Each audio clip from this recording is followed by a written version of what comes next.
Глава 1. Размова з камісарам. Не паспеў Лайдж Бейлі дабрацца да свайго пісьмовага стала, як злавіў на сабе чакальны позірк Эрсемі. Строгі выцягнуты твар Бейлі адразу нібы скамянеў. «Чаго табе? Бос хоча вас бачыць. Неадкладна. Як толькі з'явіцеся». «Добра». Эрсемі не зрушыўся з месца. «Я сказаў, добра. Можаш ісці». Эрсемі рэзка развярнуўся і пайшоў выконваць іншыя даручэнні. «І навошта яны замянілі чалавека?» Раздражнёна падумаў Бейлі. Ён памарудзіў, вывучаючы змест свайго кісета. Прыкінуў. Калі выкурваць па 2 люлькі на дзень, то можна расцягнуць тытунь да атрымання наступнай порцыі.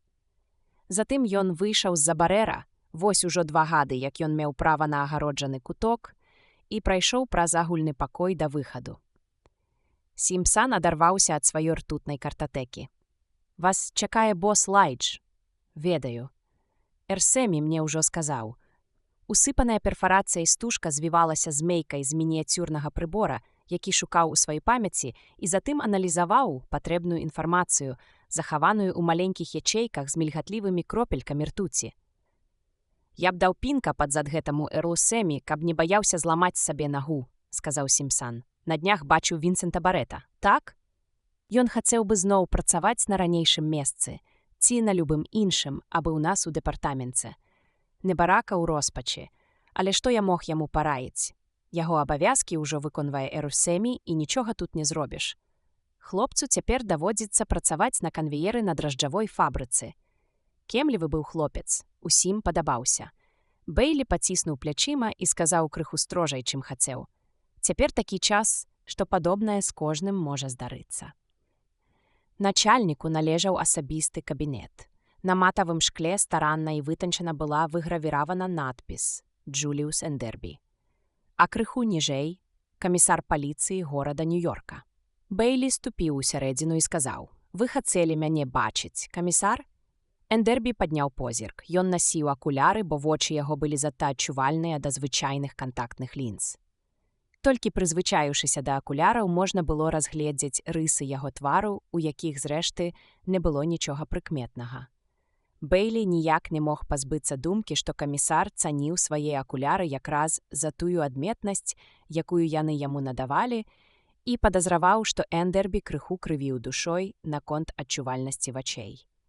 Камісар відавочна нервавіўся. Ён разгладзіў манжэты кашулі, адкінуўся на спінку крэсла і з перабольшанай сяброўскасцю сказаў: «Сядайце, Лайдж, сядайце». Бейлі няёмка сеў і, унутрана напяўшыся, стаў чакаць. «Як там Джесі? Як сын?» – спытаў Эндербі. «Нармальна», – сціпла адказаў Бейлі. «Усё ў парадку, а як вашы?» «Нармальна», – рэхам адгукнуўся Эндербі. «Таксама ў парадку». Пачатак здаўся нязграбным. «Нешта не тое з яго тварам», – падумаў Бейлі. Услых ён сказаў: «Камісар, мне б не хацелася, каб вы дасылалі па мяне Эрсемі. Вы ведаеце маю пазіцыю ў гэтай справе, Лайдж, але яго прыслалі да нас, і я мушу яго неяк выкарыстоўваць. Гэта непрыемна, камісар. Паведамляе, што вы мяне чакаеце і стаіць на месцы, як укопаны.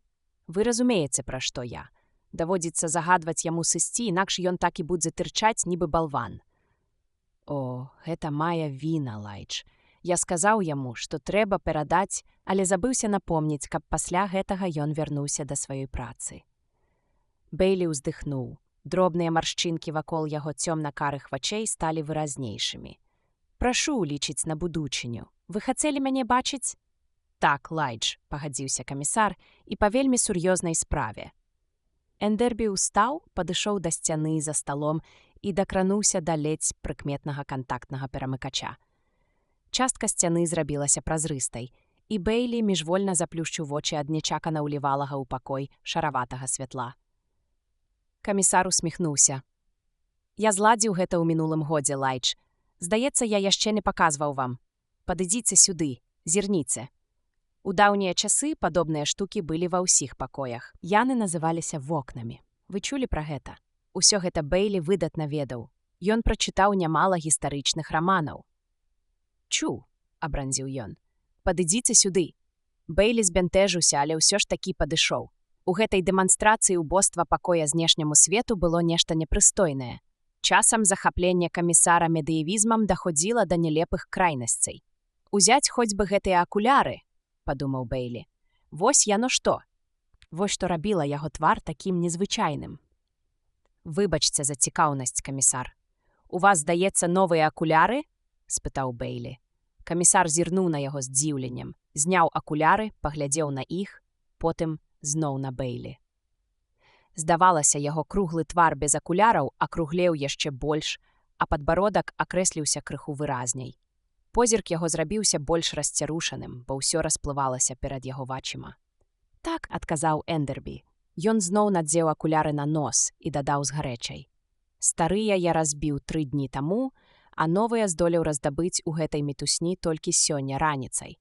Гэтыя 3 дні былі для мяне сапраўдным пеклам, Лайдж. З-за акуляраў. Не толькі. Да гэтага якраз і падыходжу. Ён павярнуўся да вакна. Бейлі зрабіў тое самае і быў украй здзіўлены, выявіўшы, што за вакном ідзе дождж. На хвіліну ён забыўся, захоплены відовішчам кропель, якія падалі з неба. Тым часам, як камісара проста распірала ад гонару, быццам у гэтай з'яве прыроды была яго ўласная заслуга. Ужо 3-й раз у гэтым месяцы любуюся дажджом. Дзіўнае відовішча, як вы лічыце. Бейлі мусіў прызнаць, што дождж сапраўды зрабіў на яго моцнае ўражанне. За 42 гады свайго жыцця ён рэдка бачыў гэтую з'яву прыроды, як зрэшты і любую іншую. Мне заўжды здавалася, што ўся гэтая вада, якая падае на горад, траціцца марна, заўважыў ён. Яе варта было б збіраць у рэзервуары. Вы невыпраўны мадэрніст, Лайдж, усклікнуў камісар. І ў гэтым ваша бяда. У сярэднія векі людзі жылі пад адкрытым небам. І не толькі ў сельскай мясцовасці, але і ў гарадах. Нават у Нью-Йорку. Калі ішоў дождж, яны не думалі пра яго як пра пустую марнатраўнасць. Яны радаваліся яму. Яны былі бліжэй да прыроды. Гэта лепш, гэта здаравей. Усе праблемы сучаснага чалавека караняцца ў тым, што ён у разводдзе з прыродай. Займіцеся неяк на дасузе вугальным векам. У свой час Бейлі чытаў пра гэта. Ён чуў, як многія выказвалі незадаволенасць вынаходствам атамнага рэактара. Ён і сам наракаў на гэта, калі стамляўся або калі нешта не клеілася. Чалавек заўжды нечым незадаволены. У вугальным веку людзі бурчалі з нагоды вынаходства паравога рухавіка. У адной з п'ес Шекспіра герой абураўся тым, што нехта вынайшаў порах. А праз 1000 гадоў знойдуцца такія, што будуць незадаволены вынаходствам пазітроннага мозгу. Ды ідзі яно ўсё пад 3 чарты. Паслухайце, Джуліус, рашуча пачаў Бейлі. Звычайна ён не дазваляў сабе фамільярнічаць з камісарам у працоўныя гадзіны, колькі б той не звяртаўся да яго проста па імені, але нешта ў сённяшняй размове, здавалася, цягнула яго перайсці на больш давяральны тон. Паслухайце, Джуліус, чаго вы ходзіце вакол дыкаля? Можна падумаць, Бог ведае што. Скажыце нарэшце, у чым справа? Навошта вы мяне выклікалі? Не спяшайцеся, Лайдж. Я непазбежна адкрыю вам таямніцу. Дазвольце толькі зрабіць гэта так, як я задумаў. У нас непрыемнасці. Яшчэ ба. Нічога іншага на гэтай планеце і не адбываецца. Зноў нешта з робатамі. У пэўным сэнсе так. Лайдж, я вось стаю тут і думаю. Цікава, колькі яшчэ бед зможа ўмясціць у сябе гэты стары свет. З тых часоў, як я ўсталяваў акно, я не проста час ад часу ўпускаю сюды неба. Я ўпускаю горад. Я гляджу на яго і пытаю ў сябе, што стане з ім яшчэ праз 100 гадоў. Бейлі адчуў агіду да сентыментальнасці боса, але тут жа выявіў, што сам глядзіць у акно з захапленнем.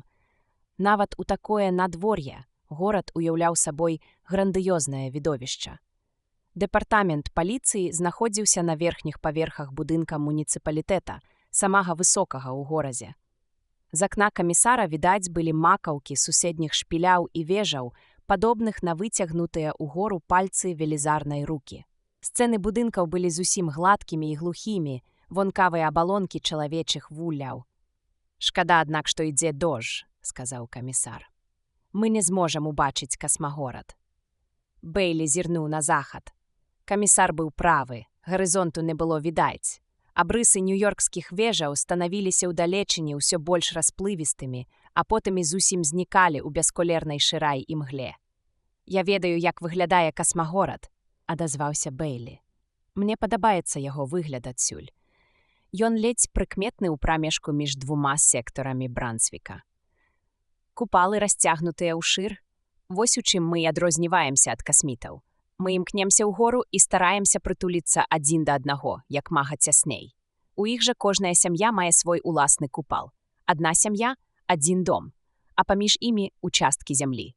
Вы калі-небудзь размаўлялі з касмітам, Лайдж? Даводзілася некалькі разоў. Месяц таму я размаўляў з адным проста адсюль, па вашай селектарнай сувязі. Так, я памятаю. Мяне проста распірае пафіласофстваваць. Мы і яны. Розныя вобразы жыцця. Бэйлі адчуў, як усярэдзіне ў яго ўсё сціскаецца ў тугі вузел.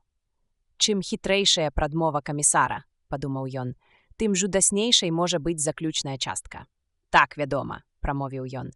Але што ў гэтым дзіўнага? Не можаце ж вы расселіць 8 мільярдаў людзей па зямлі ў маленькіх купалах, а ў касмітаў на іх светах хапае месца, вось і хай жывуць, як звыкліся. Камісар падышоў да свайго крэсла і сеў. Яго вочы, крышачку памяншаныя увагнутымі лінзамі акуляраў, не міргаючы глядзелі на Бэйлі. Не ўсе так цярпімыя да адрознення ў ладзе жыцця. Ні сярод нас, ні сярод касмітаў, заўважыў ён. Добра, і што з таго? А тое, што 3 дні таму памёр касміт. Вось яно пачынаецца. Уражанне, якое зрабілі словы камісара, не адбілася на сумным твары Бэйлі. Толькі крышачку здрыгануліся куточкі яго тонкіх вуснаў. Вельмі шкада, спадзяюся, нешта не надта сур'ёзнае, нейкі вірус альбо прастуда. Камісар з недаўменнем зірнуў на яго. Пра што вы гаворыце? Бэйлі не збіраўся траціць час на тлумачэнне. Усім была добра вядомая педантычнасць, з якой касміты выкаранялі хваробы ў сваім грамадстве.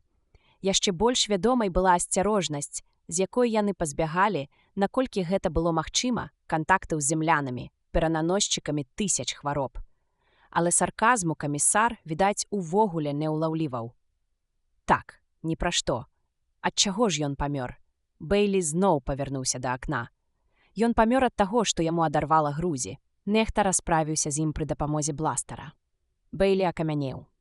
Пра што вы гаворыце? Усклікнуў ён, не азіраючыся. Я гавару пра забойства, ціха сказаў камісар. Вы сышчык і ведаеце, што такое забойства. Толькі цяпер Бэйлі змог павярнуцца. Але ж забіты касміт. 3 дні таму, кажаце. Так, хто гэта зрабіў? Як? Касміты кажуць, што забойца зямлянін. Не можа быць. Чаму ж? Вам касміты не падабаюцца. Мне таксама, да якому зямляніну яны падабаюцца. Хтосьці крышачку перабраў у сваёй нянавісці да іх, вось і ўсё. Усё гэта так, але... На фабрыках Лос-Анджелеса былі пажары. У Берліне громілі робатаў, па Шанхаі пракацілася хваля беспарадкаў. І што ж? Усё гэта сведчыць пра растучае незадаволенне. Магчыма, нават пра існаванне нейкай арганізацыі. Я вас не разумею, камісар. Ці не правяраеце вы мяне? Што? У позірку камісара адбілася шчырае здзіўленне. Пільна ўглядаючыся ў твар начальніка, Бэйлі сказаў: 3 дні таму назад забілі касміта. У касматаўне лічаць, што забойца зямлянін. І да гэтага часу ўсё ціха. Верна? Пальцы Бэйлі прабегліся па стале. Камісар, але гэта ж неверагодна. Думаю, калі б нешта падобнае сапраўды адбылося, Нью-Йорк даўно б сцёрлі з твару зямлі. Не ўсё так проста. Камісар пакачаў галавой. Паслухайце, Лайдж, мяне не было тут 3 дні. Я сустракаўся з мэрам. Я быў у касматаўне. Вылятаў у Вашынгтон для размовы ва ўсепланетным бюро расследаванняў. Так? І што кажуць усепланетчыкі? Кажуць, што расхлёбваць гэтую кашу прыйдзецца нам. Злачынства ўчынена ў межах горада. Касматаун знаходзіцца пад юрысдыкцыяй Нью-Йорка, маючы, аднак, экстэрытарыяльныя правы. Ведаю. Вось да гэтага я цяпер і падыходжу. Камісар апусціў вочы пад цвёрдым позіркам Бэйлі. Здавалася, яго раптам разжалавалі, і ён павадзіў сябе так, быццам быў проста-напроста напарнікам Бэйлі. Касміты самі могуць весці расследаванне, заўважыў той. Пачакайце, Лайдж. У голасе камісара пачуліся ўмольныя ноткі. Не ціскайце на мяне. Я хацеў бы абмеркаваць гэта з вамі як з сябрам. Зразумейце маё становішча. Я быў там, калі гэта здарылася. У мяне была прызначана з ім сустрэча. З Роджам Немену Сартанам. З ахвярай? З ахвярай, застагнаў камісар. Яшчэ якіх-небудзь 5 хвілін, і я асабіста выявіў бы труп. Які жах гэта быў бы. І без таго ўсё было пачварна, проста пачварна. Мяне сустрэлі касміты і паведамілі аб тым, што здарылася. З гэтага і пачаўся мой 3-дзённы жах. Я ўжо не кажу пра тое, што ў мяне перад вачыма ўсё расплывалася, бо зусім не было часу замяніць акуляры. Ну ды хоць гэта болей не паўторыцца, я заказаў сабе адразу 3 пары. Бэйлі жыва уявіў сабе, як усё было. Вось да камісара набліжаюцца высокія белакурыя касміты і з уласцівым ім халоднакроем, без усялякіх прыкрас выкладваюць яму навіны. Джуліус здымае акуляры і пачынае іх працэрці. Уражаны тым, што здарылася, ён, вядома ж, роніць іх і бездапаможна глядзіць на разляцэўшыяся аскепкі. Яго мяккія, поўныя губы трымцяць.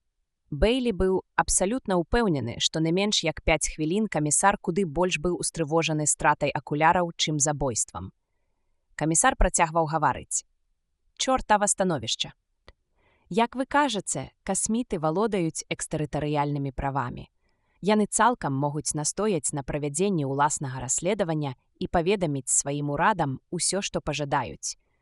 Знешнія светы могуць скарыстацца гэтым, каб запатрабаваць ад нас непамерную кампенсацыю. Вы выдатна ведаеце, якую рэакцыю гэта выкліча ў насельніцтва.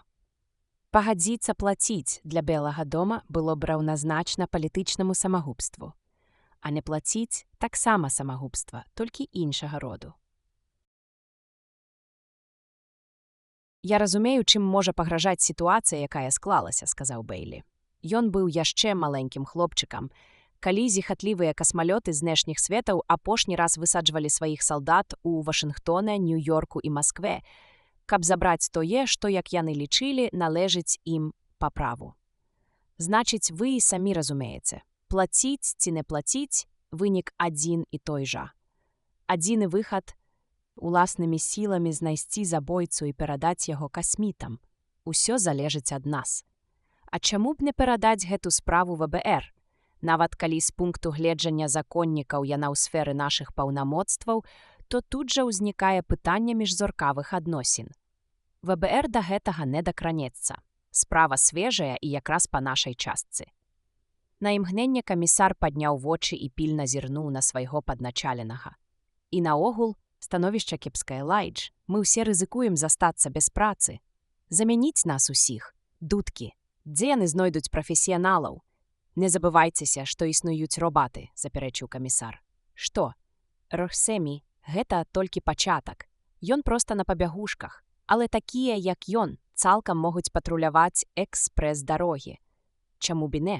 Чорт вазьмі, старына, я лепш за вас ведаю касмітаў і ўяўляю, чым яны цяпер займаюцца. Існуюць робаты, якія могуць выконваць і нашу з вамі працу. І вас, і мяне могуць проста дэкласіфікаваць, паверце мне. А папаўняць у нашым узросце рады безрабочых, годзе. Хопіць, рэзка абарваў яго Бэйлі. Прабачце, Лайдж, збянтэжыўся камісар. Бэйлі кіўнуў, стараючыся не думаць пра свайго бацьку. Камісар, вядома, ведаў гэту даўнюю гісторыю. Калі пачалася ўся гэтая кампанія па замене кадраў? Спытаў Бэйлі. Паслухайце, Лайдж, не прыкідвайцеся такім наіўным. Яна ідзе бесперапынна вось ужо 25 гадоў, з таго часу, як на зямлі з'явіліся касміты. І вы гэта ведаеце. Проста яна пачынае забірацца вышэй, вось і ўсё. Калі мы завалім гэтую справу, то і нам не бачыць пенсійных кніжак, як сваіх вушэй. З другога боку, Лайдж, калі мы акажамся на вышыні, магчымасць такой непрыемнасці адсунецца ў далёкую будучыню. І асабліва добры шанс прасунуцца па службе быў бы ў вас. У мяне? Вы пачнеце расследаванне, Лайдж. Мой клас не дае мне на гэта права, камісар. Я ўсяго толькі С5. Але хочаце атрымаць С6, не так ці? Вось яшчэ пытанне. Яшчэ б. Бэйлі добра ведаў, якія прывілеі даваў клас С6. Сядзячае месца ў экспрэсе не толькі з 10 до 4, але і ў гадзіны пік. Большы выбар страваў у сталовых.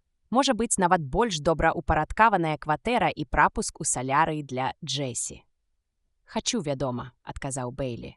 Чаму б і не? Але што будзе, калі я не здолею раскрыць гэтае злачынства? Вы яго раскрыеце, Лайдж, угаварліва падбазёрыў камісар. Вы добры сышчык, адзін з лепшых у нашым дэпартаменце. Але ў нас у аддзяленні нямала хлопцаў з больш высокім класам. Чаму вы іх абыходзіце? Хаця Бэйлі не выказаў сваёй думкі ў голас, яго паводзіны недвухсэнсоўна казалі пра тое, што ён разумеў. Падобнае парушэнне заведзенага парадку камісар дапускаў толькі ў надзвычайных абставінах. Камісар злажыў рукі на грудзях. На гэта ёсць дзве прычыны. Для мяне, Лайдж, вы не проста адзін з супрацоўнікаў. Мы яшчэ і сябры. Я памятаю, як мы разам вучыліся ў каледжы. Часам можа здацца, што для мяне гэта нічога не чат. Значыць, але ва ўсім вінавата розніца ў становішчы. Я камісар, а вы ведаеце, што гэта такое. Тым не менш, я лічу сябе вашым сябрам. Вось цяпер з'явілася цудоўная магчымасць для годнага чалавека, і я хачу, каб ёй скарысталіся менавіта вы. Гэта адна з прычын, халодна заўважыў Бэйлі. Другая заключаецца ў тым, што, як мне здаецца, вы таксама прыхільныя да мяне па-сяброўску. Аказіце мне паслугу. Якую паслугу? Я хачу, каб вы ўзялі сабе ў напарнікі касміта. Гэта ўмова, пастаўленая ў касматаўне. Яны пагадзіліся не паведамляць пра забойства і пакінуць расследаванне ў нашых руках. Але пры гэтым яны настойваюць на тым, каб адзін з іх агентаў удзельнічаў у гэтай справе ад пачатку да канца. Падобна, яны нам усё ж такі не давяраюць. У тым-то ўся і справа. Калі злачынства не будзе раскрыта, ім давядзецца адказваць перад сваімі ўрадамі. Хай не давяраюць, Лайдж. Мне хочацца верыць, што ў іх няма благіх намераў. Напэўна, няма. У тым-то ўся і бяда. Апошняя заўвага Бэйлі відавочна збянтэжыла камісара, але ён не стаў заастраць на ім увагу. Дык вы згаджаецеся ўзяць у напарнікі касміта, Лайдж? Вы просіце пра гэта як пра паслугу? Так, я прашу вас узяцца за гэту справу, выконваючы ўсе ўмовы касмітаў. Я буду працаваць з касмітам, камісар. Дзякуй, Лайдж. Але яму давядзецца жыць у вас. Пачакайце. Я ўсё разумею, Лайдж, але ж у вас вялікая кватэра, цэлых 3 пакоі і толькі адно дзіця. Вы цалкам зможаце пасяліць яго ў сябе. У вас не будзе з ім аніякіх клопатаў, абсалютна аніякіх, да таго ж гэта проста неабходна. Джесі гэта не спадабаецца, я ўпэўнены. Скажыце, Джесі. Камісар глядзеў на Бэйлі так пільна, што, здавалася, яго позірк прасвідруе шкельцы акуляраў. Скажыце ёй, што калі вы зробіце гэта для мяне, я прыкладу ўсе намаганні, каб вы атрымалі адразу С7. С7, Лайдж. Добра, камісар, па руках. Бэйлі ўжо пачаў было падымацца са свайго крэсла, але нешта ў выразе твару Эндербі прымусіла яго сесці зноў. Яшчэ штосьці?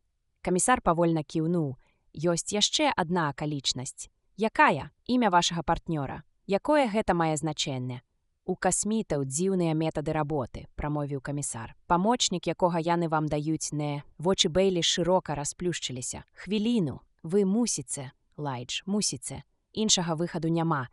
Пасяліць у сваёй кватэры. Такое, калі ласка, прашу вас як сябра. Не і яшчэ раз не. Лайдж? Я не магу давяраць гэту справу нікому іншаму. Няўжо вы гэтага не разумееце?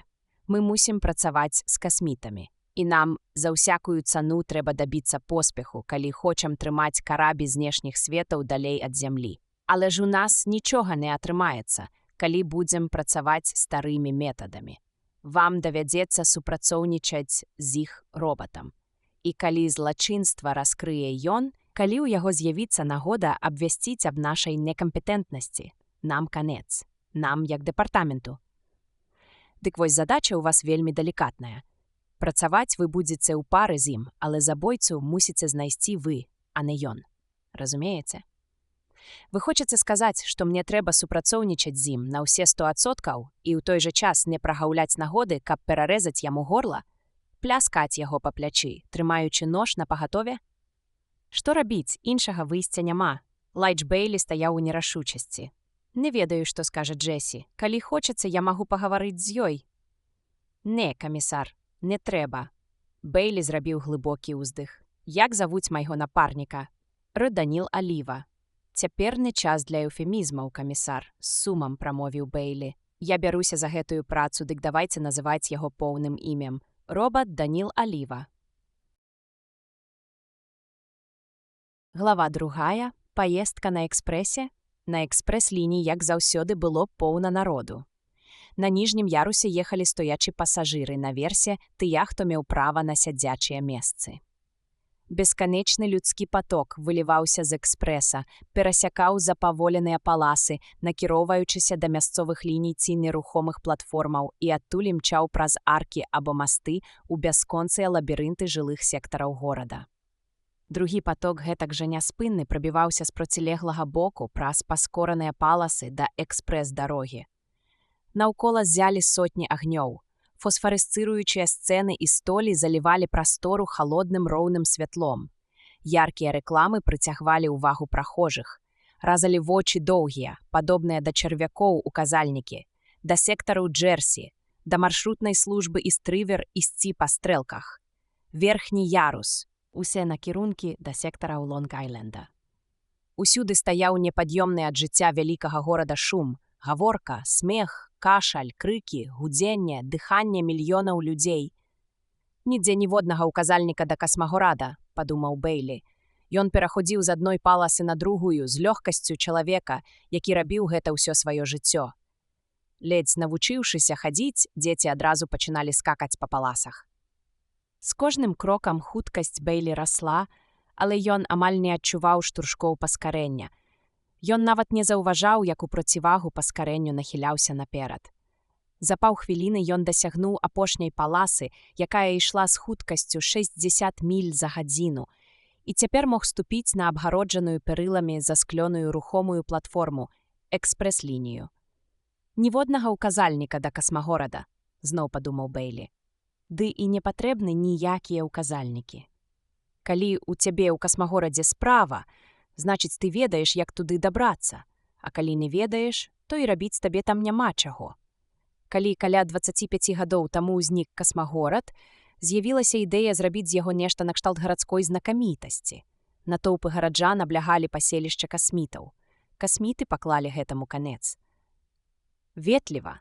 Яны заўсёды былі ветлівымі, але досыць бесцырымонна яны ўзвялі паміж сабой і горадам сілавы бар'ер і стварылі ведамства, якое сумяшчала функцыі эміграцыйнай службы і мытні.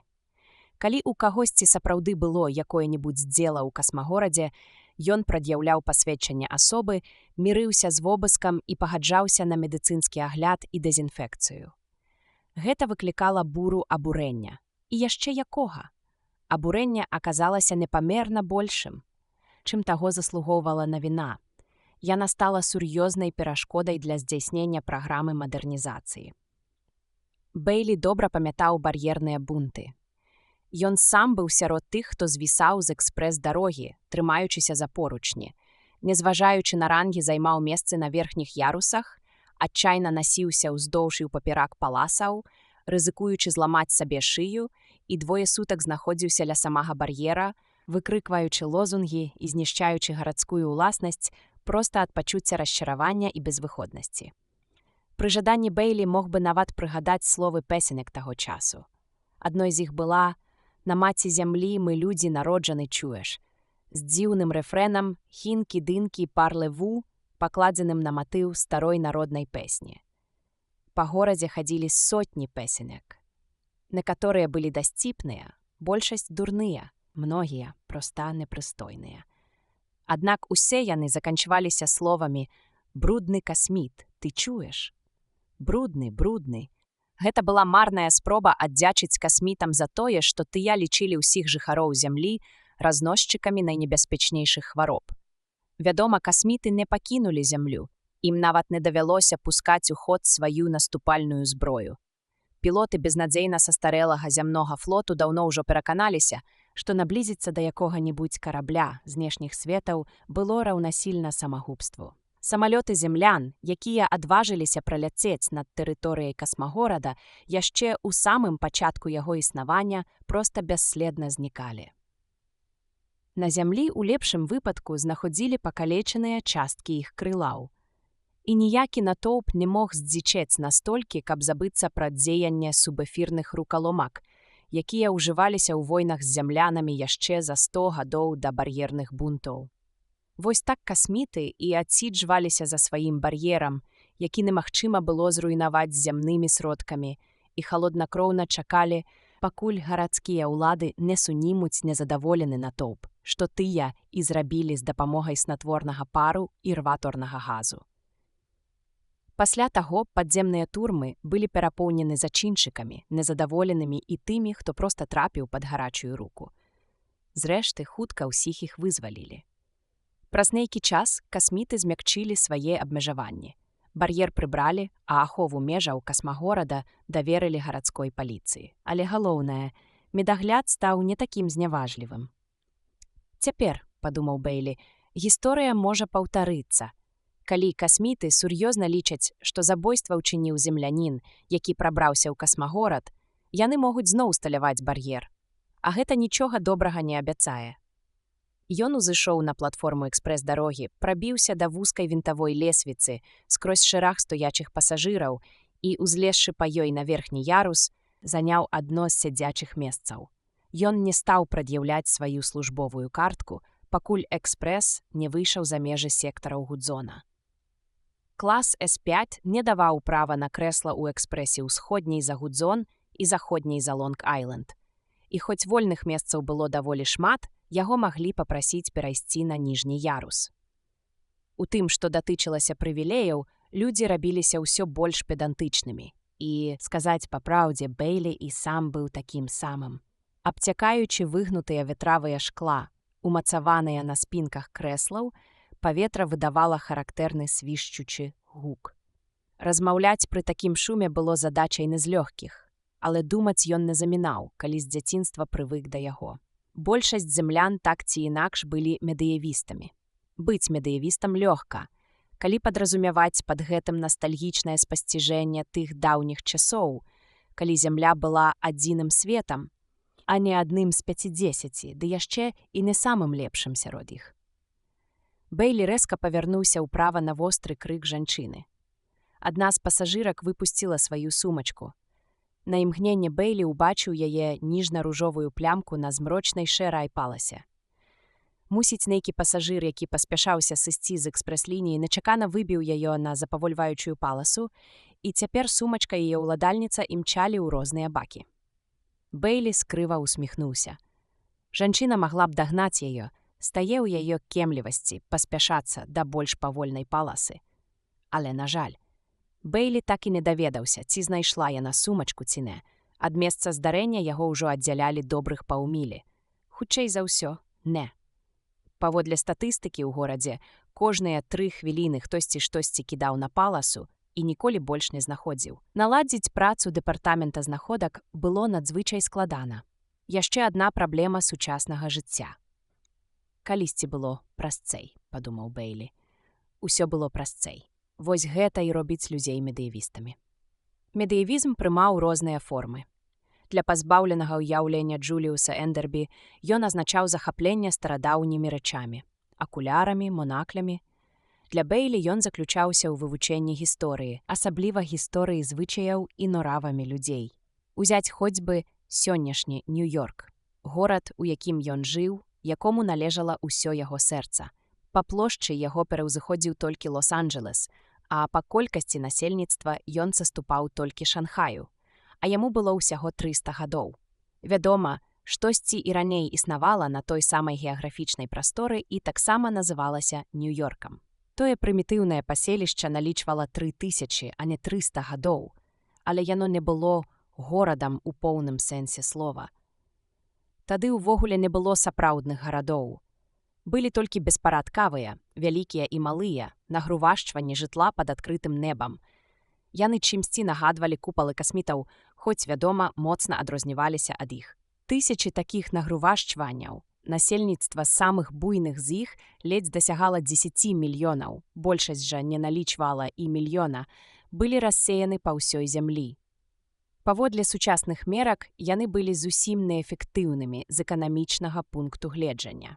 З ростам насельніцтва на зямлі паўстала неабходнасць больш разумнага ўладкавання гарадоў. Цэной пастаяннага зніжэння ўзроўню жыцця планета магла пракарміць 2 мільярды чалавек, 3 і нават 5. Аднак, калі колькасць насельніцтва дасягнула 8 мільярдаў, паўгалоднае існаванне стала рэальнай праблемай, ад якой проста так не адмахнешся. У жыцці чалавецтва непазбежна мусіла адбыцца радыкальная перамена, асабліва калі выявілася, што знешнія светы, якія тысячагоддзя таму былі толькі калоніямі зямлі, пачалі ўсур'ёз думаць аб увядзенні строгіх эміграцыйных абмежаванняў. Радыкальная перамена складалася ў паступовым утварэнні гарадоў сучаснага тыпу. Гэты працэс заняў 1000 гадоў зямной гісторыі. Неабходнасць укрупнення гарадоў дыктавалася мэтазгоднасцю. Магчыма, чыста інтуітыўна гэта зразумелі яшчэ ў сярэднюю эпоху. Кустарны промысел саступіў месца фабрыкам, а фабрыкі – міжкантынентальнай індустрыі. Падумаць толькі, як неразумна ўтрымліваць 100 000 дамоў для сотні тысяч сям'яў у параўнанні з адным жылым сектарам на 100 000 кватэр. А чым ёсць хатняя бібліятэка у параўнанні з цэнтралізаваным сховішчам кніжных фільмаў, індывідуальны тэлевізар у параўнанні з сістэмай відэаканалаў. Калі ўжо на тое пайшло, узяць хоць наіўную глупства бязмежнага дубліравання кухняў і ванных у кожным доме. Хіба могуць яны параўнацца з аўтаматызаванымі блокамі сталовых і душавых, якія з'явіліся з развіццём сучаснай гарадской цывілізацыі.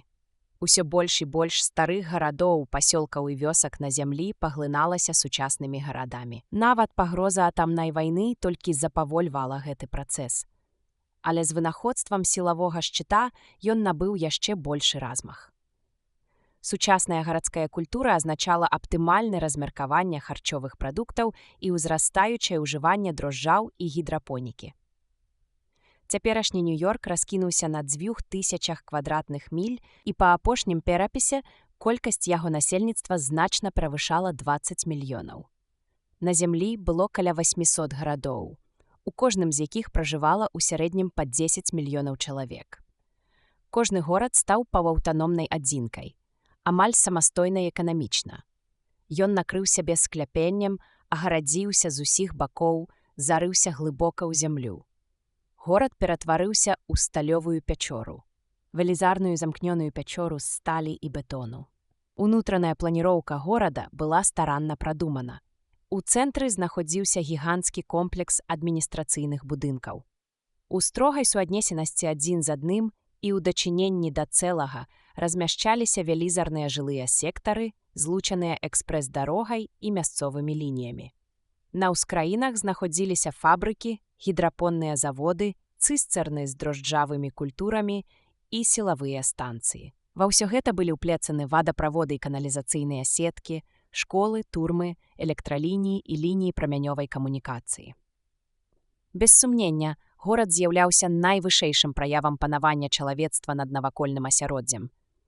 Не касмічныя палёты, не тыя 50 светаў, якія цяпер так кічыліся сваёй незалежнасцю, а менавіта горад. Практычна ніхто з тых, хто насяляў зямлю, не жыў за межамі гарадоў.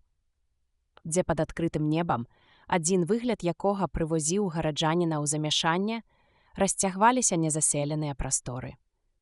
Вядома, без гэтых прастораў нельга было абысціся.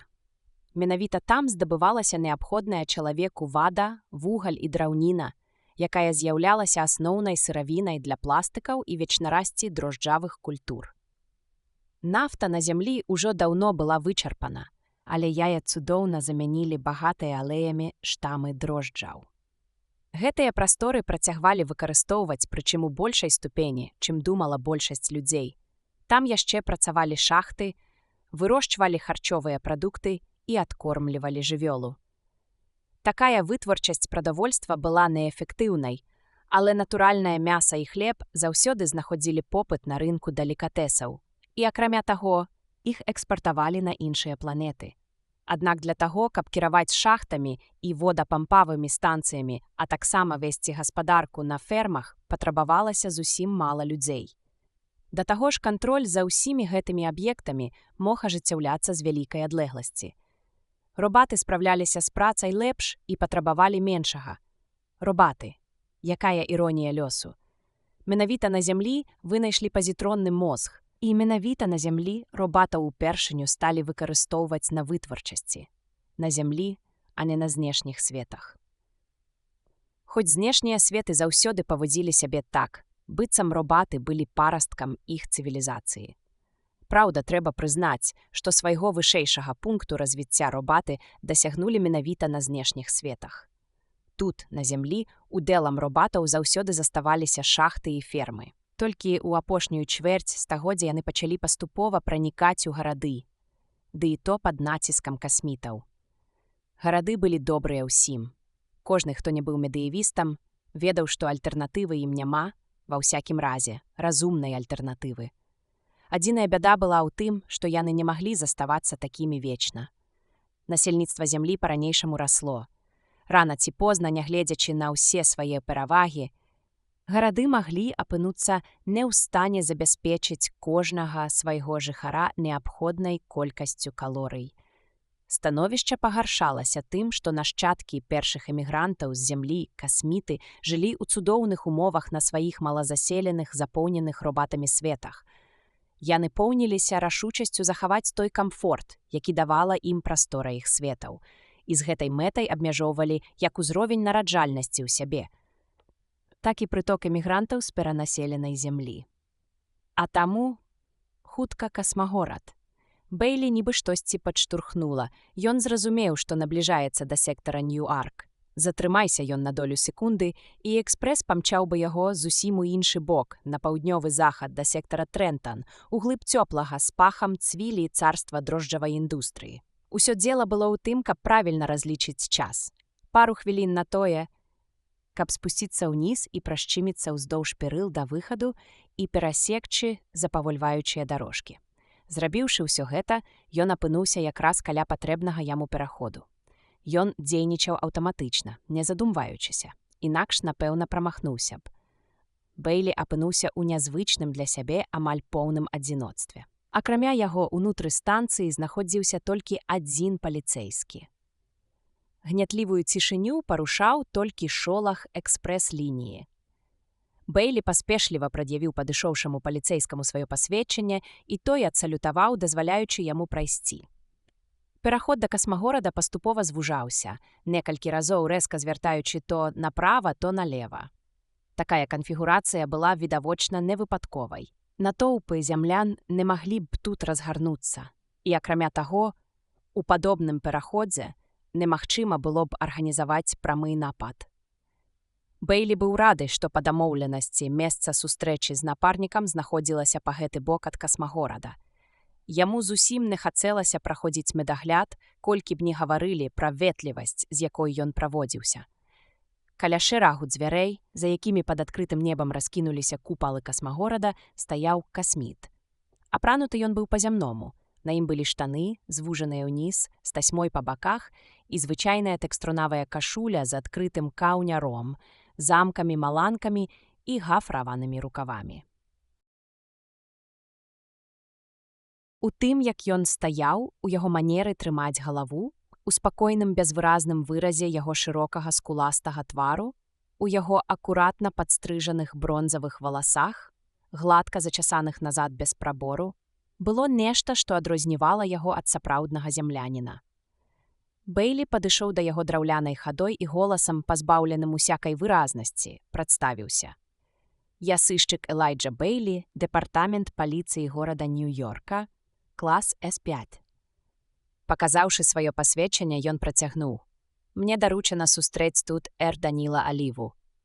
Бэйлі зірнуў на гадзіннік. Я прыехаў крыху раней прызначанага часу. Ці магу я папрасіць аб'явіць пра маё прыбыццё? Яму было не па сабе. Да зямных мадэляў робатаў ён ужо крыху прывык. Мадэль жа касмітаў, напэўна, будзе іншай. Бэйлі ніколі не сутыкаўся з іх робатамі, але на зямлі не было гісторыі вядомейшай, чым пераказваемыя шэптам жахі пра страшных робатаў, якія рабілі немыслімае на далёкіх зяючых знешніх светах. Бэйлі міжволі сціснуў зубы. У гэтым няма неабходнасці. Я ўжо чакаю вас, адказаў касміт, ветліва выслухаўшы яго. Рука Бэйлі міжволі падняла і адразу апусцілася. Тое самае зрабіў яго падбародак. Здавалася, ён стаў яшчэ даўжэйшым, чым звычайна. Бэйлі не мог выдавіць з сябе ніводнага гуку. Словы засталіся ў яго на вуснах. «Я мушу прадставіцца», – працягваў касміт. «Мяне завуць Даніл Аліва. Так? Я не аслышаўся. Мне здалося, першая літара. Менавіта так. Я робат. Хіба вас не папярэдзілі? Папярэдзілі. Бейлі прыклаў вільготную далонь да валасоў і пачаў зачесваць іх назад, у чым у той момант не было зусім ніякай неабходнасці. Затым ён працягнуў руку робату. «Выбачайце, містер Аліва, я неяк не чакаў. Добры дзень, я Элайджа Бейлі, ваш напарнік». «Добра». Робат пачаў сціскаць руку Бейлі з плаўна ўзрастаючай сілай, якая дасягнула велічыні прыемнага сяброўскага паціскання і аслабла. «І ўсё ж, мне здаецца, вас нешта турбуе. Калі ласка, будзьце са мной адкрытым. У такіх адносінах, як нашы, лепш за ўсё быць адзін з адным, як мага шчырымі. Акрамя таго, у нас прынята, каб калегі называлі адзін аднаго па імені. Я мяркую, гэта не супярэчыць вашым звычаям. Бачыце, уся справа ў тым, што вы зусім не падобны на робата», — у разгубленасці прамовіў Бейлі. «І гэта вас турбуе. Я разумею, што гэта глупства, Даніл. Вашы робаты усе такія, як вы. У нас ёсць індывідуальныя адрозненні, Элайджа, як і ў людзей. Зямныя робаты. Ну, калі сустракаеш нашага робата, адразу відаць, што гэта робат.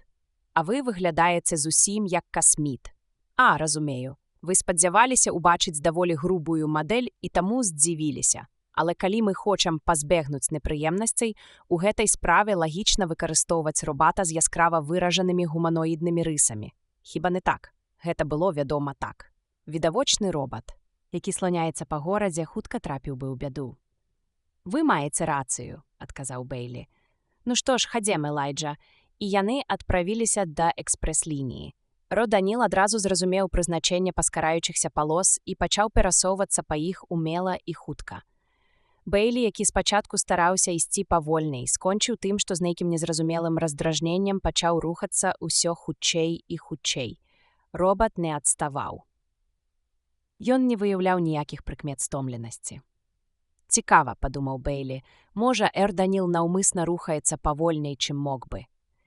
Яны падышлі да аднаго з вагонаў бясконцай экспрэс-дарогі, і Бейлі ўскочыў у яго з шалёнай безразважнасцю. Робат з лёгкасцю зрабіў тое самае. Бейлі пачырванеў, двойчы пракаўтнуў і сказаў: «Я застануся з вамі тут, унізе».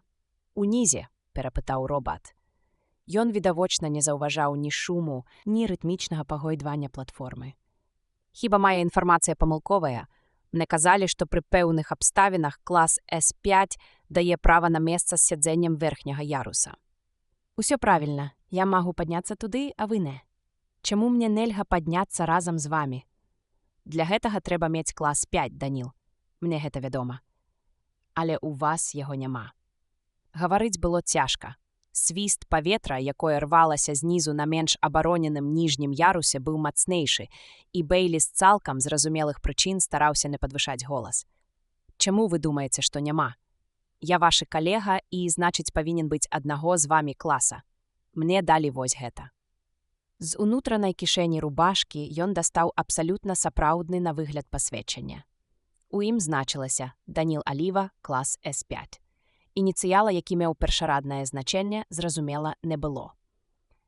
«Тады ідзем наверх», без усякага выразу вымавіў Бейлі. На другім ярусе ён сеў і ўставіўся прама перад сабой, злы на самога сябе і да таго ж адчуваючы нязручнасць ад прысутнасці робата, які сядзеў побач. Ён ужо двойчы сеў у лужу. Спачатку не распазнаў у Даніле робата, потым не здагадаўся, што Данілу для выканання яго задання абавязаны былі даць клас С5. Справа ў тым, што Бейлі зусім не нагадваў вобраз легендарнага сышчыка з папулярных кнігафільмаў. Ён не быў узорам халоднакроя і кемлівасці, яго здольнасць прыстасоўвацца да любых абставін не была бязмежнай, а пра халодную нязварушнасць і непранікальны спакой заставалася толькі марыць. Бейлі ніколі і не думаў, што мусіць валодаць усімі гэтымі якасцямі і ніколі не шкадаваў аб іх адсутнасці. Не шкадаваў, пакуль не сустрэўся з Данілам Аліва, таму што той, па ўсёй бачнасці, якраз і быў увасабленнем усяго гэтага. А як жа інакш? Бо ён робат. Бейлі пачаў шукаць сабе апраўданне. Ён быў прызвычаены да такіх робатаў, як Эрсемі з іхнага аддзела. І чакаў сустрэць істоту са скурай з цвёрдага бліскучага пластыку нейкага мёртва-блёклага колеру. Ён чакаў убачыць у яго вачах застылы выраз нерэальнага бессэнсавага шчасця. Думаў, што рухі яго будуць рывістымі і крыху нявытанчанымі. Нічога падобнага ў Эру в Даніле не было. Бейлі адважыўся скоса зірнуць на робата. У той жа міг Эр. Даніл павярнуў галаву, сустрэў яго позірк і сур'ёзна кіўнуў. Калі ён гаварыў, яго вусны рухаліся натуральна, а не заставаліся ўвесь час напаўадчыненымі, як у зямных робатаў. Час ад часу можна было нават убачыць, як варушыўся кончык язык. Як ён можа заставацца такім спакойным, падумаў Бейлі, бо для яго ўсё павінна быць цалкам незнаёмым. Шум, агні, натоўпы людзей. Бейлі ўзняўся, праслізнуў міма Эр. Даніла і на хаду кінуў: «Ідзіце за мной». Яны сышлі з экспрэс-лініі і рушылі па запавольваючых паласах. «Божа праведны, што ж я ўсё-такі скажу Джесі?» – падумаў Бейлі. Пры сустрэчы з робатам гэтая думка вылецела ў яго з галавы, але цяпер, калі мясцовая лінія несла іх проста ў ніжні Бронкс, яна вярталася з выклікаючай слабасць настойлівасцю. «Усё гэта адзін будынак, Даніл. Усё, што вы бачыце, цэлы горад. Гэта адзін будынак. У ім жывуць 20 мільёнаў чалавек. Экспрэс-лініі рухаюцца бесперапынна, дзень і ноч, са хуткасцю 60 міль на гадзіну. Іх агульная даўжыня складае 250 міль. Гэта не лічачы мясцовых ліній. Цяпер, падумаў Бейлі, я пачну падлічваць, колькі тонн дражджавых прадуктаў Нью-Йорк паглынае за дзень і колькі кубічных футаў вады мы выпіваем, і колькі мегават у гадзіну выпрацоўваюць нашы атамныя рэактары. Падчас інструктажу мяне паінфармавалі пра гэта, а таксама пра іншыя факты падобнага кшталту, паведаміў Эрш Даніл. Ну што ж, будзем спадзявацца, што гэтыя факты асвятляюць сітуацыю з харчаваннем, вадой і энергіяй. Ды і навошта старацца здзівіць робата? Падумаў Бейлі. Яны дабраліся да 182-й усходняй вуліцы. І да ліфта, які развозіў жыхароў гэтага сектара па дамах са сталі і бетону, сярод якіх было і жыллё Бейлі, заставалася не больш за 200 ярдаў. Бейлі ўжо збіраўся сказаць сюды, калі дарогу яму заступіў натоўп людзей, які сабраўся каля ярка асветленых сілавых дзвярэй аднаго з мноства крамаў, якія цалкам займалі ніжнія паверхі гэтага сектара. Па звычцы ўладарным тонам Бейлі спытаў у бліжэйшага да яго чалавека: «Што тут адбываецца?» Выцягваючыся на дыбачкі, той кінуў: «Хай мяне чорт возьме, калі я ведаю. Я толькі што падышоў». Нехта ўзбуджана растлумачыў: «У іх там гэтыя паганыя р'і. Можа, іх выкінуць сюды. Я б іх на гайкі разабраў». Бейлі занепакоена зірнуў на рэрк Даніла, але нават калі словы прахожага і дайшлі да яго памочніка, знешне ён ніяк гэтага не выдаў. Бейлі нырнуў у натоўп. «Дайце прайсці! Дарогу! Паліцыя!» Людзі расступіліся. За спінай Бейлі чуваць было: разабраць іх, гаечку за гаечкай, ціхенька разлупіць па швах. Нехта засмяяўся. Бейлі зрабілася не па сабе. Горад быў вяршыняй дасканаласці з пункту гледжання эфектыўнасці і мэтазгоднасці. Але гэта накладала пэўныя абавязкі на яго жыхароў. Яны мусілі жыць у строгай адпаведнасці з заведзеным парадкам і маглі распараджацца сваімі жыццямі толькі пад жорсткім навуковым кантролем. Часам стройная сістэма строгіх забаронаў рушылася, і страсці вырываліся наружу. Бейлі ўспомніў бар'ерныя бунты.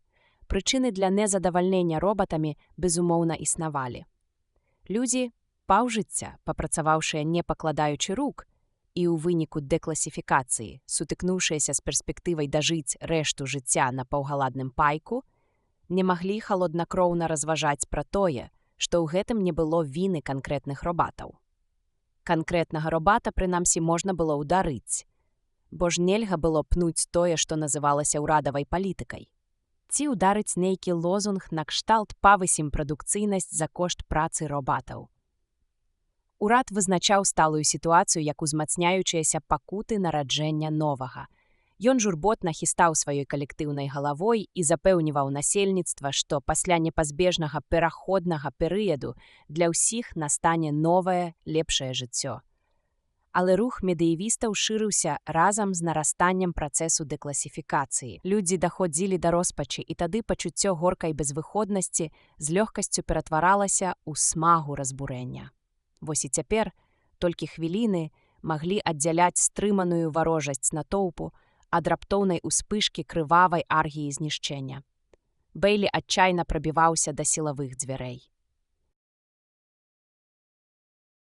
Раздзел 3. Здарэння ў абутковай краме. Унутры крамы людзей было менш, чым звонку.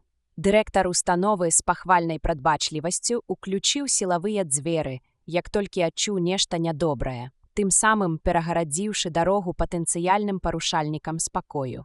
Праўда, зачыншчыкі скандалу, якія засталіся ўнутры крамы, таксама не маглі прайсці праз іх, але гэта было меншым злом. Бэйлі прайшоў праз сілавыя дзверы, адчыніўшы іх афіцэрскім нейтралізатарам, і тут нечакана выявіў, што Эру Даніл усё яшчэ ідзе за ім па пятах. Робат трымаў у руках уласны нейтралізатар, меншы і акуратнейшы за стандартную паліцэйскую мадэль. Дырэктар крамы тут жа падскочыў да іх і гучным голасам пачаў тлумачыць. «Спадары паліцэйскія, мае прадаўцы былі накіраваны да мяне гарадской адміністрацыяй. Я дзейнічаю выключна ў межах сваіх законных правоў». У глыбіні крамы, нібы ідалы, стаялі 3 робаты. Каля сілавых дзвярэй сабралася некалькі ўзбуджаных жанчын. «Добра», – рашуча сказаў Бэйлі. «Дык што ж усё-такі тут адбываецца? Аб чым увесь гэты вэрхал?» Адна з жанчын пранізліва завішчала. «Я зайшла купіць туфлі. Ці не вартая я, каб мяне абслугоўваў прыстойны прадавец? Хіба ў мяне нерэспектабельны выгляд?»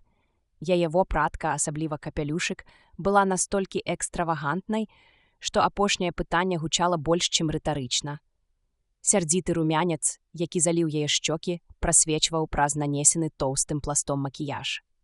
«Калі трэба, я сам яе абслужу», – пачаў дырэктар, «але я не ў стане абслугоўваць усіх. Мае людзі ў поўным парадку. Гэта падрыхтаваныя спецыялісты.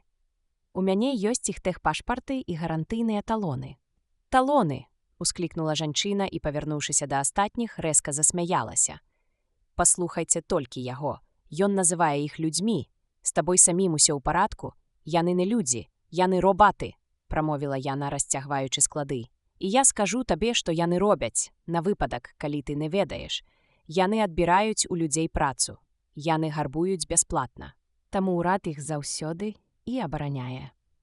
А з-за гэтага сем'ям прыходзіцца жыць у бараках і есці бурду з сырых дрожжаў.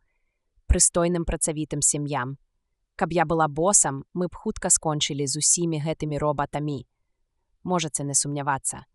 Астатнія жанчыны загаварылі адначасова, перабіваючы адна адну, а за сілавымі дзвярыма нарастаў шум натоўпу, які не думаў расыходзіцца. Усім сваім існасцю Бэйлі адчуваў, не мог не адчуваць прысутнасць Эр Даніла Аліва, які стаяў побач. Ён паглядзеў на прадаўцоў. Гэта былі зробленыя на зямлі і, нават па зямных мерках, недарагія мадэлі. Проста робаты, якія валодалі некалькімі нескладанымі аперацыямі. Яны ведалі нумары ўсіх мадэляў абутку, іх цэны і наяўныя памеры. Яны маглі сачыць за ваганнямі асартыменту, магчыма, лепш за любога чалавека, бо ў іх не было ніякіх іншых клопатаў. Маглі разлічыць, якія заказы трэба зрабіць на наступны тыдзень, маглі зняць мерку з нагі кліента.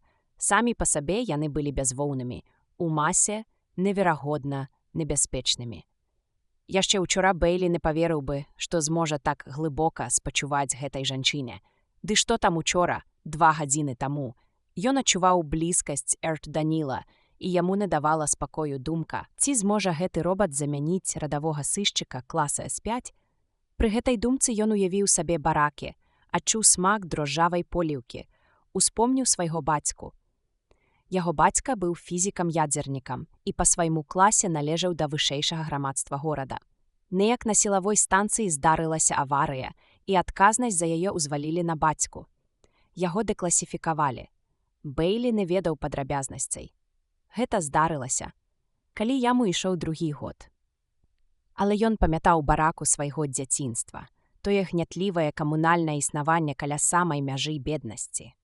Маці сваю ён зусім не памятаў. Пасля таго, што здарылася, яна пражыла нядоўга. А вось бацьку ён памятаў добра, атупелага ад п'янства, зламанага, замкнёнага чалавека, які часам гаварыў пра мінулае прахрыплым, перарывістым голасам. Ён памёр, так і не адноўлены ў сваіх правах, калі Лайджу было 8. Маленькі Лайдж і 2 яго старэйшыя сястры пераехалі ў дзіцячы дом аднаго з сектараў. Дзіцячы паверх, як яго называлі. Брат яго маці, дзядзька Борыс, сам быў занадта бедны, каб перашкодзіць гэтаму. Так што жыццё лягчэй не стала. Няпроста было і ў школе, без атрыманых ад бацькі прывілеяў. І вось цяпер ён апынуўся ў цэнтры скандалу, які пагражаў перарасці ў буйныя беспарадкі і мусіў суціхамірваць простых людзей, якія ў рэшце рэшт проста баяліся дэкласіфікацыі, сваёй і сваіх родных, а гэтага баяўся і ён сам. «Давайце супакоімся, мадам. Прадаўцы ж не зрабілі вам нічога благога», сказаў ён роўным голасам замоўклай жанчыне. «Вядома, не зрабілі. І не зробяць», раздалося сапрана жанчыны. «Думаеце, я дазволю, каб яны дакраналіся да мяне сваімі халоднымі тлустымі пальцамі? Я думала, што тут да мяне будуць ставіцца як да чалавека. Я жывы чалавек і маю права, каб мяне абслугоўвалі людзі. І наогул, у мяне дома 2 дзетак. Чакаюць мяне, каб ісці на вячеру. Не могуць жа яны пайсці ў сталовую адны, нібы сіроты. Мне трэба выйсці адсюль». «Досыць». Бэйлі адчуў, што пачынае губляць самавалоданне. «Каб вы дазволілі абслужыць сябе, то ўжо даўно б пайшлі адсюль. Вы проста дарэмна ўздымаеце гвалт. Добра, няхай яны вас абслужаць, і справе канец. Вось табе маеш». На твары жанчыны адбілася крайняе здзіўленне. «Можа, вы думаеце, са мной можна абыходзіцца па-свінску? Пара б ужо ўраду зразумець, нарэшце, што на зямлі жывуць не адны толькі робаты. Я працую з раніцы да вечара, і ў мяне таксама ёсць правы». Я натрашчала без замаўкання. Бэйлі адчуў сябе ў пастцы. Сітуацыя выходзіла з-пад кантролю.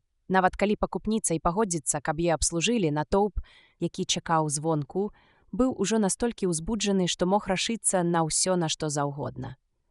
З таго часу, як сышчыкі ўвайшлі ў краму, натоўп падвоіўся, і цяпер каля вітрыны сабралася чалавек 100. Якая звычайная працэдура ў такіх выпадках? Нечакана спытаў Эр Даніл Аліва.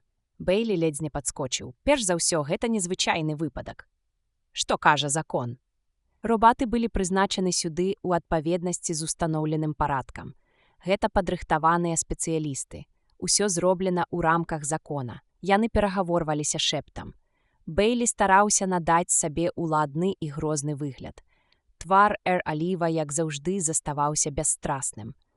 «У такім разе, — сказаў ён, — загадайце гэтай жанчыне дазволіць сябе абслужыць альбо пакінуць памяшканне».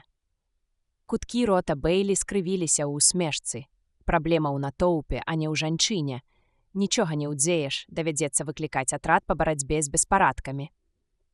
Каб падтрымліваць парадак, грамадзянам мусіць быць дастаткова аднаго прадстаўніка закону, прамовіў Эр Даніл, затым павярнуў сваё шырокашчокае аблічча да дырэктара магазіна. «Адчыніце сілавыя дзверы, сэр». Рука Бэйлі рынулася наперад, каб схапіць Эр. Даніла за плячо і разгарнуць яго, але ў апошнюю хвіліну ён перадумаў. Калі ў такі момант прадстаўнікі закону пачнуць адкрыта сварыцца між сабой, усякая надзея на мірнае вырашэнне канфлікту будзе страчана. Дырэктар пачаў было пратэставаць, шукаючы падтрымкі ў Бэйлі, але той адвёў позірк у бок. Не звяртаючы ўвагі на пратэсты, паўтарыў: «Я загадваю вам імем закону. Адказнасць за шкоду, нанесеную тавару і прадметам абстаноўкі, будзе несці горад», прасквіліў дырэктар тонкім голасам. «Заяўляю афіцыйна, што робячы гэта, я выконваю загад». Бар'ер апусціўся. З радасным рыкам, сабраўшыяся каля магазіна, уварваліся ўнутр. Яны прадчувалі перамогу. Бэйлі чуваў пра падобныя беспарадкі. Ён нават калісьці сам стаў сведкам аднаго з іх. На яго вачах дзясяткі рук падхоплівалі робатаў і, перадаючы іх цяжкія безабаронныя цэлы над галовамі, адпраўлялі іх у гушчу натоўпу. Людзі кідаліся на свае металічныя падабенствы. У ход ішлі малаткі, сілавыя нажы, іглапісталеты. У рэшце рэшт ад бедных робатаў заставаліся толькі пакрышаныя кавалкі металу і дроту. Дарагія пазітронныя мазгі, найскладанейшае стварэнне чалавечага розуму. Кідалі з рук у рукі, нібы футбольныя мячы, і імгненна ператваралі ў непатрэбны смецце. Потым дух знішчення, з такой лёгкасцю і весялосцю выпушчаны на волю, накіроўваў натоўп на ўсё, што толькі можна было разбіць. Робаты-прадаўцы, вядома, не маглі ведаць усяго гэтага, але як толькі натоўп уварваўся ў магазин, яны выдалі пранізлівы рэзкі гук і ўздынялі рукі да тварэй, нібы падпарадкоўваючыся прымітыўнаму інстынкту самазахавання. Жанчына, спалоханая тым, у што вылілася ўзнятая ёю замятня, запрычытала, з цяжкасцю глытаючы паветра. «Ой, што цяпер будзе? Што будзе?» Капялюш сунуўся ёй на твар, і яе словы зліліся ў працяглы бяссэнсавы вішч. «Спадар паліцэйскі, спыніце іх!» – завапіў дырэктар. І тут загаварыў Даніл. Без усякага бачнага намагання з боку робата яго голас нечакана аказаўся на некалькі дэцыбелаў вышэйшым за чалавечы. Яшчэ б, у які ўжо раз падумаў Бейлі, ён жа не. Кожны, хто зробіць яшчэ хоць адзін крок, будзе забіты. Нехта з задніх радоў закрычаў: «Хапай яго!» Але на імгненне ўсе замерлі. Раўданіл спрытна ўскочыў на крэсла, а з яго перабраўся на транстэксавы дэманстрацыйны стэнд.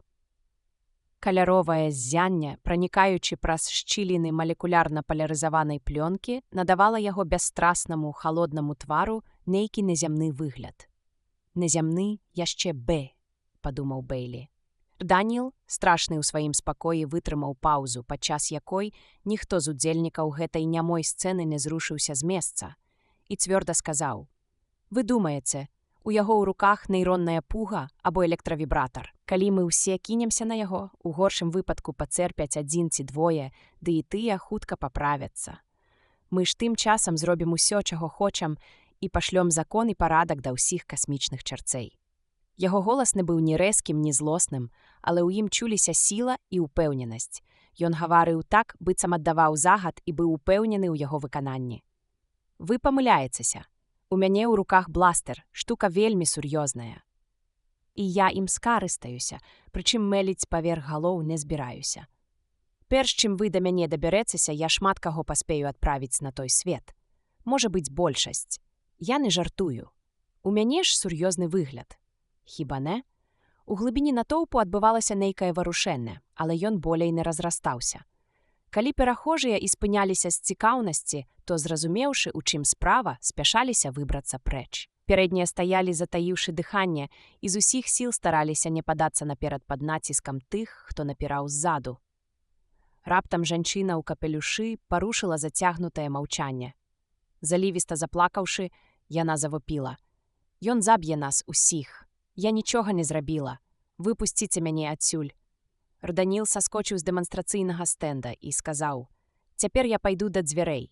Кожны, хто дакранецца да мяне, будзе застрэлены. Калі я дасягну выхаду, я буду страляць у любога, хто яшчэ не спяшаецца па сваіх справах, ці то мужчына, ці жанчына». «Гэтая дама?» «Не-не», – закрычала жанчына ў капелюшы. «Кажу вам, я нічога не зрабіла. Мне не патрэбны ніякія туфлі. Я хачу толькі дадому». «Гэта спадарыня», – працягваў Даніл, – «застанецца тут, пакуль яе не абслужаць». Ён крануўся наперад. Натоўп маўкліва стаяў перад ім. Бейлі заплюшчыў вочы. «Я ў гэтым не вінаваты», – у роспачы думаў ён. «Зараз пральецца кроў, пачнецца страшэнная замятня». Але ж яны самі навязалі яму ў памочнікі робата, самі далі робату роўныя з ім правы. Не, гэта не апраўданне. Бейлі і сам сабе не верыў. Ён мог спыніць эрсту Даніла ў самым пачатку. Пазней у любы момант ён мог выклікаць дзяжурную машыну. А замест гэтага ён дазволіў робату ўзяць на сябе адказнасць і пры гэтым адчуў баязлівае палягчэнне. Калі ж ён прызнаўся сабе, што ў гэтай сітуацыі асоба Даніла ўзяла верх, ён раптам адчуў да сябе агіду. Робат узяў верх. Шум не ўзмацняўся, не было чуваць выкрыкаў і праклёнаў, не было ні стогнаў, ні енку. Бейлі расплюшчыў вочы. Натоўп разыходзіўся. Дырэктар крамы паступова прыходзіў да сябе. Ён папраўляў збіты пінжак, прыгладжваў валасы, бурчаў гнеўныя пагрозы ўслед рэдкеючаму натоўпу. Проста ля ўваходу пачуўся выццё паліцэйскай сірэны. «Як заўсёды, да шапачнага разбору», – падумаў Бейлі. Дырэктар смыкнуў яго за рукаў. «Давайце абыдземся без далейшых непрыемнасцяў, інспектар. Не хвалюйцеся, усё будзе ў парадку», – паабяцаў Бейлі.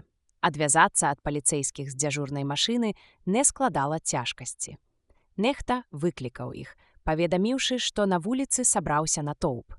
Яны не ведалі ніякіх падрабязнасцяў і самі маглі пераканацца, што вуліца чыстая. Даніл адышоў у бок, не праяўляючы ніякай цікавасці да таго, што адбывалася. Тым часам, як Бейлі даваў тлумачэнні людзям з дзяжурнай машыны, змяншаючы сур'ёзнасць здарэння і цалкам замаўчваючы пра ролю, якую адыграў у ім яго напарнік. Пасля ён адцягнуў Даніла ў бок да аднаго з сталебетонных слупоў будынка і прасіпеў: «Слухайце, я зусім не хачу грэць на гэтай справе рукі за ваш кошт. Грэць рукі? Гэта адна з вашых зямных ідыём. Я не паведамляў пра ваш удзел у гэтым здарэнні.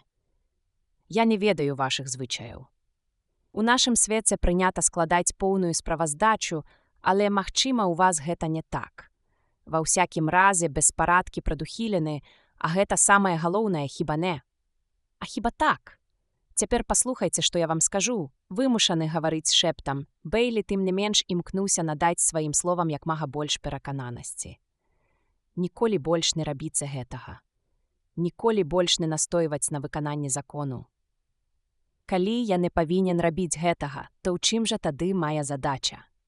Ніколі больш не пагражайце чалавеку бластэрам. Элайджа, я б не стрэліў ні пры якіх абставінах, і вы гэта выдатна ведаеце. Я не здольны прычыніць шкоду чалавечай істоце. Аднак, як бачыце, мне не прыйшлося страляць, і я быў упэўнены, што не прыйдзецца. Вам проста вельмі пашанцавала, што не прыйшлося страляць. Не спакушайце больш лёс. Я б таксама мог выкінуць такі нумар. Выкінуць нумар? Што гэта значыць? Няважна. Галоўнае, зразумейце сутнасць таго, што я вам кажу. Я і сам мог бы пагражаць натоўпу бластэрам. Ён у мяне заўсёды пад рукой. Але я не маю права гуляць у гэтыя гульні. Гэтаксама, як і вы. Бяспечней было б выклікаць на месца здарэння дзяжурныя паліцэйскія машыны, чым гераваць у адзіночку. Даніл абдумаў сказанае і пакруціў галавой. Мне здаецца, вы памыляецеся, калега Элайджа. Інструкцыя, дадзеная мне наконт характарыстыкі чалавечых якасцей зямлян, змяшчае звесткі пра тое, што ў адрозненне ад людзей знешніх светаў, зямлян з дзяцінства прывучаюць падпарадкоўвацца ўладзе. Відавочна, гэта вынік вашага ладу жыцця. Аднаго чалавека, які цвёрда ўвасабляе ўладу, было зусім дастаткова, што я і давёў. А ваше патрабаванне выклікаць паліцэйскую машыну на самай справе было толькі выразам амаль інстынктыўнага жадання, каб улады вышэйшага ўзроўню знялі адказнасць з вашых плячэй.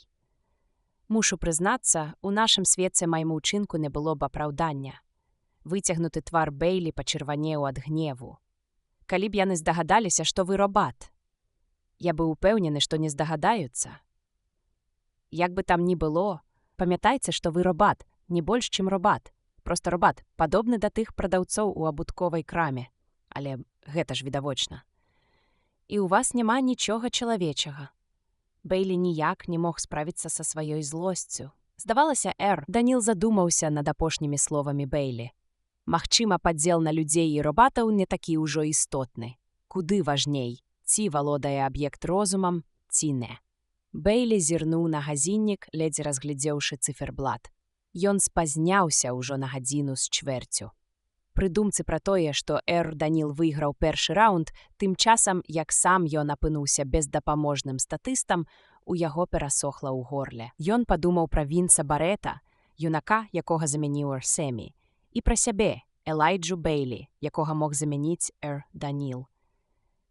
Яго бацьку, прынамсі, выкінулі з працы з-за аварыі, якая прынесла вялікую шкоду, загубіла мноства людзей. Можа, ён сапраўды быў вінаваты. Бейлі не ведаў дакладна. А раптам бацьку адхілілі ад пасады, каб вызваліць месца для робата-фізіка.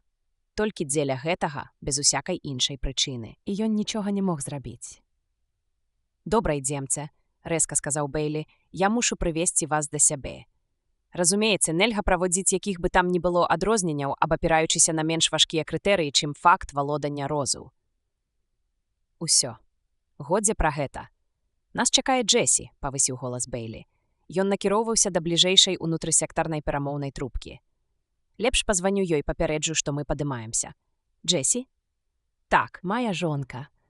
О Боже, у якім жа настроі я збіраюся паўстаць перад Джесі, падумаў Бейлі. Глава 4. Знаёмства з сям'ёй сыщыка. Спачатку Лайдж Бейлі звярнуў увагу на Джесі толькі за яе імя. Ён пазнаёміўся з ёй на каляднай вечерыне, уладкаванай іх сектарам, каля чашы з пуншам. Ён толькі што скончыў вучобу, толькі што атрымаў прызначэнне на працу ў гарадскую адміністрацыю, толькі што пераехаў у гэты сектар. Жыў ён у адным з халасцяцкіх адсекаў агульнага пакоя 122А. Даволі нядрэнным для халасцяка, яна разлівала пунш. Я Джесі. Джесі навадні. Я вас раней не сустракала. Бейлі, азваўся ён. Элайджа Бейлі. Можна проста Лайдж.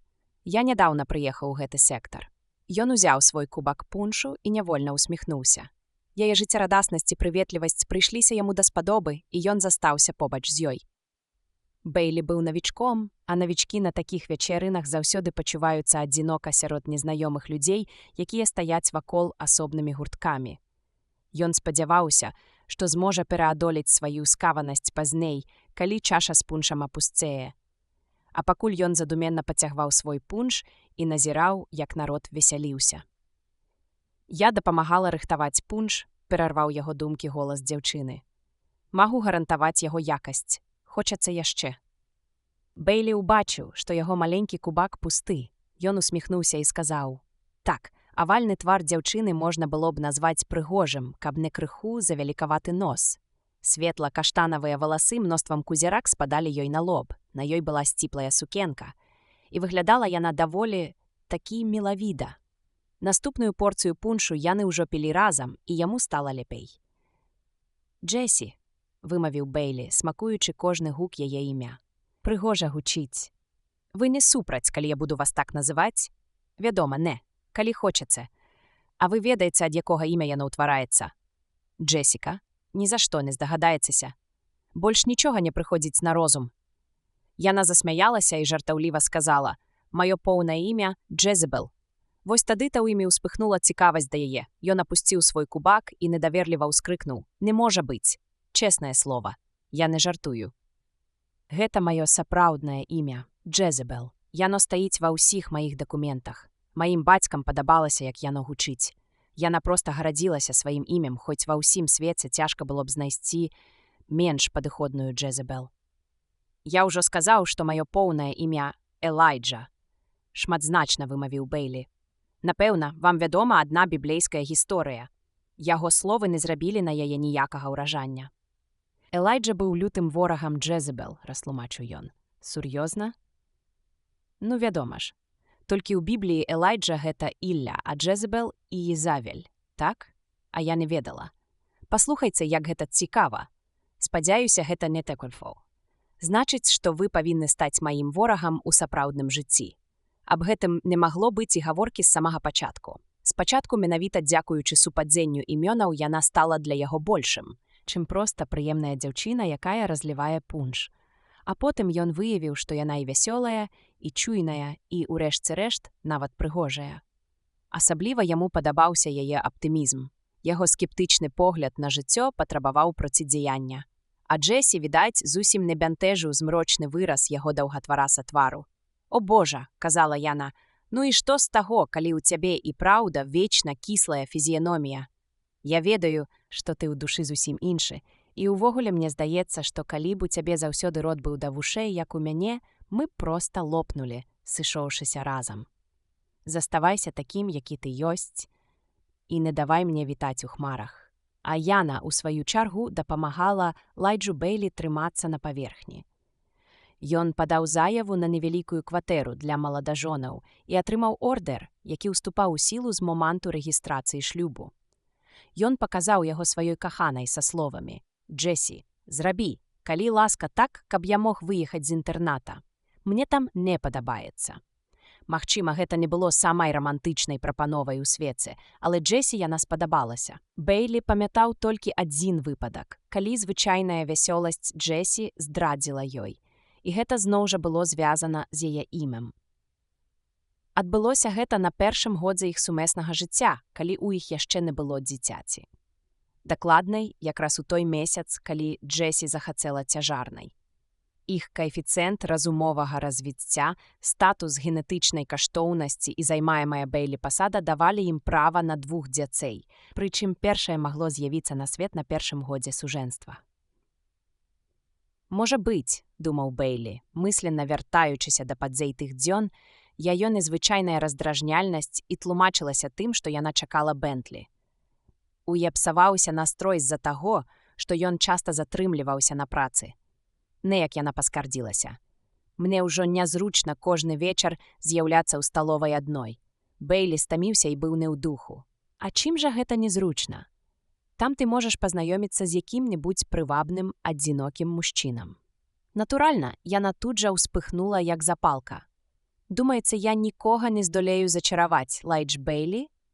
Магчыма, гэта здарылася проста таму, што ён стаміўся. Магчыма, таму, што Джуліус Эндербі, яго аднакашнік, абышоў яго яшчэ на адну ступеньку па службовай лясвіцы. А можа, гэта здарылася проста з-за таго, што яму надакучыла яе вечнае імкненне адпавядаць свайму імені, хоць ніякага падабенства з біблейскай цёзкай у яе не было, ды і не магло быць. Так ці інакш, ён адказаў насмешкай. «Мяркую, здолееш, толькі не думаю, што ты гэта зробіш. Шкада, што ты не ў стане забыць сваё імя і быць самой сабой. Якой захачу, такой і буду. Намаганні быць Джезебел ні да чаго добрага цябе не прывядуць. Калі хочаш ведаць праўду, гэтае імя, значыць зусім не тое, што ты думаеш». Біблейская Джезебел, паводле сведчанняў пра яе жыццё, была вернай і клапатлівай жонкай. Наколькі вядома, у яе не было каханкаў, яна ніколі не ўладкувала шумных оргій і строга трымалася сваёй маралі. Джесі сярдзіта паглядзела на яго. «Няпраўда. Пра яе кажуць нарумяненая і Язавель. Я ведаю, што гэта значыць. Можа, ты і думаеш, што ведаеш, але вось паслухай». Пасля таго, як муж Язавелі, цар Ахаў, памёр, на прастол узышоў яе сын Іарам. Адзін з военачальнікаў яго войска, Іюй, паўстаў супраць яго і забіў яго. Затым адправіўся ў Ізраэль, дзе жыла старая царыца маці Езавель. Яна даведалася аб яго набліжэнні і зразумела, што ў яго магла быць толькі адна мэта – забіць яе. Гордая і мужная, яна нарумяніла твар і апранулася ў свае лепшыя строі, каб сустрэць ворага так, як належыць велічнай і нязломнай царыцы. Ён загадаў выкінуць яе з акна палаца і растаптаць. На маю думку, яна годна сустрэла сваю смерць. Вось што маюць на ўвазе людзі, калі кажуць пра нарумяненую Джезебел. Ведаюць яны гэтую гісторыю ці не. На наступны вечар Джесі нягучна сказала: «Я чытала Біблію, Лайдж. Што?» У першы момант Бэйлі ніяк не мог зразумець, пра што ідзе гаворка. Тыя месцы, дзе гаворыцца пра Джезебел. «А, Джесі, прабач, калі я цябе пакрыўдзіў. Я павадзіў сябе як хлапчук». «Не. Яна халодна скінула яго руку са сваёй таліі і апусцілася на краёчак канапы далей ад яго. Заўсёды добра ведаць праўду, не хочацца трапляць у дурное становішча за таго, чаго не ведаеш. Вось я і прачытала пра яе. Усё роўна яна была заганнай жанчынай, Лайдж. Ну, то і пісалі яе ворагі. Яе ўласнай думкі пра сябе мы не ведаем. Яна забівала ўсіх прарокаў гасподніх, якія толькі трапляліся ёй у рукі. Гэта зноў кажуць яе ворагі.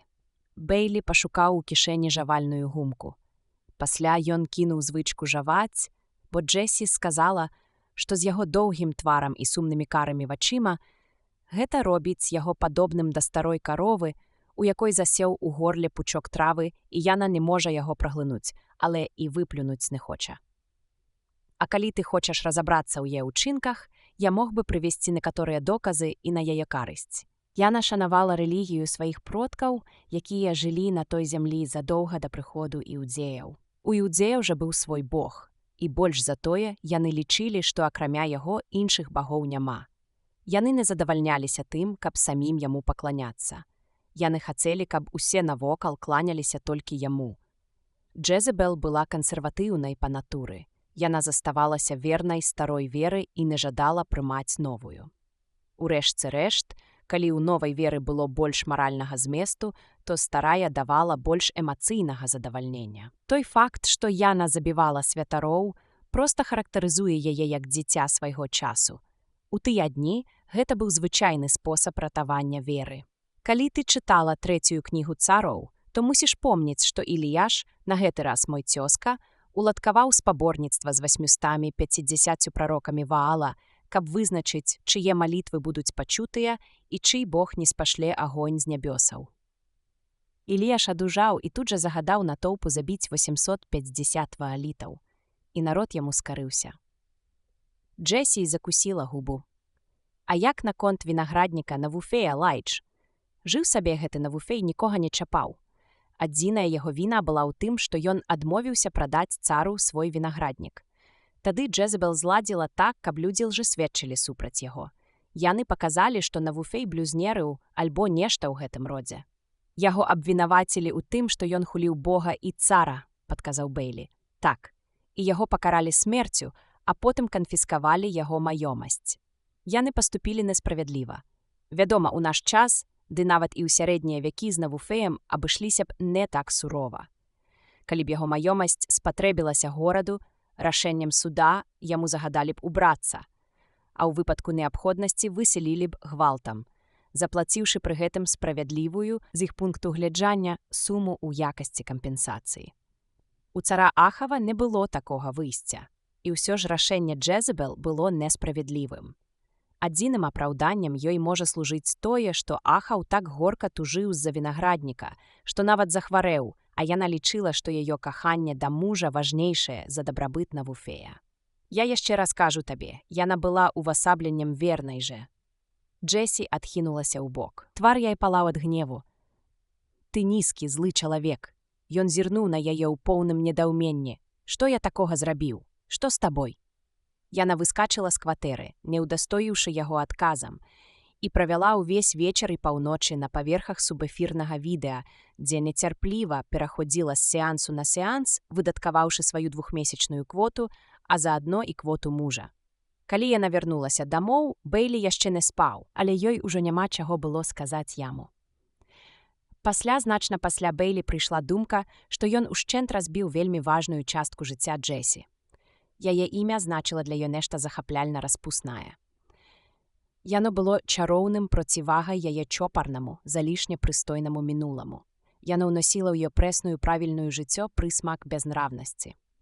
І Джесі абажала гэта, але ўсё гэта рухнула. Яна ніколі больш не згадвала свайго поўнага імя ні пры Лайджы, ні пры сваіх сяброўках, і, як здавалася Бейлі, яна пазбягала яго нават ва ўласных думках. Яна стала проста Джесі і пачала падпісвацца гэтым імем. Прайшло некалькі дзён, і яна зноў пачала размаўляць з мужам, а прыкладна праз тыдзень іх ранейшыя адносіны цалкам аднавіліся. З таго часу яны сварыліся яшчэ не раз, але так сур'ёзна, ніколі. Толькі аднойчы іх размова закранула яе імя, ды і то ускосна. Джесі была на 8-м месяцы. Яна сышла са сталовай А23, дзе працавала памочніцай дыетолага. У яе з'явілася незвычайна шмат вольнага часу, які яна праводзіла ў роздуме і падрыхтоўцы да нараджэння дзіцяці. Аднойчы вечарам яна спытала: «Што ты думаеш наконт Бентлі? Прабач, дарагая, пра што ты?» Бейлі адарваўся ад стосу папер, якія прыцягнуў з працы. Хочаш, не хочаш, а даводзілася браць звышурочную работу. Неўзабаве мусіў з'явіцца на свет лішні род, Джесі не працавала, а яго ўласныя шансы на прасоўванне па службе былі, як і раней, не вельмі то вялікія. Я кажу, калі народзіцца хлопчык, як ты наконт таго, каб назваць яго Бентлі? Бейлі скептычна скрывіў губы. Бентлі, Бейлі. Табе не здаецца, што імя і прозвішча занадта падобныя? Не ведаю. Мне здаецца, у іх ёсць нейкая рытмічнасць. Да таго ж, калі малы вырасце, ён заўсёды зможа абраць сабе другое імя паводле ўласнага смаку. Ну што ж, я не супраць. Ты ўпэўнены. Гэта значыць, можа, ты хацеў назваць яго Элайджам і дадаваць малодшы. На мой погляд, гэта не вельмі ўдалая думка. Ён зможа назваць Элайджам свайго сына, калі захоча. Я б толькі хацела ўдакладніць, пачала Джесі і змоўкла. Памарудзіўшы, ён падняў галаву. Што ўдакладніць? Джесі старанна пазбягала яго позірку, аднак голас яе прагучаў даволі ўпэўнена. Бентлі ж не біблейскае імя, праўда?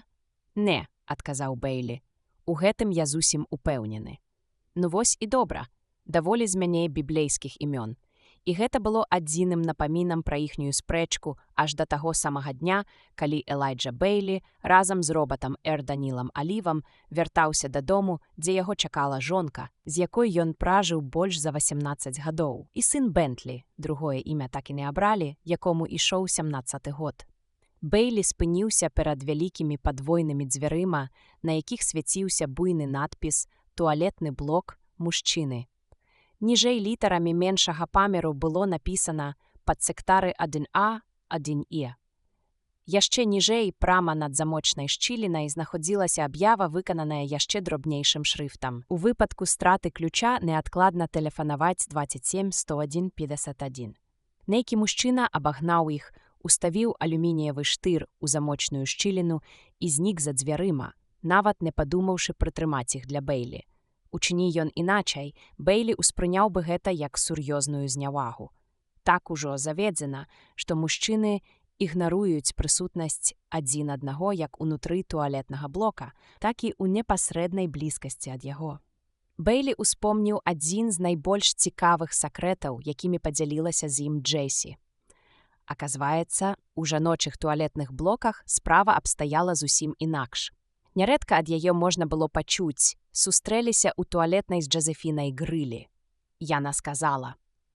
Калі Бэйлі атрымалі дазвол на падключэнне невялікай умывальнай ракавіны ў сваёй спальні, грамадскае жыццё Джэсі моцна пацярпела. У гэтым заключаўся адваротны бок тых дабротаў, якімі яны карысталіся, прасунуўшыся па сацыяльнай лесвіцы. Змагаючыся са сваім збянтэжаннем, Бэйлі сказаў: «Даніл, пачакайце мяне тут, калі ласка». «Вы збіраецеся мыцца?» – зацікавіўся робат. Скрывіўся, Бэйлі падумаў: «Ліхі робат. Ужо калі яны напхалі яго звесткамі пра нашу сталёвую нару, маглі б навучыць яго і манерам. Калі ён ляпне падобнае каму-небудзь яшчэ, адказваць прыйдзецца мне. Я прыму душ. Па вечарах тут бывае шмат народу, губляеш шмат часу. А калі я зраблю гэта цяпер, у нашым распараджэнні будзе цэлы вечар». Твар Даніла па-ранейшаму заставаўся невузрушаным.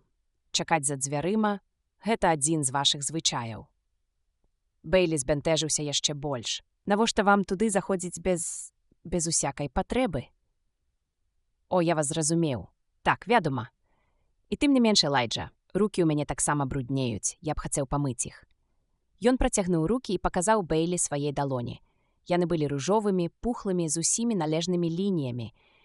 Яны неслі на сабе адбітак тонкай, старанна выкананай працы і паводле чалавечых мерак былі зусім чыстымі. «Ведаеце, у нас у кватэры ёсць ракавіна», – паведаміў Бэйлі нібы між іншым. «Снабізм усё роўна не дойдзе да робата. Дзякуй за любезнасць.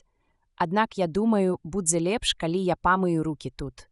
Раз ужо мне належыць жыць з вамі, зямлянамі, я мушу засвоіць як мага больш вашых звычаяў. Ну, тады ўваходзьце». Яркі, вясёлы інтэр'ер туалетнага блока рэзка адрозніваўся ад дзелавога утылітарызму большай часткі горада. Але на гэты раз Бэйлі было не да інтэр'ераў. «Гэта зойме каля паўгадзіны. Пачакайце мяне», – шэптам сказаў Бэйлі і пайшоў. Потым вярнуўся і параіў: «Ведаеце што, ні з кім не гаварыце і нікога не разглядвайце. Ні слова, ні позірку. Тут так прынята».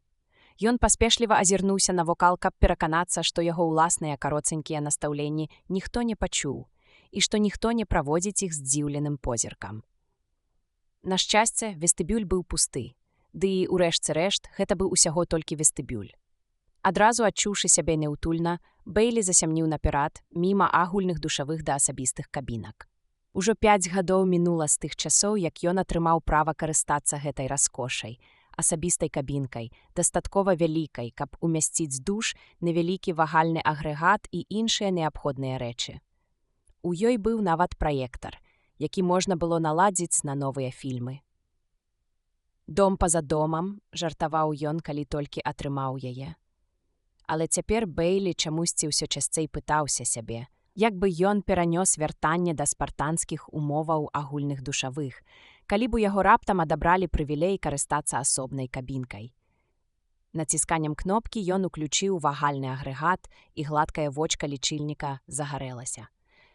Старанна вымыты, апрануты ў чыстую бялізну і свежую кашулю і ўвогуле адчуваючы сябе значна ўпэўненей, Бэйлі вярнуўся да цярпліва чакаўшага яго Эрданіла.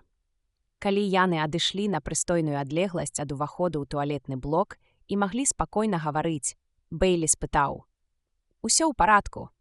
«Абсалютна, Элайджа». Джесі сустрэла іх у дзвярах, несмела ўсміхаючыся. Бэйлі чмокнуў яе ў шчаку і прамармытаў: «Джесі, гэта мой новы напарнік, Даніл Аліва». Джесі працягнула руку, Даніл патрымаў яе ў сваёй і адпусціў. Яна павярнулася да мужа, потым, нясмела зірнуўшы на Даніла, сказала: «Сядайце, калі ласка, містер Аліва. Мне трэба абмеркаваць з мужам кое-якія сямейныя справы. Гэта зойме не больш хвіліны. Спадзяюся, вы не пярэчыце». Яна пацягнула Бэйлі за рукаў, і яны перайшлі ў іншы пакой. Там яна хутка зашаптала: «З табой усё ў парадку? Ты не паранены, не?» Я так расхвалявалася, калі пачула паведамленне па радыё. Якое паведамленне? Каля гадзіны таму. Перадавалі пра беспарадкі ў абутковай краме. Сказалі, што іх прадухілілі двое сышчыкаў. Я ведала, што ты ідзеш дадому разам са сваім напарнікам, а гэта здарылася якраз у нашым падсектары і якраз у той час, калі ты ішоў дадому, і я падумала, што, можа быць, з натоўпам было не так лёгка справіцца, як перадавалі, і цябе? Джесі, прашу цябе, перастань. Ты ж бачыш, я цэлы і здаровы. Джесі з цяжкасцю ўзяла сябе ў рукі і нясмела спытала: «Твой напарнік не з твайго аддзела, так?» «Не», голас Бэйлі здрыгануўся. «Ён зусім з іншага ведамства. Як мне з ім трымацца, як з любым іншым? Ён мой напарнік і ўсё». Ён вымавіў гэта так непераканаўча, што Джесі адразу адчула нешта неладнае.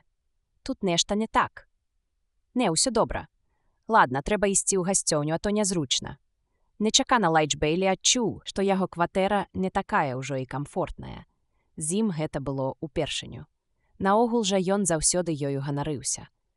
Яна складалася з 3 пакояў, даволі прасторных. Гасцёўня, напрыклад, была памерам 15 на 18. У кожным з пакояў быў убудаваны шафа. Побач з кватэрай праходзіў вентыляцыйны канал. Часам ад яго даносілася ціхае бурчанне, затое ён гарантаваў першакласнае рэгуляванне тэмпературы і падачу добра кандыцыяванага паветра. Да таго ж, кватэра размяшчалася не надта далёка ад абодвух прыбіральных блокаў, гэта было вельмі зручна. Але істота з іншага свету, якая сядзела цяпер у гасцёўні, нечакана прымусіла яго адчуць пачуццё няўпэўненасці. Кватэра пачала здавацца цэснай і неўтульнай. «Лайдж, вы з містерам Аліва вечаралі?» – спытала Джесі наўмысна бадзёрым голасам. «Забыўся цябе папярэдзіць, Даніл не будзе з намі есці, а я б чаго-небудзь паеў», – хутка адгукнуўся Бэйлі. Словы мужа ані чуць не здзівілі Джесі. Пры цяперашнім жорсткім кантролі над размеркаваннем прадуктаў і небывалым зніжэнні нормаў выдачы, адмаўляцца ад пачастунку гаспадароў стала добрым тонам. «Спадзяюся, містер Аліва, вы не пярэчыце, калі мы павячараем. Звычайна мы з Лайджам і Бентлі ходзім у грамадскую сталоўку. Гэта значна зручней, і, ведаеце, там большы выбар страў, ды і порцыі большыя, калі шчыра. Акрамя таго, у нас з Лайджам ёсць дазвол тройчы на тыдзень харчавацца дома. Лайдж на добрым рахунку ў сваім дэпартаменце, таму у нас вельмі нядрэнны статус. І я падумала, што дзеля такога выпадку, калі б вы захацелі далучыцца да нас, мы маглі б уладзіць невялікае свята, хоць, ведаеце ж, я асабіста лічу, што людзі, якія злоўжываюць сваімі асабістымі прывілеямі, у нейкім сэнсе антыграмадскія». Рок Даніл слухаў вельмі цярпліва і уважліва. Незаўважна ад яго Бэйлі даў Джесі знак замаўчаць і ўголас нагадаў: «Я галодны, дарагая. Я не парушу вашых традыцый, місіс Бэйлі, калі буду звяртацца да вас па імені». «Не, вядома ж, не». Джесі адкінула ўбудаваны ў сцяну стол і падключыла разаграваль страў да разеткі, якая знаходзілася ў цэнтры накрыўкі стала. «Адкіньце ўсякія фармальнасці і называйце мяне проста Джесі. Даніл». Яна какетліва хіхікнула. Бэйлі апанавала лютасць. Сітуацыя рабілася ўсё больш няёмкай. Джесі відавочна ўспрымала Эрданіла за чалавека. Будзе чым пахваліцца, пра што паперакідвацца словам у прыбіральным блоку. Трэба прызнаць, рысы яго застылага твару былі па-свойму прывабныя, і Джесі лашчыла яго ўвага. Гэта і дурань мог заўважыць. «Цікава», – падумаў Бейлі, – якое ўражанне Джесі робіць на Эрданіла. За 18 гадоў яна мала змянілася. Прынамсі так здавалася Лайджу Бейлі. Вядома, яна папаўнела, і яе постаць страціла даўнюю гібкасць. Каля куткоў вуснаў з'явіліся зморшчынкі, а шчокі злёгку абцяжарэлі. Прычоска стала больш строгай, і валасы ўжо не так блішчэлі, як раней. Аднак, хмура думаў Бейлі, усё гэта дробязі. На знешніх светах жанчыны былі такімі ж стройнымі і велічнымі, як і мужчыны. Прынамсі, такімі іх паказвалі ў кінакнігах. Мабыць, менавіта да такога тыпу жанчын прывык Эрданіл. Але робата, здавалася, зусім не бянтэжылі ні словы Джесі, ні яе знешнасць, ні тое, што яна стала называць яго па імені. Ён спытаў: «Вы ўпэўнены, што мне можна так вас называць?» «Джесі, гэта памяншальнае імя. Відаць, так вас клічуць толькі блізкія і сябры, а мне варта было б называць вас поўным іменем». Джесі, якая ў гэты момант разрывала упакоўку вячэрняга пайка, апусціла галаву і яшчэ старанней занялася сваёй справай. «Клічце мяне проста Джесі», – сухавата адказала яна. «Мяне ўсе так клічуць. Другога імені ў мяне няма». «Вельмі добра, Джесі». Адчынілася дзверы, і ў пакой асцярожна ўвайшоў падлетак. Яго вочы адразу спыніліся на Эрданіле. «Тату?» – няўпэўнена вымавіў хлопчык. «Гэта мой сын Бентлі», – ціха прадставіў яго Бейлі. «А гэта містер Аліва, Бен. Твой калега, так, тату. Добры дзень, містер Аліва». Вочы Бена шырока расплюшчыліся і заблішчэлі. «Скажы, тату, што там здарылася ў абутковай краме? У навінах паведамілі?» «Цяпер ніякіх пытанняў, Бен». Рэзка перабіў яго Бейлі. У Бентлі выцягнулася твар ад засмучэння. Ён зірнуў у бок маці, якая паказала яму на крэсла. «Ты зрабіў тое, што я табе загадала, Бентлі?» – спытала Джесі, калі ён сеў. Яе рукі пяшчотна прабегліся па валасах сына. Ён быў такім жа чарнавалосым, як Бейлі, і ростам, відаць, таксама пайшоў у бацьку. Але ва ўсім астатнім ён быў падобны да маці. У Бентлі быў авальны твар Джесі, яе светла-карыя вочы, яе бесклапатны погляд на жыццё. «Вядома, мама», – адказаў Бентлі і падаўся крыху наперад, каб зазірнуць у падвойную міску, з якой ужо ўздымаўся духмяны пар. «Што ў нас на вячэру? Няўжо зноў зімацялятына? А мам?» «Чым табе не падабаецца зімацялятына?» Джесі сцяла вусны. «Будзь ласкаў есці тое, што табе даюць, і без каментарыяў. Было ясна, што на вячэру ў іх сапраўды зімацялятына». Бейлі заняў сваё месца за сталом. Ён і сам аддаў бы перавагу чаму-небудзь замест зімацялятыны з яе вострым пахам і характэрным прысмакам, які яшчэ доўга застаецца ў роце. Але аднойчы ў іх з Джесі ўжо была размова на гэтую тэму. «Ну, я проста не магу, Лайдж», – сказала яна неяк. «Я праводжу тут, на гэтых паверхах, цэлы дзень і не хачу нажываць сабе ворагаў. Тут добра ведаюць, што я працавала памочніцай дыетолага, і калі буду кожны тыдзень праходзіць з кавалкам мяса або з курачкай па паверху, дзе амаль ні ў кога няма права харчавацца дома нават у нядзелю, падумаюць, што я злоўжываю сваімі знаёмствамі на кухні. Пойдуць размовы, здагадкі, плёткі. Так што я не змагу і носа высунуць з кватэры, не тое, каб спакойна прайсці ў туалетны блок. І потым зімацяляціна і пратаагародніна сапраўды вельмі карысныя.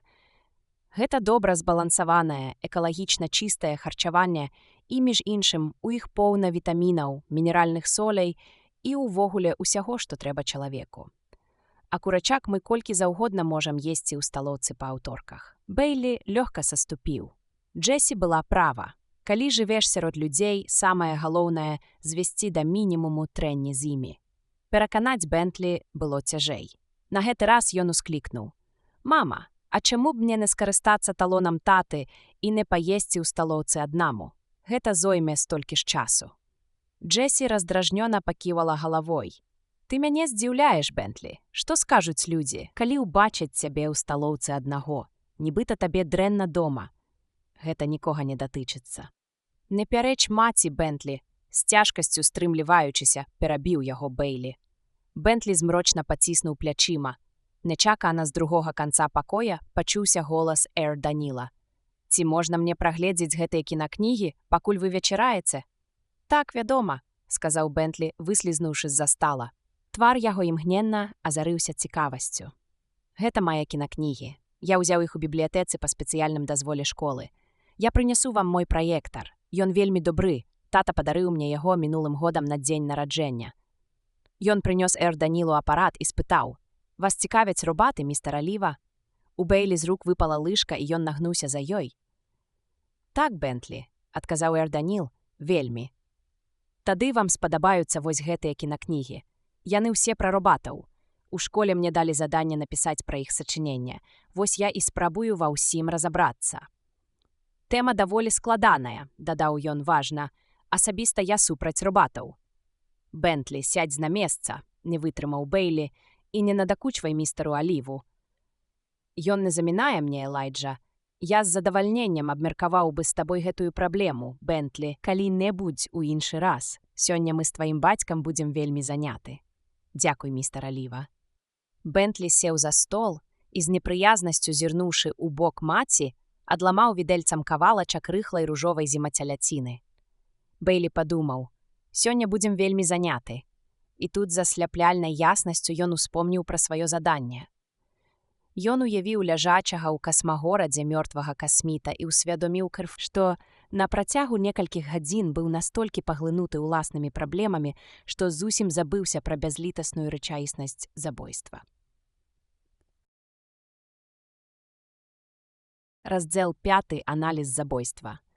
Джесі падышла развітацца з імі. На ёй быў вячэрні капялюш і жакет з кератканіны. «Спадзяюся, вы мяне прабачыце, містер Аліва. Ведаю, што вам з Лайджам трэба многае абмеркаваць». Яна адчыніла дзверы і падштурхнула сына наперад. «Калі ты вернешся, Джесі?» – спытаў Бейлі. Джесі памаруджыла. «А калі мне лепш прыйсці?» «Ну, зусім не абавязкова сыходзіць на ўсю ноч. Можа, вернешся ў свой звычайны час? Недзе каля 12-й?» Ён пытальна зірнуў на Эр Даніла. Той кіўнуў. «Шкадую, што даводзіцца выганяць вас з уласнага дома. Не хвалюйцеся пра гэта, містер Аліва. Я заўсёды праводжу гэты вечар з сяброўкамі. Хадзем, Бен. Справіцца з падлеткам было няпроста. А мне навошта сыходзіць? Я не збіраюся ім замінаць. Сапраўды. Рабі, што табе кажуць. Ну, тады чаму мне нельга пайсці з табой у субэфірнік? Таму, што я іду з сяброўкамі, а ў цябе ёсць іншыя». Дзверы за імі зачыніліся з грукатам. І вось настаў той момант, якога Бейлі ўвесь час стараўся пазбегнуць. Спачатку ён гаварыў сабе: перш за ўсё трэба сустрэць робата і паглядзець, што ён з сябе уяўляе. Потым думаў, трэба прывесці яго дадому, а затым спачатку паедзем. Але цяпер усе адцяжкі засталіся ззаду. Адкладваць далей было няма куды. Ён нарэшце ўшчыльную наблізіўся да пытання аб забойствах, аб міжзоркавых адносінах, аб магчымым павышэнні ў званні, аб магчымым правале. Але нават пачаць размову ён не мог інакш, як звярнуўшыся пад дапамогу да робата. Пальцы яго бязмэтна барабанілі па стале, які яшчэ не прыбралі назад у нішу. «Мы можам быць упэўнены, што нас тут не падслухоўваюць?» – спытаў Эр Даніл. Бейлі зірнуў на яго з здзіўленнем. «Ніхто не стане слухаць размовы ў чужой кватэры. У вас не прынята падслухоўваць. Гэта нікому і ў галаву не прыйдзе, Даніл. З тым жа поспехам вы маглі б меркаваць, што нехта, не ведаю, што нехта стане заглядваць у вашу міску, калі вы ядзіце. Або што нехта здзейсніць забойства. Што? Забіваць жа таксама не ў вашых звычаях, ці не так, Элайджа?» Бейлі адчуў, як пачынае злавацца. «Паслухайце, калі вы хочаце са мной супрацоўнічаць, перастаньце пераймаць касмітаў з іх пыхай. Вам гэта не пасуе, Эр Даніл». Ён не ўстояў перад спакусай падкрэсліць «Эр». «Выбачайце, калі я вас пакрыўдзіў, Элайджа. Я толькі хацеў паказаць, што калі людскія істоты здольны, відавочна грэбуючы звычаем, здзейсніць забойства, яны могуць парушыць звычай і дзеля меншага зла, такога, як падслухоўванне». «Кватэра дастаткова добра ізаляваная», – сказаў Бейлі, усё яшчэ хмурачыся. «Вы ж не чулі ніякіх гукаў з суседніх кватэр, ну і суседзі нас не пачуюць. І потым, адкуль каму ведаць, што мы збіраемся тут абмяркоўваць? Давайце не будзем недаацэньваць супраціўніка. Давайце лепш перайдзем да справы, паціснуў плячыма Бэйлі. У мяне мала звестак, таму я без цяжкасці магу выкласці ўсе свае карты. Мне вядома, што нехта па імені Родж Немену Сартан, грамадзянін планеты Аўрора, які жыў у касмагорадзе, быў забіты невядомым або невядомымі. Наколькі я разумею, у касмітаў склалася меркаванне, што гэтая падзея невыпадковая. Ці я маю рацыю? Вы абсалютна маеце рацыю, Лайджа. Яны звязваюць яго з нядаўнімі спробамі зашкодзіць праекту стварэння на зямлі адзінага робата-чалавечага грамадства паводле ўзору знешніх светаў, які спансіруюць касміты, і мяркуюць, што забойства было падрыхтавана добра арганізаванай тэрарыстычнай групай. Так, добра. Тады пачнём з таго, ці сапраўды слушнае гэтае меркаванне касмітаў. Чаму забойства не магло быць справай рук якога-небудзь фанатыка-адзіночкі? На зямлі многія незадаволены робатамі, але няма ніводнай партыі, якая прапагандуе такога роду гвалт. Напаказ, магчыма, няма. Нават у тайнай арганізацыі, якая паставіла сабе мэтай знішчэнне робатаў і фабрык, што іх вырабляюць, хапіла б здаровага глузду зразумець. Самае горшае, што яны могуць зрабіць, гэта забіць касміта. Нашмат лагічней меркаваць, што тут дзейнічаў чалавек з расстроенай псіхікай. Думаю, факты сведчаць супраць версіі пра фанатыка, сказаў Даніл, уважліва выслухаўшы Бэйлі. Занадта старанна была абраная ахвяра і час забойства. Такое пад сілу толькі добра арганізаванай групе, здольнай распрацаваць падрабязны план аперацыі. У такім выпадку вам вядома нашмат больш, чым мне. Выкладвайце. Я не ведаю гэтага выразу, але, здаецца, разумею, што вы хацелі сказаць. Думаю, мне давядзецца растлумачыць вам падаплёку таго, што адбылося. У касмагорадзе лічаць, што ў нас з зямлёй склаліся незадавальняльныя адносіны. Гэта яшчэ мякка сказана, прабурчаў Бэйлі. Мне казалі, што калі заснавалі касмагорад, амаль ніхто з нашых людзей не сумняваўся, што зямля захоча прыняць і збудаваць адзінае грамадства, якое так добра сябе зарэкамендавала на знешніх светах. Нават пасля першых бунтаў мы думалі, што ўся справа толькі ў тым, што вашы людзі яшчэ не апамяталіся ад першага ўзрушэння, выкліканага навізной таго, што адбывалася. Аднак аказалася, што справа не ў тым. Нягледзячы на супрацоўніцтва усепланетным урадам і адміністрацыямі большасці гарадоў, супраціўленне землян не слабела, і мы змаглі дамагчыся нямнога.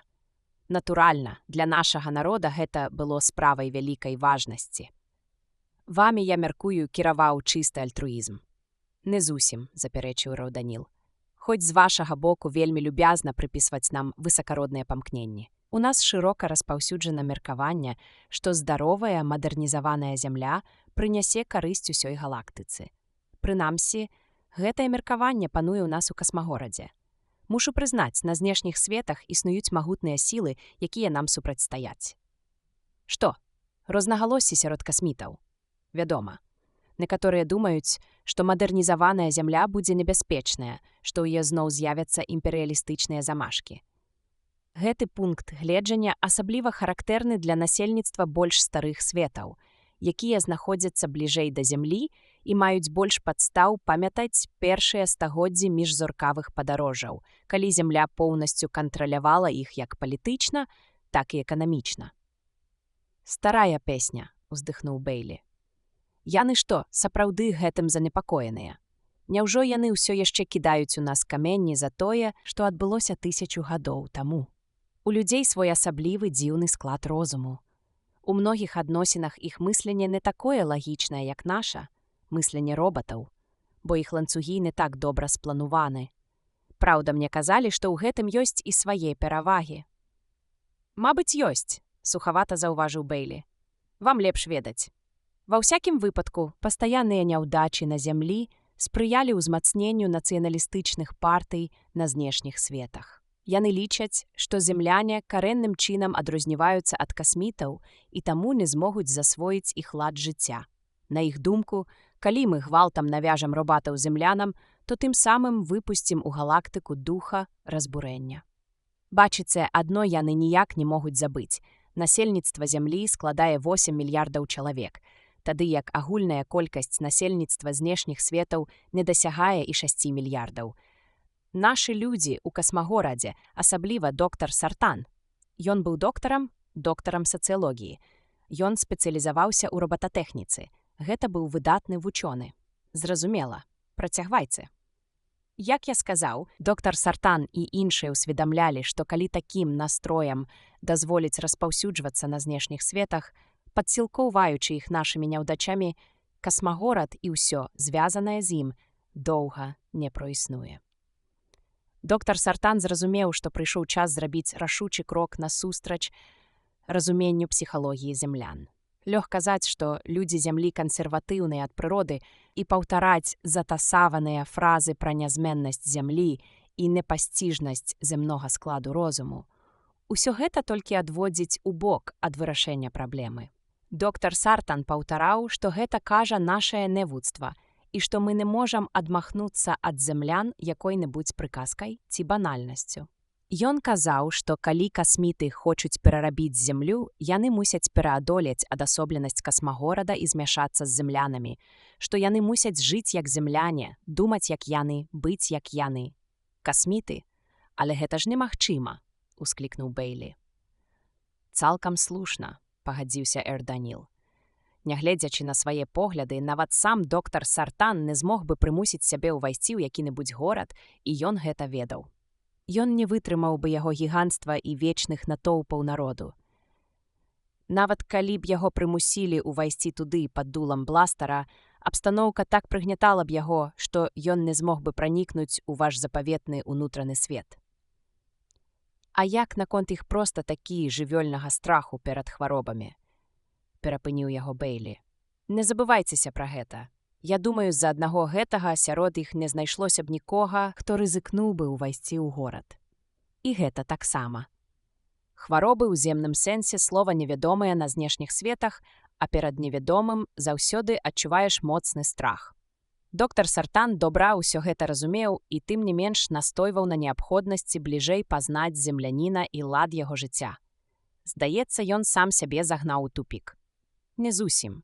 Усе гэтыя перашкоды непераадольныя для касмітаў людзей. Касміты-робаты зусім іншая справа. Чорт, увесь час забываю, што ён робат, падумаў Бейлі. У голас ён усклікнуў. Сапраўды? Так. Гэта натуральна, мы больш гібкія. Прынамсі, у гэтых адносінах. Нас можна сканструяваць спецыяльна для адаптацыі да жыцця землян. Калі стварыць робатаў, вонкава нічым не адрозных ад жыхароў зямлі, магчыма, земляне іх прымуць і дазволяць вывучыць сваё жыццё знутры. І вы? Бейлі раптам асяніла здагадка. Менавіта такі робат, пацвердзіў Эрданіл. Доктар Сартан цэлы год працаваў над праектаваннем такіх мадэляў.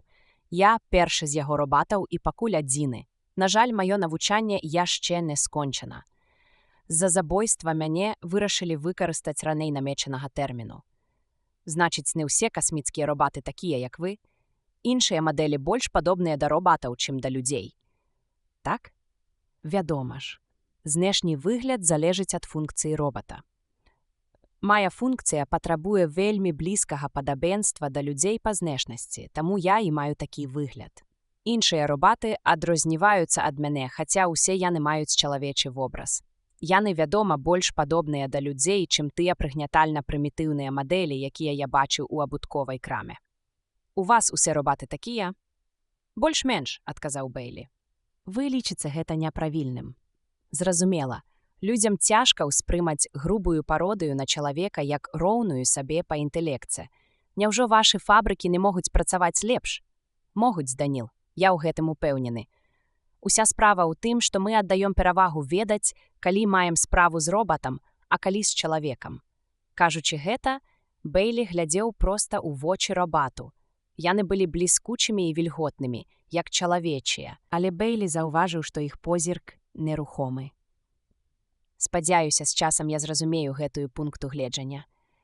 На імгненне Бейлі здалося, што ў рэпліцы Эрданіла прагучаў сарказм, але ён адразу адкінуў гэтую думку. Ва ўсякім разе, працягваў Эрданіл, Доктар Сартан добра разумеў, што ў гэтым адна з цяжкасцяў пераходу да CFE. CFE. Што гэта такое? Хімічныя сімвалы, якія абазначаюць вуглярод і жалеза, Элайджа. Вуглярод – аснова чалавечага жыцця, а жалеза – аснова жыцця робатаў. Спалучэнне сімвалаў CFE зручна выкарыстоўваць для абазначэння культуры, якая аб'ядноўвае лепшыя рысы абодвух на роўнай, але паралельнай аснове. CFE. Вы пішаце іх праз злучок ці як? Не, Элайджа, не праз злучок. Прынятая форма – дыяганальная лінія паміж двума гэтымі знакамі. Яна сімвалізуе зліццё дзвюх культур без перавагі адной над другой. Бэйлі раптам злавіў сябе на тым, што слухае з вялікай цікавасцю. Афіцыйная праграма адукацыі на зямлі, па сутнасці, не ўключала ніякіх звестак па гісторыі і сацыялогіі знешніх светаў пасля вялікага мяцяжу, у выніку якога былыя калоніі зямлі сталі незалежнымі. Вядома, папулярныя раманічныя кнігафільмы ствараліся паводле сваіх стэрэатыпаў. Заезджы магнат, жаўцевы і экстравагантны, яго чароўная спадчынніца, якую нязменна зачароўвалі чары зямлянца, і якая замяняла пагарду каханнем, зарваны і злосны супернік касміт, які вечна заставаўся ў дурнях. Гэтыя фільмы нікуды не гадзіліся, бо супярэчылі нават самым агульнавядомым фактам. Кожны ведаў, што касміты ніколі не ўваходзілі ў горад, а жанчыны з знешніх светаў наогул не ступалі на зямлю. Не без намагання ён прымусіў сябе вярнуцца да прадмета гаворкі. Здаецца, я разумею, куды вы хіліце. Ваш доктар Сартан узяўся за вырашэнне праблемы ператварэння зямлі ў грамадства тыпу СФ з іншага новага і шматабяцальнага боку. Нашы кансерватыўныя колы ці медыявісты, як яны самі сябе называюць, устрывожыліся. Яны спалохаліся, што Сартан можа дабіцца поспеху і забілі яго.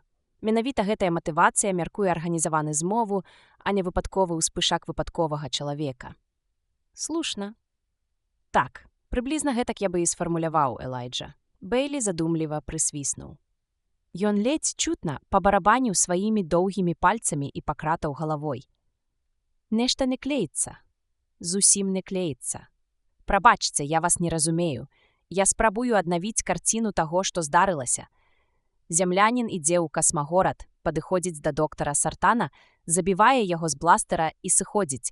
Я зусім не магу гэтага ўявіць, ды ж уваход у касмагорад ахоўваецца. Руданіл кіўнуў. Думаю, можна з упэўненасцю сказаць, што ніводны зямлянін не змог бы прайсці праз уваход незаўважаным. І што ж у такім разе застаецца ад вашай версіі? Ад яе нічога б не засталося, каб уваход быў адзіным шляхам пранікнення з Нью-Йорка ў касмагорад. Бэйлі задумліва глядзеў на свайго памочніка. Я вас не разумею. Гэта адзінае месца сувязі паміж імі. Прамой сувязі, так. Даніл зрабіў паўзу і сказаў: «Бачу, вам усё яшчэ не зразумела». Так, менавіта так. Зусім не разумею, куды вы хіліце. Ну што ж, калі вас гэта не пакрыўдзіць, я паспрабую растлумачыць сваю думку. Ці можна папрасіць аркуш паперы і алоўка? Дзякуй. Вось глядзіце, калега Элайджа. Я малюю вялікую акружнасць і пішу на ёй Нью-Йорк. Цяпер намалюю маленькую акружнасць, якая судакранаецца з ёй. Гэта касмагорад. Стрэлка я паказваю тое месца, дзе яны судакранаюцца. Гэта бар'ер. Ну дык, няўжо вы і цяпер не бачыце іншых шляхоў сувязі паміж гарадамі? Вядома, не. Іншых шляхоў сувязі не існуе. У пэўным сэнсе, сказаў робат. Я рады пачуць гэта ад вас. Гэта адпавядае таму, што мне казалі пра склад думак зямлян. Бар'ер – адзіная прамая сувязь, але і горад, і касмагорад з усіх бакоў адкрытыя незаселеным прасторам. У земляніна ёсць магчымасць пакінуць Нью-Йорк праз любы з мноства выхадаў і накіравацца праз адкрытую прастору да касмагорада, дзе яго не спыніць ніводны бар'ер. Бэйлі на імгненне высунуў кончык языка, не ў стане справіцца з крайнім здзіўленнем. Праз адкрытую прастору, нарэшце выціснуў ён. Так, праз адкрытую прастору. У адзіночку. Чаму б і не? Пешшу. Несумненна, выявіць чалавека, які ідзе пешшу, немагчыма. Забойства адбылося ў самым пачатку рабочага дня, таму пераход відавочна быў здзейснены да світання. Немагчыма. Ні адзін землянін на гэта не здольны. Выйсці з горада у адзіночку. Так, у звычайнай сітуацыі гэта было б неверагодна. І мы, касміты, ведаем гэта. Вось чаму мы і ахоўваем толькі ўваход. Нават падчас вялікага бунту атакавалі толькі бар'ер. Ні адзін чалавек не пакінуў горада. Ну, але цяпер мы сутыкнуліся з незвычайнай сітуацыяй.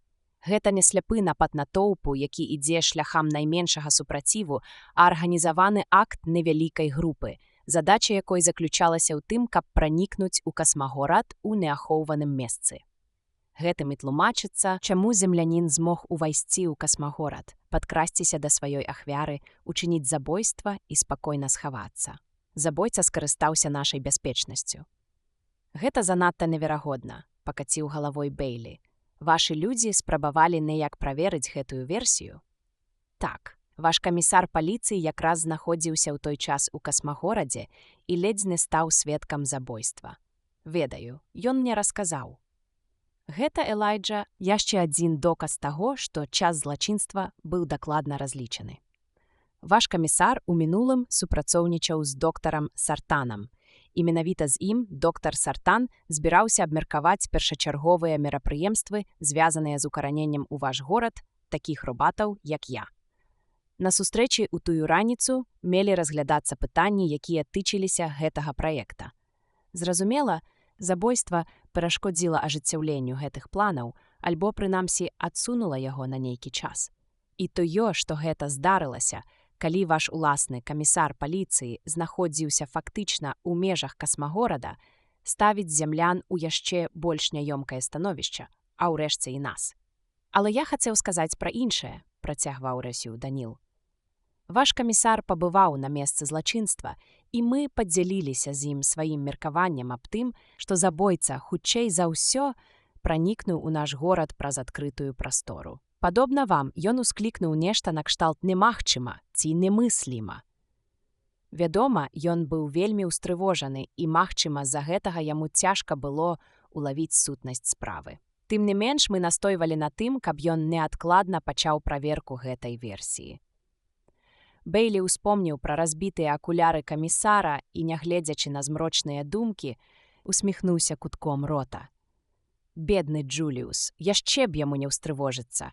Не мог жа Эндербі расказаць пра сваю бяду пыхлівым касмітам, для якіх любы фізічны недахоп быў агідны і з'яўляўся характэрнай прыкметай генетычна неадселекцыяваных зямлян.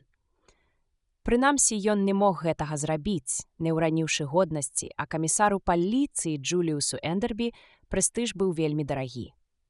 Што ж, бываюць выпадкі, калі землянам неабходна трымацца разам. Ад Бейлі робат ніколі не даведаецца пра блізарукасць Эндербі. Адзін за адным былі абследаваны ўсе выхады з Нью-Йорка, працягваў тым часам Даніл. Ведаеце, Элайджа, колькі іх аказалася? Бейлі пакруціў галавой, потым рызыкнуў выказаць здагадку. 20, 502. Колькі? Спачатку іх было значна болей. 502 – гэта тыя, што яшчэ функцыянуюць. Ваш горад, Элайджа. Увасабленне марудлівага развіцця. Калісьці ён стаяў пад адкрытым небам, і людзі свабодна ўваходзілі і выходзілі з яго. Вядома, я ведаю гэта. Дык вось, калі яго толькі зачынілі, у ім заставалася яшчэ шмат выхадаў. 502 захоўваюцца да гэтага часу, астатнія перабудаваны ці замураваны. Мы, вядома, не ўлічваем у іх ліку пункты дастаўкі і адпраўкі авіягразаў. Дык што далі абследаванне выхадаў? Гэта аказалася безнадзейнай справай. Яны не ахоўваюцца. Мы не здолелі знайсці ніводнага чыноўніка, які падказваў за іх. Здаецца, ніхто нават і не здагадваўся пра іх існаванне. Пры жаданні кожны мог у любы час выйсці праз любы з іх, калі яму заўгодна. Яго ніхто ніколі б не заўважыў. Што-небудзь яшчэ? Зброя, я меркую, знікла. Само сабой. Якія-небудзь сляды? Нічога. Мы абшарылі ўсё вакол касмагорада. Робаты з гароднінных ферм аказаліся зусім нікудышнымі сведкамі. Яны мала чым адрозніваюцца ад звычайнай аўтаматызаванай тэхнікі, а людзей там не было. Зразумела. І што далей? Калі расследаванне ў касмагорадзе пакуль не дае ніякіх вынікаў, мы працягнем яго ў Нью-Йорку. Наша задача – выслачыць усе магчымыя падрыўныя групы, выявіць усе арганізацыі і накадумцаў. Колькі часу вы збіраецеся патраціць на ўсё гэта? перабіў Бейлі. Як мага менш і разам з тым столькі, колькі спатрэбіцца. Ну што ж, задуменна прамовіў Бейлі, вам, відавочна, не пашанцавала з напарнікам у гэтай заблытанай гісторыі. Я так не думаю, запярэчыў Эрк Даніл. Камісар вельмі высока адзываўся пра вашую адданасць справе і пра вашыя здольнасці. Вельмі мілагучна з яго боку усміхнуўся Бейлі і падумаў: бедны Джуліус, сумленне яго мучыць, вось ён і стараецца з усіх сіл. Мы не спадзяваліся толькі на яго словы, працягваў Эрк Даніл. Мы самі навялі пра вас даведкі. Вы адкрыта выказвалі незадавальненне з нагоды таго, што ў вашым дэпартаменце пачалі выкарыстоўваць робатаў. Так. Вам гэта не падабаецца? Аніяк. Вашыя погляды, гэта, вядома, ваша справа. Але мы былі вымушаны вельмі уважліва вывучыць ваш псіхалагічны партрэт. Аказалася, што, нягледзячы на сваю моцную непрыязнасць да робатаў, вы згадзіліся б супрацоўнічаць з адным з іх, калі б убачылі ў гэтым свой абавязак. У вас дзіўна высокае пачуццё адказнасці і павагі да законнай улады. Гэта якраз тое, што нам патрэбна. Камісар Эндербі даў вам слушную ацэнку. А асабіста вас не закранае маё адмоўнае стаўленне да робатаў? Калі яно не замінае вам працаваць са мной і дапамагае мне выконваць мой абавязак, якое гэта мае значэнне? Бейлі адчуў раздражненне.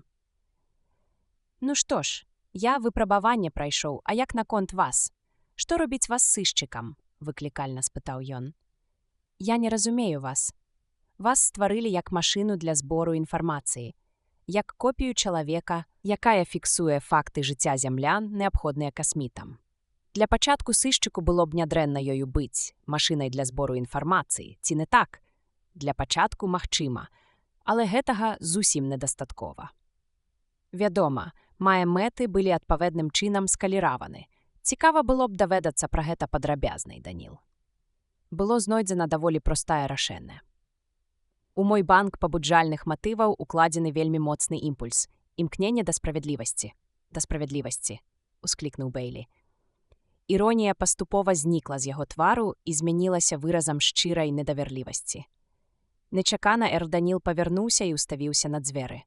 За дзвярыма хтосьці стаіць. Ён аказаўся мае рацыю. Дзверы расчыніліся, і ўвайшла Джесі, бледная, з моцна сціснутымі вуснамі. «Джесі, нешта здарылася?» – устрывожана ўсклікнуў Бейлі. Яна спынілася і адвяла позірк у бок. «Выбачай. Я мусіла была...» Яна замаўчала. «Дзе Бентлі?» «Ён пераначуе ў маладзёжным інтэрнаце. Чаму?» «Я зусім не прасіў цябе пра гэта. Ты сказаў, што твой напарнік застанецца ў нас на ноч, і я падумала, што яму спатрэбіцца пакой Бентлі». «У гэтым не было ніякай неабходнасці», – умяшаўся Даніл. Джесі падняла позірк на Даніла і сур'ёзна паглядзела на яго. Апусціўшы галаву, Бейлі пачаў уважліва разглядаць кончыкі сваіх пальцаў.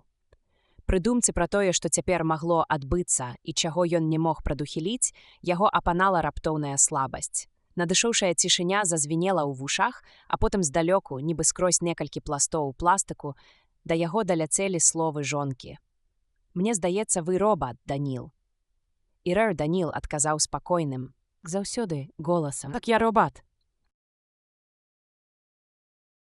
Глава 6. Шэпт у спальні.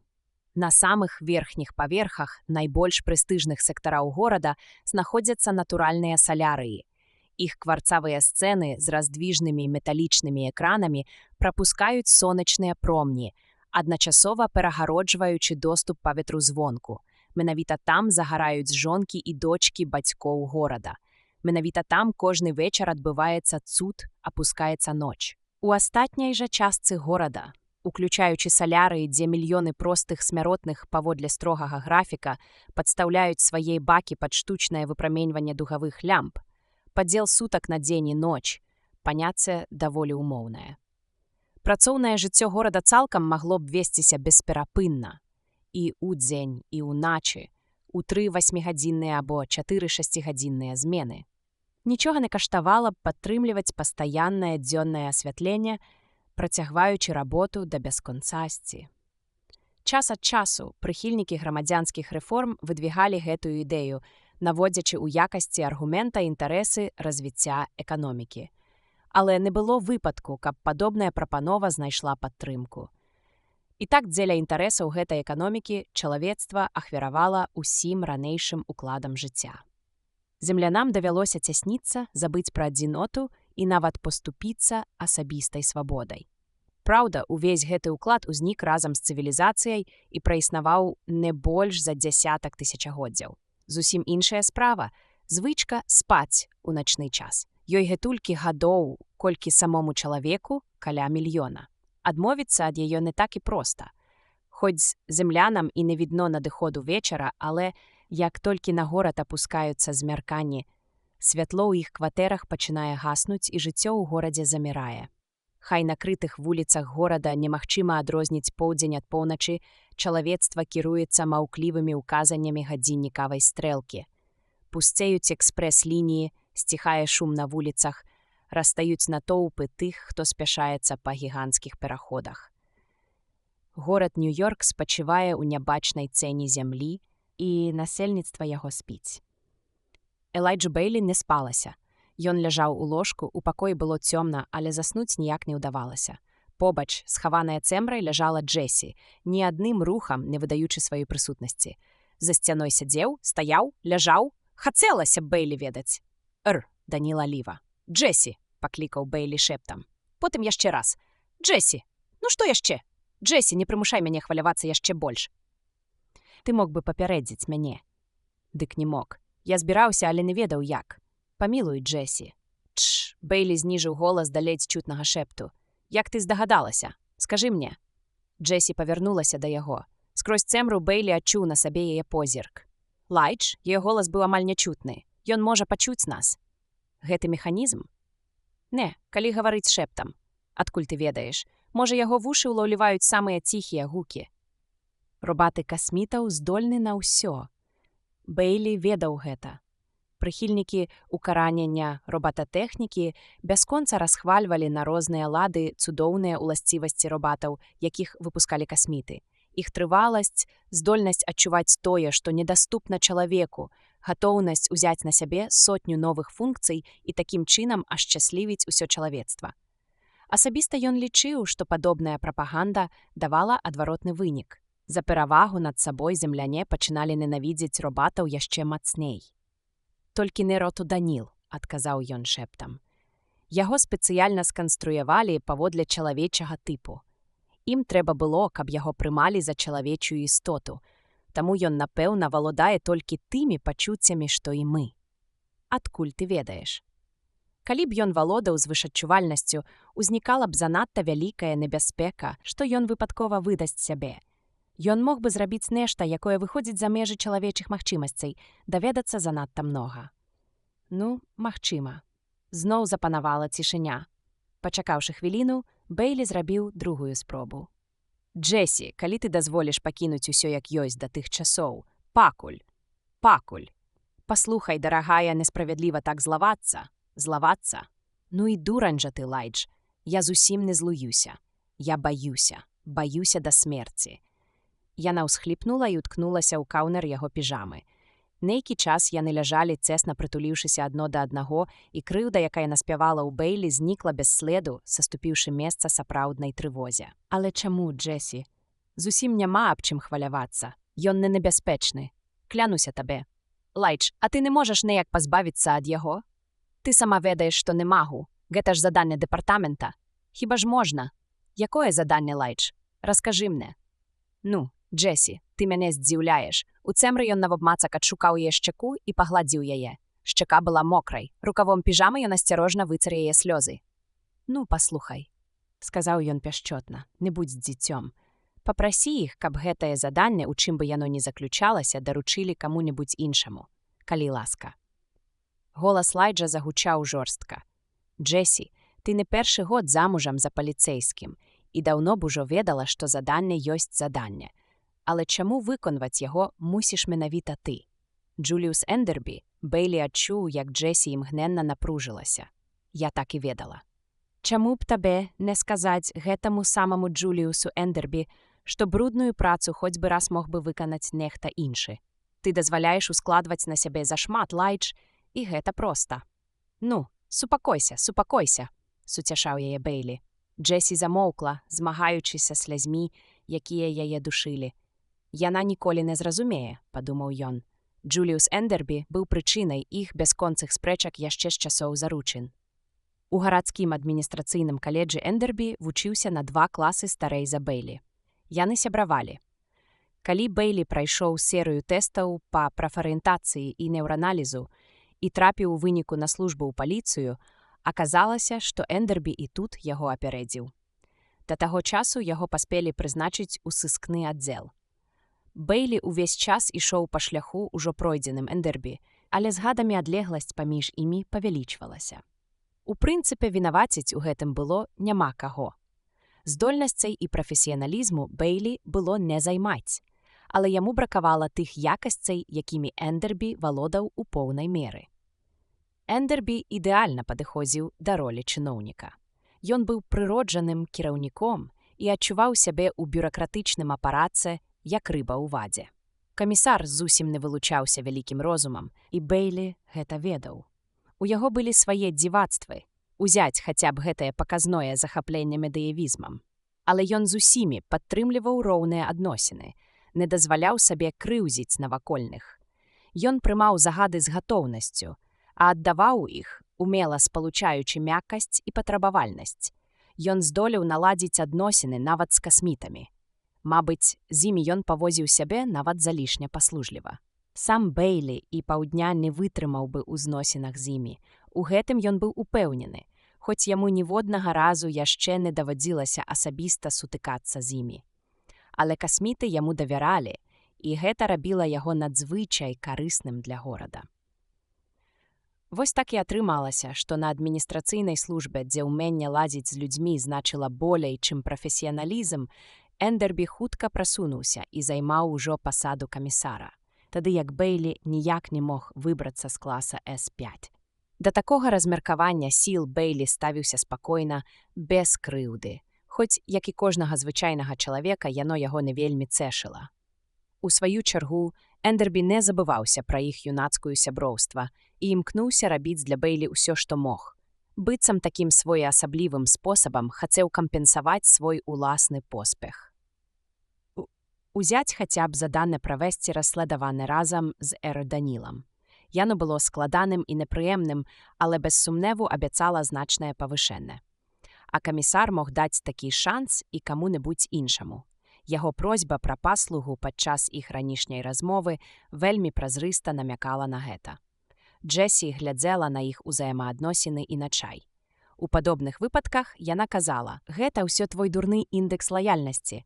Мне ўжо абрыдла слухаць, як усе навакол захапляюцца тваім пачуццём абавязку. Думай хоць часам пра сябе. Нешта не відаць, каб там наверсе часта ўспаміналі пра ўласную лаяльнасць». Чакаючы, пакуль Джесі супакоіцца, Бейлі нерухома ляжаў у ложку, не думаючы пра сон. Яму трэба было падумаць. Трэба было праверыць свае падазрэнні. У яго галаве мільгалі, пераганяючы адна адну розныя драбніцы. Паступова яны складваліся ў нейкую агульную карціну. Бейлі адчуў, як Джесі прыўзнялася. «Лайдж!» Яе вусны былі ля самага яго вуха. «Што? А можа табе пайсці ў адстаўку? Ты звар'яцела?» «Не, сур'ёзна?» Нечакана ў яе голасе з'явіліся ўмольныя ноткі. «Так ты зможаш пазбавіцца ад гэтага жахлівага робата. Проста пайдзі і скажы Эндербі, што з цябе хопіць». «Я не магу пайсці ў адстаўку, кінуўшы на паўдарозе важную справу», адказаў Бейлі халодна. «І ўвогуле, я не магу кожны раз пасылаць усё да чарцей толькі таму, што мне так хочацца». Падобныя выхадкі канчаюцца дэкласіфікацыяй. Нават калі так. Ты зможаш пачаць усё спачатку, у цябе атрымаецца, Лайдж. У паліцыі ёсць дзесяткі пасад, на якія цябе возьмуць з радасцю. У дэпартамент не прымаюць дэкласіфікаваных. Пасля дэкласіфікацыі я змагу займацца толькі фізічнай працай, і ты, між іншым, таксама. Бентлі страціць спадчынныя прывілеі. Господзі, Джесі, ты нават не ўяўляеш, што гэта азначае. Я чытала пра гэта, Лайдж. Мяне гэта не палохае, прабурчала яна. Ты звар'яцела, ты проста звар'яцела.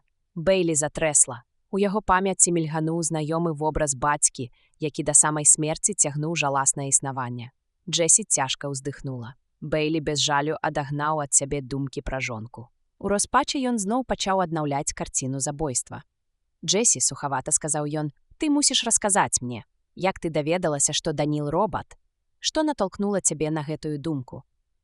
«Ведаеш», — пачала было Джесі, але замялася. Ужо ў трэці раз яна спрабавала ўсё растлумачыць, і ў трэці раз нешта прымушала яе замаўчаць. Ён сціснуў яе руку, заахвочваючы працягваць. «Прашу цябе, Джесі, чаго ты баішся?» «Лайдж, я проста здагадалася, што ён робат». «Ты не магла здагадацца, Джесі, у ім не было нічога такога», — запярэчыў Бейлі, «бо ты ж не думала, што ён робат, калі сыходзіла, скажы шчыра». «Неет, але потым...» «Ну ж, Джесі, як ты даведалася?» «Проста. Разумееш, Лайдж, пра гэта гаварылі дзяўчаты ў прыбіральным блоку. Ты ж ведаеш іх, балбочуць пра ўсё на свеце». «Ох, ужо гэтыя жанчыны», — падумаў Бейлі. «Карацей кажучы», — працягвала Джесі. «Чутка, мусіць, ужо разышлася па ўсім горадзе». «Па ўсім горадзе?» Бейлі імгненна ахапіла радасць. Вось яшчэ адна бракуючая дэталь. Ва ўсякім разе з іх слоў выходзіла так. Яны расказвалі, што па горадзе блукае робат касмітаў. Нібыта ён зусім не адрозніваецца ад чалавека і будзе працаваць у гарадской паліцыі. Яны нават жартаўліва пыталіся ў мяне, маўляў, ці не ведае твой Лайдж чаго-небудзь пра яго. Але я толькі засмяялася і сказала ім, каб не казалі глупства. Потым мы пайшлі ў субэфірнік, і я стала думаць пра твайго новага напарніка. Памятаеш, ты прыносіў дамоў фатаграфіі, якія зрабіў у касмагорадзе Джуліус Эндербі. Ты хацеў паказаць мне, як выглядаюць касміты. Дык вось, мне прыйшла ў галаву думка, што твой напарнік выглядае зусім гэтак сама.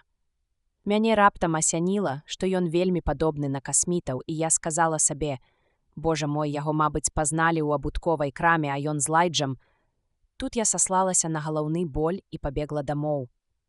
«Пачакай, Джесі, супакойся. Чаго ты баішся? Бо сам Даніл цябе не палохае. Ты знайшла ў сабе сілы сустрэцца з ім, калі вярнулася дамоў. Ты цудоўна вытрымала гэтую сустрэчу. Таму, спыніўшыся на паўслове, Бейлі рэзка сеў на ложку. Яго шырока расплюшчаныя вочы марна спрабавалі разгледзець нешта ў цемры. Джесі зварухнулася. Бейлі працягнуў руку да яе твару і заціснуў ёй рот. Спрабуючы вызваліцца, Джесі напружылася ўсім цэлам і схапіла яго за запясце. Але ён толькі яшчэ мацней прыціснуў руку да яе твару. Праз хвіліну гэтак жа нечакана ён адпусціў яе. Яна ўсхліпнула. «Прабач, Джесі». «Я прыслухаўся», — хрыпла прамовіў Бейлі, вылазячы з-пад коўдры, а потым асцярожна абуў лёгкія шлёпанцы з пластыкавага ўцяплення. «Куды ты, Лайдж? Не пакідай мяне. Не хвалюйся. Я толькі падыду да дзвярэй». У цемры чулася яго ледзь улоўнае шарканне. Стараючыся ступаць як мага ціхей, Бейлі абышоў ложак, прыадчыніў дзверы ў гасцёўню і замёр, прыслухоўваючыся. Было так ціха, што Бейлі адрозніваў лёгкае дыханне Джесі, якое даносілася з ложка. Ён чуў, як глуха пульсавала кроў у яго ў вушах. Рука Бейлі ціхенька пацягнулася ў прыадчыненыя дзверы да таго месца на сцяне, якое ён мог адшукаць і з закрытымі вачыма. Яго пальцы намацалі выключальнік верхняга святла. Ён злёгку націснуў на кнопку, і з столі паліўся цьмяны свет, настолькі цьмяны, што ніжняя палова гасцёўні засталася ў паўзмроку. Аднак і пры такім асвятленні ён разгледзеў усё, што было патрэбна. Дзверы ў кватэру былі зачынены, і ў гасцёўні было пуста. Ён адпусціў кнопку выключальніка і накіраваўся да ложка. Бейлі прысеў на краёчак у задуменні. Цяпер усё стала на свае месцы. Версія была выбудавана. «Дзеля Бога, Лайдж, што здарылася? Нічога. Усё ў парадку. Яго там няма. Каго няма робата? Ты хочаш сказаць, ён сышоў? Назусім?» «Не, ён яшчэ вернецца. А пакуль яго няма, адкажы на маё пытанне». «Якое?» «Чаго ты баішся?» Джесі маўчала. Але Бейлі не збіраўся адступаць. «Ты сказала, што баішся да смерці. Яго». «Не яго, мы гэта ўжо высветлілі. З ім ты паводзіла сябе цалкам натуральна, і потым ты выдатна ведаеш, што робат не можа нанесці шкоду чалавеку». «Я думала», — загаварыла Джесі павольна, «калі даведаюцца, што ён робат, могуць пачацца беспарадкі. Нас могуць забіць. Але за што нас забіваць? Ты ж ведаеш, калі натоўп шалее, усё можа здарыцца. Але ж ніхто не ведае, дзе знаходзіцца робат. Хіба не так? Гэта лёгка даведацца. Значыць, ты баішся якраз гэтага, беспарадкаў. Разумееш? Цыс! Ён прыціснуў Джесі да падушкі і набліжыўся да самага яе вуха. Ён вярнуўся. А цяпер слухай і не кажа ні слова, ўсё ў парадку. Раніцай ён сыдзе і больш ужо не вернецца. Нічога не будзе, ніякіх беспарадкаў. Кажучы гэта, ён адчуў велізарнае палягчэнне. Ён зразумеў, што зможа нарэшце заснуць. Мыслена ён паўтарыў яшчэ раз. Ніякіх беспарадкаў, нічога і ніякай дэкласіфікацыі. Ужо апускаючыся ў сон, падумаў сам сабе. І нават ніякага расследавання. Нічога падобнага. Разгадку знойдзена. І ён заснуў. Раздзел 7. Паездка ў касмагорад. Камісар паліцыі з незвычайнай дбайнасцю пратор свае акуляры і пасадзіў іх на пераносе. Неблагі прыём, заўважыў сабе Бэйлі, дае час падумаць і, у адрозненне ад раскурвання люлькі, нічога не каштуе. Пры думцы пра тытунь ён міжволі выцягнуў люльку, і тыя мізэрныя запасы нізкасортнага куру, якія яшчэ заставаліся ў яго. Тытунь быў адным з тых нямногіх прадметаў раскошы, якія пакуль яшчэ вырошчвалі на зямлі, але ўсё ішло да таго, што неўзабаве і ад яго застануцца адны ўспаміны. За ўсё сваё жыццё Бэйлі не памятаў такога выпадку, каб цана на тытунь панізілася. Яна заўсёды паўзла ўверх, а нормы яго выдачы бесперастанку скарачаліся. Папраўшы акуляры, Эндербі намацаў на край свайго стала пераключальнік, клікнуў ім, і на імгненне дзверы яго кабінета зрабіліся празрыстымі знутры. Дарэчы, дзе ён цяпер? Ён папрасіў дазволу агледзець дэпартамент, і я дазволіў Джеку Тобіну паслужыць яму гідам. Бэйлі раскурыў люльку і мацней зацягнуў яе дымапаглынальнік. Як і большасць некурцоў, камісар не пераносіў тытунёвага дыму. Спадзяюся, вы не сказалі яму, што Даніл робат? Вядома, не. Нешта трымала камісара ў поўнай напрузе. Яго пальцы марна перабіралі аўтаматычны каляндар, які стаяў на стале. «Як справы?» – спытаў ён, не гледзячы на Бэйлі. «Сярэдняй паганасці. Вельмі шкада. Вы маглі б папярэдзіць мяне, што ён дакладная копія чалавека», – з дакорам сказаў Бэйлі. Камісар, здавалася, быў вельмі здзіўлены. «Хіба я не папярэджваў?» Потым з раптоўнай успышкай разdrażнёнасці усклікнуў. «Маглі б і самі здагадацца, д'ябал вас бяры. Хіба я прасіў бы вас пасяліць яго ў сябе, калі б ён выглядаў як Эрсемі?» «Усё гэта так, камісар. Але ў адрозненне ад вас, я ніколі раней не бачыў такіх робатаў. Я нават не думаў, што такое магчыма. Проста шкада, што вы не сказалі пра гэта. Вось і ўсё. Вы маеце рацыю, Лайдж. Прабачце. Мне трэба было папярэдзіць вас. Проста гэтая праца, увогуле ўсё так дзейнічае мне на нервы, што я часта накідваюся на людзей без усякай прычыны. Я маю на ўвазе гэтую штуку Даніла, робат новага тыпу. Ён яшчэ знаходзіцца на стадыі эксперыменту. Ён і сам не так растлумачыў. Так? Ну тады ўсё ясна. Бэйлі ўнутрана напружыўся. Далей адкладваць не было сэнсу. Ён сціснуў люльку зубамі і сказаў нібы між іншым. Даніл арганізаваў для мяне паездку ў касмагорад. У касмагорад? Насцярожыўся Эндербі. Так, такі крок падказвае логіка, камісар. Я хацеў бы агледзець месца злачынства, задаць некаторыя пытанні. Мне не падабаецца гэтая ідэя, Лайдж. Камісар рашуча пакруціў галавой. Мы абшукалі там усё наўкола. Сумняваюся, што вы даведаецеся нешта новае. І потым, гэта вам не зямляне. З імі трэба асаблівы падыход. А ў вас у гэтым няма ніякага вопыту.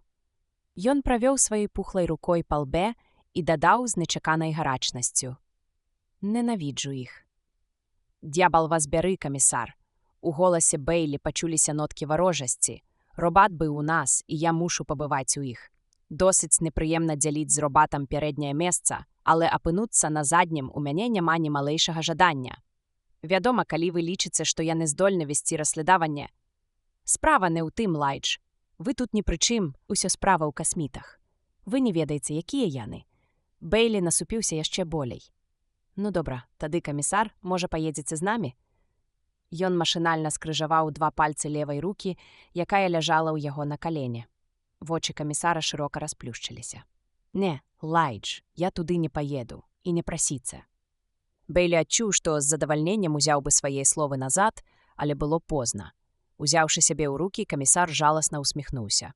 Разумеецца, тут шмат работы. Назбіралася за некалькі дзён.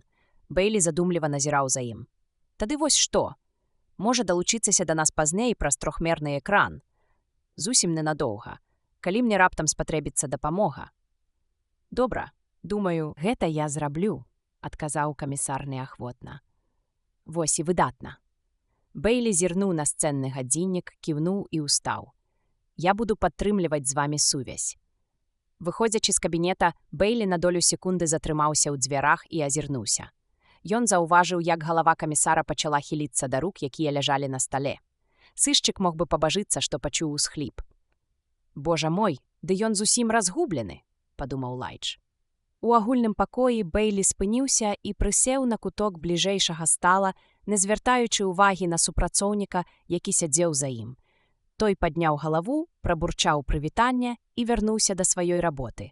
Бэйлі адшпіліў ад люлькі дымагасільнік і прадзьмуў яго. Потым перакуліў саму люльку над маленькай вакуумнай попельніцай, убудаванай у стол, і тая ўсмактала пудрападобны белы попел. Ён з жалем паглядзеў на апусцелую люльку і, зноў насадзіўшы на яе глушыцель, схаваў у кішэню. Яшчэ адна люлька тытуню знікла назаўжды. Ён яшчэ раз прайшоўся ў думках па размове з камісарам. З аднаго боку, рэакцыя Эндербі не здзівіла яго. Ён чакаў сустрэць супраціў любой спробе трапіць у касмагорад з яго боку. Ён дастаткова часта чуў, як камісар разважаў пра цяжкасці работы з касмітамі, пра тое, як небяспечна дазваляць весці перамовы нявопытным асобам, нават калі прадмет гэтых перамоваў – сушчы дробязь. Аднак Бэйлі не чакаў, што камісар уступіць так лёгка. Ён меркаваў, што Эндербі прынамсі будзе настойваць на сумеснай паездцы. У параўнанні з важнасцю гэтага расследавання усе іншыя справы проста губляліся. А Бэйлі якраз не хацеў, каб Эндербі ехаў разам з ім. Яму патрэбна было менавіта тое, чаго ён і дасягнуў. Паводле яго задумы камісар мусіў прысутнічаць на перамовах у выглядзе аб'ёмнага вобраза, так, каб назіраць за тым, што адбываецца з бяспечнай адлегласці. Бяспека вось галоўнае. Бэйлі патрэбны быў сведка, якога нельга было б тут жа ліквідаваць. У гэтым была хоць нейкая гарантыя яго асабістай бяспекі. І камісар адразу ж згадзіўся на яго прапанову. Бэйлі ўспомніў пачуты напрыканцы ўсхліп. Ці то яму толькі здалося. «Божа мой», – падумаў ён, – старому гэтая справа відавочна не па сілах. Бэйлі здрыгануўся ад жвавага гугнявага голасу, які прагучаў зусім блізка, амаль ля самага пляча. «Якого д'ябла табе трэба?» – раздражнёна спытаў ён. На твары Эрсемі застыла дурная ўсмешка. «Джек велеў перадаць, што Даніл чакае вас, Лайдж». «Добра, а цяпер убірайся адсюль». Ён праводзіў робата, які аддаляўся насупленым позіркам. Нішто так не злавала Бэйлі, як гэтая бясконцая фамільярнасць металічнай штукавіны. Пасля першай размовы з Эрсемі ён пажаліўся камісару, але той толькі паціснуў плячыма. «Нічога не зробіш, Лайдж. Грамадства зямлі патрабуе, каб робатаў канструявалі з узмоцненым ланцугом сяброўства. Вось ён і цягнецца да цябе. Называе цябе найбольш сяброўскім імем, якое толькі ведае – ланцуг сяброўства. Ніводзін з існуючых робатаў ні пры якіх абставінах не мог нашкодзіць чалавечай істоце. У гэтым заключаўся першы закон робататэхнікі. Робату забараняецца прычыняць шкоду чалавечай істоце. Ні дзеяннем, ні бяздзейнасцю. Не было ніводнага выпадку, каб пазітронны мозг пабудавалі без гэтай забароны, укладзенай так глыбока ў яго базавыя ланцугі, што ніякае мыслімае пашкоджанне не магло б яе знішчыць. Дык і не было ніякай патрэбы ў дадатковых ланцугах сяброўства. І ўсё ж камісар быў правы. У недаверы зямлян да робатаў было нешта ірацыянальнае, і таму прыходзілася забяспечваць іх асаблівымі ланцугамі сяброўства, а заадно рабіць ім усміхненыя твары. Так, прынамсі, абстаяла справа на зямлі. А вось Эрс Даніл ніколі не ўсміхаўся. Бэйлі ўздыхнуў і ўстаў.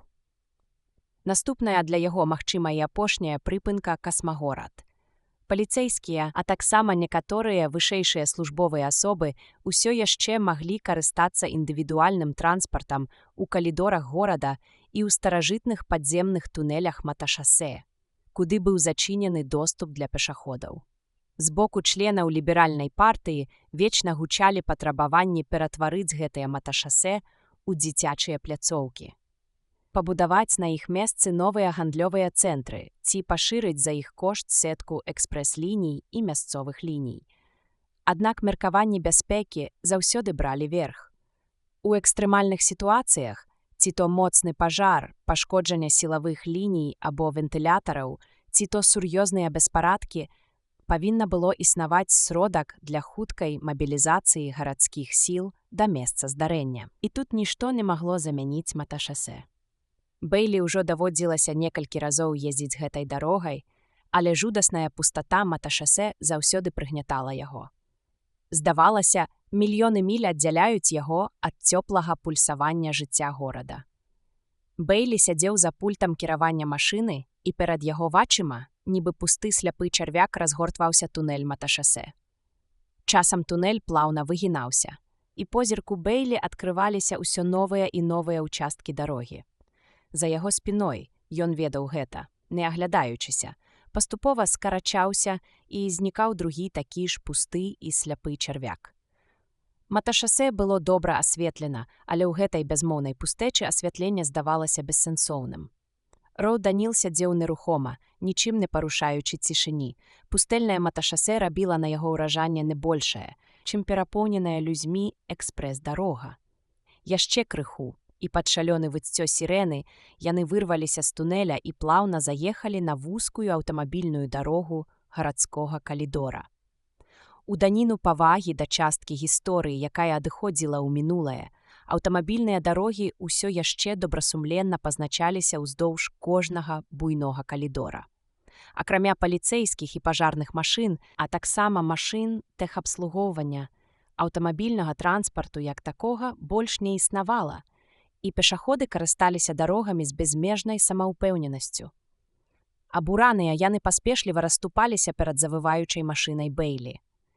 Бэйлі ўздыхнуў вальней, калі яго зноў ахутаў знаёмы шум горада, але гэта была толькі перадышка. Менш чым праз 200 ярдаў яны звярнулі ў больш ціхія калідоры, якія вялі да ўваходу ў касмагорад. Іх ужо чакалі. Вартавыя відавочна ведалі Даніла ў твар і хоць самі былі людзьмі, кіўнулі яму без ніякай бянтэжнасці. Адзін з іх падышоў да Бэйлі і адсалютаваў яму з бездакорнай, калі не сказаць, халоднай ветлівасцю. Ён быў высокі і выглядаў вельмі імпазантна, хоць і не з'яўляўся дасканалым узорам фізічнай пабудовы, як Даніл. «Будзьце ласкавы, сэр, ваша пасведчанне асобы», — звярнуўся ён да Бэйлі. Пасведчанне было праверана хутка, але старанна. Бэйлі заўважыў, што на руках у вартавога былі пальчаткі цялеснага колеру, а ў кожнай ноздры амаль незаўважныя фільтры. Вартавы вярнуў пасведчанне і зноў адсалютаваў. «Тут у нас ёсць невялікі мужчынскі туалетны блок. Калі вы жадаеце прыняць душ, мы з задавальненнем прадаставім яго ў ваша распараджэнне», — сказаў вартавы і заняў сваё ранейшае месца.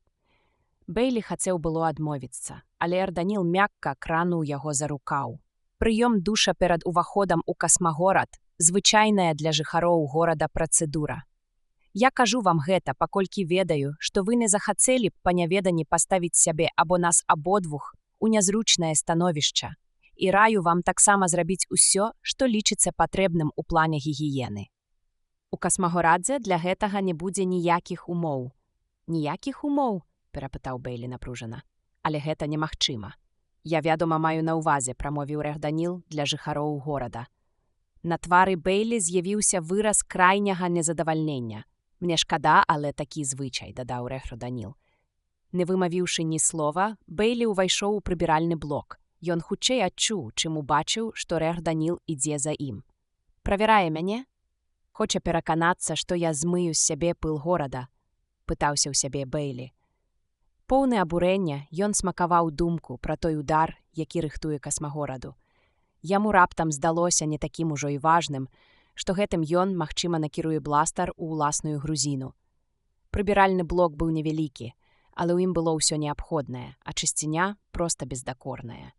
У паветры адчуваўся ледзь улоўны вострый пах. На момант збянтэжаны, ён пачаў прынюхвацца. «Азон! Яны ўсталявалі тут ультрафіялетавыя выпрамяняльнікі», – здагадаўся Бейлі. Невялікае табло мігнула некалькі разоў і залілося роўным святлом.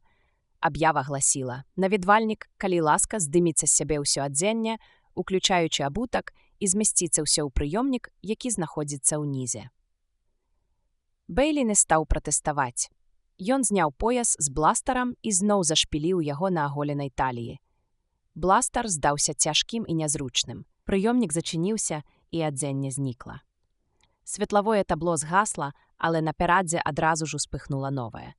Бейлі прачытаў: «Наведвальнік, калі ласка, справайце натуральныя патрэбы і затым скарыстайцеся душам, пазначаным стрэлкай». Бейлі адчуваў сябе дэталю на канвееры, якую апрацоўваюць з дапамогай дыстанцыйна кіраваных разцоў. Увайшоўшы ў маленькую кабінку душа, ён першым чынам апусціў на кабуру бластара вільганепранікальны клапан і шчыльна замацаваў яго. У кабінцы не было ні ручкі, ні кручка, на якія можна было б павесіць бластар. Не было відаць нават распылальніка вады. Прыйшлося пакласці зброю далей ад уваходу ў кабінку проста на падлогу. Запалілася яшчэ адна аб'ява. «Наведвальнік, калі ласка, выцягніце рукі прама перад сабой і станьце ў цэнтральны круг, паставіўшы ногі ў пазначанае становішча». Як толькі ён змясціў ногі ў невялікія паглыбленні, табло згасла, і пякучыя пеністыя струменьчыкі вады ударылі ў яго з столі, падлогі і з усіх 4 бакоў. Ён адчуваў, як вада бурліць нават пад яго ступнямі. Гэта працягвалася цэлую хвіліну. Ад спёкі і ціску вады яго скура пачырванела. Цёплая вільготнасць паветра ускладняла дыханне. У наступную хвіліну пайшла прахалодная вада, яе напор быў ужо не такі моцны. І нарэшце цёплы паветр высушыў яго і асвяжыў. Бейлі падабраў з падлогі пояс з бластарам, і аказалася, што ён таксама быў сухім і цёплым. Ён начапіў яго, ступіў з кабінкі і ў той жа момант убачыў, як з суседняга душа з'явіўся Эрданіл. Яшчэ б! Робат не быў жыхаром горада, але ж і на ім назбіралася гарадскі пыл. Бейлі механічна адвёў вочы, але разважыўшы, што ў касмагорадзе зусім не абавязкова захоўваць звычаі горада, ён прымусіў сябе яшчэ раз зірнуць у бок робата. Губы скрывіліся ў ледзь прыкметнай усмешцы. Падабенства Эрданіла да людзей не абмяжоўвалася толькі тварам і рукамі. З кропкавай дакладнасцю былі скапіраваны ўсе часткі цела. Бейлі рушыў далей па калідоры прыбіральнага блока і знайшоў сваё адзенне, акуратна складзенае і якое выдавала цёплы свежы пах. Яшчэ адно табло паведамляла: «Наведвальнік, калі ласка, апраніцеся і пакладзіце руку ў пазначаны адтуліну». Бейлі падпарадкаваўся.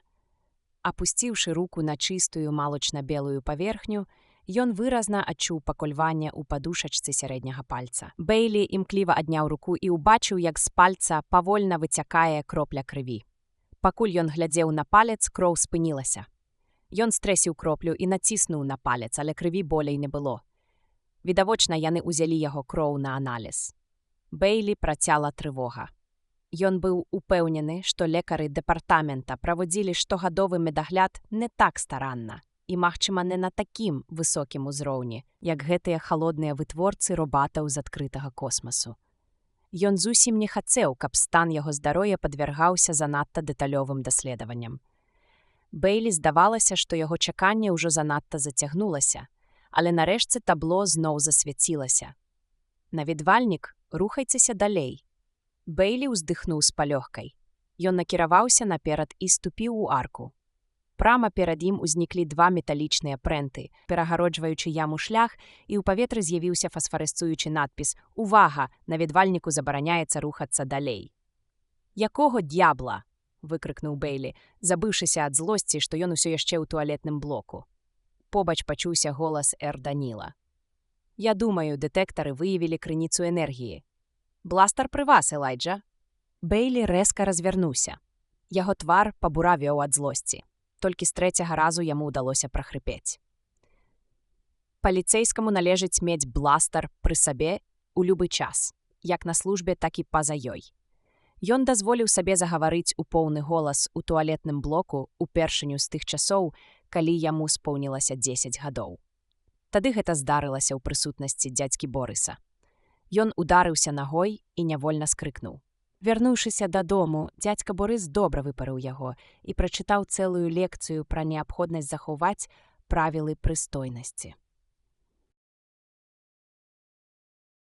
Ні адзін наведвальнік не мае права ўваходзіць у касмагорад узброеным. Такі наш звычай, Элайджа. Нават ваш камісар пакідае свой бластар падчас сваіх наведванняў. У іншы раз Бейлі проста павярнуўся б і пайшоў прэч з касмагорада, прэч ад гэтага робата. Цяпер жа ён быў літаральна апанаваны жаданнем любым коштам ажыццявіць свой план і такім чынам сцерці рахункі з імі. Вось табе і нязмушаны медагляд, які замяніў той, больш дэталёвы і зняважлівы, што быў раней, падумалася яму. Цяпер ён цалкам разумеў да болю ў сэрцы тое абурэнне і гнеў, якія прывялі да бар'ерных бунтаў часоў яго маладосці. Адчуваючы, як у грудзях узнімаецца сляпуючая злосць, Бейлі адшпіліў пояс з бластарам. Эрданіл узяў яго і паклаў у нішу ў сцяне. Каб адчыніць нішу на зваротным шляху, вам трэба будзе ўставіць вялікі палец у паглыбленне. Толькі ваш вялікі палец зможа адчыніць яе, сказаў Эрданіл. Бейлі адчуваў сябе аголеным, нават больш голым, чым у душавой. Ён прайшоў тое месца, дзе нядаўна яму загарадзілі дарогу стрыжні, і нарэшце пакінуў прыбіральны блок. Ён зноў апынуўся ў калідоры, але нешта ў ім здалося яму дзіўным. Святло, якое лілося зверху, было нейкім незвычайным. Ён адчуў на твары ледзь улоўны рух паветра, нібы міма пралятала птушка. Мусіць, Эрданіл заўважыў яго разгубленасць. Па сутнасці, вы цяпер знаходзіцеся на адкрытым паветры, Элайджа. Яно не кандыцыяванае. Бейлі адчуў лёгкую слабасць. Як маглі касміты ставіць такія жорсткія патрабаванні да чысціні наведвальнікаў з горада і пры гэтым дыхаць брудным паветрам адкрытых палёў? Ён сціснуў ноздры, нібы гэтым можна было ачысціць удыхаемае паветра. Я думаю, вы хутка самі пераканаецеся, што адкрытае паветра не шкоднае для чалавечага арганізму, сказаў Эрданіл. Паветраныя струмені раздражняльна дзейнічалі на твар Бейлі. Яны былі даволі слабымі, але нейкімі нястойкімі, і гэта выклікала ў яго непрыемнае адчуванне. Аднак горшае было наперадзе. Калідор адчыніўся ў блакіт бязмежнай прасторы, і яны апынуліся ў паласе яркага белага святла. Бейлі ведаў, што такое сонечнае святло. Аднойчы па службовай неабходнасці ён заходзіў у натуральны саляры, але там самога сонца відаць не было. Яго прамяні пераламляліся ў ахоўным шкляным купале і залівалі саляры роўным ззяннем. Тут жа ўсё было адкрыта. Ён міжволі зірнуў на сонца і адразу апусціў галаву, часта міргаючы асляпёнымі слязлівымі вачыма. У іх бок накіроўваўся нейкі касміт. Раптам Бейлі ахапілі благія прадчуванні. Рэшту Даніл ступіў насустрач чалавеку, які набліжаўся, і паціснуў яму руку.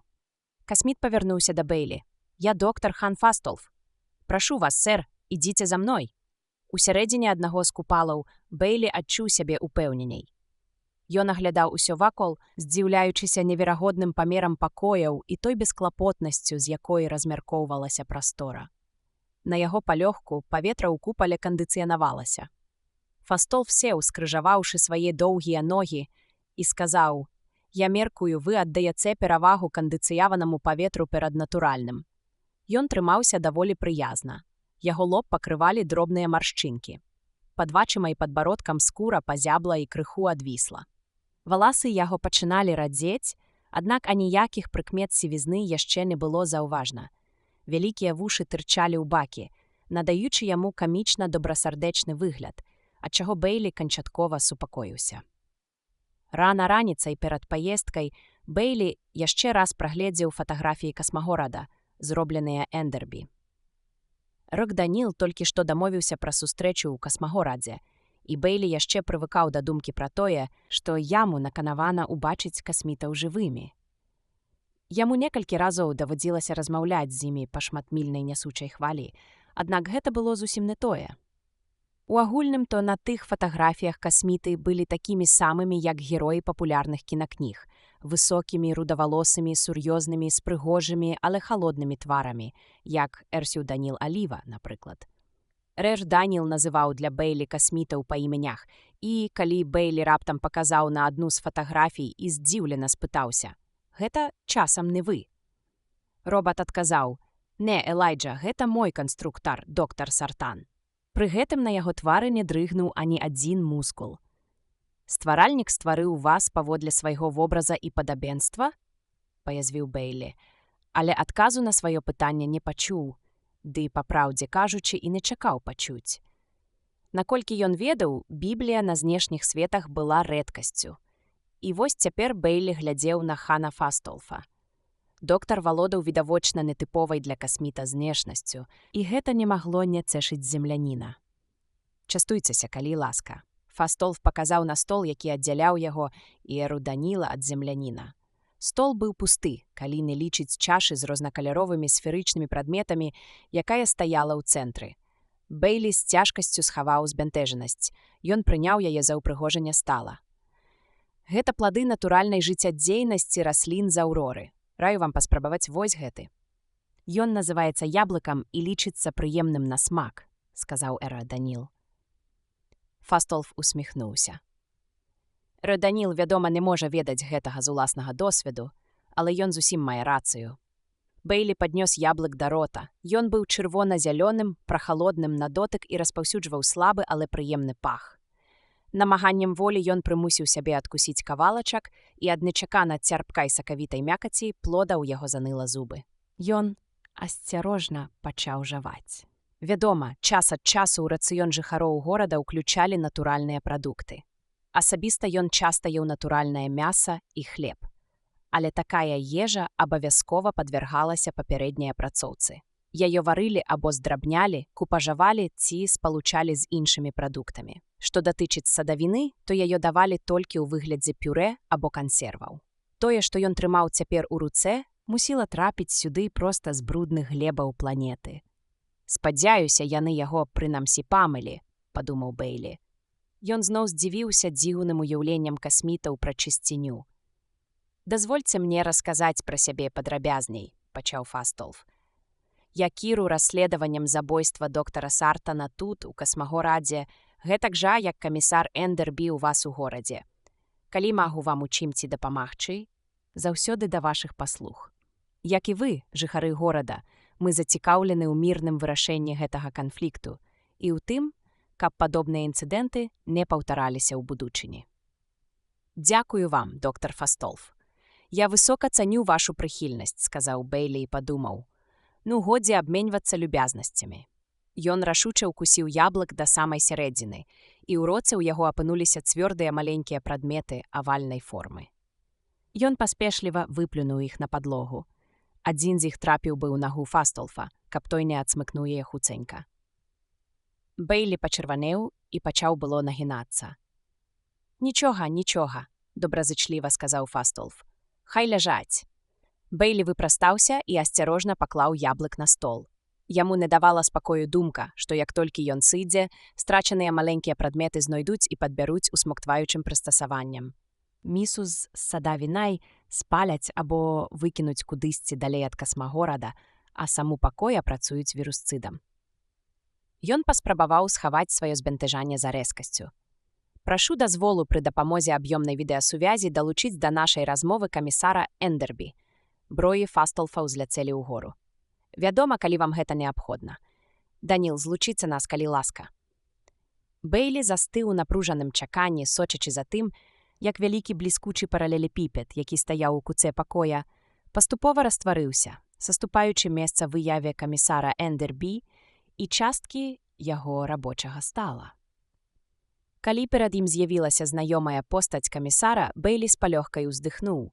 Яму захацелася апынуцца побач з ім у бяспецы яго кабінета або дзе-небудзь яшчэ, абы толькі ў родным горадзе.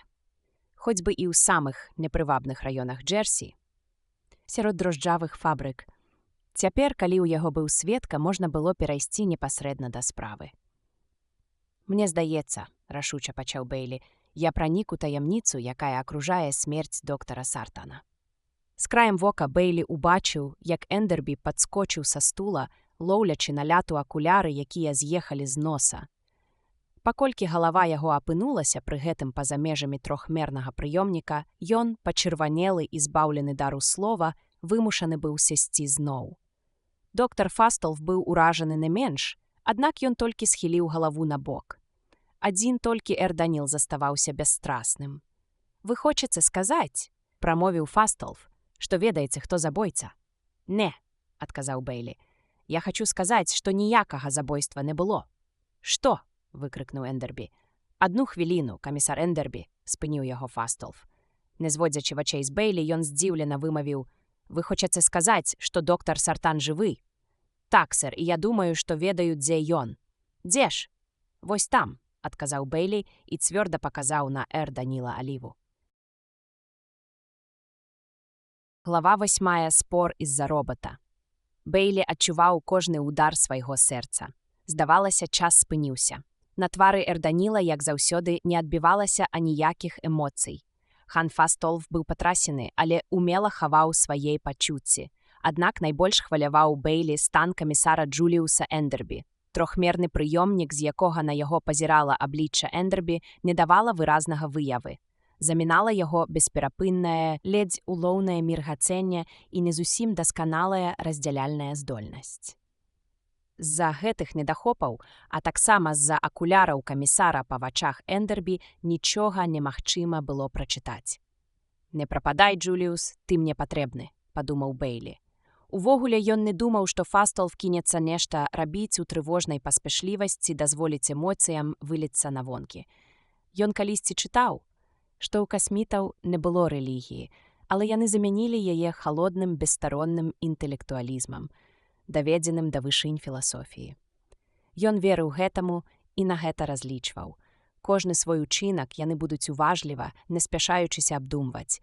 І калі адважацца нешта зрабіць, то толькі на аснове здаровага сэнсу, узважыўшы ўсе за і супраць.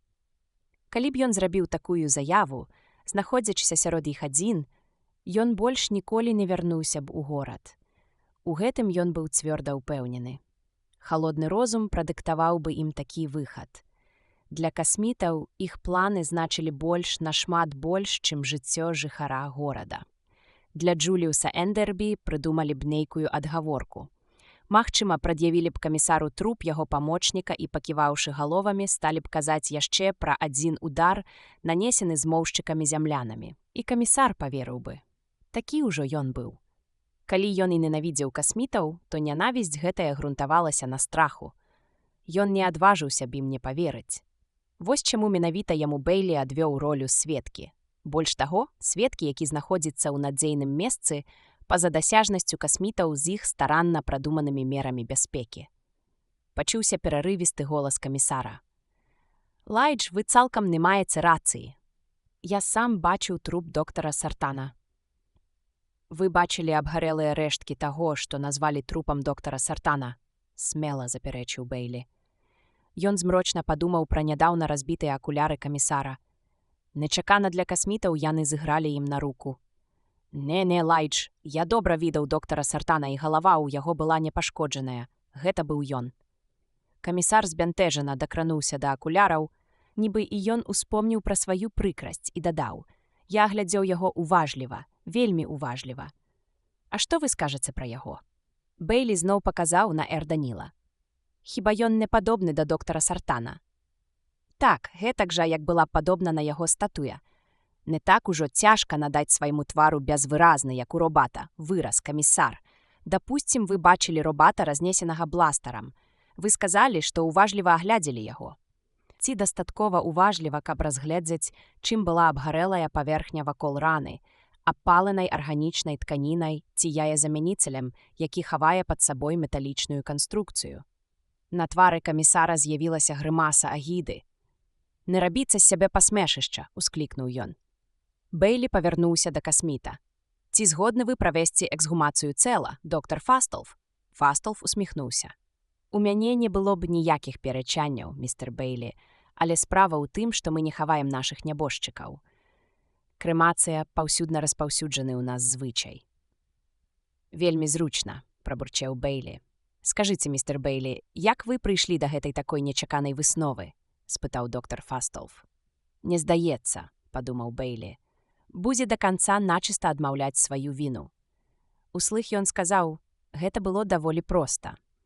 Каб сімуляваць робата, недастаткова надзець на твар застылую маску і пачаць гаварыць неэстэственно правільнай мовай. Ваша бяда ў тым, што вы ў сябе на знешніх светах занадта звыкліся з робатамі. Вы пачалі адносіцца да іх амаль таксама, як да людзей. Вы аслеплі да адрозненняў. На зямлі ўсё іначай. Для нас робат гэта ўсяго толькі робат. Дык вось, па-першае, Даніл занадта чалавечны для робата. Калі я ўпершыню сустрэў яго, я падумаў, што ён касміт. Мне было даволі цяжка перабудавацца, калі ён паведаміў, што ён робат. Ды і як жа іначай, бо ён на самай справе касміт, а не робат. Як я казаў вам, калега Элайджа, умяшаўся Артур Даніл, немало не збянтэжаны тым, што сам быў тэмай абмеркавання, мяне сканструявалі для таго, каб я часова мог заняць месца ў чалавечым грамадстве. Падабенства з чалавекам дасягалі наўмысна. Гэтым займаліся настолькі сур'ёзна, што старанна скапіравалі нават тыя часткі цела, якія звычайна схаваны пад вопраткай, настолькі сур'ёзна, што паўтарылі тыя органы, якія ў робата не будуць выконваць ніякай мысліма функцыі. Адкуль вам гэта вядома? Нечакана спытаў Эндербі. Бэйлі пачырванеў. Я не мог не заўважыць у прыбіральным блоку. Было відаць, як патрэсла гэтая навіна камісара. Вы, вядома, разумееце, што падабенства мусіць быць поўным, інакш дасягнуць патрэбнага выніку немагчыма, парушыў маўчанне Фастолф. Паўмерамі ў нашай справе не абысціся. Я магу закурыць? Рэзка спытаў Бэйлі. 3 люлькі на дзень – гэта было немыслімае расточніцтва, але ён нібыта імчаў у імклівым патоку адчайнай бязглуздасці і патрабаваў супакойлівай зацяжкі тытунёвага дыму. Урэшце рэшт ён кінуў выклік касмітам. Ён збіраўся заткнуць ім глоткі іх жа хлуснёй. «Выбачце, але я б аддаў перавагу, каб вы не курылі», – адказаў Фастолф. Гэта была перавага, якая мела сілу загаду. Бэйлі адчуў гэта. Ён засунуў назад люльку, якую ўжо быў дастаў у прадчуванні само сабой зразумелага дазволу. «Вядома ж не», – з горыччу падумаў ён. «Эндербі не папярэдзіў мяне, таму што сам не курыць, але гэта ж відавочна. Адно вынікае з другога. На гэтых стэрыльных знешніх светах не курылі і не пілі і наогул не ведалі чалавечых заганаў. Не дзіўна, што яны прызнаюць робата ў сваім праклятым, як Даніл назваў яго. Це грамадстве. Не дзіўна, што Даніл так добра іграе ролю робата. Калі на тое пайшло, дык усе яны тут робаты. Занадта вялікае падабенства, толькі адна з многіх доказаў, працягваў Бэйлі. Калі я вёў яго, тут Бэйлі давялося паказаць на свайго напарніка. Ён не мог прымусіць сябе назваць яго ні Данілам, ні доктарам Сартанам. У маім сектары ўчыніўся скандал, які ледзьве перарос у масавыя беспарадкі. Менавіта ён спыніў надыходзячую бяду і ведаеце, якім чынам. Ён наставіў бластер на меркаваных зачыншчыкаў. «Божа мой!» – усклікнуў Эндербі. «У пратаколе сказана, што гэта вы?» «Ведаю, камісар», – перабіў яго Бэйлі. «Пратакол складаўся з маіх слоў. Мне не хацелася, каб у дакументах значылася, што нейкі робат пагражаў бластарам людзям. Не. Вядома ж, вы паступілі абсалютна правільна». Эндербі відавочна ахапіў жах. Ён нахіліўся наперад, каб паглядзець на нешта, якое знаходзілася за межамі аб'ёмнага экрана. Бэйлі здагадаўся, што гэта было. Камісар глядзеў на вымяральнік энергіі, каб праверыць, ці не падключыўся хто да перадатчыка. «Гэта яшчэ адзін доказ вашага меркавання», – зацікавіўся Фастолф. «Вядома. Першы закон робататэхнікі абвяшчае, што робат не можа прычыніць шкоды чалавечай істоце. Але Даніл і не прычыніў нікому шкоды». Слушна. Пасля ён нават заявіў, што не выстраліў бы ні пры якіх абставінах. І ўсё ж я ніколі не чуў, каб робат мог парушыць дух першага закона настолькі, каб пагражаць чалавеку бластарам, нават калі ў яго насамрэч не было намеру пусціць яго ў ход. Зразумела. Вы спецыяліст у галіне робататэхнікі. Містер Бэйлі? Не, сэр. Але я прайшоў курс агульнай робататэхнікі і пазітроннага аналізу. У некаторых рэчах я разбіраюся. Гэта добра, заўважыў Фастолф. Але бачыце, я з'яўляюся спецыялістам па робататэхніцы і запэўніваю вас, што сутнасць розуму робата палягае ў абсалютна літаральным тлумачэнні свету. Магчыма, у вас на зямлі простыя мадэлі так перагружаны дадатковымі да першага закона мерамі засцярогі, што яны, верагодна, зусім не здольны пагражаць чалавеку. Паляпшаныя мадэлі, такія як Эрцер-Даніл, зусім іншая справа. Калі я правільна зразумеў сітуацыю, пагроза Эрцу-Даніла была неабходная, каб прадухіліць масавыя беспарадкі. У такім выпадку яе мэтай было прадухіліць тую шкоду, якая магла быць нанесена чалавечым істотам. Ён падпарадкоўваўся першаму закону, а не парушаў яго. Унутры ў Бэйлі ўсё сціснулася, але знешне ён захоўваў напружаны спакой. «Нялёгка мне давядзецца», — падумаў Бэйлі, але ён не збіраўся ўступаць касміту. «Вы можаце абвяргаць кожны аргумент паасобку, але ўсе яны разам зводзяцца да аднаго». Мінулай ноччу, падчас абмеркавання так званага забойства, гэты уяўны робат заявіў, што яго нібыта ператварылі ў сышчыка шляхам увядзення ў яго пазітронныя ланцугі новага імпульсу. Імпульсу, як вы думаеце, якога? Да справядлівасці. «Я пацвярджаю гэта», — адгукнуўся Фастолф. «Гэта было зроблена 3 дні таму пад маім уласным кіраўніцтвам». Імпульс да справядлівасці. Справядлівасць, доктар Фастолф, гэта абстрактнае паняцце. Толькі чалавек можа ўжываць гэты тэрмін. Калі вы вызначаеце справядлівасць такім чынам, што гэта абстракцыя, калі вы кажаце, што гэта ёсць выкананне кожным чалавекам свайго абавязку, то я прызнаю слушнасць вашага аргументу, містер Бэйлі. Веды, якімі мы валодаем цяпер, не дазваляюць нам укладаць у пазітронны мозг абстракцыі ў чалавечым разуменні гэтага слова. Значыць, вы прызнаеце гэта, як спецыяліст па робататэхніцы? Безумоўна.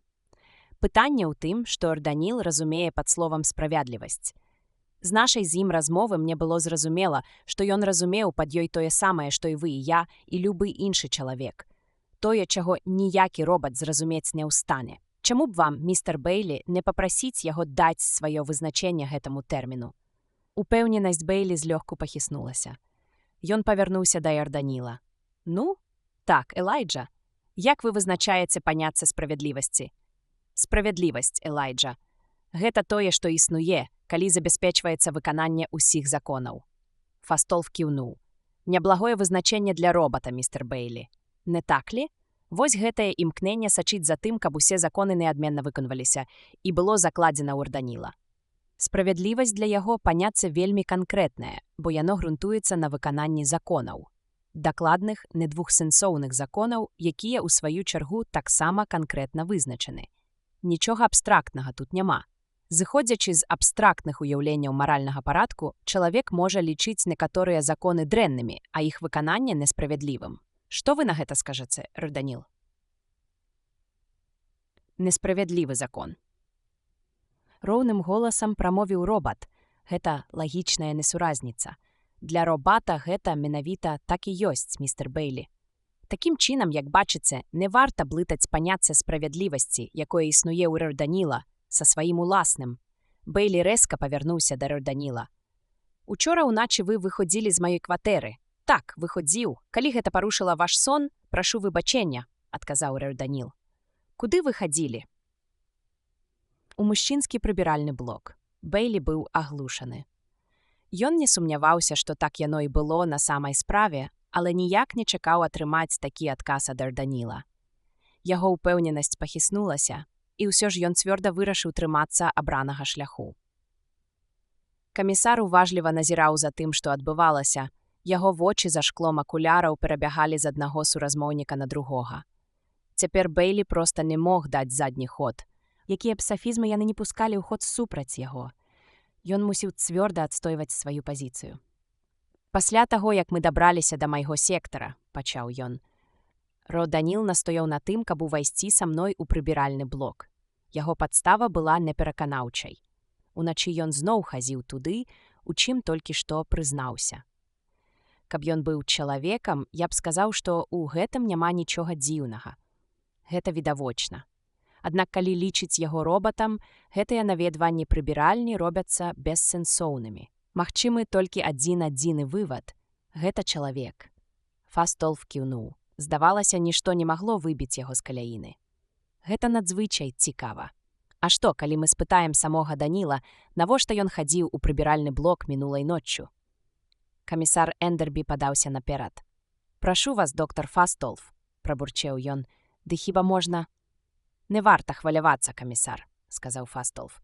Яго тонкія губы скрывіліся ў нешта падобнае да ўсмешкі. «Я ўпэўнены, што адказ Даніла не пакрыўдзіць ні вашых пачуццяў, ні пачуццяў містера Бейлі. Мы слухаем вас, Даніл». «Учора ўвечары», – пачаў Эральд Даніл, – жонка Элайджы, Джесі, выйшла з дому, ставячыся да мяне прыхільна. Цалкам відавочна, што ў я не было ніякіх падстаў не лічыць мяне чалавекам. Аднак вярнулася яна, ужо ведаючы, што я робат. Выснова напрошваецца сама сабой. Гэтыя звесткі яна атрымала па-за межамі кватэры. З гэтага вынікала, што нашу з Элайджам гутарку падслухалі. Іншага тлумачэння таму, чаму сакрэт майго сапраўднага паходжання стаў шырока вядомы, не было. Элайджа сказаў мне, што ў іхніх кватэрах добрая гукаізаляцыя. Мы гаварылі ціха. Значыць, звычайнае падслухоўванне адпадае. Разам з тым вядома, што Элайджа – паліцэйскі.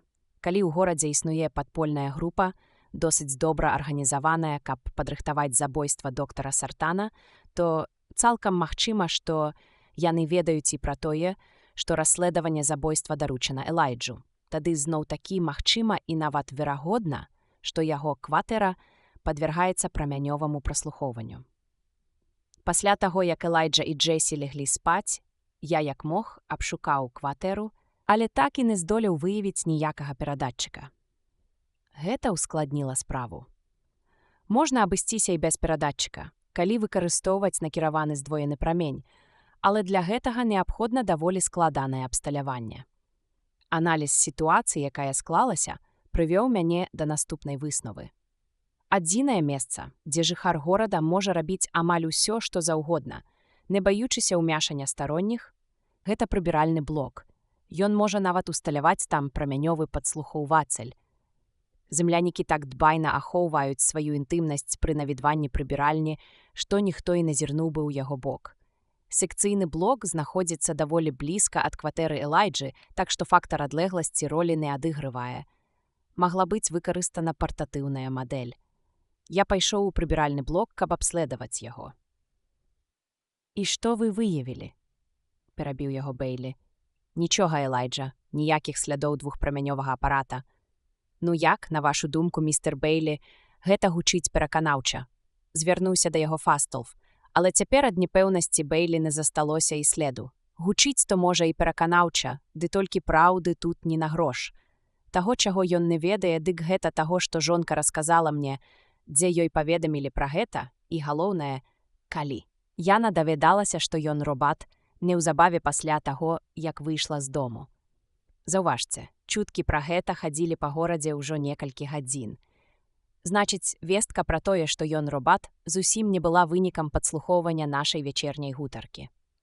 Тым не менш, заўважыў Фастолф, я мяркую, што прычыны яго ўчарашняга наведвання прыбіральні мы высветлілі. Затое іншыя абставіны патрабуюць тлумачэння. Узбуджана запярэчыў Бейлі. Дзе, калі і як адбылася ўцечка інфармацыі? Якім чынам па горадзе разнеслася навіна пра тое, што ў Нью-Йорку знаходзіцца робат-касміт? Наколькі мне вядома, пра гэта ведалі толькі двое землян. Камісар Эндербі і я, але мы трымалі гэта ў сакрэце. Камісар, хто-небудзь яшчэ ў дэпартаменце быў у курсе справы? Не, неспакойна адказаў камісар. Нават мэра я не паставіў у вядомасць, толькі мы і доктар Фастолф. І ён, дадаў Бейлі, паказваючы на Эр Даніла. Я? Перапытаў той. А чаму б і не? Але ж я ўвесь час быў з вамі, Элайджа. Не ўвесь час, люта выкрыкнуў Бейлі. Перад тым, як ісці дамоў, я зайшоў у туалетны блок і прабыў там з паўгадзіны, калі не больш. І на працягу ўсяго гэтага часу вы былі па-за маім полем зроку. Менавіта тады вы і звязаліся са сваімі людзьмі ў горадзе. З якімі людзьмі? Спытаў Фастолф. З якімі людзьмі? Рэхам адгукнуўся камісар Эндербі. Бэйлі ўстаў са свайго крэсла і павярнуўся да аб'ёмнага экрана. Камісар, прашу вас выслухаць мяне ўважліва. Калі нешта не будзе збягацца, вы мяне папраўце. Нам паведамляюць пра забойства, і дзіўным збегам акалічнасцяў яно адбываецца якраз у той момант, калі вы прыбываеце ў касмагорад на сустрэчу з ахвярай злачынства. Вам паказваюць нейкае цела, выдаючы яго за труп чалавека. Аднак пасля гэтага ад цела хутка пазбаўляюцца, і такім чынам яго больш дэталёвы агляд немагчымы. Касміты сцвярджаюць, што забойства здзейсніў зямлянін, хоць павесіць такое абвінавачванне можна, толькі мяркуючы, што нехта з людзей выйшаў з горада адзін, ды яшчэ ноччу, і перасёк адкрытую прастору, каб трапіць у касмагорад. Вы і самі выдатна разумееце, як неверагодна гэта гучыць. Затым яны пасылаюць у горад свайго фальшывага робата. Фактычна навязваюць яго нам. Першае, што робіць гэты робат у горадзе, ён пагражае натоўпу людзей бластэрам. Пасля гэтага ён пускае чутку, што ў горадзе знаходзіцца робат-касміт. Зверніце ўвагу, наколькі дакладная гэтая чутка. Джесі казала мне, што стала вядома нава тое, што робат супрацоўнічае з паліцыяй. А гэта гонету. Значыць, што хутка ўсе даведаюцца, што бластэр быў менавіта ў руках робата. Магчыма, нават у гэтую хвіліну па дрожжавых фабрыках і гідрапанічных заводах Лонг-Айленда распаўсюджваецца чутка пра робата-забойцу, які вольна гуляе па горадзе. Гэта немагчыма. Немагчыма, застагнаў Эндербі. Не, магчыма. Менавіта гэта і адбываецца, камісар. Няўжо вы не разумееце? У горадзе сапраўды існуе змова, але кіруюць ёю з касмагорада. Чым больш на зямлі ускладніцца абстаноўка, тым лепш для іх. Тады караблі касмітаў абрынуцца на нашы гарады і акупуюць іх. 25 гадоў таму ў нас ужо была падстава для гэтага. Мякка запярэчыў Фастолф. Тады вы не былі гатовы. Затое цяпер іншая справа. Сэрца Бэйлі гатова было выскачыць з грудзей. Вы прыпісваеце нам занадта складаную інтрыгу, містер Бэйлі. Каб мы хацелі акупаваць зямлю, мы маглі б зрабіць гэта нашмат прасцэй. Сумняваюся, доктар Фастолф. Ваш так званы робат выказаў, што на знешніх светах грамадская думка адносна зямлі зусім не адзіная. Тады, думаю, ён казаў праўду. Магчыма, адкрытая акупацыя прыйшлася б не да густу вашым народам. Таму вам і патрэбны інцыдэнт. Сапраўдны інцыдэнт, такі, каб усіх патрэс. Накшталт забойства, праўда. Вы на гэта намякаеце? У такім выпадку гэтае забойства трэба было б інцэніраваць. Спадзяюся, вы не будзеце сцвярджаць, што мы здольныя забіць каго-небудзь са сваіх дзеля таго, каб імітаваць інцыдэнт. Вы пабудавалі робата, падобнага да доктара Сартана, разнеслі яго бластарам, а астанкі паказалі камісару Эндербі. А потым, падхапіў доктар Фастолф, выкарыстаўшы Эрданіла ў якасці доктара Сартана для яўнага забойства, вы выдалі доктара Сартана за Эрданіла і прыцягнулі яго да ўяўнага расследавання. Менавіта так. Я заяўляю вам гэта ў прысутнасці сведкі, ткала, які ў дадзены момант знаходзіцца па-за межамі вашай дасяжнасці і якога вы не зможаце ухіліць. Гэты сведка дастаткова важная асоба, каб яго словам паверыла адміністрацыя горада і сам Вашынгтон. Цяпер мы ведаем вашы намеры і будзем гатовыя даць вам адпор. Пры неабходнасці наш урад непасрэдна звяжацца з вашымі людзьмі і раскрые ім вочы на тое, што тут насамрэч адбываецца. Не думаю, каб яны паблажліва паставіліся да падобнага роду міжзоркавага гвалту. Фастолф пакачаў галавой. Прашу вас, містер Бэйлі, будзьце разважлівыя. Вы явілі сабе нешта неверагоднае сапраўды. Давайце зараз дапусцім, толькі дапусцім, што Эрш-Даніл насамрэч робат. Хіба з гэтага не вынікае, што цела, якое бачыў камісар Эндербі, было сапраўды цэлам доктара Сартана. Наўрад ці разумна было б меркаваць, што ў якасці трупа мы выкарысталі рэшткі нейкага іншага робата. Камісар Эндербі бачыў Эрш-Даніла ў працэсе зборкі і можа пацвердзіць, што іншага такога робата не існуе. Калі на тое пайшло, упарта вымавіў Бэйлі, камісар не спецыяліст па робататэхніцы. У вас маглі быць дзесяткі такіх робатаў. Давайце не будзем ухіляцца ад тэмы, містер Бэйлі. Што, калі Даніл насамрэч і ёсць Даніл? Хіба не рухнуць тады ўсе вашы лагічныя пабудовы? Ці будуць у вас яшчэ падставы верыць у гэты выдуманы вамі цалкам меладраматычны і неверагодны міжзоркавы змовіцкі план? Калі ён робат, я сцвярджаю, што гэта чалавек, і ўсё ж вы даследавалі гэтую праблему не да канца, містер Бэйлі. Каб адрозніць робата, нават вельмі падобнага да чалавека ад жывой чалавечай істоты, няма патрэбы рабіць занадта хісткія высновы з таго, што ён казаў або рабіў. Вы, напрыклад, спрабавалі ўваткнуць у ращу Даніла іголку. Што? Бэйлі раскрыў рот ад нечаканасці. Гэта вельмі просты спосаб праверкі.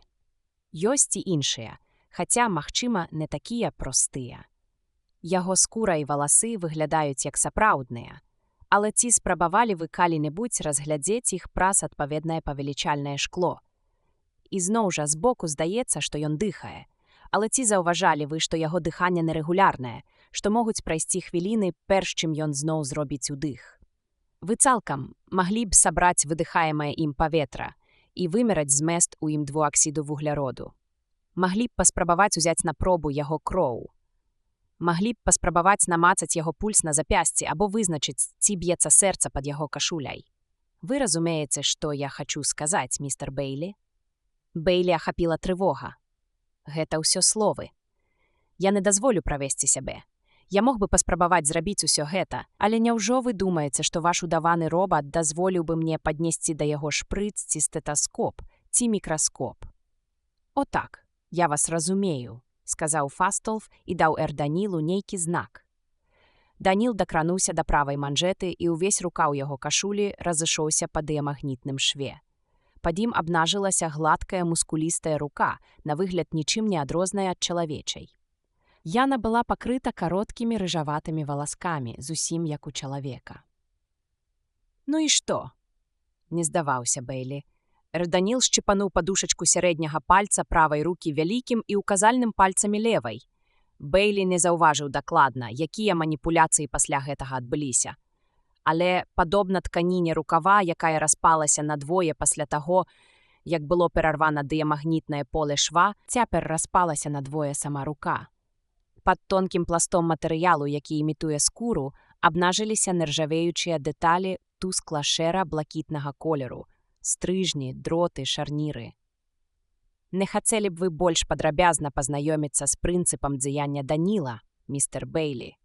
Ветліва спытаў доктар Фастолф. Бэйлі ледзь пачуў пытанне з-за звону ў вушах і пранізлівага істэрычнага смеху, які раптам пачаў сатрасаць камісара. Раздзел 9. Тлумачэнне касміта. Час ішоў, звон рабіўся ўсё мацнейшым, пакуль нарэшце не запоўніў усё навакол, выціснуўшы смех. Пакой і ўсё, што ў ім было, усё паплыло перад вачыма Бэйлі, стала нерэальным, як і адчуванне часу. Нарэшце ён апамятаўся і выявіў, што сядзіць на тым самым месцы. З моманту, калі яго свядомасць адключылася, відавочна прайшоў ужо пэўны час. Відарыс камісара знік.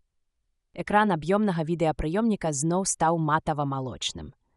Даніл сядзеў побач з Бэйлі і масіраваў яго голае прадплечча. Прама пад скурай Бэйлі заўважыў невялікую цёмную плямку ад ін'екцыі. На яго вачах яна паволі знікла, растварыўшыся пад скурай. Ён канчаткова прыйшоў у сябе. «Вам лепш, калега Элайджа?» – спытаў Даніл. Бэйлі сапраўды стала лепш. Ён пацягнуў руку, і робат адпусціў яе. Апусціў рукаў і агледзеўся вакол. Доктар Фастолф сядзеў на ранейшым месцы. На яго губах гуляла слабая ўсмешка, якая рабіла рысы яго невыразнага твару больш прывабнымі. «Я страціў прытомнасць?» – спытаў Бэйлі. «Нешта ў гэтым родзе», – адказаў доктар Фастолф. «Баюся, вы перажылі моцнае патрасенне». У свядомасці Бэйлі жыва ўваскрэсла сцэна з робатам. Ён схапіў Даніла за руку і, засукаўшы наколькі змог, рука ў яго кашулі аголіў запясця. На дотык рука робата здавалася мяккай, але пад верхнім пластом адчувалася нешта цвярдзейшае за косць. Даніл не спрабаваў вызваліць сваю руку з чэпкіх рук сышчыка. Бейлі пільна разглядаў яе, намацваючы скуру ўздоўж меркаванай сярэдняй лініі.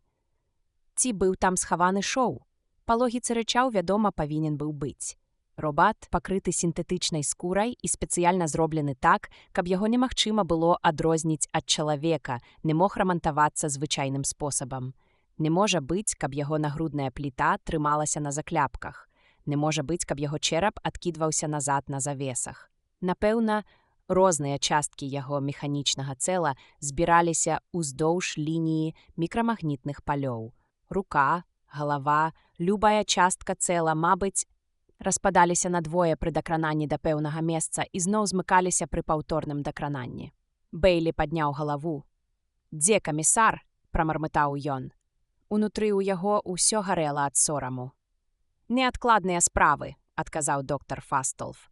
«Баюся, я сам паскорыў яго знікнення, запэўніўшы, што мы паклапоцімся пра вас». «Вы выдатна паклапаціліся пра мяне, дзякуй», – хмура адгукнуўся Бейлі. «Думаю, наша справа зроблена». Ён падняўся, з цяжкасцю выпрастаўшы зацярплыя ногі. Раптам ён адчуў сябе старым, занадта старым, каб пачынаць усё спачатку.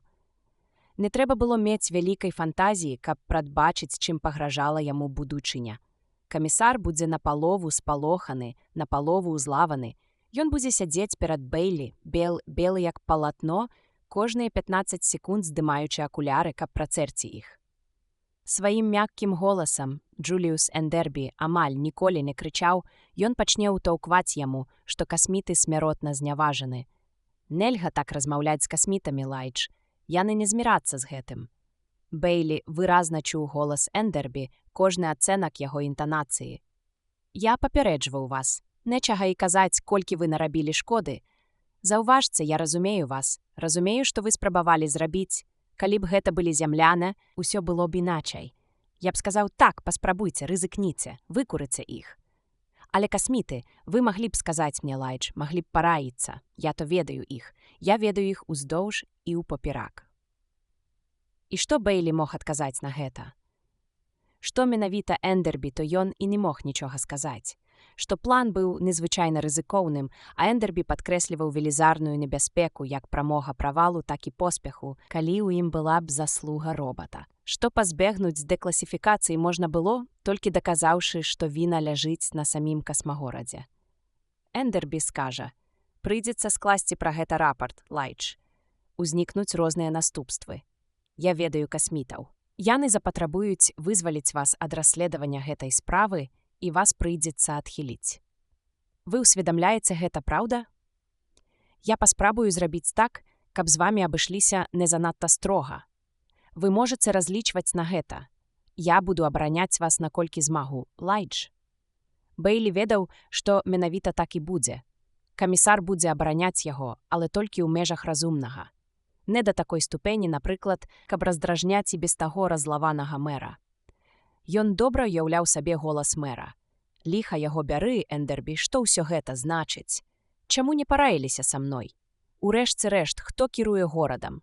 Чаму дазволілі робату ўвайсці ў Нью-Йорк без дазволу ўладаў? І наогул, якога ліха гэты Бейлі?» Калі справа дойдзе да выбару паміж будучыняй Бейлі і будучыняй самога камісара, на што Бейлі мог разлічваць? У яго не было ніякага права вінаваціць Эндербі. Найменшым пакараннем для яго магло быць паніжэнне ў званні, але і гэта было б дастаткова кепска. Сучасны горад забяспечваў сваім радавым жыхарам, у тым ліку і дэкласіфікаваным, толькі жалкія ўмовы для выжывання. Наколькі жалкія, Бейлі ведаў занадта добра. Толькі наяўнасць пэўнага грамадскага статусу давала гараджанам некаторыя прывілеі. Больш зручнае месца тут, лепшы кавалак мяса там, больш кароткая чарга дзесьці яшчэ. Для філасофскі настроенага розуму набыццё ўсіх гэтых дабротаў магло здацца ледзь вартым якіх-небудзь намаганняў. І тым не менш, як бы філасофскі не ставіўся чалавек да жыцця, ён не мог без болю развітацца з гэтымі прывілеямі, аднойчы атрымаўшы іх. Якім нікчэмным паляпшэннем зручнасці кватэры была рукамыйная раковіна. Калі 30 папярэдніх гадоў ты звыкла, нават не заўважаючы цяжкасці гэтага, хадзіў у прыбіральны блок. Якой бескарыснай яна была нават як пацвярджэнне свайго статусу. калі выстаўляць на паказ гэты статус лічылася вяршыняй бяскультур'я. І ўсё ж адключы цяпер раковіну, якім бы прыніжальным і невыносным здалося б кожнае лішняе наведванне прыбіральнага блока, якім млосна вабным стала б успамін пра брыццё ў спальні, якім глыбокім было б пачуццё страчанай раскошы. Сярод сучасных палітычных рэпарцёраў стала модна засуджэннем адзывацца пра меркантылізм даўніх часоў, калі асновай эканомікі былі грошы. У той час, пісалі яны, вялася жорсткая барацьба за існаванне. Ніякае сапраўды развітое грамадства не магло захавацца з-за вечнага напружання барацьбы за зеляніну. Слову «зеляніна» у грамадстве давалі розныя тлумачэнні, але яго значэнне ў цэлым ні ў кога не выклікала сумнення. Насуперак таму, сучасны калектывізм ухвалялі за эфектыўнасць і асветленасць. Магчыма, усё так і ёсць. Адны вучоныя гісторыкі рамантызавалі мінулае, другія, наадварот, выцягвалі на святло усё самае нізкае ў ім. Медыявісты ж лічылі, што менавіта з меркантылізму ўзніклі пазней такія паняцці, як індывідуалізм і ініцыятыва. Гэтыя спрэчкі ніколі ўсур'ёз не цікавілі Бэйлі, але цяпер ён задаваў сабе балючае пытанне. Ці змагаўся калі-небудзь чалавек за гэту зялёненькую, чым бы яна ні была, з большым упорствам, чым жыхар горада, за права атрымліваць па нядзелях курыную ножку, сапраўдную курыную ножку некалі жывой птушкі. «Для мяне гэта не так ужо важна», – падумаў Бэйлі, «але ёсць яшчэ Джесі і Бен». Голас доктара Фасталфа перапыніў яго думкі. «Містер Бэйлі, вы мяне чуеце?» «Так», – кіўнуў Бэйлі. Колькі ж часу ён прастаяў, як укопаны? «Сядзьце, калі ласка. Цяпер, калі вы ўсё абдумалі, вам, мабыць, будзе цікава прагледзець стужкі, на якіх мы зафіксавалі месца здарэння і некаторыя падзеі, якія наступілі пасля злачынства». «Не, дзякую. У мяне справы ў горадзе. Але ж справа доктара Сартана мае першараднае значэнне. Не для мяне. Мяркую, мяне ўжо адхілілі». Раптам ён выбухнуў. «Чорт, калі вы маглі даказаць, што Эрданіл – робат, чаму вы не зрабілі гэтага адразу? Навошта вам спатрэбілася ўладкоўваць увесь гэты фарс?» «Дарагі містер Бэйлі, мне было вельмі цікава пазнаёміцца з вашымі разважаннямі. Што тычыцца вашага адхілення ад справы, то я ў гэтым сумняваюся. Перад тым, як камісар пакінуў нас, я спецыяльна папрасіў яго, каб вы працягвалі займацца расследаваннем. Думаю, ён акажа садзеянне». Бэйлі неахвотна сеў і рэзка спытаў: «Але навошта вам гэта патрэбна?» Доктар Фасталф паклаў нагу на нагу і ўздыхнуў. «Містер Бэйлі, я сутыкаўся ў асноўным з двума тыпамі зямлян – бунтарамі і палітыкамі. Ваш камісар карысны нам, але ён захапляецца палітыкай. Ён кажа нам тое, што мы хочам пачуць. Ён абхаджвае нас. Спадзяюся, вы разумееце, што я маю на ўвазе. І вось сюды прыходзіце вы, смела абвінавачваеце нас у жахлівых злачынствах і спрабуеце даказаць сваю праўду. Я з вялікім задавальненнем назіраў за вамі і знайшоў пачатак абнадзейваючым». «Наколькі абнадзейваючым?» – з усмешкай спытаў Бэйлі. «У дастатковай меры. Вы той чалавек, з якім я магу гаварыць адкрыта. Мінулай ноччу Эрданіл перадаў мне справаздачу па закрытым субэфірным канале. Некаторая інфармацыя пра вас вельмі мяне зацікавіла. Напрыклад, там быў пункт, які тычыцца падбору кнігафільмаў у вашай кватэры. Што ж вас зацікавіла?» Многія з іх закранаюць пытанні гісторыі і археалогіі. З гэтага відаць, што вы цікавіцеся гісторыяй чалавечага грамадства і кое-што ведаеце пра яго эвалюцыю. Паліцэйскія пры жаданні могуць у свой вольны час глядзець кнігафільмы. Цалкам слушна. Я рады, што вы якраз такі паліцэйскі. Гэта палегчыць маю задачу. Перш за ўсё, працягваў хан Фасталф, я хачу растлумачыць, або, прынамсі, паспрабаваць растлумачыць прычыны замкнёнасці людзей з знешніх светаў. Мы жывём тут, у касмагорадзе. Мы не ў горад, мы ўступаем у кантакт з вамі, зямлянамі, толькі ў вельмі выключных выпадках. Мы дыхаем адкрытым паветрам, але робім гэта праз фільтры. Нават цяпер, калі я сяджу тут, у мяне ў ноздрах фільтры, а на руках пальчаткі, і ніякая сіла не прымусіць мяне падысці да вас бліжэй, чым патрэбна. Як вы думаеце, чаму? Які сэнс будаваць здагадкі? адказаў Бэйлі і падумаў, цяпер няхай ужо гаворыць ён. Калі б вы ўсё ж пачалі будаваць здагадкі, як гэта робяць некаторыя з вашых людзей, то, напэўна, сказалі б, што прычына ў тым, што мы грэбуем жыхарамі зямлі і не дазволім упасці на нас нават іх цэні, каб не страціць свайго перавагі. Але гэта не так. Сапраўдная прычына цалкам простая. Медыцынскі агляд, якому вас падвергнулі, гэтак жа, як і дэзінфекцыйныя працэдуры, гэта не рытуал. Яны былі прадыктаваны неабходнасцю. Так, абароны ад хвароб. Мой дарагі містер Бэйлі, зямляне, якія каланізавалі знешнія светы, апынуліся на планетах, дзе цалкам адсутнічалі зямныя бактэрыі і вірусы. Вядома, на сабе яны завезлі туды некаторыя мікраарганізмы, але разам з тым у іх было ў руках навейшае медыцынскае і мікрабіялагічнае абсталяванне.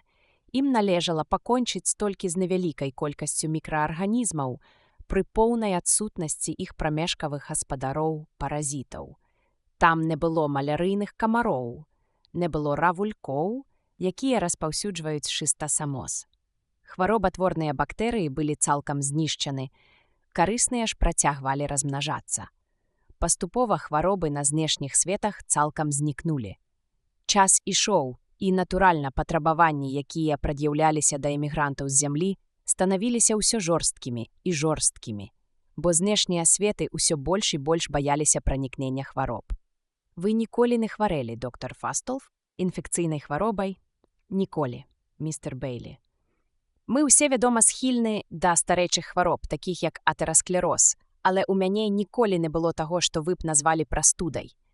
Калі б я падхапіў такую хваробу, я мог бы памерці ад яе. У маім арганізме не выпрацавана ніякай устойлівасці да яе. Вось у чым наша бяда тут, у касмагорадзе.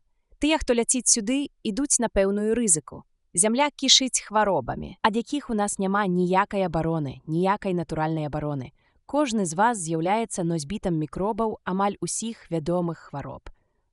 Вы нават не падазраеце пра іх, бо антыцэлы, якія выпрацаваліся ў вашым арганізме за доўгія гады эвалюцыі, амаль заўсёды трымаюць іх пад кантролем. У маім арганізме антыцэлаў няма. Цяпер вы разумееце, чаму я трымаюся ад вас воддаль. Паверце мне, містер Бэйлі, я не падыходжу да вас на больш блізкую адлегласць толькі з меркаванняў самазахавання. Калі ўсё, што вы кажаце, праўда, то чаму б не растлумачыць гэта людзям зямлі? Я маю на ўвазе сказаць ім, што гэта не проста капрызнасць з вашага боку, а абарона ад рэальнай фізічнай небяспекі. Касміт пакруціў галавой. Нас мала, містер Бэйлі. І нас, прышэльцаў, і без таго не вельмі любяць. Сваю бяспеку мы захоўваем, дзякуючы даволі хісткаму прэстыжу, які нам прыпісваецца як істотам вышэйшага парадку. Мы не можам дазволіць сабе страціць гэты прэстыж, прызнаўшы, што баімся наблізіцца да зямляніна. Прынамсі, пакуль паміж зямлянамі і касмітамі не наступіць большае ўзаемаразуменне. Пры цяперашнім становішчы рэчаў узаемаразумення не будзе. Менавіта за ваша меркаваная перавагу яны вас ненавідзяць. Так, гэта сапраўдная праблема. Не думайце, што мы яе не ўсведамляем. Камісару пра гэта вядома? Мы ніколі не былі з ім такімі адкрытымі, як цяпер з вамі. Аднак, магчыма, ён здагадваецца. Ён чалавек даволі разумны. Калі ён здагадваўся, то мог бы сказаць і мне, задуменна вымавіў Бэйлі. Фастолф падняў бровы. Тады вам і ў галаву не прыйшло б, што Эрроу Даніл чалавек. Ці не так? Бэйлі злёгку паціснуў плячыма, адкідаючы думку ў бок. «Ведаеце, гэта сапраўды так», – працягваў Фастолф. «Нават калі не браць пад увагу цяжкасцяў псіхалагічнага кшталту, жудаснага ўздзеяння шуму і натоўпу людзей на нас, факт застаецца фактам. Увайсці ў горад для нас раўназначна смяротнаму прысуду». Вось чаму доктар Сартан і пачаў ажыццяўляць свой праект па стварэнні чалавекападобных робатаў. Яны праектаваліся як замяняльнікі людзей, каб увайсці ў горад замест нас? Так. Рак, Даніл казаў мне пра гэта. Вы гэтага не адабраеце? Паслухайце, усклікнуў Бэйлі. Раз ужо мы гаворым так адкрыта, дазвольце мне задаць вам адно простае пытанне. Навошта ўсё ж такі вы, касміты, прыйшлі на зямлю? Чаму б вам не пакінуць нас у спакоі? Хіба ви задоволені своїм життям на землі? З непритворним здзіўленнем у голосі спитав Фастолф. Нам няма на што скардзіцца. Так, але доўга вы так не пратрымаецеся.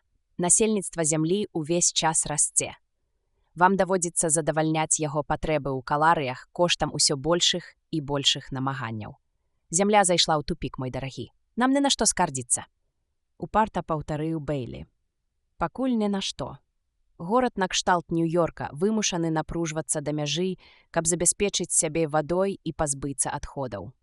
Атамныя станцыі працуюць на ўране, які ўсё цяжэй і цяжэй здабываць нават на іншых планетах нашай сістэмы. А патрэбы ў ім увесь час узрастаюць. Кожную секунду жыццё горада залежыць ад своечасовасці паставак драўніны для дрожжавых фабрык і мінеральных солей для гідрапанічных заводаў. Дадайце да гэтага неабходнасць падтрымліваць сталую цыркуляцыю паветра. Ды што там казаць, раўнавага залежыць ад многіх і многіх фактараў, і з кожным годам захоўваць яе будзе ўсё цяжэй. Што здарыцца з Нью-Йоркам, калі сістэма жыццезабеспячэння горада дасць збой хаця б на гадзіну? Такога ніколі не было, што зусім не з'яўляецца гарантыяй бяспекі на будучае. У старажытныя часы паселішчы людзей былі амаль цалкам незалежнымі і жылі тым ураджаем, які вырошчваўся на бліжэйшых палях. Зашкодзіць ім маглі толькі стыхійныя бедствы, скажам, паводка, эпідэмія ці неўраджай. З ростам гэтых насельніцкіх цэнтраў і развіццём тэхнікі з'явілася магчымасць змагацца з мясцовымі бедствамі, абапіраючыся на дапамогу здалёк, што прывяло да ўзнікнення цэснай узаемазалежнасці між вялікімі тэрыторыямі зямлі. У сярэднія стагоддзі нават самыя буйныя гарады пад адкрытым небам маглі пракарміцца на сваіх запасах, у тым ліку і недатыкальных, прынамсі тыдзень. Калі Нью-Йорк стаў горадам у сучасным разуменні гэтага слова, ён мог праіснаваць на сваіх рэсурсах адзін дзень, а цяпер ён не зможа ўтрымацца і гадзіны. Бедства, якое 10 000 гадоў таму адчувалася б як нязручнасць, 1000 гадоў таму як буйная непрыемнасць, 100 гадоў таму як сур'ёзнае ўскладненне, у наш час непазбежна стала б згубным. Бэйлі неспакойна завараўся на крэсле. Я і раней чуў усе гэтыя разважанні. Медыявісты хочуць скончыць з гарадамі, хочуць вярнуць нас назад да прыроды, да натуральнай агракультуры. Але яны вар'яты, мы не зможам гэтага зрабіць. Па-першае, нас занадта многа, а потым гісторыю немагчыма павярнуць назад. Яна рухаецца толькі наперад. Вядома, калі б эміграцыя на знешнія светы не абмежавалася. Вы ведаеце, чаму яна мусіць быць абмежаванай. Дык што ж у такім разе рабіць? Навошта пераліваць з пустога ў парожняе? Асвойваць новыя светы. У галактыцы сотні мільярдаў зорак. Падлічана, што 100 мільёнаў з іх прыдатныя або могуць быць зроблены прыдатнымі для жыцця. Гэта несур'ёзна. Чаму? З жарам запярэчыў доктар Фастолф. Чаму гэта прапанова несур'ёзная? У мінулым зямляне асвойвалі планеты. Больш за 30 з 50 знешніх светаў, уключаючы і маю родную Аўрору, былі каланізаваны самімі зямлянамі. Хіба цяпер каланізацыя немагчымая? Ну, ведаеце, не можаце адказаць? Тады адкажу я. Калі цяпер гэта немагчыма, дык толькі з-за прыхільнасці зямлян да сталёвых гарадоў. Да іх узнікнення жыццё чалавецтва на зямлі не было такім абмежаваным. Гэта цяпер вы не можаце адарвацца ад зямлі, каб пачаць усё спачатку на новай планеце. Вы рабілі гэта ўжо 30 разоў, а цяпер зямляне сталі такімі зніжанымі, так зарыліся ў свае сталёвыя вязніцы-пячоры, што ім ужо ніколі не выбрацца адтуль. Вось вы, містер Бэйлі, адмаўляецеся верыць нават у тое, што жыхар горада здольны перасекчы адкрытую прастору, каб трапіць у касмагорад. А ўжо перасекчы касмічную прастору на шляху да новага свету для вас, мабыць, цяжэй у 100 разоў. Урбанізм губіць зямлю, сэр. Нават калі і так, якое вам, касмітам, да гэтага дзела? Гэта наша праблема, і мы самі яе вырашым. А калі не зможам, што ж, такой будзе наша асаблівая дарога ў пекла, раззлаваўшыся, выпаліў Бэйлі. Лепш у пекла сваёй уласнай дарогай, чым у рай, чужой, так па-вашаму. Я разумею вашы пачуцці. Не вельмі прыемна слухаць пропаведзі чужынца. І ўсё ж павучанні з боку часам бываюць вельмі дарэчнымі. Вось мы б ад іх не адмовіліся, бо і ў нас ёсць свае праблемы, прычым аналагічныя вашым. Перанаселенасць? Бэйлі скрывіўся ў кіслай усмешцы. Аналагічныя, але не аднолькавыя. Наша праблема ў недахопе насельніцтва. Як вы думаеце, колькі мне гадоў? На імгненне землянін задумаўся і затым, наўмысна накінуўшы некалькі гадоў, адказаў. Гадоў 60. Дакладней было б сказаць 160. Не можа быць. Калі быць дакладным, то ў наступны дзень нараджэння мне споўніцца 163 гады. Тут няма ніякіх хітрыкаў. За адзінку вымярэння я выкарыстоўваю стандартны зямны год. Калі пашанцуе, калі буду берагчы сябе і самае галоўнае, калі не падхаплю на зямлі ніякай хваробы, то змагу пражыць яшчэ столькі ж. Многія жыхары Аўроры дажываюць да 350, і сярэдняя працягласць жыцця пастаянна расце. Бэйлі зірнуў на Эрданіла, які ўвесь гэты час захоўваў бясстрасную маўчанку, нібы шукаў яго пацвярджання пачутаму. Якім чынам гэта стала магчымым? У малонаселеным грамадстве карысна засяродзіць намаганні на вывучэнне геранталогіі, займацца даследаваннямі працэсу старэння. У такім свеце, як ваш, падаўжэнне працягласці жыцця мела б катастрафічныя наступствы. На Аўроры ж хапае месца і для 300гадовых старых, і чым даўжэйшае жыццё, тым больш дарожыць ім чалавек. Памрыце вы цяпер, вы, напэўна, страцілі б гадоў 40 свайго жыцця, а то і менш. Каб памерці было суджана мне, я страціў бы больш за 150 гадоў. Вось чаму ў нашай цывілізацыі жыццё кожнага чалавека набывае найважнейшае значэнне. У нас нізкая нараджальнасць, і рост насельніцтва строга кантралюецца. Мы падтрымліваем пэўныя суадносіны паміж колькасцю рабатаў і людзей, каб забяспечыць найлепшыя ўмовы існавання для кожнага чалавека. Натуральна, мы пільна сочым за тым, каб разумова і фізічна непаўнавартасныя дзеці не дасягалі сталага ўзросту. Вы хочаце сказаць, перабіў Бэйлі, што іх забіваюць, калі яны не адпавядаюць патрабаванням. Зусім бязбольна, запэўніваю вас. Гэта шакіруе вас. Гэтак жа, як некантраляваная нараджальнасць землян кідае ў шок нас. Наша нараджальнасць кантралюецца, доктар Фастолф. Кожнай сям'і дазваляюць мець строга вызначаную колькасць дзяцей. Доктар Фастолф цярпліва ўсміхнуўся. Пэўная колькасць любых дзяцей, а не толькі здаровых. Хай так, дадайце да гэтага велізарную колькасць пазашлюбных, якія яшчэ больш павялічваюць і без таго высокі рост насельніцтва. Хто вырашае, якім дзецям жыць? Гэта даволі складанае пытанне, і ў 2 словах на яго не адкажаш. Калі-небудзь мы можам пагаварыць пра гэта падрабязней. Ну і ў чым жа ваша праблема? Здаецца, вы задаволены сваім грамадствам. Яно стабільнае. Вось у чым бяда. Занадта стабільнае. Вам не дагадзіш, наша цывілізацыя, па-вашаму, вось-вось урынецца ў пучыну хаосу, а ваша ўласнае грамадства занадта стабільнае. Стабільнасць можа быць залішняй. За 2,5 стагоддзі ніводзін з знешніх светаў не каланізаваў ніводнай планеты. Няма перспектыў для гэтага і ў будучыні. Наша жыццё на знешніх светах занадта доўгае і зручнае, каб ім рызыкаваць. Хто ведае, можа гэта і так, доктар Фастолф. Тым не менш, вы ж прыляцелі на зямлю. Вы рызыкуеце заразіцца. Так, рызыкую. Сярод нас, містер Бэйлі, ёсць людзі, якія лічаць, што дзеля прагрэсу чалавецтва можна расстацца і з жыццём, якім бы доўгім яно ні было. На жаль, мушу сказаць, што так думаюць вельмі нямногія. Добра. Цяпер мы падыходзім да самага галоўнага. Якую ролю ў гэтым адыгрывае касмагорад?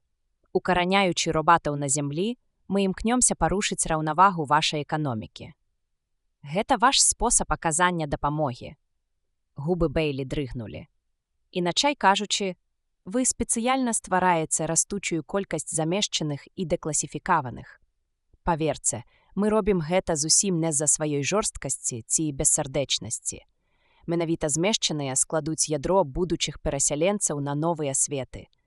Успомніце, вашу старажытную Амерыку адкрылі карабі, экіпаж якіх складаўся з злачынцаў, якія ўцяклі з турмаў. Хіба вы не бачыце, што ў горадзе змешчаных кідаюць на волю лёсу? Ім няма чаго губляць, а пакінуўшы зямлю, яны здабудуць лепшую долю. Але пакуль у вас нічога не атрымліваецца.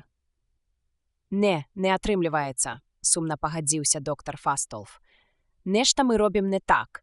Усяму вінаватая непрыязнь зямлян да робатаў. Хоць гэтыя самыя робаты могуць суправаджаць людзей, згладзіць першыя цяжкасці прыстасавання да новага свету, зрабіць каланізацыю рэальна здзейсняльнай. А што потым? Новыя знешнія светы? Не. Знешнія светы былі заснаваны яшчэ да таго, як на зямлі ўзнік культ сталёвых гарадоў. Новыя ж калоніі будуць пабудаваны людзьмі, якія маюць вопыт жыцця ў закрытых гарадах і пэўнае ўяўленне пра культуру ЦФЭ. Гэта будзе сінтэз аднаго і другога, своеасаблівы гібрыд. Калі пакінуць усё як ёсць, зямная цывілізацыя неўзабаве пачне развальвацца, а крыху пазней і знешнія светы пачнуць павольна дэградаваць і, у рэшце рэшт, прыйдуць у заняпад. У гэтых умовах новыя светы будуць несці ў сабе здаровы пачатак, спалучаючы лепшыя рысы абедзвюх культур. Пад іх дабратворным уплывам пераўтворыцца і наша жыццё. Магчыма, але ўсё гэта вельмі туманна, доктар Фастолф. Так, пакуль гэта толькі мара. Падумайце над гэтым. Касміт рэзка падняўся. Я правёў з вамі болей часу, чым збіраўся. Дарэчы, болей, чым прадугледжана нормамі бяспекі. Выбачайце, але мне давядзецца вас пакінуць. Бэйлі і Даніл выйшлі з купала. Іх зноў заліло сонечнае святло. Яно здалося нібыта больш жоўтым і падала ўжо пад іншым кутом. У Бэйлі варухнулася смутная цікаўнасць. А што, калі на якой-небудзь планеце сонечнае святло выглядае інакш, не такое рэзкае і сляпучае, больш прыемнае? На іншай планеце. Гэты нязграбны касміт з тырчачымі вушамі убіў яму ў галаву дзіўныя фантазіі. Цікава, ці давялося ў свой час лекарам з Аўроры аглядаць дзіця па імі Фастолф, каб вырашыць, ці можна дазволіць яму расці далей? Хіба не быў ён занадта пачварны? І ці ўваходзілі ўвогуле ў іх крытэрыі знешнія даныя? Калі непрывабнасць пераходзіць у пачварства і якія заганы, але тут яны ўвайшлі ў першыя дзверы, якія вялі да прыбіральнага блока.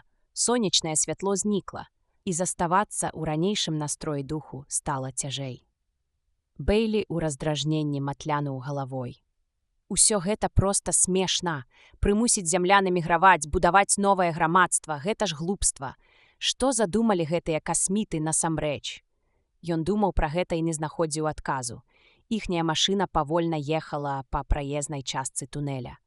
Усё вакол вярнула яму пачуццё рэальнасці. Яго бластер прыемным цёплым цяжарам ляжаў у яго на сцягне. Такое ж прыемнае і цёплае пачуццё выклікаў у ім гамонкі, поўны жыцця горад. У той момант, калі яны ўязджалі на яго тэрыторыю, Бэйлі адчуў дзіўны лезь улоўны пах. Аказваецца, горад пахне, з здзіўленнем заўважыў Бэйлі. Ён падумаў пра 20 мільёнаў чалавечых істот, набітых за сталёвыя сцэны гіганцкай пячоры, і ўпершыню ў жыцці яго ноздры, прамытыя знешнім паветрам, адчулі іх пах. Ці будзе на іншых светах інакш? Менш людзей і больш паветра. Чысцэй, падумаў Бэйлі. Але вакол грымеў вячэрні горад, пах аслаб і знік, і яму стала крыху сорамна за сябе. Ён павольна націснуў на рычаг кіравання і павялічыў падачу прамянёвай энергіі. Машына рэзка пачала набіраць хуткасць, уязджаючы ў пустэчу Маташашы. «Даніл», – паклікаў Бэйлі.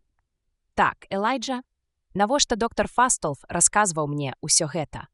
Мне здаецца, Элайджа, ён хацеў паказаць вам, якое важнае гэта расследаванне. Наша задача не проста раскрыць злачынства. Мы мусім выратаваць касмагорад, а разам з ім і будучыню чалавечага роду. Думаю, было б лепей, каб ён дазволіў мне агледзець месца злачынства і дапытаць людзей, якія знайшлі цела. Сумняваюся, каб вам удалося дадаць нешта да тых фактаў, якімі мы ўжо валодаем. Мы вельмі старанна ўсё абследавалі. Насамрэч, але ж у вас няма нічога, ніводнай зачепкі, ніводнага падазраванага. Не, вы маеце рацыю. Адказ трэба шукаць у горадзе, хоць каб быць дакладным, мы падазравалі адну асобу.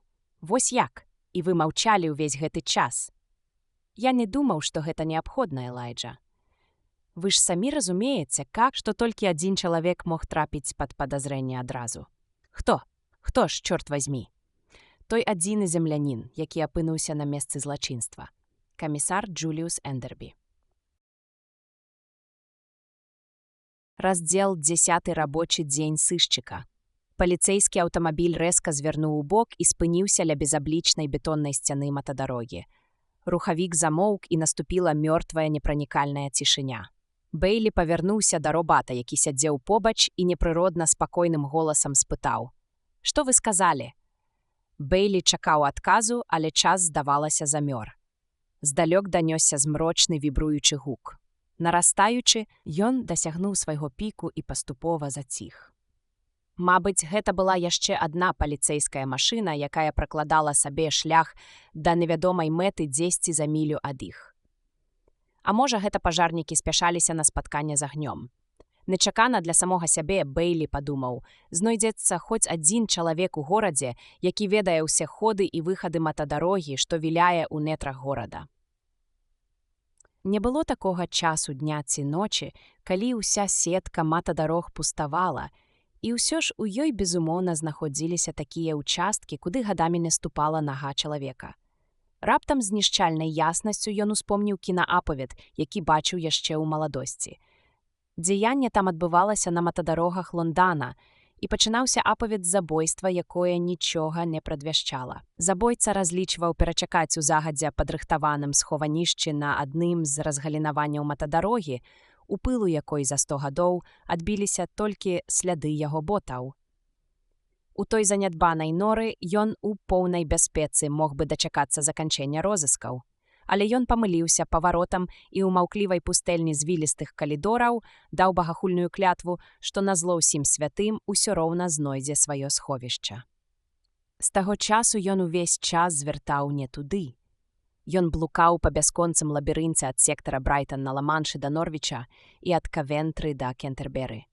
Ён прабіраўся з канца ў канец велізарнага лонданскага падзямелля, раскінутага па ўсёй паўднёва-ўсходняй ускраіне старой Англіі.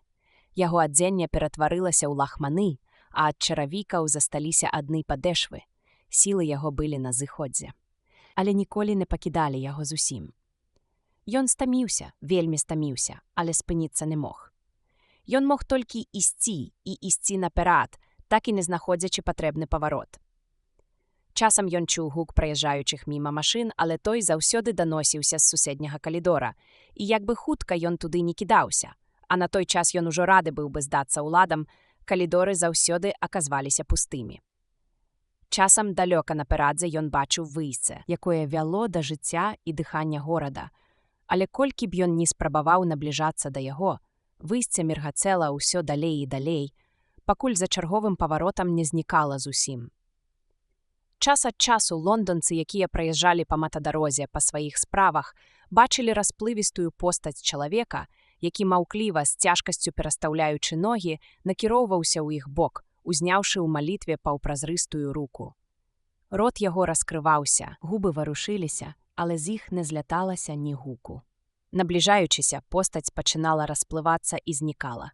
Гэта быў адзін з тых апавяданняў, якія, нягледзячы на свае невысокія літаратурныя вартасці, сталі часткай фальклору. А выраз «блукаючы лондонец» стаў вядомы ўсяму свету.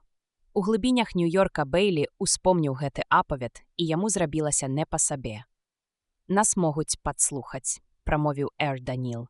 І яго голас падхапіла слабае рэха. Тут гэта абсалютна выключана. Ну дык што там наконт камісара? Ён быў на месцы злачынства, Элайджа. Ён жыхар горада, яго натуральна падазравалі. Ён і цяпер пад падазрэннем. Не. Яго невінаватасць была хутка ўсталявана. Перш за ўсё, у яго не было бластара. І не магло быць. Ён увайшоў у касмагорад звычайным шляхам. У гэтым няма сумнення. А як вам вядома, пры ўваходзе ў касмагорад належыць пакідаць зброю. Дарэчы, зброю забойцы знайшлі. Не, Элайджа. Усе бластары ў касмагорадзе былі правераны, але ніводзін з іх не страляў на працягу некалькіх тыдняў. Праверка радыяцыйных камер не пакідае ў гэтым аніякіх сумненняў. У такім выпадку той, хто здзейсніў забойства, хто б ён ні быў альбо схаваў зброю так добра, што... У касмагорадзе яна не магла быць схаваная. Мы правялі вельмі дбайны вобыск, сказаў рэшшу Даніл. Я спрабую разгледзець усе магчымасці, нецярпліва перабіў яго Бэйлі. Альбо бластер быў схаваны, альбо забойца забраў яго з сабой. Менавіта так. І калі вы дапускаеце толькі другую магчымасць, тады камісар ні ў чым не вінаваты. Так. У якасці дадатковай меры засцярогі яго падвергнулі цэрэбраналізу. Якому аналізу? Пад цэрэбраналізам я маю на ўвазе расшыфроўку электрамагнітных палёў жывых мазгавых клетак. Працягнуў Бэйлі, хоць тлумачэнне Даніла не ўнесла аніякай яснасці. І што гэта вам дае? Мы атрымліваем інфармацыю пра тэмперамент і эмацыйны склад дадзенага чалавека. Што датычыць камісара Эндербі, аналіз паказаў, што ён не здольны на забойства доктара Сартана. Зусім не здольны. Слушна, пагадзіўся Бэйлі. Ён чалавек зусім іншага складу. Гэта я мог бы вам сказаць і без цэрэбраналізу. Лепш мець аб'ектыўную інфармацыю. Натуральна, усе жыхары касмагорада таксама згадзіліся на цэрэбраналіз. І, вядома, аказалася, што ўсе яны не здольны на забойства. Без усякіх сумненняў. Вось чаму мы лічым, што забойца адзін з жыхароў горада. Ну што ж, тады ўсё, што нам патрэбна, гэта правесці ўсё насельніцтва горада перад вашым праніклівым прыборам. Гэта было б неразумна, Элайджа. У горадзе, магчыма, знайшліся б мільёны здольных па сваім тэмпераменце на забойства. Мільёны, прабурчаў Бэйлі, успамінаючы тыя далёкія дні, калі натоўпы зямлян лаялі, на чым свет стаіць брудных касмітаў, і пра грозны натоўп, які сабраўся каля абутковай краямы ўвечары напярэдадні. Бедалага Джуліус. Падазраваны. Бэйлі цяпер мог чуць голас камісара, які апісваў карціну, якая паўстала перад ім пасля таго, як выявілі труп. Гэта было жудасна, проста жудасна. Не дзіўна, што ў патрасенні і жаху ён разбіў свае акуляры. Не дзіўна, што ён не хацеў вяртацца ў касмагорад. Ненавіджу іх, выціснуў ён тады праз зубы. Бедны Джуліус. Чалавек, які ўмеў абыходзіцца з касмітамі. Чалавек, чыя найбольшая заслуга перад горадам заключалася ў яго здольнасці ладзіць з імі. Цікава, наколькі гэта дапамагло яго прасоўванню па службе. Не дзіўна, што камісар даручыў расследаванне Бэйлю. Стары Бэйлі адданы, умее трымаць язык за зубамі. Аднакурснік па каледжы. Ён не будзе падымаць шум, калі даведаецца пра гэты маленькі інцыдэнт з акулярамі. Бэйлі зацікавіўся, як праводзіўся цэрэбраналіз. Ён уявіў сабе велізарныя электроды, пантографы, якія дбайна вычерчваюць крывыя. Аўтаматычныя прыстасаванні, якія ўвесь час пстрыкалі, мяняючы становішча. Бедалага Джуліус. Калі ён ужо знаходзіўся ў такім невымоўным замяшанні, на што мелася поўнае аснаванне, то яму, напэўна, ўжо мроілася заканчэнне яго стромкай кар'еры ў вобразе мэра, які чытае яго вымушаную заяву аб адстаўцы. Паліцэйская машына ўпаўзла на ніжнія паверхі будынка гарадской управы. Была ўжо 2:30, калі Бэйлі зноў заняў сваё месца за рабочым сталом. Камісара на месцы не аказалася. Эрсемі, як заўжды скалячы зубы, не ведаў, дзе ён. Бэйлі правёў нейкі час у роздуме. Ён забыўся пра тое, што яшчэ не абедаў. У 15:20 да яго стала падышоў Эрсемі і паведаміў: «Камісар у сябе, Лайдж». «Дзякую», падзякаваў Бэйлі. Голас Эрсемі ўпершыню не выклікаў у ім раздражнення. Урэшце рэшт, Сэмі нейкім чынам прыходзіўся сваяком Данілу, а Даніл відавочна не быў істотай, ці дакладней рэччю, якая магла б выклікаць раздражненне. «Цікава», – падумаў Бэйлі, – «як усё будзе на новай планеце, дзе людзі і робаты разам пачнуць будаваць новае грамадства». Гэтая думка ўжо не выклікала ў ім унутранага непрыняцця. Калі Бэйлі ўвайшоў у кабінет камісара, той перагортваў нейкія дакументы, час ад часу перарываючыся, каб зрабіць заметку. «Ну і далі ж вы маху ў касмагорадзе», – сказаў ён. Бэйлі жыва ўявіў сабе нядаўна перажытае. Слоўны паядынак з Фастолфам. Яго доўгі твар яшчэ больш выцягнуўся ад прыкрасці. «Так, я вінаваты, камісар». Эндербі адарваўся ад папер. Яго вочы пільна глядзелі на Бэйлі праз акуляры. Здавалася, у гэты момант ён упершыню за апошнія 30 гадзін выглядаў сапраўды сабой. «Нічога страшнага», Здаецца, Фасталф успрыняў усё спакойна. Дык забудзем пра гэта. Гэтыя касміты проста непрадказальныя. Вам пашанцавала, Лайдж, хоць вы таго і не заслугоўваеце. Наступным разам абмяркуйце ўсё са мной, перш чым разыгрываць з сябе супермена-адзіночку з субэфірных фільмаў. Бэйлі кіўнуў. Цяжкі цяжар зваліўся з яго плячэй. Ён паспрабаваў выкрыць касмітаў, але з гэтага нічога не выйшла. Няхай так. Бэйлі крыху здзівіла, што так лёгка ўспрыняў сваю няўдачу, але што было, тое было. «Паслухайце, камісар», — сказаў ён. «Мне патрэбна кватэра на двух для мяне і Даніла. Сёння яны збіраюся весці яго да сябе дадому. Што ўсё гэта значыць?» Стала вядома, што ён робат. Памятаеце? Можа, нічога і не здарыцца, але калі пачнуцца беспарадкі, я не хачу, каб пацярпела мая сям'я. Глупства, Лайдж. Я навёў даведкі. Ніякіх такіх чутак у горадзе няма. Але Джесі адкуль ці даведалася, камісар? Ну, ніякіх арганізаваных чутак. Сапраўды няма. Нічога небяспечнага. Я займаўся праверкай з таго часу, як сышоў з дома Фасталфа. Менавіта таму я і пайшоў. Трэба было аператыўна выявіць крыніцу чутак. Вось у мяне справаздачы, можаце ўпэўніцца самі. Вось паведамленне Дорыс Джилет. Яна абышла жаночыя прыбіральныя блокі ў розных раёнах горада. Ты ведаеш, Дорыс, гэта кампетэнтная дзяўчына. Дык вось, яна нічога не выявіла. Нідзе нічога. Дык як жа чуткі дайшлі да Джесі, камісар? Гэта можна растлумачыць. Даніл паказаў сябе на паказ у абутковай краме. Дарэчы, Лайдж, ён сапраўды выцягнуў бластер. Ці вы крыху перабольшвалі? Ён сапраўды яго выцягнуў і накіраваў на натоўп. Камісар пакачаў галавой. Ну што ж, хтосьці яго пазнаў. Я маю на ўвазе. Пазнаў у ім робата. Пачакайце, абурана адгукнуўся Бэйлі. У ім немагчыма пазнаць робата. Чаму ж? Вы змаглі? Я не. Гэта нічога не даводзіць. Мы не спецыялісты. А што калі ў натоўпе быў нейкі рабататэхнік з вэстчэстэрскіх фабрык? Прафесіянал. Чалавек, які прысвяціў усё сваё жыццё стварэнню робатаў. Ён заўважае ў ротру Даніля нешта незвычайнае. Можа, у тым, як той гаворыць ці павадзіць сябе. Ён пачынае разважаць над гэтым. Можа дзеліцца са сваёй жонкай. Тая расказвае пра гэта сваім сяброўкам. І на гэтым усё заканчваецца. Здагадка занадта неверагодная. Людзі не вераць гэтаму. Але перш чым знікнуць, чутка ўсё ж дайшла да Джесі. Можа быць, з сумневам вымавіў Бэйлі. Але ўсё ж як наконт халасцяцкага пакоя на двух. Камісар паціснуў плячыма і падняў трубку селектарнай сувязі. Праз нейкі час ён сказаў: «Секцыя Q2. Усё, што яны могуць прапанаваць. Не надта добры раён. Сыдзе. Дарэчы, дзе цяпер Даніл?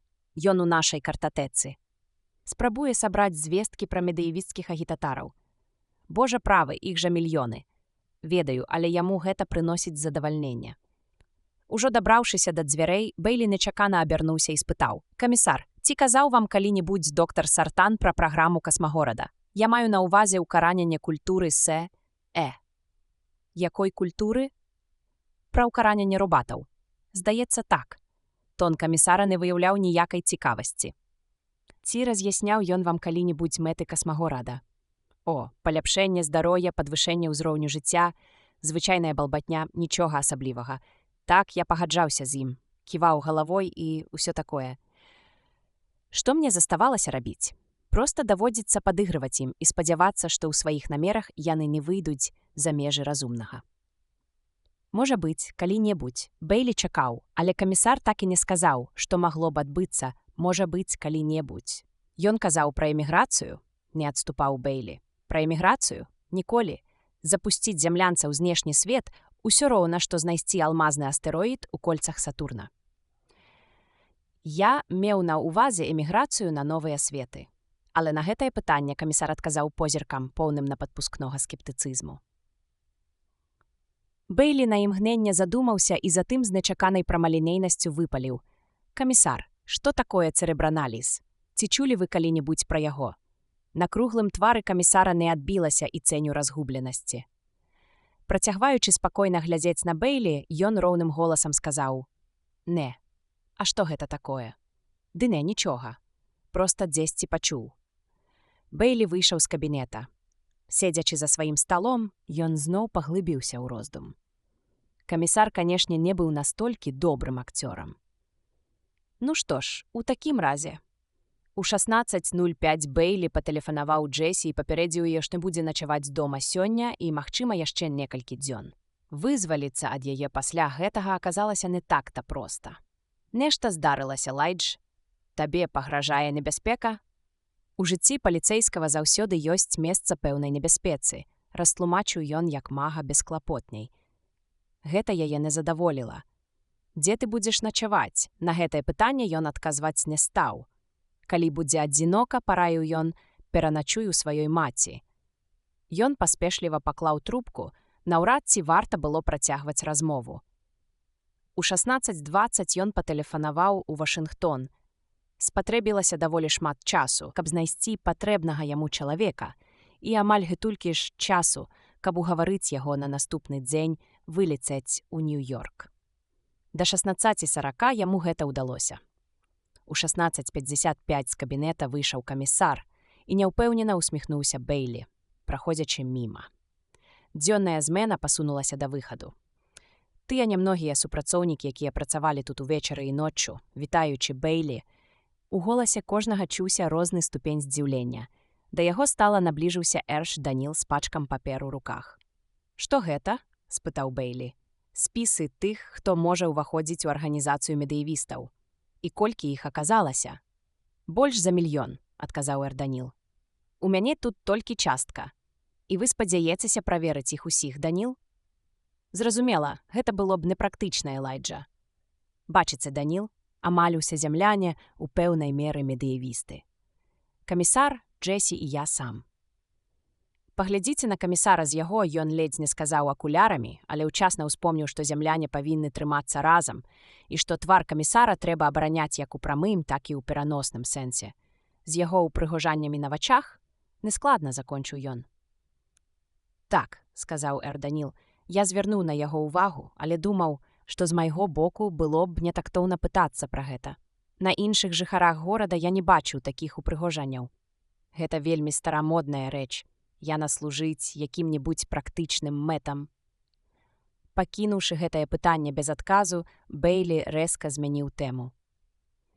«Якім чынам вы складалі гэты спіс? З дапамогай машыны.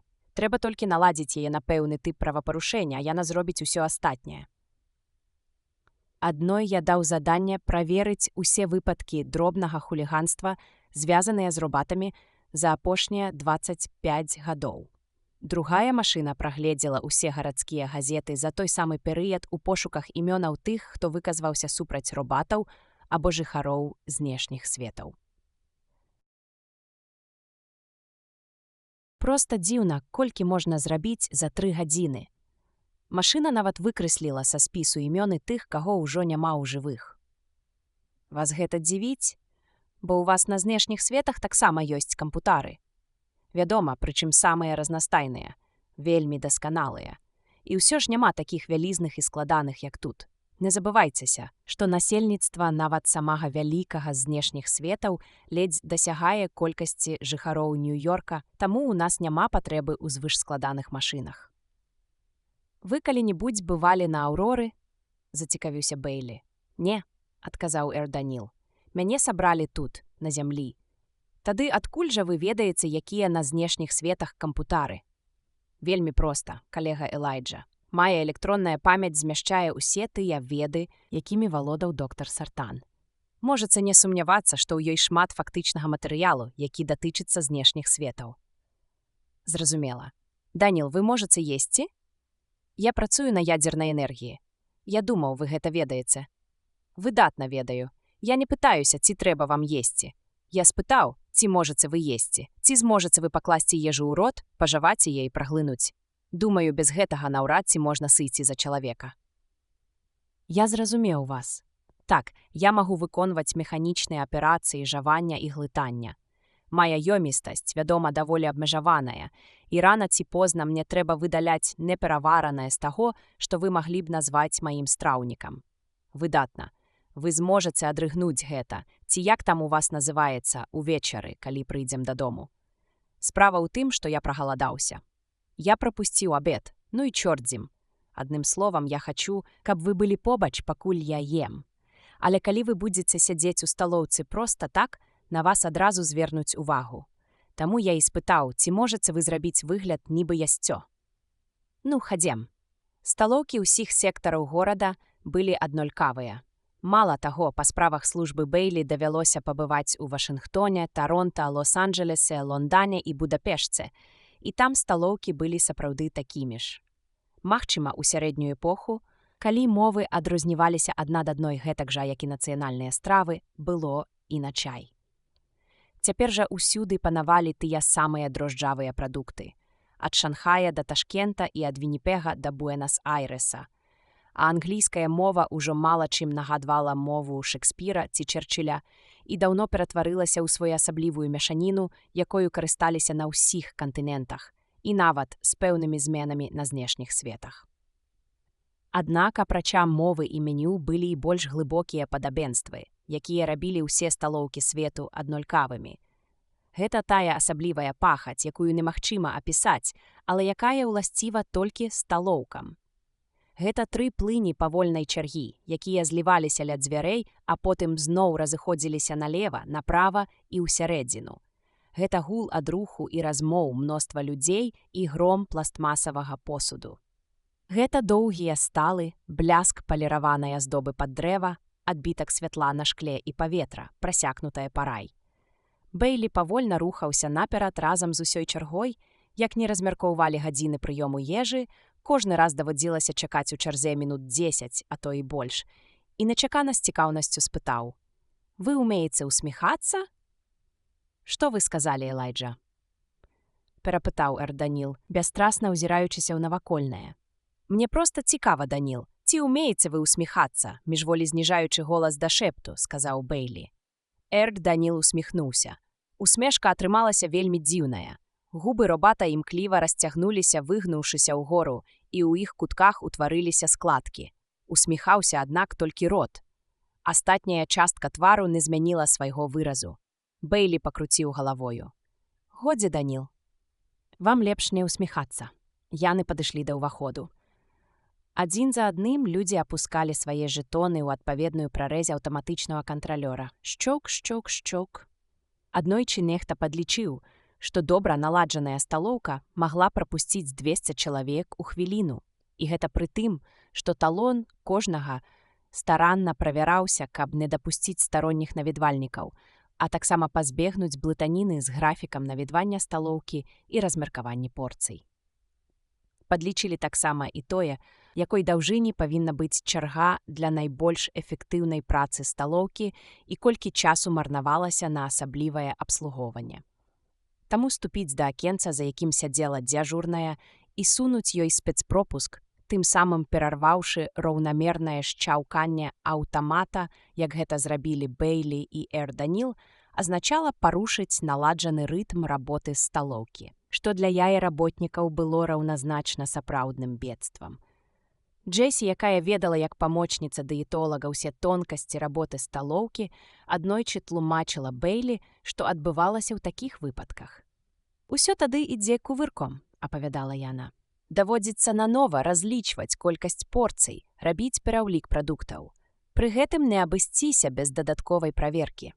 Трэба звяраць рэгістрацыйныя карткі з усімі сталоўкамі іншых сектараў, каб не надта парушыць баланс. Разумееш?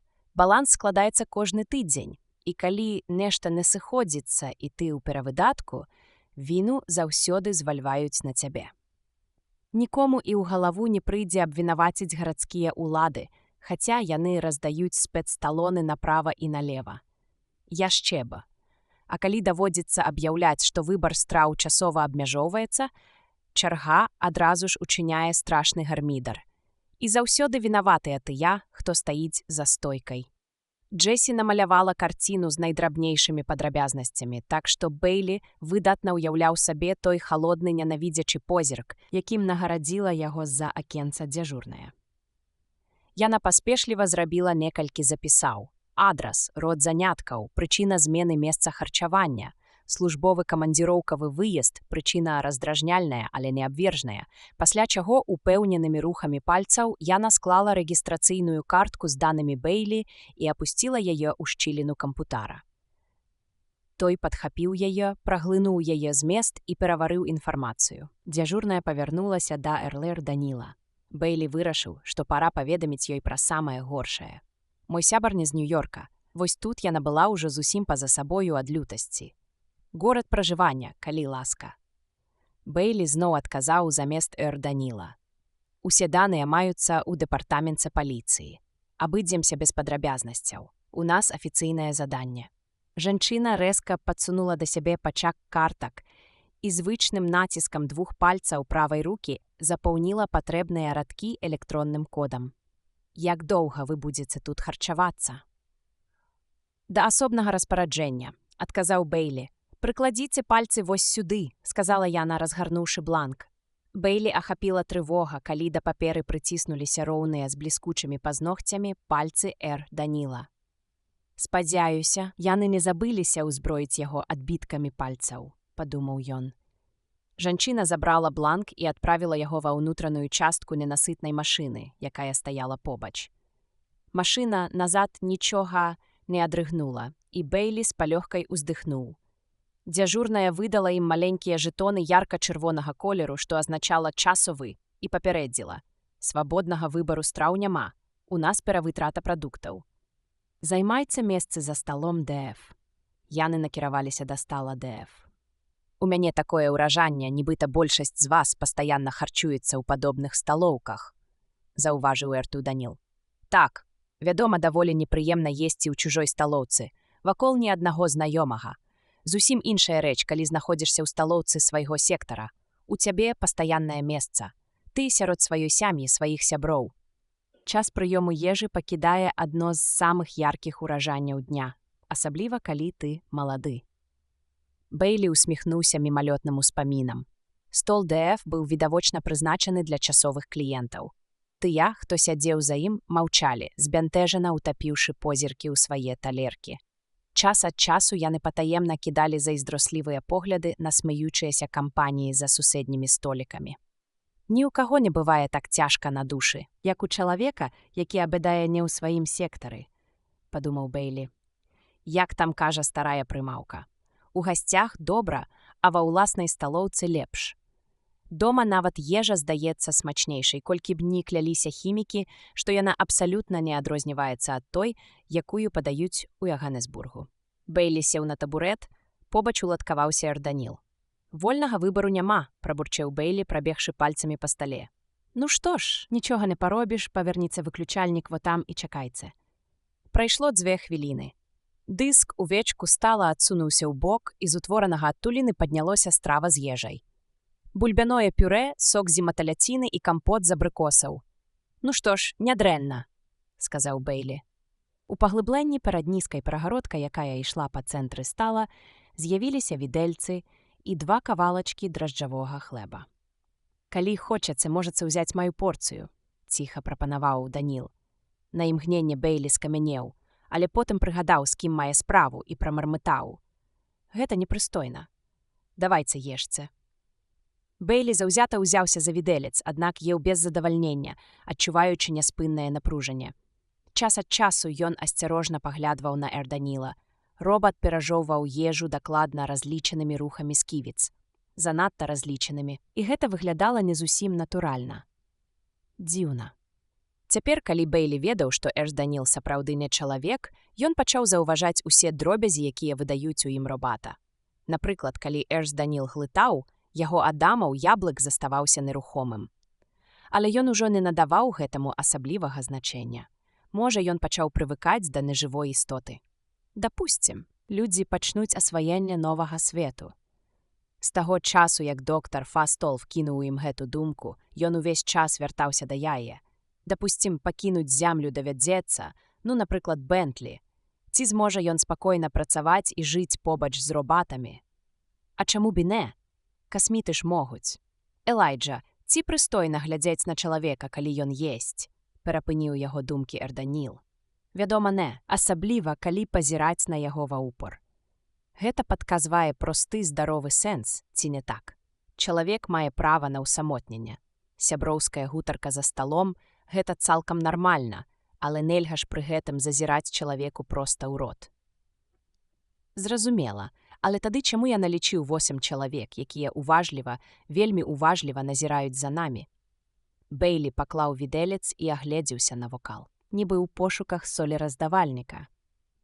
«Я нічога незвычайнага не заўважыў», – сказаў ён зрэшты без асаблівай упэўненасці ў голасе. Для яго сотні абедаючых былі толькі велізарнай зусім безаблічнай масай. Калі ж Даніл павярнуўся і паглядзеў на яго сваімі нерухомымі карымі вачыма, у Бэйлі закраўся здагад, што бачыў ён не вочы, а сканіруючыя прыстасаванні, аналізатары выявы, здольныя з фатаграфічнай дакладнасцю за долю секунды зафіксаваць усё наваколле. «Але я абсалютна упэўнены ў гэтым», – спакойна запярэчыў Даніл. «Ну і што з таго? Добра, яны дрэнна выхаваныя, але што гэта даказвае? Не ведаю, Элайджа, але ці можа быць супадзеннем, што 6 з іх учора стаялі ў натоўпе каля абутковай крамы?» Раздзел 11 уцёкі ад пагоні. Бэйлі судомна сціснуў відэлец. «Вы ўпэўнены?» – машынальна спытаў ён, і яшчэ не паспеўшы дагаварыць, зразумеў недарэчнасць свайго пытання. Ніхто не пытаецца ў камп'ютара, ці ўпэўнены ён у сваім адказе, нават калі гэты камп'ютар мае рукі і ногі. Абсалютна. Яны блізка. Не вельмі. Яны ў розных месцах залы. Зразумела. Бэйлі зноў узяўся за ежу, механічна орудуючы відэльцам. Ён насупіўся і ліхаманкава абдумваў сітуацыю, якая склалася. Што калі ўчарашні інцыдэнт быў арганізаваны групай фанатычных праціўнікаў робатаў, а не быў стыхійным выбухам людскога абурэння, як здалося спачатку? Сярод падбухторшчыкаў цалкам маглі быць людзі, якія спецыяльна вывучалі робатаў менавіта з нянавісці да іх. Адзін з іх мог распазнаць у РВШ Даніле робата. Дарэчы, камісар меркаваў нешта падобнае. Чорт вазьмі, гэты чалавек валодае здзіўляльнай глыбінёй думкі. Вымалёўвалася стройная карціна. Учора ім не ўдалося скарыстацца момантам і выступіць арганізавана. Аднак яны бясспрэчна рыхтавалі новыя правакацыі. Калі ім атрымалася распазнаць такога робата, як Даніл, яны з такім самым поспехам маглі здагадацца, што Бэйлі – паліцэйскі. А ўжо калі афіцэр паліцыі знаходзіцца ў незвычайным таварыстве чалавекападобнага робата, значыць, ён выконвае нейкае асаблівае заданне.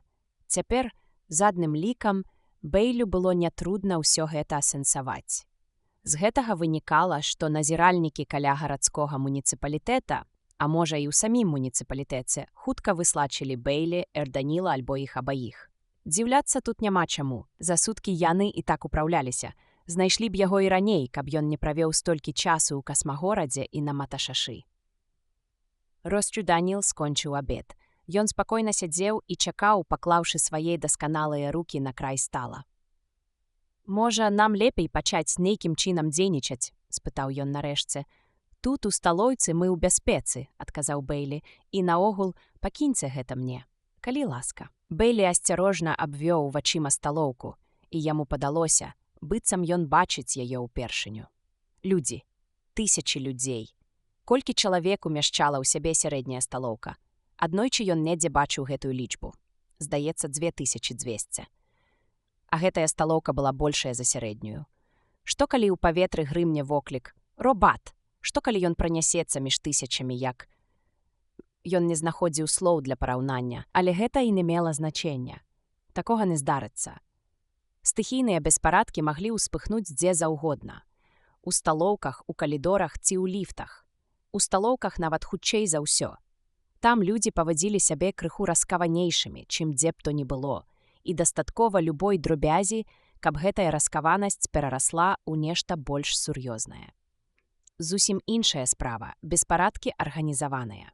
У велізарнай сталоўцы, набітай да адказу людзьмі, самі зачыншчыкі апынуліся б у пастцы. Пачніся ў зале кутарма з кіданнем талерак і круйнаваннем сталоў. Выбрацца адтуль было б вельмі няпроста. Напэўна, загінулі б сотні людзей, і самі падбухторнікі цалкам маглі трапіць у іх ліку. Не, бяспечней уладзіць мяцеж на вуліцах горада у якім-небудзь параўнальна вузкім пераходзе. У абмежаванай прасторы паніка і гістэрыя будуць распаўсюджвацца павольна, і ў змоўшчыкаў хопіць часу, каб хутка паводле загадзя намечанага плану знікнуць у бакавым праходзе ці незаўважна ўскочыць на міжсектарны эскалатар і там растварыцца сярод пасажыраў. Бэйлі зразумеў, што трапіў у пастку. Напэўна, у гэтых 8 ёсць саўдзельнікі, якія чакаюць звонку. Яны будуць неадступна ісці за Бэйлі і Равданілам і, улучыўшы момант, падпаляць фітыль. «Чаму б іх не арыштаваць?» – запытаў Равданіл. «Гэта толькі набліжыць пачатак беспарадкаў. Вы ведаеце іх у твар, праўда? Не забудзецеся? Яны здольны забываць. Значыць, мы схопім іх іншым разам. А цяпер мы будзем прарывацца праз іх сеткі. Паўтарайце дакладна ўсе мае дзеянні». Ён устаў, асцярожна перагарнуў сваю талерку дном уверх і паставіў яе ў цэнтр дыска, з-пад якога яна паднялася. Затым паклаў відэлец у прызначанае для яго ўглыбленне. Гледзячы на Бэйлі, Даніл зрабіў тое самае. Талеркі і сталовыя прыналежнасці адразу знікнулі. «Яны таксама падымаюцца», – папярэдзіў Даніл. «Добра, думаю, яны не стануць падыходзіць да нас занадта блізка. Прынамсі тут». Напарнікі сталі ў чаргу, якая рухалася да выхаду, адкуль чуваць было рытуальнае пашчоўкванне аўтаматаў. Кожны шчаўчок азначаў, што выкарыстаны яшчэ адзін абядзенны паёк. Ля выхаду Бэйлі азірнуўся і яшчэ раз абвёў вачыма гудучую залу, патанаючую ў хмарках пары, якая падымалася з талерак. Ён раптам у найдрабнейшых падрабязнасцях успомніў, як яны з Бэнам хадзілі ў гарадскі заапарк. Гэта было 6 ці 7 гадоў таму, не 8. Бэну тады толькі спаўнілася 8 гадоў. Божа, як бяжыць час. Бэн трапіў у заапарк упершыню і таму быў у захапленні. Не дзіўна, бо ён ніколі раней не бачыў жывой кошкі ці сабакі. І потым, там да ўсяго іншага быў павільён з сапраўднымі птушкамі. Нават сам Бэйлі, які бачыў яго ўжо разоў 10, не мог заставацца абыякавым да гэтага відовішча. Калі ўпершыню назіраеш, як гэтыя крохкія стварэнні мчацца ў паветры, узнікае нейкае здзіўляльнае, ні з чым не параўнальнае пачуццё. Быў якраз час кармлення вераб'ёў, і работнік заапарка рассыпаў у доўгія карміцелі дробленую аўсяную крупу. Людзі ўжо прывыклі да дражджавых замяняльнікаў, але па-свойму кансерватыўныя жывёлы і птушкі патрабавалі натуральных прадуктаў. Вераб'і зляталіся з усіх бакоў, і, здавалася, ім не будзе канца. З гучным шчэбетаннем, ад якога закладвала вушы, яны шчыльна, крыло да крыла, рассаджваліся ўздоўж карміцэляў. Вось яно што! Вось якая карціна ўсплыла ў памяці Бэйлі, калі ён азірнуўся, выходзячы са сталоўкі. Вераб'і ля карміцэляў. Гэтая думка выклікала ў Бэйлі агіду. «Госпадзі», – падумаў ён, – «мусіць жа быць нейкі іншы шлях. Але які? Чым быў дрэнны той, які яны абралі? Раней такія пытанні ніколі не хвалявалі яго». «Гатовы, Даніл?» – коратка спытаў ён. «Я гатовы, Элайджа». Яны выйшлі з сталоўкі. Цяпер іх збаўленне было цалкам у руках Бэйлі. Цяжка знайсці падлетка, які б не ведаў гульні пад назвай «Даганялкі па паласах». Яе правілы розняцца ад горада да горада, але сутнасць застаецца нязменнай. А таму любы хлапчук з Сан-Францыска можа без цяжкасці далучыцца да гульні аднагодкаў у Каіры. Сэнс яе складаецца ў тым, каб з пункта А трапіць у пункт Б праз сістэму хуткаснага зносін горада. Прычым вядучы мусіць зрабіць гэта такім чынам, каб адарвацца ад як мага большай колькасці праследнікаў. Ведучы, які прыбывае да пункта прызначэння ў адзіноце, атрымлівае прызнанне аднагодкаў за спрыт, гэтаксама, як і той праследнік, якога не ўдалося скінуць з хваста. Звычайна гульня праводзіцца ў час вячэрняга піка, калі вырасшы паток людзей, якія едуць з працы дамоў, робіць яе больш небяспечнай і складанай. Ведучы пачынае гульню, імчачыся наперад па паскараючыхся паласах. Каб зблытаць праследнікаў, ён ужывае ўсевазможныя хітрыкі. Застаецца стаяць на адной паласе як мага даўжэй і потым раптам пераскоквае на якую-небудзь паласу, якая ідзе ў іншым кірунку. Альбо хутка прабягае па некалькіх паласах і потым зноў выжыдае на адной з іх. Гора таму праследніку, які праз неўважлівасць памыліцца паласой. Калі ён недастаткова спрытны, то, перш чым усвядоміць сваю памылку, безнадзейна адстане, або, наадварот, умчыцца далёка наперад ад вядучага. Знаходлівы вядучы зробіць такую хібу непапраўнай, памчаўшыся ў адпаведным кірунку. Яшчэ адзін прыём, прыдуманы дзеля таго, каб ускласці задачу гульцоў у 10 разоў, заключаецца ў тым, каб у ходзе гульні паспрабаваць перасекчы мясцовыя лініі ці нават экспрэс-дарогу. Лічыцца дрэнным тонам як цалкам пазбягаць іх, так і занадта доўга на іх затрымлівацца. Дарослым цяжка зразумець прывабнасць гэтай гульні, асабліва тым, хто ніколі не гуляў у яе ў дзяцінстве. З гульцамі, якія раз-пораз налятаюць на каго-небудзь з навакольных пасажыраў, не вельмі цырымоняцца. Іх сурова праследуе паліцыя, каруць бацькі. Іх абмяркоўваюць у школах, папярэджваюць аб небяспецы па субэфірным відэа. Не праходзіць і года, каб падчас прабегу не загінула 5-6 падлеткаў, не кажучы ўжо аб дзясятках пакалечаных і аб мностве нявінна пацярпелых, якім у ходзе гульні быў нанесены той ці іншы урон. Але, нягледзячы ні на што, гурты падлеткаў працягваюць насіцца па паласах. Гульню немагчыма выкараніць. Чым большая небяспека, тым жаданейшая для гульцоў тая самая найкаштоўнейшая з усіх узнагарод – павага ў вачах аднагодкаў.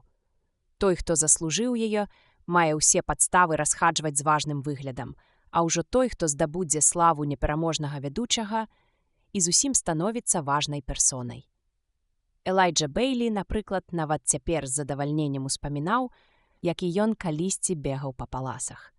Аднойчы ён вёў групу з 20 чалавек ад сектара Конкарс да мяжы Квінза праз 3 экспрэс-дарогі. Пасля 2 гадзін няўтомнага ўпартага бегу ён адарваўся ад самых жвавых праследнікаў і ў адзіноце прыбыў да месца прызначэння. Аб гэтым прабегу гаварылі не адзін месяц. Вядома, цяпер сілы былі ўжо не тыя. Нядаўна яму стукнула 40.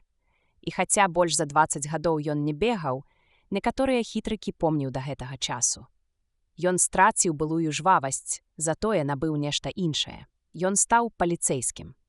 Толькі супрацоўнік паліцыі, за плячыма якога шматгадовы досвед працы, мог ведаць горад таксама добра, як ён, ведаць, дзе пачынаецца і заканчваецца амаль кожны закаваны ў металь завулак.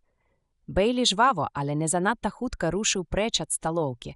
Кожную секунду ён чакаў, што ззаду вось-вось пачуецца крык «Робат, робат!». Гэтыя першыя хвіліны былі самымі небяспечнымі.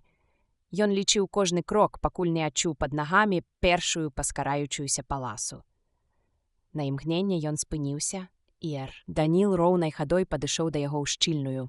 «Яны ідуць за намі, Даніл?» – шэптам спытаў Бейлі. «Так, яны набліжаюцца». «Гэта ненадоўга», – упэўнена прамовіў Бейлі. Ён абвёў вачыма паласы, што цягнуліся па абодва бакі ад яго. Па меры аддалення ад таго месца, дзе стаялі яны з Данілам, паласы злева паступова набіралі хуткасць. Самыя далёкія з іх імчалі свой жывы, чалавечы груз хутчэй за ўсіх. Амаль кожны дзень свайго жыцця. Бейлі некалькі разоў адчуваў пад нагамі рух паласоў, але цяпер упершыню за апошнія 7000 дзён ён злёгку напружыў ногі, сагнуўшы іх у каленях, перш чым рвануцца наперад. Зусім як у ранейшыя часы, яго ахапіла хваляванне. Дыханне яго пачасціла. Бейлі ўжо амаль забыўся, як аднойчы злавіў Бена за гэтай гульнёй. Тады ён прачытаў яму бясконца доўгую нотацыю і пагрозіў аддаць пад нагляд паліцыі. Лёгка, спрытна, са хуткасцю, якая вышэй бяспечнай у 2 разы, ён рушыў па паскараючыхся паласах. Каб утрымаць раўнавагу, яму прыходзілася моцна нахіляцца наперад. Міма з гулам пралятала мясцовая лінія. На імгненне здалося, быццам Бейлі збіраецца ўскочыць на яе, але ён раптам пачаў адступаць усё назад і назад, лавіруючы сярод пасажыраў, натоўпы якіх рабіліся тым гусцэйшымі, чым павольней рухаліся паласы. Ён спыніўся і даў сабе перадышку на паласе, якая рухалася са хуткасцю ўсяго толькі 15 міль на гадзіну. Колькі іх засталося, Даніл? Толькі адзін, Элайджа. Робат стаяў побач, спакойны, а нічуць не запыхаўшыся. Мабыць, у свой час ён таксама быў нядрэнным бегуном, але і яму доўга не вытрымаць. Поўны ўпэўненасці ў сваіх сілах, Ён успомніў паўзабытае адчуванне дзіцячых гадоў. Яно складалася часткова з пачуцця апускання ў містычны абрад, у які дапускаліся толькі пасвячаныя. Часткова з чыста фізічнага адчування ветру, які б'е проста ў твар і развейвае валасы, часткова з нявыразнага адчування небяспекі. «Цяпер мы яму пакажам тое, што называецца бакавым выкрутам», – ціха сказаў Бэйлі Данілу. Шырокім крокам ён рушыў уздоўж паласы, амаль без намагання лавіруючы сярод іншых пасажыраў. Не збаўляючы хуткасці, ён ішоў, увесь час прытрымліваючыся самага краю паласы, пакуль раўнамерны рух яго галавы ў натоўпе не пачаў аказваць нейкае гіпнатычнае ўздзеянне, на што ўсё і было разлічана. І тут, не збіваючыся з кроку, Бэйлі перамясціўся на 2 цалі ў бок і апынуўся на суседняй паласе. Утрымліваючы раўнавагу, ён да болю напружыў мышцы ног. Не спыняючыся, ён рвануўся скрозь шчыльную сцяну пасажыраў і праз імгненне быў ужо на 45-мільнай паласе.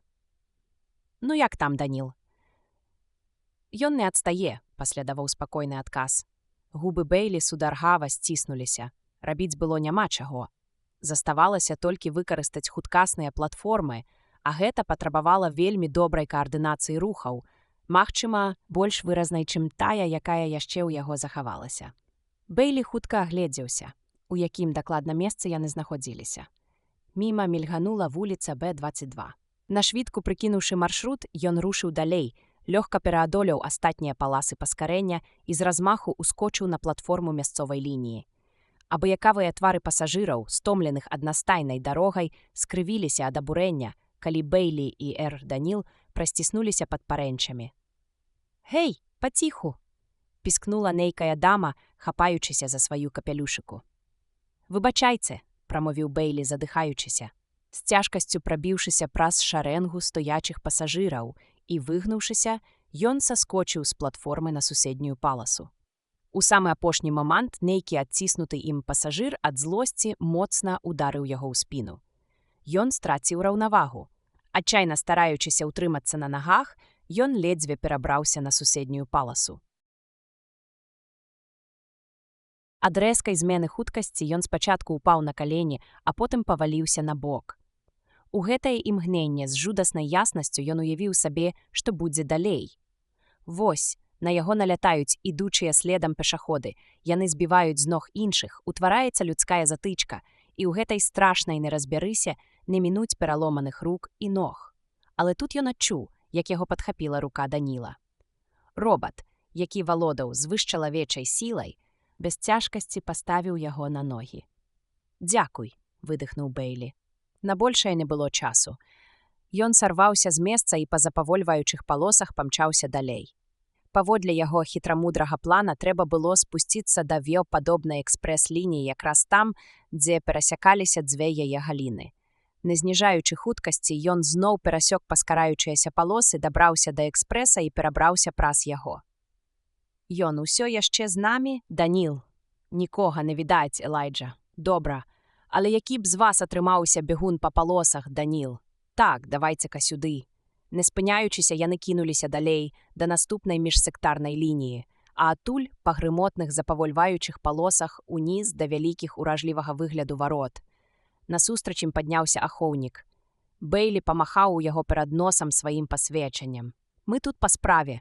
Яны прайшлі ўнутр. «Сілавая станцыя», – коратка кінуў Бэйлі. «Тут нашы сляды канчаткова загубяцца». Бэйлі і раней бываў на сілавых станцыях, у тым ліку, на гэтай. І тым не менш, кожны раз яго ахоплівала нейкае трывожнае пачуццё пабожнага жаху. Гэтае пачуццё ўзмацнялася ад думкі, якая пераследавала яго, аб тым, што некалі яго бацька кіраваў такім прадпрыемствам. Да тых часоў пакуль наўкола стаяў гул гіганцкіх генератараў, схаваных у цэнтральнай шахце станцыі. У паветры адчуваўся лёгкі пах озону. Бязмоўныя чырвоныя лініі сурова папярэджвалі, што за абазначаныя імі межы забаранялася заходзіць без ахоўнага адзення. Дзесьці на станцыі Бэйлі дакладна не ведаў дзе, кожны дзень расходавалася прыкладна фунт ядзернага паліва.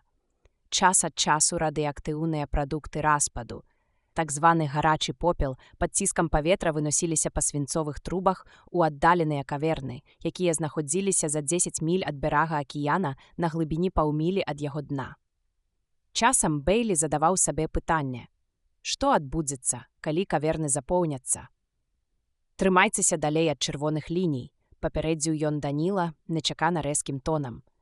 Потым апамятаўся і дадаў сарамліва: «Хаця, мабыць, для вас гэта не мае значення». «Гэта звязана з радыеактыўнасцю?» – спытаў Эршіў Даніл. «Так, у такім выпадку гэта якраз мае для мяне значэнне. Гама-выпраменьванне знішчае тонкую раўнавагу пазітроннага мозгу. Яно пашкодзіла б мне хутчэй, чым вам. Вы хочаце сказаць, яно забіла б вас? Мне спатрэбіўся б новы пазітронны мозг. А паколькі немагчыма стварыць два абсалютна аднолькавых мазгі, то я стаў бы зусім іншай асобай. Той Даніл, з якім вы цяпер гаворыце, быў бы, так бы мовіць, мёртвы». Бейлі з сумневам зірнуў на свайго напарніка. «Я пра гэта і не здагадваўся. Нам сюды. На гэтым стараюцца не заастраць увагі. Касміт жадае пераканаць зямлян у карыснасці такіх, як я, а не ў нашых слабасцях. Тады навошта казаць мне?» Даніл зірнуў проста ў вочы свайму кампаньёну. «Вы мой партнёр, Элайджа. Вам трэба ведаць усе мае слабасці і недахопы». Бейлі кашлянуў. Яму больш не было чаго сказаць пра гэта. «Выхад тут», – сказаў ён крыху пазней. «Адсюль чвэрць мілі да нашага пакоя». Гэта быў змрочны пакой самага нізкага разраду. Адзін маленькі пакойчык з 2 ложкамі, 2 складаныя крэслы і насцэнны шафа. Убудаваны экран субэфірнага відэа без якіх-небудзь ручак кіравання і рэгулявання, прымусова, які працуе пэўны час сутак. Ніякага рукамыйніка, нават адключанага, ніякага кухоннага абсталявання, нават каб скіпяціць ваду. Толькі ў куце пачварная труба смеццяправада, якая бесперапынна выдавала непрыемныя гукі. Бейлі скурчыўся. «Ну вось і нашы харомы. Думаю, неяк пратрымаемся». Даніл падышоў да смеццяправада. Ад ледзь прыкметнага дотыку яго кашуля разышлася па шве, абнажыўшы мускулістую на выгляд грудзіну, пакрытую гладкай скурай. «Што вы робіце?» – здзівіўся Бейлі. «Вырашыў пазбавіцца ад з'едзенай ежы. Калі пакінуць яе там, яна пачне раскладацца, і я буду выклікаць агіду». Даніл асцярожна намацаў 2 пальцамі нейкую кропку пад адным з саскоў і асаблівым чынам націснуў на яе. Яго грудная клетка расчынілася па вертыкалі. Ён засунуў руку ўнутр і выцягнуў з хаатычнага нагрувашчання паблісквальных металічных дэталяў злёгку раздзьмуты мяшычак. Бейлі сачыў за робатам з пачуццём, блізкім да жаху. Расчыніўшы мяшэчак, Даніл пастаяў у нерашучасці і сказаў: «Прадукты абсалютна чыстыя, я не вылучаю сліны і не жую. Разумееце, іх усмактала праз стрававод паветрам. Іх можна есці». «Добра, добра», – мякка адказаў Бейлі. «Я не галодны. Выкідайце, і годзе пра гэта». Мяркуючы па ўсім, харчовы мяшэчак Даніла быў зроблены з фторвуглеродавага пластыку. Прынамсі, ежа да яго не прыліпала. Яна лёгка выходзіла з мяшэчка і паступова знікала ў смеццяправодзе. «Яшчэ і добрую ежу перавялі», – падумаў Бейлі. Ён сеў на ложак і сцягнуў з сябе кашулю. «Заўтра прапаную выйсці раней. Ёсць прычына? Нашым сябрам пакуль невядома месцазнаходжанне гэтай кватэры. Прынамсі, я спадзяюся, што невядома. Чым раней мы сыдзем, тым у большай бяспецы будзем. А ў муніцыпалітэце ў першую чаргу нам трэба будзе вырашыць, ці варта працягваць наша супрацоўніцтва». «Вы думаеце, не варта?» – Бейлі паціснуў плячыма і пахмурна сказаў. «Мы не можам так рызыкаваць кожны дзень. Але мне здаецца...» Даніла перарвала чырвоная ўспышка дзвярнога сігналу. Бейлі бесшумна саскочыў з ложка і дастаў бластер. Сігнальны агеньчык успыхнуў яшчэ раз. Трымаючы вялікі палец на спускавой кнопцы бластера, ён ціха падышоў да дзвярэй і паварачаннем спецыяльнай ручкі уключыў дзвярное акенца аднабаковага бачання. Аглядавае акенца было не вельмі зручным. Занадта маленькае яно давала скажонае відарыс. Але і гэтага аказалася цалкам дастаткова, каб Бейлі разгледзеў за дзвярыма свайго сына Бентлі. Бейлі дзейнічаў хутка. Ён рыўком адчыніў дзверы, груба схапіў хлопчыка за руку. не даўшы яму пасігналіць трэці раз і зацягнуў яго ў пакой. Ледзь спраўляючыся з дыханнем, Бен глядзеў здзіўлена, прысланіўшыся да сцяны, куды яго адкінула рука бацькі. Выраз страху вельмі павольна сыходзіў з яго твару. Ён пацёр запясце. «Тата!» – пакрыўджана прамовіў ён. «Можна было і не хапаць мяне так». Бэйлі пільна углядаўся ў аглядавае акенца зноў зачыненых дзвярэй. Калідор у полі яго зроку быў пусты. «Бен, ты каго-небудзь бачыў там звонку?» «Не, я проста прыйшоў даведацца, ці ўсё ў цябе добра. З якой стаці ў мяне павінна быць нешта не ў парадку? Не ведаю. Гэта ўсё мама. Яна плакала і ўсё такое. Сказала, што калі я не пайду, яна пойдзе сама, і тады невядома, што можа здарыцца.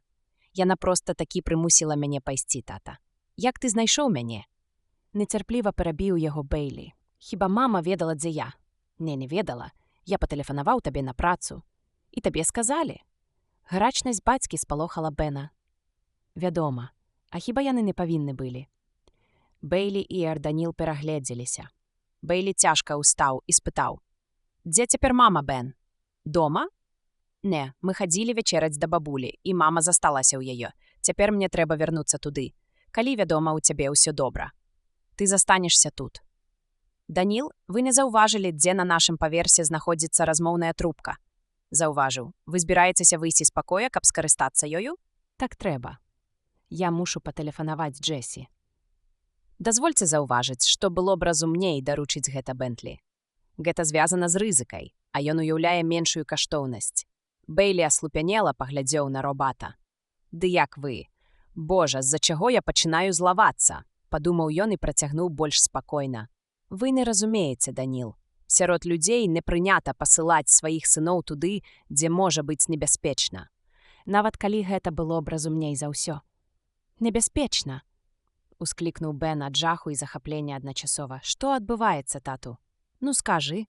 «Нічога, Бен, і перастань соваць нос у чужыя справы. Зразумела? Рыхтуйся да сну, каб быў у ложку, калі я вярнуся. Чуеш? Ну ладна, можаш на мяне спадзявацца, я нікому не скажу. Усё ў ложак». О гаспазі! Стоячы каля размоўнай трубкі, Бэйлі адкінуў полу пінжака так, каб бластер быў у яго пад рукой. Ён назваў свой асабісты нумар і пачаў чакаць, пакуль кампутар, усталяваны ў 15 мілях ад яго, праверыць, ці мае ён дазвол тэлефанаваць. Чакаць прыйшлося не вельмі доўга, бо ў сышчыкаў не было ліміту на колькасць службовых званкоў. Ён назваў нумар кватэры Цэшчы. Невялікі экран каля аснавання апарата засвяціўся, і на ім з'явіўся яе твар. «Мама», – сказаў ён, як мага ціхей, – «пакліч Джесі». Джесі, відаць, чакала яго. Яна адразу з'явілася на экране. Зірнуўшы на яе твар, Бэйлі на ўсялякі выпадак прыцьміў выяву. «Не хвалюйся, Джесі, Бен ужо тут». «Дык у чым жа ўрэшце справа?» Ён вадзіў вачыма туды-сюды, трымаючы пад наглядам калідор. «З табой усё добра? Ты ў бяспецы?» «Са мной усё добра. Сама бачыш. Супакойся, калі ласка. Ох, Лайдж, я так хвалявалася. Пра што?» Строга спытаў ён. «Ты ведаеш, гэты твой сябра. Што мой сябра?» «Учора ўначы я казала табе. Быць бядзе. Глупства. Я пакідаю Бена ў сябе, а ты лажыся спаць. Да пабачэння, дарагая». Ён перарваў сувязь і двойчы глыбока ўздыхнуў, перш чым вярнуцца назад. Твар яго пасівеў ад дрэнных прадчуванняў і страху. Калі Бэйлі вярнуўся, Бен стаяў пасярод пакоя. Адна з яго кантактных лінз акуратна ляжала ў маленькай місачцы. Другая ўсё яшчэ знаходзілася ў яго навачнай зяніцы. «Чорт вазьмі, тата, няўжо ў пакоі няма ні кроплі вады? Містер Аліва кажа, што мне нельга ісці ў туалетны блок. Ён мае рацыю, нельга. Устаў гэту штуку назад, Бен. Нічога страшнага не здарыцца, калі ты адну ноч паспіш з імі. Ладна». Бен зноў уставіў лінзу, прыбраў сваю місачку і залез у ложак. «Ну і матрас». Бэйлі павярнуўся да Эрданіла. «Спадзяюся, вы нічога не будзеце мець супраць, калі вам давядзецца правесці ноч седзячы». «Вядома, не. Дарэчы, мяне зацікавілі шкельцы, якія Бентлі носіць на вачах. Ці ёсць такія ў ўсіх землян?» «Не, толькі ў некаторых», – разважліва адказаў Бэйлі. «Я, напрыклад, не нашу. А з якой мэтай іх назяваюць?»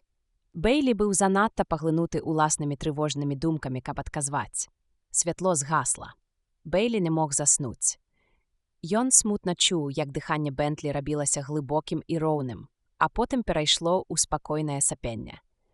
Ён павярнуўся і хутчэй адчуў, чым убачыў, як Даніл сядзіць у поўнай нерухомасці, углядаючыся ў дзверы. Потым Лайдж заснуў, і яму прысніўся сон. Яму снілася, што Джесі падае ў рэактар атамнай станцыі, і гэтаму падзенню не было канца. Пранізліва крычачы яна цягнула да яго рукі, але ён стаяў нямы і скамянелы за чырвонай мяжой і не мог пераступіць яе. І глядзеў, як кувыркаецца ў падзенні яе скрыўленая постаць, робячыся ўсё меншай і меншай, пакуль не ператварылася ў кропку. Во сне ён толькі глядзеў на яе і нічога не мог зрабіць, бо ведаў, гэта ён сам штурхнуў яе. Раздзел 12. Кансультацыя ў спецыяліста. Элайджа Бейлі стомлена кіўнуў камісару Джуліусу Эндербі, калі той увайшоў у кабінет. Камісар зірнуў на гадзіннік і прабурчэў: «Толькі не кажыце мне, што вы правялі тут усю ноч». «Я і не збіраюся гэтага казаць». Камісар панізіў голас. «Як прайшла ноч? Ці здарылася якая непрыемнасць?» Бейлі пакруціў галавою. «Я падумаў», – працягваў камісар, «што, мабыць, недаацэньваў магчымасць беспарадкаў. І калі б нешта...» «Дзеля Бога, камісар», – сухавата сказаў Бейлі, «калі б нешта здарылася, я б вам сказаў. Не было ніякіх непрыемнасцей, абсалютна ніякіх. Добра». Камісар рушыў далей да дзвярэй свайго кабінета, за якімі яго чакала адзінота, недаступная іншым, сімвал яго высокай пасады. Бейлі паглядзеў услед босу і падумаў, ён то, мусіць, добра выспаўся. Бейлі схіліўся над рапартам, у якім спрабаваў апісаць свае дзеянні за 2 апошнія дні, аднак не згадваючы пра тое, што адбылося насамрэч. Але словы, якія ён выстукваў адным пальцам, зліваліся і скакалі ў яго перад вачыма. Ён не адразу заўважыў, што каля яго стала нехта стаіць. Бейлі падняў галаву. «Чаго табе?» Гэта быў Сэмі. «Асабісты лакей Джуліуса», – падумаў Бейлі. «Выгадна быць камісарам». «Камісар хоча бачыць вас, Лайдж. Кажа неадкладна». З твару Сэмі не сыходзіла бессэнсоўная ўсмешка. «Ён толькі што бачыў мяне. Скажы яму, я зайду пазней», – адмахнуўся Бейлі. «Ён кажа неадкладна», – паўтарыў Сэмі. «Добра, ідзі». Робат адступіў, паўтараючы: «Камісар хоча бачыць вас неадкладна, Лайдж. Кажа неадкладна». «О, д'ябла!» – прасіпеў Бейлі скрозь зубы. «Іду». Ён устаў з-за стала і накіраваўся да кабінета Эндербі. Робат замоўк. «Злітуйцеся, камісар», – пачаў Бейлі, ледзь пераступіўшы парог. «Ну не пасылайце да мяне гэтую бляшаную пачвару». Але камісар адказаў толькі: «Сядайце, Лайдж, сядайце». Бейлі сеў і ўставіўся на яго. Можа, ён быў несправядлівы да старога Джуліуса. Можа, той усё ж не спаў. Выгляд у яго быў даволі знямоглы. Камісар барабаніў па ляжачым перад ім аркушы паперы. «У мяне тут ёсць запіс пра тое, што вы тэлефанавалі нейкаму доктару Герыгелу ў Вашынгтон па закрытым канале прамянёвай сувязі». «Слушна, камісар. Запісу вашай размовы, натуральна, няма, бо вы карысталіся закрытым каналам. Што ўсё гэта значыць?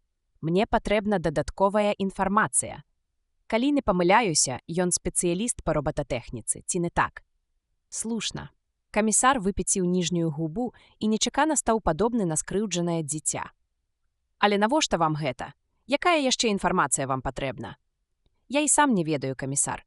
Проста ў мяне такое адчуванне, што ў падобнай справе звесткі пра робатаў маглі б спатрэбіцца». Тут Бейлі замоўк. Не было ахвоты ўдавацца ў падрабязнасці. «Я б не рабіў гэтага, Лайдж. Не рабіў бы. Мне здаецца, гэта неразумна». «Чаму вы супраць, камісар? Чым менш людзей ведае пра ўсё гэта, тым лепш. Я не буду таймліваць яго ва ўсе падрабязнасці. Гэта натуральна. І ўсё ж такі, на мой погляд, гэта неразумна». Словы камісара канчаткова вывелі Бейлі з сябе. «Вы што, загадваеце мне не сустракацца з ім?» «Не, рабіце, як лічыце патрэбным. Весці расследаванне даручана вам. Толькі што?» Камісар пакачаў галавой. «Нічога. А дзе гэты? Вы ведаеце, каго я маю на ўвазе?» Бейлі ведаў. Даніл усё яшчэ ў картатэцы. Камісар вытрымаў доўгую паўзу, потым сказаў: «Мы не шмат дасягнулі, ведаеце, пакуль мы яшчэ нічога не дасягнулі, але ўсё можа змяніцца». «Ну вось і выдатна», прамовіў камісар, але па яго выглядзе нельга было сказаць, што ён сапраўды так думаў. Калі Бэйлі вярнуўся, каля яго стала стаяў Даніл. «Ну, а ў вас што новага?» – панура спытаўся Бэйлі. «Я завяршыў сваё першае, даволі павярхоўнае агляданне картатэкі Элайджа і ўсталяваў асобу двух з тых, хто ўчора спрабаваў нас выслачыць і хто, акрамя таго, удзельнічаў у інцыдэнце каля абутковай крамы. Давайце паглядзім». Даніл паклаў перад Бэйліем крохкія памерам з паштовую марку картачкі. Іх усцілалі маленькія кропкі, якія служылі кодам. Робат дастаў таксама пераносны дэшыфратар і ўставіў адну з картачак у адпаведны пройм. Электраправадныя ўласцівасці кропак адрозніваліся ад электраправоднасці самой картачкі. Таму, праходзячы праз картачку, электрычнае поле спецыфічным чынам дэфармавалася, і ў адказ на гэтыя змены невялікі экран дэшыфратара запаўняўся словамі. Каб не код, гэтыя словы занялі б некалькі стандартных аркушаў паперы, але прачытаць іх без спецыяльнага дэшыфратара было б немагчыма. Бэйлі бесстаронна чытаў прапанаваны яму матэрыял. Першым быў Фрэнсіс Клузар. 33 гадоў, арыштаваны 2 гады таму, прычына арышту – падбухторванне да беспарадкаў, служачы кампаніі Нью-Йорк Іст, хатні адрас, паходжанне, колер валасоў, вачэй, асаблівыя прыкметы, адукацыя, паслужны спіс, псіхааналітычная характарыстыка, апісанне фізічнага стану, дадатковыя звесткі і, нарэшце, парадкавы нумар трохмернага здымка ў архіве фотаздымкаў злачынцаў. Фатаграфію правяралі? Так, Элайдж. Другім быў Пол Герхард. Бэйлі прагледзеў дадзеныя пра яго і сказаў: «Усё гэта бескарысна. Я перакананы, што гэта не можа быць бескарысна. Калі існуе арганізацыя зямлян, здольных на злачынства, якое мы расследуем, то гэтыя двое, напэўна, яе члены. Хіба гэта не відавочна? І хіба ў такім выпадку не варта іх дапытаць? Мы нічога ад іх не дамогчымся. Яны абодва былі і каля абутковай крамы, і ў сталоўцы. Яны не могуць адмаўляць гэтага. У тым, што яны там былі, няма злачынства. Акрамя таго, яны могуць адмаўляць гэта. Проста скажуць, што іх там не было, і ўсё. Няма нічога праз цэй. Як мы зможам даказаць, што яны хлусяць? Я іх бачыў». «Гэта не доказ», – раздражнёна сказаў Бэйлі. «Ніводзін суд, нават калі да яго калі-небудзь, і дойдзе не паверыць, што вы можаце запомніць 2 твары ў мільённым натоўпе. Але я сапраўды магу. Вядома. Вось і скажыце ім, хто вы ёсць насамрэч. Як толькі вы гэта зробіце, вы больш не сведка. Ніводзін суд на зямлі не мае справы з такімі, як вы. Выходзіць, вы перадумалі? Пра што вы? Учора ў сталоўцы вы сказалі, што няма патрэбы іх арыштоўваць. Вы сказалі бы, што калі я запомню іх твары, мы зможам арыштаваць іх у любы час. «Ну, я недастаткова добра ўзважыў сітуацыю», – патлумачыў Бэйлі. «Нешта мяне знайшло, нейкае зацьменне розуму. Гэта немагчыма. Нават з улікам іх псіхалогіі. Яны ж не будуць ведаць, што ў нас няма доказаў іх удзелу ў змове». «Слухайце», – Бэйлі пачаў губляць цярпенне. «Праз паўгадзіны я чакаю доктара Герыгела з Вашынгтона». «Нічога, калі вам давядзецца пачакаць, пакуль я з ім пагавару, не пярэчыце». «Я пачакаю», – адказаў Даніл. Энтані Герыгел аказаўся педантычным і вельмі ветлівым чалавекам сярэдняга росту, зусім не падобным на аднаго з самых эрудаваных спецыялістаў па робататэхніцы на зямлі. Ён спазніўся амаль на 20 хвілін і вельмі доўга прасіў прабачэння за гэта. Пабялелы ад напружанага чакання, Бэйлі не вельмі ветліва адмахнуўся ад яго выбачэнняў. Ён праверыў, выканана ці яго заяўка на канферэнц-залу Д, яшчэ раз паўтарыў, каб іх ні пры якіх абставінах не турбавалі на працягу гадзіны, і павёў доктара Герыгела і Даніла спачатку ўніз па калідоры, потым угору па трапе, а адтуль да дзвярэй, якія вялі ў адну з залаў, абароненых ад прамянёвага праслухоўвання.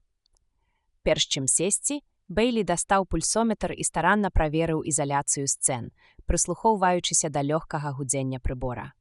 Найменшая змена ў гучанні пульсометра азначала парушэнне ізаляцыйнай абалонкі. Потым ён накіраваў прыбор на столь, падлогу і, з асаблівай стараннасцю, на дзверы. Пашкоджання ізаляцыі не было. Доктар Герыгел злёгку усміхнуўся. Ён рабіў уражанне чалавека, які ніколі не ўсміхаецца болей, чым злёгку. Апрануты ён быў з такой акуратнасцю, што можна было з упэўненасцю сказаць. У гэтым пытанні ў яго быў сапраўдны пунктык. Яго шэрыя валасы былі старанна зачасаны назад, а румяны твар, здавалася, быў толькі што вымыты. Ён сядзеў, чопарна выпрастаўшы спіну, быццам яшчэ ў дзяцінстве. Ад бесперапынных матчыных напамінаў пра неабходнасць трымаць добрую постаць. Яго пазваночнік назаўжды скамянеў. «Усё гэта выглядае даволі жудасна», – сказаў ён Бэйлі. «Справа вельмі важная, доктар. Мне патрэбна такая інфармацыя пра робатаў, якую, магчыма, можаце даць толькі вы.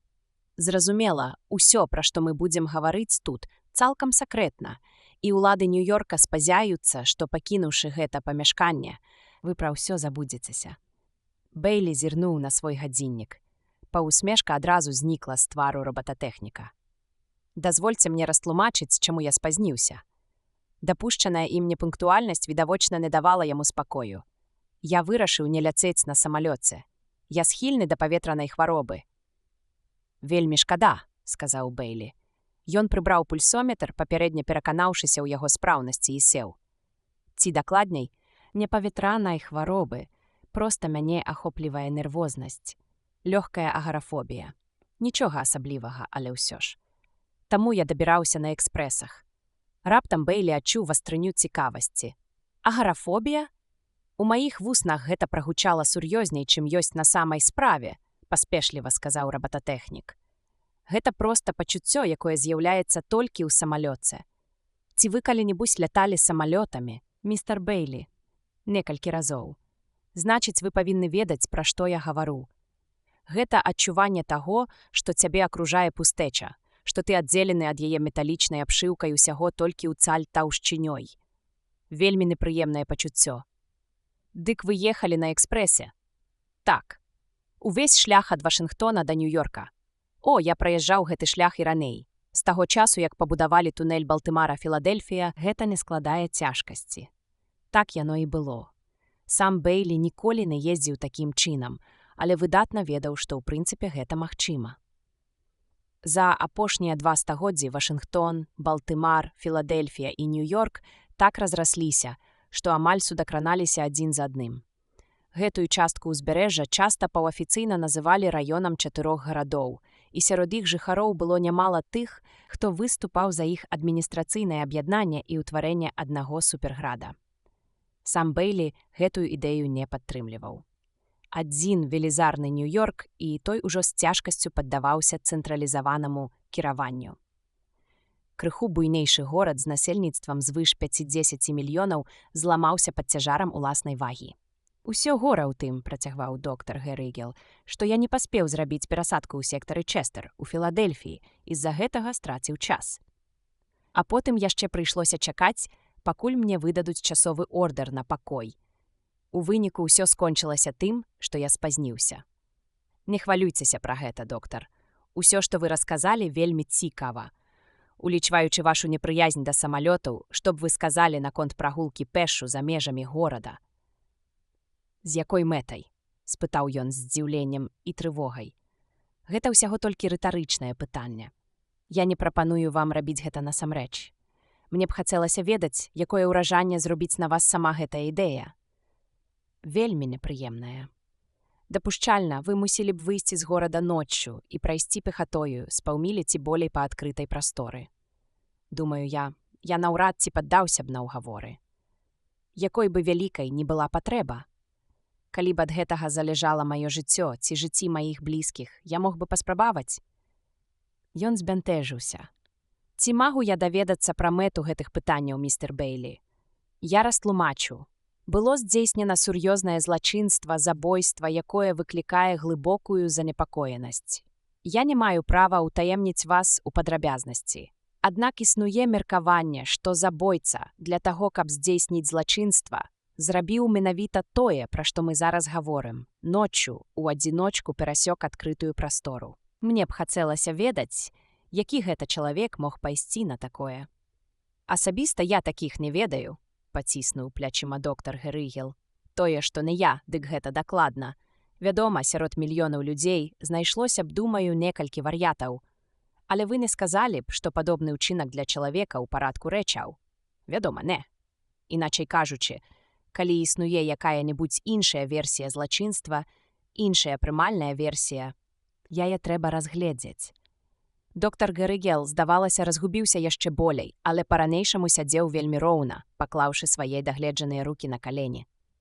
«У вас ёсць іншая версія?» – спытаў ён. «Так. Мне здаецца, што робат, напрыклад, мог бы без цяжкасці перасекчы адкрытую прастору».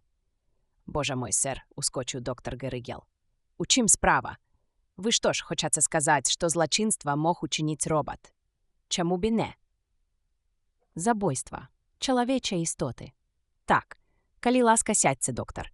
Рабататэхнік падпарадкаваўся. «Містер Бейлі, тут гаворка ідзе пра два ўчынкі. Пераход праз адкрытую прастору і забойства. Чалавеку лёгка было б здзейсніць апошняе, але на першае ён наўрад ці наважыўся бы. І наадварот, робат без цяжкасці зробіць першае, але ніколі не здолее здзейсніць другое. Калі вы збіраецеся замяніць малаверагодную версію на немагчымую, дык немагчымай. Гэта занадта моцна сказана, доктар. Вы чулі пра першы закон робататэхнікі, містер Бейлі? Вядома. Я нават магу працытаваць яго. Робату забараняецца прычыняць шкоду чалавечай істоце, як дзеянным, так і бяздзейнасцю. Пільна гледзячы проста ў вочы робататэхніку, Бейлі працягваў. Чаму нельга пабудаваць робата без першага закона? Што ў ім такога святога? Доктар Герыгел разгублена паглядзеў на Бейлі, потым усміхнуўся. «Ну, містер Бейлі, дык які ж ваш адказ? Калі вы маеце хаця якое-небудзь уяўленне пра робататэхніку, містер Бейлі, то мусіце ведаць, якую гіганцкую работу трэба выканаць матэматыкам і электрончыкам, каб стварыць пазітронны мозг». «Я гэта разумею», – сказаў Бейлі. Ён добра памятаў, як аднойчы па абавязку службы яму давялося наведаць завод па вытворчасці робатаў. Ён бачыў заводскую кнігафільматыку. Яна складалася з доўгіх кнігафільмаў, кожны з якіх утрымліваў матэматычны аналіз нейкага аднаго тыпу пазітроннага мозгу. Нягледзячы на сціснутасць выкладання, у сярэднім патрабавалася больш за гадзіну, каб прагледзець адзін такі фільм. І хоць кожны мозг вырабляўся ў адпаведнасці са строга зададзенымі нязменнымі тэхнічнымі параметрамі, было немагчыма адшукаць ніводнай пары аднолькавых мазгавых сістэм. Гэта, як зразумеў Бейлі, з'яўлялася следствам прынцыпу нявызначанасці Гейзенберга. Таму кожны фільм суправаджаўся дадаткамі, якія ўключалі магчымыя варыянты. Так, гэтая праца была не з лёгкіх. Бейлі і не збіраўся гэтага адмаўляць. «Ну што ж», – працягваў Герыгел, «тады вы разумееце і тое, што распрацоўка пазітроннага мозгу новага тыпу, нават калі яна закранае нязначныя ўдасканаленні, справа не адной ночы. Звычайна на яе сыходзіць амаль год працы ўсяго навуковага персаналу завода сярэдніх маштабаў. Але і іх намаганняў было б недастаткова, каб не было ў іх на ўзбраенні стандартызаванай тэорыі базавых ланцугоў, якая служыць падставай для далейшых распрацовак. Гэтая фундаментальная тэорыя ўключае ў сябе 3 законы робататэхнікі. Першы закон, які вы толькі што працытавалі. Другі закон, які абвяшчае, робат мусіць падпарадкоўвацца загадам чалавека, акрамя тых выпадкаў, калі гэтыя загады супярэчаць першаму закону. І трэці закон. Робат мусіць абараняць сябе ад знішчэння, калі такая абарона не супярэчыць першаму і другому законам. Разумееце? Ру Даніл, які відавочна вельмі уважліва сачыў за ходам гутаркі, парушыў маўчанне. «Выбачце мяне, Элайджа, але я хацеў бы ўпэўніцца, ці правільна я разумею думку доктара Герыгела. Вы хочаце сказаць, сэр, што любая спроба пабудаваць робата, чый пазітронны мозг не зарыентаваны на гэтыя 3 законы, патрабавала б стварэння новай фундаментальнай тэорыі, а гэта ў сваю чаргу заняло б некалькі гадоў. Твар робататэхніка засвяціўся. Гэта менавіта тое, што я маю на ўвазе, містер». Бейлі крыху памарузіў, потым асцярожна прадставіў Р. «Гэта Даніл Аліва, доктар Герыгел». «Добры дзень, містер Аліва». Доктар Герыгел паціснуў руку Эрсу Даніла і загаварыў зноў. Я думаю, распрацоўка тэорыі пазітроннага мозгу, у якім асноўныя палажэнні 3 законаў былі б адхіленыя, і стварэнне на яе аснове робатаў, падобных да сучасных мадэляў, запатрабавалі б гадоў 50. І гэтым ніхто ніколі не займаўся? Спытаў Бейлі. Мы будуем робатаў ужо некалькі тысяч гадоў. Няўжо за ўвесь гэты час ні ў кога не знайшлося 50 гадоў? Час, вядома, быў, адказаў робататэхнік. Але наврад ці такая праца магла каго-небудзь прывабіць. Мне цяжка ў гэта верыць. Цікаўнасць прымусіць чалавека пайсці на ўсё. Але яна не прымусіла яго пайсці на стварэнне падобнага робата. У чалавечай расы, містер Бейлі, моцна развіты комплекс Франкенштэйна. Які комплекс? Гэта вядомы тэрмін, узяты з старажытнага рамана, які апісвае робата, што накінуўся на свайго стваральніка. Сам я яго не чытаў. Але гэта да справы не адносіцца. Хачу сказаць, што без першага закону робатаў проста не вырабляюць. І нават не існуе тэорыі, на аснове якой такіх робатаў маглі б пабудаваць. Наколькі мне вядома, не. А мае веды? Ён сарамліва усміхнуўся. Даволі шырокія. А робат, створаны з улікам першага закону, не мог бы забіць чалавека. Ніколі. Хіба толькі па чыстай выпадковасці, альбо калі гэта было неабходна дзеля выратавання жыцця 2 ці болей людзей. І ў тым і ў другім выпадку усплёск пазітроннага напружання цалкам разбурыў бы мозг, так што аднавіць яго ўжо было б немагчыма. Добра, сказаў Бейлі. Усё гэта адносіцца да робатаў, якія вырабляюцца на зямлі. Так? Так, вядома. А як наконт знешніх светаў? Цяпер доктар Герыгел выглядаў значна менш упэўнена. На жаль, містер Бейлі, мае веды не дазваляюць мне сцвярджаць, напэўна. Але я ўпэўнены, што калі б дзесьці быў створаны такі мозг, або прынамсі пабудавана яго матэматычная мадэль, мы б даведаліся пра гэта. Вось як. Добра, ты дазвольце мне выказаць яшчэ адну думку. Спадзяюся, вы не пярэчыце, доктар Герыгел. Не, зусім не. Доктар Герыгел бездапаможна паглядзеў спачатку на Бейлі, потым на Эрданіла. Урэшце рэшт, раз гэта так важна, як вы сцвярджаеце, я рады зрабіць усё, што ў маіх сілах. Дзякуй, доктар. У мяне такое пытанне. Чаму робаты чалавекападобныя? Усё сваё жыццё я прымаў гэта як належнае, але цяпер раптам падумаў, а чаму робаты менавіта такія? Чаму ў робата абавязкова мусіць быць галава і 4 канечнасці? Чаму ён павінен быць падобны да чалавека? Вы хочаце даведацца, чаму яго нельга пабудаваць у адпаведнасці з функцыямі, якія ён выконвае, як іншыя машыны? Вярна, пацвердзіў Бейлі. Чаму? Доктар Герыгел усміхнуўся кутком губ. Чеснае слова, містер Бейлі, вы нарадзіліся занадта позна. Ранняя літаратура па робататэхніцы поўная дыскусій якраз на гэту тэму. Вакол гэтага пытання ў свой час вяліся запеклыя палемічныя бітвы. Калі вы хочаце азнаёміцца з дакладным апісаннем той спрэчкі паміж функцыяналістамі і антыфункцыяналістамі, я магу параіць вам гісторыю робататэхнікі Ганфарда, матэматыкі там мінімум. Думаю, вам было б цікава. Я знайду яе, цярпліва паабяцаў Бейлі. А пакуль ці не маглі б вы коратка расказаць мне пра вынікі той спрэчкі? Рашэнне было прынята на аснове эканамічных меркаванняў. Вось паслухайце, містер Бейлі. Калі б вы былі фермерам, ці куплялі б вы трактар з пазітронным мозгам, жатку, барану, даільны апарат, аўтамабілі, гэтак далей? Усё з пазітронным мозгам. Ці набылі б звычайную тэхніку і аднаго пазітроннага робата, які мог бы на ёй працаваць? Прычым хачу вас папярэдзіць, што другі варыянт у 50, а то і ў 100 разоў танней. Але чаму яму абавязкова трэба быць падобным да чалавека? Таму што чалавечая постаць самая дасканалая і універсальная з усіх форм, якія існуюць у прыродзе. Мы не абмежаваны якой-небудзь вузкай дзейнасцю, як жывёлы, містер Бейлі. Я не кажу цяпер пра нашу нервовую сістэму і пра некаторыя іншыя другарадныя прыкметы.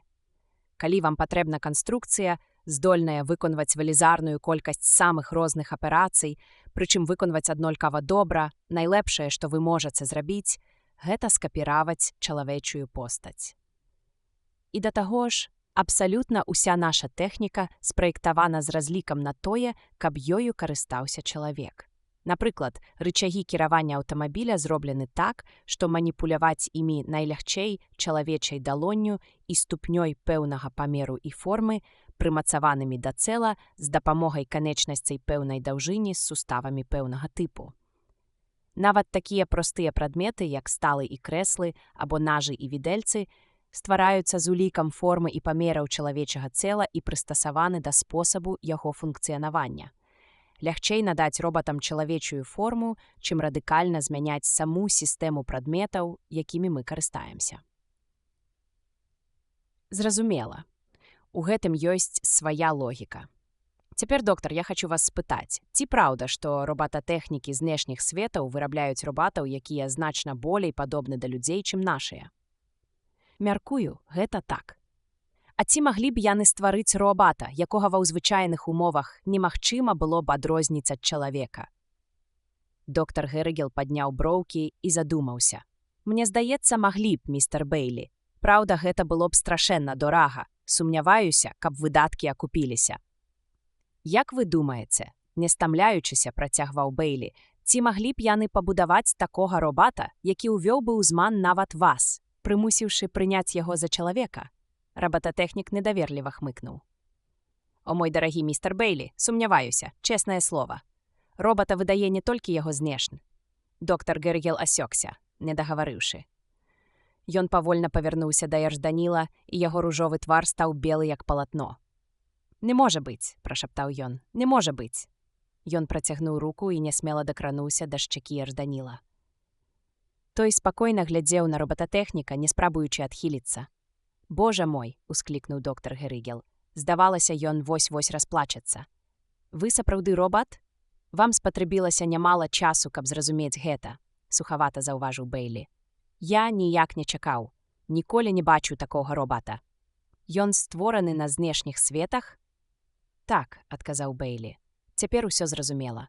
Тое, як ён трымае сябе, яго манера гаварыць. Гэта не ідэальнае перайманне чалавека, містер Бэйлі. Тым не менш, даволі нядрэнная, праўда? О, здзіўляльная. Сумняваюся, каб каму-небудзь удалося распазнаць яго па выглядзе. Я вельмі ўдзячны вам за тое, што вы пазнаёмілі мяне з ім. Ці можна мне агледзець яго?» Роботатэхнік у нецярпенні саскочыў са стула. Бэйлі жэстам спыніў яго. «Прашу вас, доктар, адну хвіліну. Спачатку давайце высветлім усё, што датычыцца забойства». «Дык, значыць, яно не выдуманае?» Доктар Гэрыгел не хаваў свайго глыбокага расчаравання.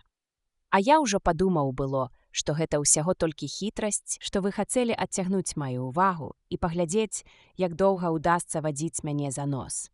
Гэта не хітрасць, доктар Гэрыгел. Цяпер скажыце мне, пры стварэнні вось такога чалавекападобнага робата, які надалей будзе выдаваць сябе за сапраўднага чалавека, хіба не трэба сканструяваць яго мозг так, каб ён па сваіх уласцівасцях быў як мага бліжэй да чалавечага? Безумоўна, трэба. Вельмі добра. А ці магло так здарыцца, што падобны мозг пабудавалі без першага закона? Дапусцім, яго прапусцілі выпадкова. Вы кажаце, што тэорыі такога мозгу не існуе. Але менавіта гэта і дазваляе меркаваць, што канструктары маглі стварыць яго без першага закона. Яны проста не ведалі, чаго ім варта было асцерагацца. Доктар Гэрыгел энергічна матлянуў галавой. Не гэта немагчыма. Вы ўпэўнены? Мы, вядома, можам праверыць другі закон. Даніл, дайце мне свой бластер. Бэйлі не зводзіў вачэй з робата. Свой уласны бластер ён моцна сціскаў у руцэ. «Калі ласка, Элайджа», – спакойна сказаў Эрданіл і працягнуў яму бластер рукаяткай наперад. Сышчык ні пры якіх акалічнасцях не павінен раставацца са сваім бластерам, але ў робата выбару няма. Ён мусіць падпарадкоўвацца чалавеку, сказаў Бэйлі. Акрамя тых выпадкаў, містер Бэйлі, прамовіў доктар Гэрыгел, калі падпарадкавацца азначае парушыць першы закон. Ці ведаеце вы, доктар, што Даніл скіраваў свой бластер на групу незброеных людзей і пагражаў тым, што адкрые агонь? «Але я не страляў», – умяшаўся Эршу Даніл. «Яшчэ бы.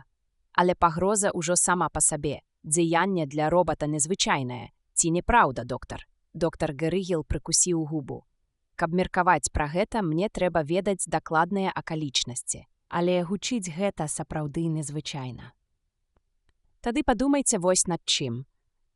Рэо Даніл падчас забойства быў на месцы злачынства, і калі вы адкінеце магчымасць таго, што нейкі землянін перайшоў адкрытую прастору, забраўшы зброю з сабой, выходзіць, што Даніл і толькі Даніл з усіх прысутных мог схаваць зброю. Схаваць зброю? Здзівіўся доктар Герыгел. Дазвольце мне растлумачыць. Бластер, якім было здзейснена забойства, не знойдзены. Месца злачынства было старанна агледжана, але яго так і не выявілі. Ён жа не мог растварыцца ў паветры. Існуе толькі адно месца, дзе яго маглі схаваць, толькі адно месца, куды ніхто нават не падумаў зазірнуць. «Якое месца, Элайджа?» – спытаў Рэр Даніл. Бэйлі дастаў свой бластер і цвёрда накіраваў яго ў бок Эр Даніла. «Ваш харчовы мяшок», – сказаў ён. «Так, харчовы мяшок, Даніл». Раздзел 13. Праверка робата. «Гэта не так», – спакойна запярэчыў Эрчыў Даніл. «Так, дазволім вырашыць гэта доктару Герыгелу». «Доктар Герыгел? Містер Бэйлі?» Позірк робататэхніка, які спалохана мітусіўся паміж сышчыкам і робатам падчас іх размовы, спыніўся на Лайджу. «Я запрасіў вас сюды для аўтарытэтнага аналізу гэтага робата. Магу прадаставіць у ваша распараджэнне лабараторыі гарадскога бюро стандартаў. Калі вам спатрэбіцца абсталяванне, якога там няма, я яго дастану. Мне патрэбен хуткі і пэўны адказ, і напляваць мне на выдаткі і клопат». Бэйлі ўстаў. Ён гаварыў даволі спакойна, але ўнутры ўсё кіпела. Каб толькі ён мог схапіць Герыгела за горла і выціснуць з яго неабходныя доказы. Ён паслаў бы да д'ябла ўсе гэтыя навуковыя даследаванні. «Ну дык што ж, доктар Герыгел?» Доктар Герыгел нервова усміхнуўся і сказаў: «Мой дарагі містер Бэйлі, лабараторыя мне не патрэбна». «Чаму?» – запытаў Бэйлі, прадчуваючы нейкі падвох. Мускулы яго напяліся, па цэле прабегла дрыжыка. «Праверыць наяўнасць першага закона няцяжка. Мне ніколі не даводзілася займацца гэтым, як вы самі разумееце. Але гэта дастаткова проста».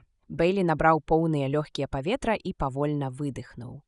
«Растлумачце, калі ласка, што вы маеце на ўвазе? Вы хочаце сказаць, што можаце праверыць яго прама тут?» «Так, вядома. Паслухайце, містер Бэйлі, я прывяду вам адну аналогію. Калі б я, напрыклад, быў урачом і мне трэба было б даведацца пра ўтрыманне цукру ў крыві пацыента, мне б спатрэбілася лабараторыя. Каб вызначыць інтэнсіўнасць асноўнага абмену, праверыць функцыі галаўнога мозгу або даследаваць гены на спадчынную хваробу, мне спатрэбілася б складанае абсталяванне. З другога боку, каб даведацца, ці бачыць пацыент, я зрабіў бы просты рух рукой перад яго вачыма, а каб сказаць, жывы ён ці не, дастаткова было б намацаць яго пульс. Я вяду да таго, што чым важнейшая і фундаментальнейшая тая ўласцівасць, якая падвяргаецца праверцы, тым прасцейшае патрэбнае абсталяванне. Тое самае датычыцца і робатаў. Першы закон – гэта закон фундаментальны. Ён вызначае ўсё. Калі ён адсутнічае, то ў многіх выпадках робат будзе павазіць сябе відавочна не так, як трэба. Падчас свайго тлумачэння доктар Герыгел дастаў плоскі чорны прадмет, які, разгарнуўшыся, ператварыўся ў маленькі кнігаскоп і ўставіў у яго відавочна паношаную котушку. Потым ён выцягнуў секундамер і некалькі белых пластыкавых палосак, якія, злучыўшыся, утварылі нешта падобнае да лагарыфмічнай лінейкі з 3 шкаламі, якія рухаліся незалежна адна ад адной. Нанесеныя на яе абазначэнні былі Бэйлю зусім незразумелыя. Доктар Герыгел пляснуў далонню па свайму кнігаскопу і слаба усміхнуўся, нібы перспектыва невялікай навуковай працы ў палявых умовах яго апанавала. «Гэта мой даведнік па робататэхніцы. Я заўсёды нашу яго з сабой. Ён стаў часткай майго адзення», – сказаў ён і сарамліва хмыкнуў. Ён прыліп да акуляра кнігаскопа і пачаў асцярожна ўстройваць свой апарат. Кнігаскоп застракатаў і змоўк, зноў застракатаў і зноў замоўк. «Убудаваны алфавітны паказальнік», – з гонарам паведаміў робататэхнік. Ён гаварыў, не адрываючыся ад прыбора, і ад гэтага голас яго гучаў прыглушана. Я сам яго зрабіў. Эканоміць масу часу. Аднак цяпер не гэта галоўнае, давайце паглядзім. Падсуньце, калі ласка, свой стул бліжэй да мяне, Даніл. Даніл зрушыўся з месца. Увесь гэты час ён спакойна і уважліва сачыў за падрыхтоўкай робататэхніка. Бэйлі трымаў яго на мушцы. Тое, што адбылося далей, збянтэжыла і расчаравала яго. Доктар Герригел пачаў задаваць нейкія дзіўныя пытанні і рабіць дзеянні, у якіх, здавалася, не было ніякага сэнсу. Часам ён перарываўся, каб зірнуць на сваю лагарыфмічную лінейку альбо ў акуляр кніжнаскопа. Ён пытаўся, напрыклад, «У мяне двое дзяцей з рознасцю ва ўзросце 5 гадоў і малодшае дзіця – дзяўчынка, якога полу старэйшае дзіця. Яшчэ б яму не адказаць. Зыходзячы з дадзенай інфармацыі, гэтага вызначыць немагчыма». У адказ на гэта доктар Герригел толькі зірнуў на свой секундамер, а потым адвёў правую руку як мага далей у бок і папрасіў: «Дакраніцеся, калі ласка, да кончыка майго сярэдняга пальца кончыкам трэцяга пальца вашай левай рукі». Даніл зрабіў гэта лёгка і хутка. Хвілін праз 15, не больш, доктар Герригел скончыў праверку. Ён апошні раз моўчкі падлічыў штосьці на сваёй лагарыфмічнай лінейцы і хутка разабраў яе. Потым прыбраў секундамер і склаў кніжнаскоп, папярэдне выняўшы з яго даведнік. «І гэта ўсё?» – спытаў Бэйлі, насупіўшыся. «Усё. Але гэта ж смешна. Вы не задалі ніводнага пытання, якое датычыцца першага закона». «О, дарагі містер Бэйлі, хіба вы сталі б адмаўляць, што лекар, ударыўшы па вашым калене гумовым малаточкам, так, каб яно падскочыла, атрымлівае тым самым звесткі пра стан вашай нервовай сістэмы? Хіба вас здзіўляе тое, што ён можа зрабіць выснову пра вашу магчымую схільнасць да ўжывання пэўных алкалоідаў, калі уважліва аглядае вашы вочы, назіраючы за рэакцыяй вясёлкавай абалонкі на святло?» «Дык якое ж ваша рашэнне?» – спытаў Бэйлі. Даніл забяспечаны першым законам у поўным аб'ёме. Рабататэхнік рэзка кіўнуў галавой, нібы пацвярджаючы свае словы. «Не можа быць», – хрыпла вымавіў Бэйлі. Ён і уявіць сабе не мог, што доктар Герригел здольны выпрастацца ў крэсла яшчэ больш, чым звычайна. Вочы доктара звузіліся, і погляд іх зрабіўся жорсткім. «Ці не збіраецеся вывучыць мяне робататэхніцы?» «Я зусім не ставлю пад сумнеў вашу кампетэнтнасць», – прамовіў Бэйлі, умольна ўзняўшы руку. «Але хіба вы не можаце памыліцца? Вы самі сказалі, што ніхто нічога не ведае пра тэорыю робатаў, не аснашчаных першым законам. Сляпы можа чытаць, карыстаючыся шрыфтам Брайля альбо гукавым апаратам. Дапусцім, вы не ведаеце, што шрыфт Брайля або гукавы запіс існуе. Хіба не маглі б вы з поўнай упэўненасцю ў сваёй правоце заявіць, што ў чалавека ёсць вочы, таму што той ведае змест пэўнага кнігафільма?» «Так». Да робататэхніка вярнулася ранейшая добрадушнасць. «Я разумею вашу думку. І ўсё ж, калі дазволіце працягнуць вашу аналогію, сляпы не змог бы чытаць пры дапамозе сваіх вачэй, а менавіта гэта я і праверыў. Зараз гаворка не пра тое, на што здольны ці не здольны робат, у якога адсутнічае першы закон. Паверце мне, няма ніякага сумнення, што Эрліро Даніл гэтым законам забяспечаны». «Ці не мог ён сфальсіфікаваць свае адказы?» – спытаў Бэйлі. Ён нібыта пэлец хапаўся за саломінку. «Вядома, не. У гэтым і заключаецца розніца паміж робатам і чалавекам. Чалавечы мозг, як і мозг любога млекакормячага, немагчыма цалкам прааналізаваць ніводным з вядомых цяпер матэматычных метадаў. Таму наперад прадказаць яго рэакцыю немагчыма. Мозг жа робата цалкам паддаецца аналізу, інакш яго не змаглі б пабудаваць. Мы ведаем дакладна, якой мусіць быць рэакцыя на дадзенае стымулюючае ўздзеянне. Ніводзін робат не здольны фальсіфікаваць адказы. Тое, што вы называеце фальсіфікацыяй, проста не існуе ў межах разумовага гарызонту робата. Тады звернемся да рэальных фактаў. Ро Даніл сапраўды накіраваў бластер на натоўп людзей.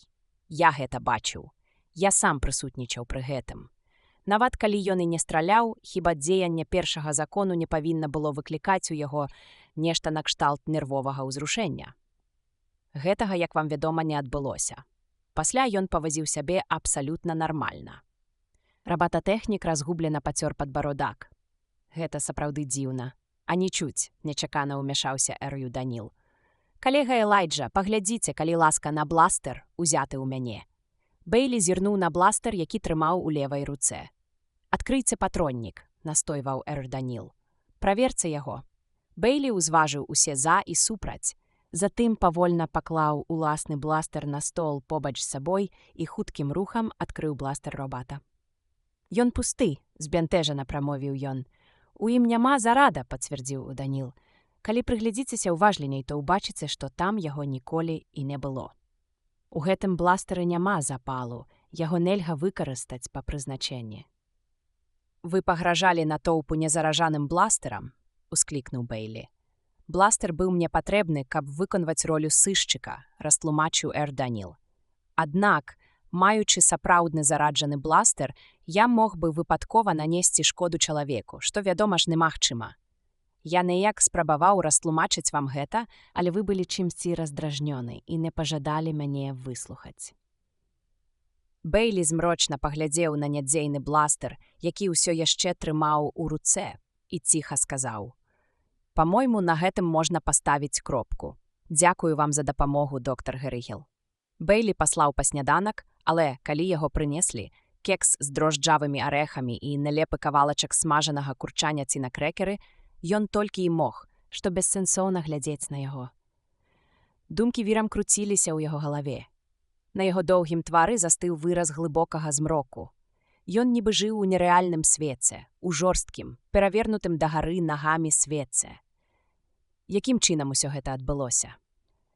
Падзеі апошніх дзён разгортваліся перад ім, нібы ў бясконцым кашмарным сне, пачынаючы з таго моманту, калі ён увайшоў у кабінет Джуліуса Эндэрбі і раптоўна апынуўся па горла ў кашмары забойства і праблем робататэхнікі. Божухна, а прайшло ўсяго толькі 50 гадзін. Ён упарта шукаў выйсце ў касмагорадзе. Двойчы абвінавачваў у забойстве Р. Даніла. Адзін раз як замаскіраванага чалавека, другі раз як несумненнага робата. І абодва разы ад яго абвінавачванняў не заставалася каменя на камені. Цяпер яму зноў трэба было пачынаць усё спачатку. Яго прымушалі нарэшце звярнуць свае думкі да горада, але з учарашняга вечара ён ніяк не мог рашыцца на гэта. У яго свядомасць ламіліся адны і тыя аж бясконцыя пытанні, але ён не хацеў іх чуць, проста не мог. Інакш давялося б шукаць на іх адказы, а ён... О божа, як баяўся ён гэтых адказаў! «Лайдж! Лайдж!» Чыясьці рука груба трэсла Бэйлі за плячо. «У чым справа, Філ?» — спытаў ён, прыходзячы да сябе.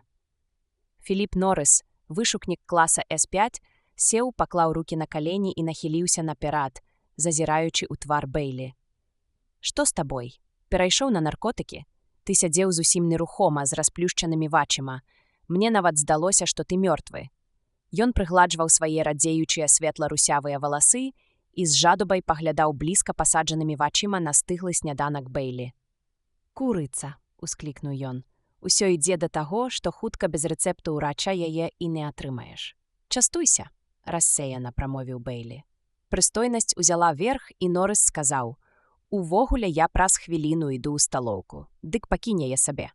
Слухай, чым гэта вы там займаецеся? Ты і шэф. Пра што ты?» Норрыс спрабаваў напусціць на сябе абыякавы выгляд, але яго выдавалі рукі, якія не знаходзілі сабе месца. «Давай, давай, выкладай. Ты выдатна ведаеш, пра што гаворка. З таго часу, як ён вярнуўся, ты ад яго не адыходзіш. У чым справа? Чакаецца павышэнне». Бэйлі насупіўся. Пры згадцы пра ўнутраныя інтрыгі ад дзела да яго пачало вяртацца пачуццё рэальнасці. У Норрыса быў прыкладна такі ж стаж, як у Бэйлі, і ён, натуральна, вельмі раўніва сачыў за любымі праявамі перавагі, якую кіраўніцтва аддавала Бэйлі. «Ды якое павышэнне? Можаш мне паверыць? Нічога падобнага. Зусім нічога. А калі табе патрэбен камісар, дык бога дзеля, бяры яго. Я б з задавальненнем пазбавіўся ад яго». «Зразумей мяне правільна», — сказаў Норрыс. «Мне ўсё роўна, павысяць цябе ці не.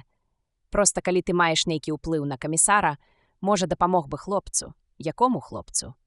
На гэтае пытанне не патрэбна было адказваць. Вінсент Барет, той самы юнак, якога звольнілі, каб вызваліць месца для Эрсемі, цягнучы ногі, набліжаўся да іх, пакінуўшы свой утульны куток, дзе ціхенька сядзеў да гэтай пары. Ён збянтэжана круціў у руках сваю кепку, і на яго скуластым твары прамільгнула нешта падобнае да ўсмешкі. «Добры дзень, містер Бейлі!» «Прывітанне, Вінс! Як справы?» «Не вельмі, містер Бейлі!» Ён тужліва азіраўся па баках. «Прапашчы чалавек», — падумаў Бейлі, напалову нябожчык, дэкласіфікаваны. Раптам яго ахапіла раздражненне. «Ну чаго яму ад мяне трэба?» — падумаў ён, ледзь стрымліваючыся, каб не выказаць гэтую думку ў голас. «Мне вельмі шкада, хлопча. Што яшчэ ён мог сказаць?» «Я ўсё думаю, можа, нешта знойдзецца». Норрыс падсунуўся бліжэй і зашаптаў Бейлю на вуха. «Нехта мусіць пакласці гэтаму канец. Цяпер яны збіраюцца звольніць Чен Лоу». «Што? Ты хіба не чуў?» «Не, чорт вазьмі, ён жа С3. За ім 10 гадоў службы. Вось менавіта. Але яго работу можа выконваць машына на нагах. Хто наступны?» Малады Вінс Барет не прыслухоўваўся да шэпту. Ён быў цалкам паглыблены ва ўласныя думкі. «Містер Бейлі?» — паклікаў ён. «Так, Вінс. Ведаеце, што кажуць?» «Кажуць, Лайрен Мілейн — субэфірная танцоўшчыца. На самай справе — робат». «Глупства. Вы думаеце?» «Кажуць, ужо навучыліся рабіць робатаў, якія выглядаюць як людзі.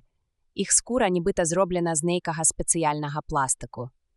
Бейлі з пачуццём віны падумаў пра Даніла і не знайшоў, што адказаць. Ён пакачаў галавой. «Як вы думаеце?» — спытаў юнак. «Ніхто не стане пярэчыць, калі я пройдуся па аддзеле. У мяне паднімаецца настрой, калі я трапляю ў звыклую абстаноўку».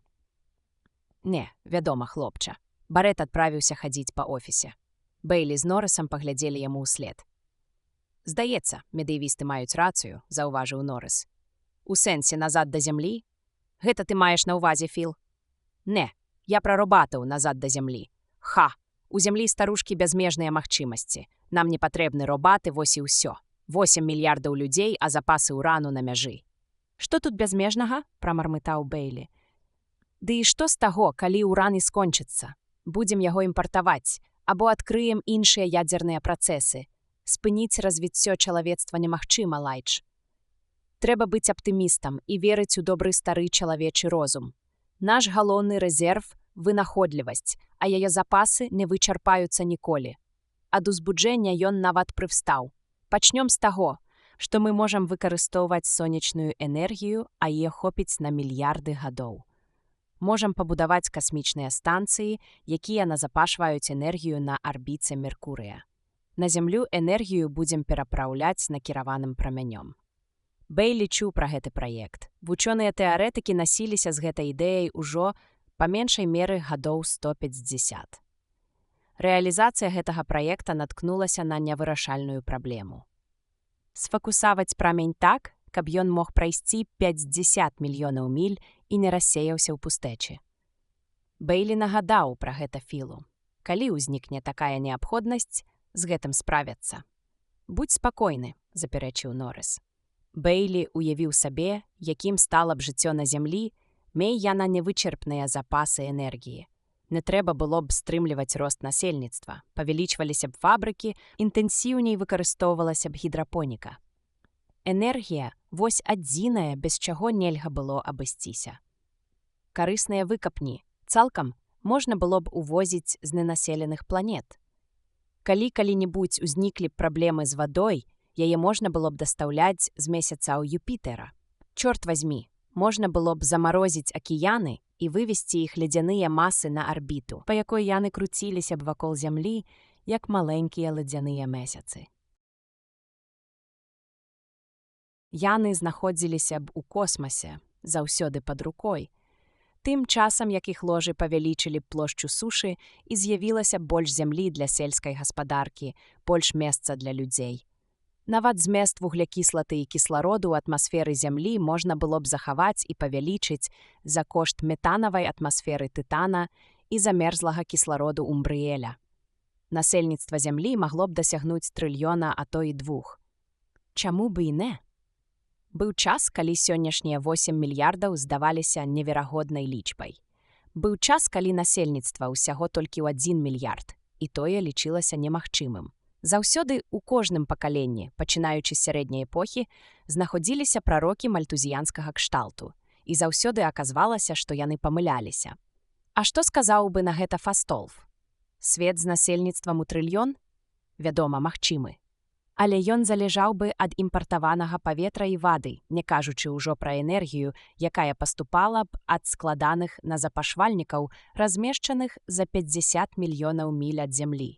Якой неверагодна хісткай была б такая структура. Зямля пастаянна вісела б на валаску ад поўнай катастрофы пры найменшым пашкоджанні любога звяна ў гэтым механізме, які ахопліваў усю сонечную сістэму. Я асабіста думаю, што было б лягчэй адправіць з зямлі частку лішняга насельніцтва, сказаў Бейлі.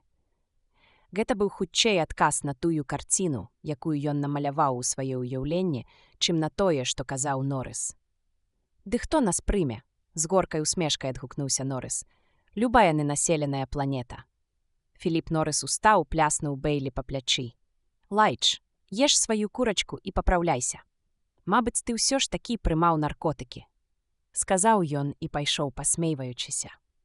Бейлі паглядзеў яму ўслед, і твар яго скрывіўся невясёлай грымасай. Норрыс разнясе навіну паўсюль, і пройдуць тыдні, перш чым жартаўнікі іхняга аддзела, а яны знаходзіліся ў кожным офісе, пакінуць яго ў спакоі. Добра хоць, што Норрыс адцягнуўся ад сваёй улюбёнай тэмы, і яму не давялося гаварыць пра маладога Вінса, пра робатаў і дэкласіфікацыю. Ён уздыхнуў і ўваткнуў відэлец у ўжо астылую жорсткую курачку. Дачакаўшыся, калі Бейлі распраіўся з апошнім кавалкам кекса, Даніл устаў з-за свайго стала, выдзеленага яму яшчэ раніцай, і падышоў да свайго партнёра. Бейлі з трывогай паглядзеў на робата. «Ну што? Камісара няма, і невядома, калі ён з'явіцца. Я сказаў Сэмі, што мы збіраемся скарыстацца кабінетам камісара, і што, акрамя камісара, ён нікога не павінен туды пускаць. Навошта нам кабінет камісара? Там нас ніхто не пачуе. Вы ж не станеце адмаўляць, што нам трэба абдумаць наступны крок. Мяркую, вы не збіраецеся спыняць расследаванне». Менавіта гэтага Бейлі жадаў больш за ўсё на свеце, але сказаць пра гэта проста, натуральна не мог. Ён устаў і накіраваўся ў кабінет Эндербі. Як толькі яны ўвайшлі, Бейлі сказаў: «Ну, Даніл, што вы хацелі сказаць? Калега Элайджа, з учарашняга вечара вы самі не свае. У вашым псіхавыпраменьванні адбыліся пэўныя змены». У галаве Бейлі мільганула жахлівая думка. «Вы тэлепат», — усклікнуў ён. У больш спакойным стане ён не ўспрыняў бы такую магчымасць усур'ёз. «Не, вядома ж не», — адказаў Даніл. Паніка, якая ахапіла Бейлі, крыху сціхла. «Дык што вы, чорт вазьмі, маеце на ўвазе, кажучы пра маё псіхавыпраменьванне? Гэта толькі выраз. Я ўжываю яго, каб апісаць тое пачуццё, якое вы ад мяне хаваеце». «Якое пачуццё?» «Гэта цяжка растлумачыць, Элайджа. Вы, напэўна, памятаеце, што першапачаткова мяне стваралі дзеля таго, каб дапамагчы нашым людзям у касмагорадзе вывучыць чалавечую псіхалогію. Так, ведаю. Вас прыстасавалі да следчай работы, проста-напросты забяспечыўшы ланцугом імкнення да справядлівасці». У голасе Бейлі гучала відавочная сарказм. Ён і не спрабаваў яго хаваць. «Цалкам слушна, Элайджа, але мой першапачатковы задум застаецца па сутнасці нязменным. Мяне будавалі для цэрэбраналізу, для аналізу біятокаў мозгу. Вось менавіта. Гэты аналіз можна праводзіць на адлегласці, без электродных кантактаў, калі існуе адпаведны прымач. Мой мозг з'яўляецца такім прымачом. Хіба гэты метад не ўжываецца на зямлі?» Пра падобныя метады Бейлі нічога не ведаў. Ён праігнараваў пытанне і асцярожна спытаў: «Што вы даведваецеся пры аналізе біятокаў мозгу?»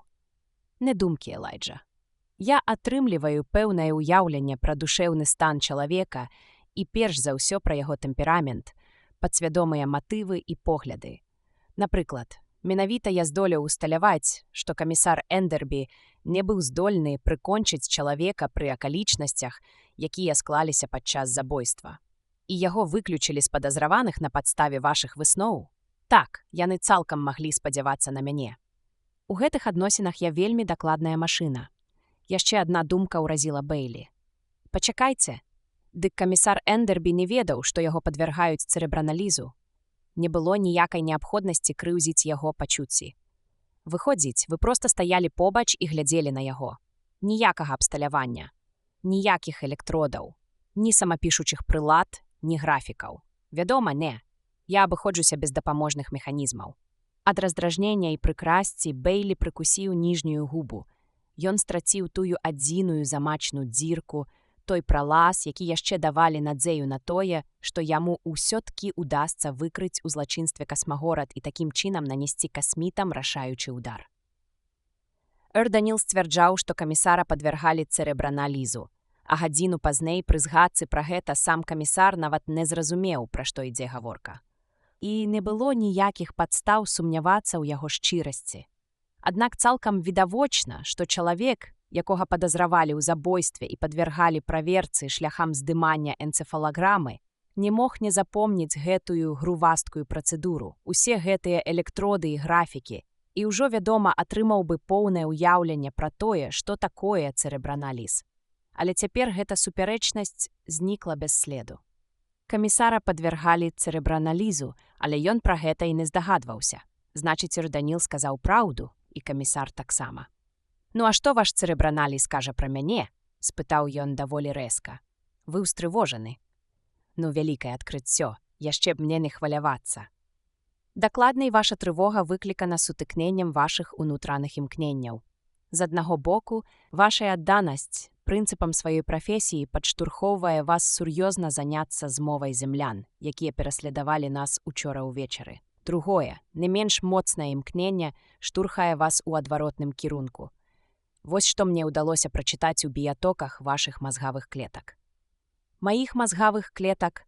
Ну і ну!» – запальчыва ўскрыкнуў Бэйлі. «Паслухайце, я скажу вам, чаму няма сэнсу ў выкрыцці вашай так званай змовы. Яна не мае ніякага дачынення да забойства. Мушу прызнацца, раней я думаў інакш. Учора ў сталоўцы мне здалося, што нам пагражае небяспека. Але што адбылося далей? Яны выйшлі ўслед за намі, хутка адсталі на паласах, і на гэтым усё скончылася. Добра арганізаваныя, адчайныя людзі дзейнічалі б інакш. Мой уласны сын без цяжкасці даведаўся, дзе мы знаходзімся. Ён проста патэлефанаваў у дэпартамент. Яму нават не давялося называць сябе. Нашы дарагія змоўнікі маглі б зрабіць тое самае, каб хацелі расправіцца з намі. Вы думаеце, яны гэтага не хочуць? Вядома, не. Каб яны хацелі ўчыніць беспарадкі, дык скарысталіся б сітуацыі каля абутковай крамы, а замест гэтага яны паслухмяна адступілі перад адзіным чалавекам з бластарам у руках.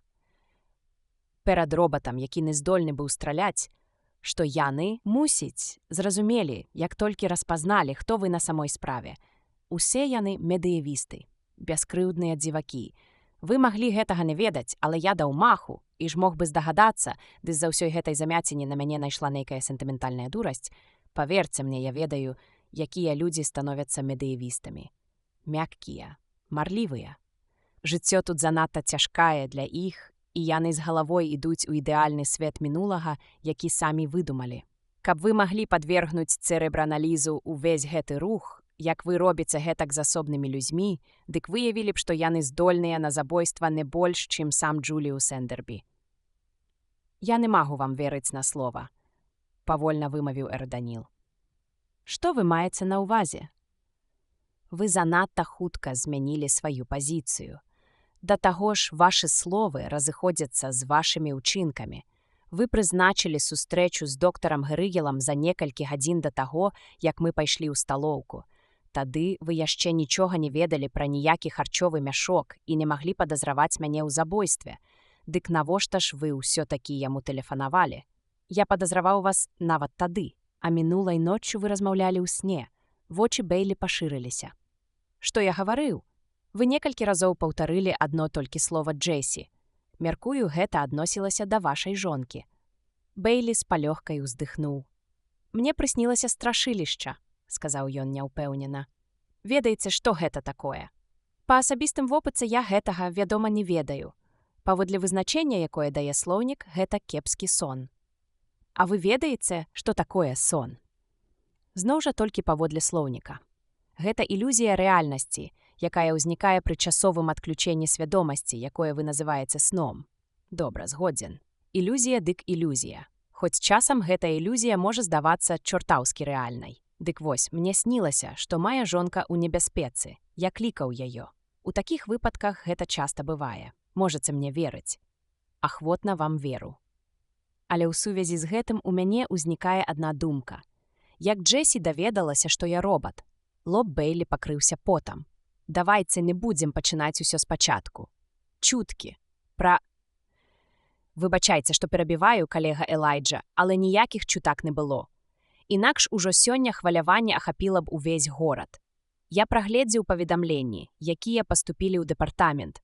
Абстаноўка ў горадзе спакойная. Ніякіх чутак не існуе. Дык адкуль жа даведалася ваша жонка? На што вы намякаеце, чорт вас вазьмі? Думаеце, мая жонка адна з членаў? Так, Элайджа. Бейлі сударожна сціснуў рукі. Усё гэта лухта. І давайце больш не будзем гаварыць на гэту тэму. Гэта на вас не падобна, Элайджа. Выконваючы свой абавязак, вы двойчы абвінавачвалі мяне ў забойстве. І вы вырашылі такім чынам звесці са мной рахункі. Я не зусім разумею, што вы хочаце гэтым сказаць. Я безумоўна адабраю вашу гатоўнасць падазраваць мяне. Вы мелі на гэта падставы.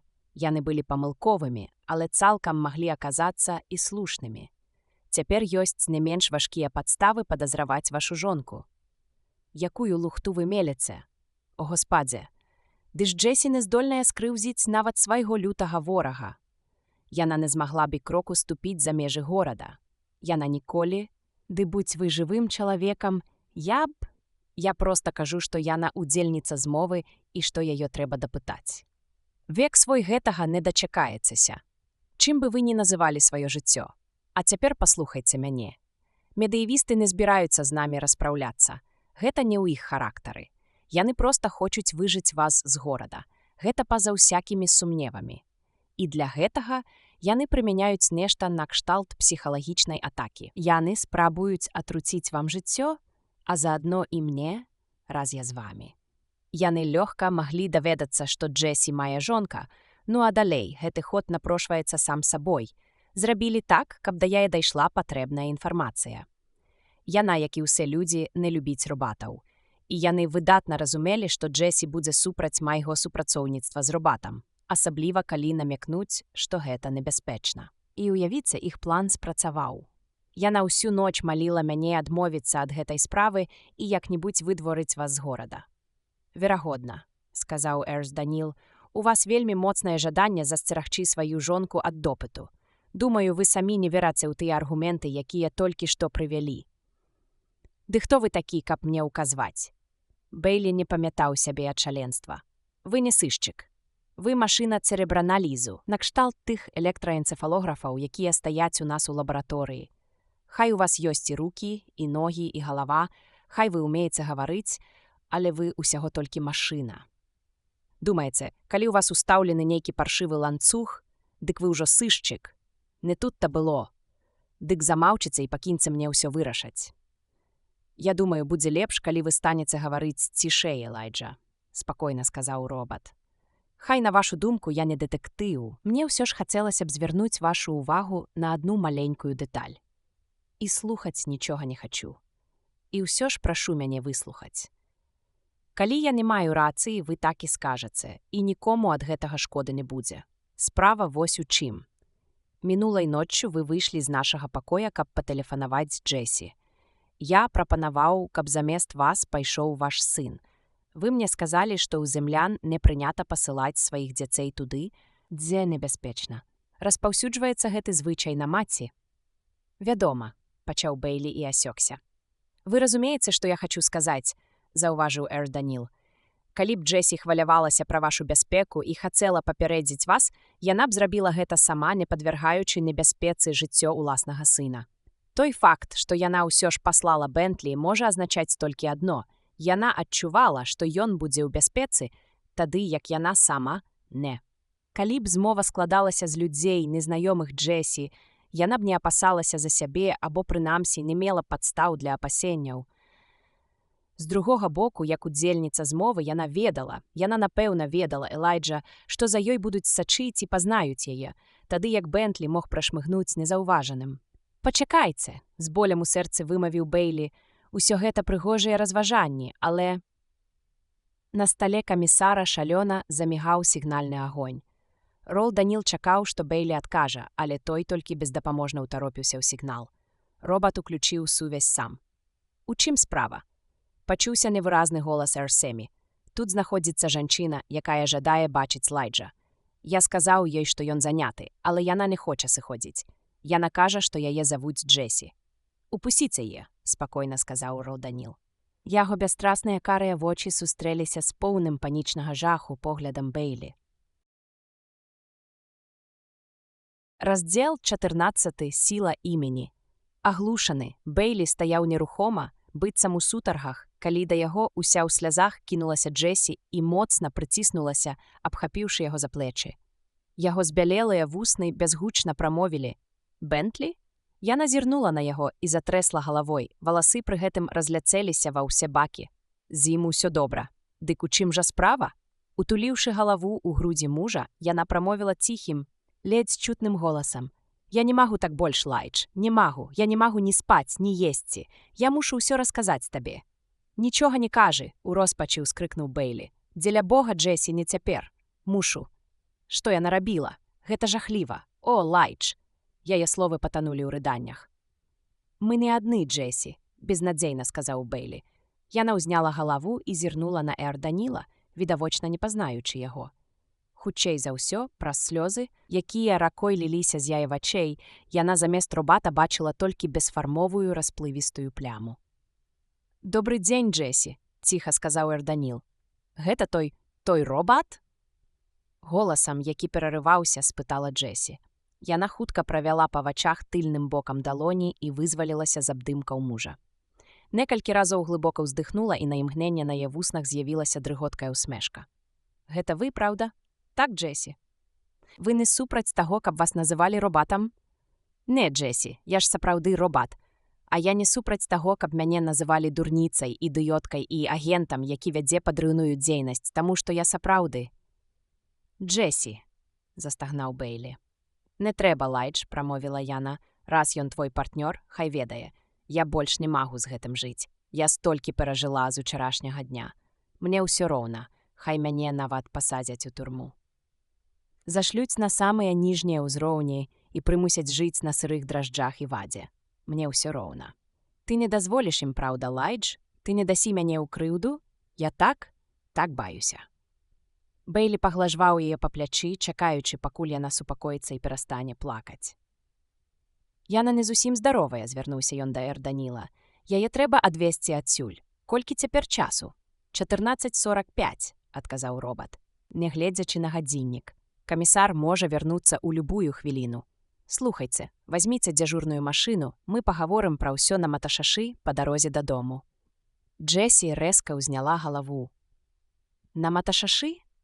«О, не, Лайдж». Самым супакаяльным голасам, на які толькі быў здольны, Бейлі сказаў: «Прашу цябе, Джесі, не будзь забабонная. Мы не можам ехаць па экспрэс-дарозе, калі ты ў такім стане. Будзь разумніцай. Супакойся, а то мы не зможам прайсці нават праз агульную залу. Я прынясу табе вады». Джесі выцерла твар вільготным ад слёз насоўкай і сумна прашаптала: «О, што сталася з маім макіяжам?» «Не варта турбавацца пра макіяж», – сказаў Бейлі. «Даніл, як там з дзяжурнай машынай? Яна ўжо чакае нас, калега Элайджа. Хадзем, Джесі». Пачакай хвілінку, Лайдж. Мне трэба штосьці зрабіць са сваім тварам». Цяпер гэта не мае значэння, але яна адступіла назад. «Калі ласка, я не магу прайсці праз агульны пакой у такім выглядзе. Гэта зойме літаральна секунду». Чалавек і Робат стаялі ў чаканні. Чалавек, сударожна сціскаючы кулакі, Робат бязгрэшна спакойны. Джесі пачала рыцца ў сваёй сумачцы ў пошуках патрэбных прыладдзяў. Аднойчы Бейлі ўрачыста заявіў, што калі і існуе на свеце хоць адна рэч, якая не паддалася тэхнічным удасканаленням і засталася такой, якой была яшчэ ў сярэднюю эпоху, дык гэта дамская сумачка. Нават спроба замяніць металічную засцёжку магнітнымі зашчапкамі аказалася бессаромнай няўдачай. Джесі дастала з сумачкі маленькая люстэрачка і касметычны набор у срэбнай аправе, які Бэйлі падарыў ёй на дзень нараджэння 3 гады таму. У гэтым наборы было некалькі распыляльнікаў, і Джесі карысталася кожным па чарзе. Змест усіх распыляльнікаў, апрача апошняга, быў нябачны для вока. Яна абыходзілася з імі з такой вытанчанасцю і спрытнасцю, якія ўласцівы толькі жанчынам і захоўваюцца ў іх насуперак усім абставінам. Спачатку Джесі нанесла на твар роўны пласт тоналю. Яе скура стала матавай і гладкай, з лёгкім залацістым адценнем, якое яна ведала гэта з шматгадовага вопыту. Найбольш пасавала да натуральнага колеру яе валасоў і вачэй. Потым налёт загару на лоб і падбародак, лёгкі дотык румянцаў на абедзве шчокі ўверх па скулах да скроняў і тонкія мазкі блакітнасці на верхнія павекі і ўздоўж мачак вушэй. Нарэшце, роўны пласт карміну на губы, тое адзінае бачнае воблачка ніжна-ружовага колеру, якое вільготна зіхацела ў паветры, але пры дотыку да губ адразу высахла і набыло ярка-чырвоны колер. Ну вось. Хуткімі рухамі, разгладзіўшы валасы, сказала Джесі з выглядам глыбокага задавальнення. Думаю, так сыдзе. Уся працэдура заняла больш, чым абяцаную секунду, але менш за паўхвіліны. Аднак Бэйлю здалося, што прамінула цэлая вечнасць. Ледзь Джесі прыбрала сваю касметыку, як Бэйлі падштурхнуў яе да дзвярэй. «Ідзем», — раздражнёна сказаў ён. Іх ахутала жахлівая глыбокая цішыня маташашы. «Дык што, Джесі?» — пачаў Бэйлі. Выраз адчужанасці, застылы на твары Джесі з таго часу, як яны пакінулі кабінет камісара, пачаў расплывацца.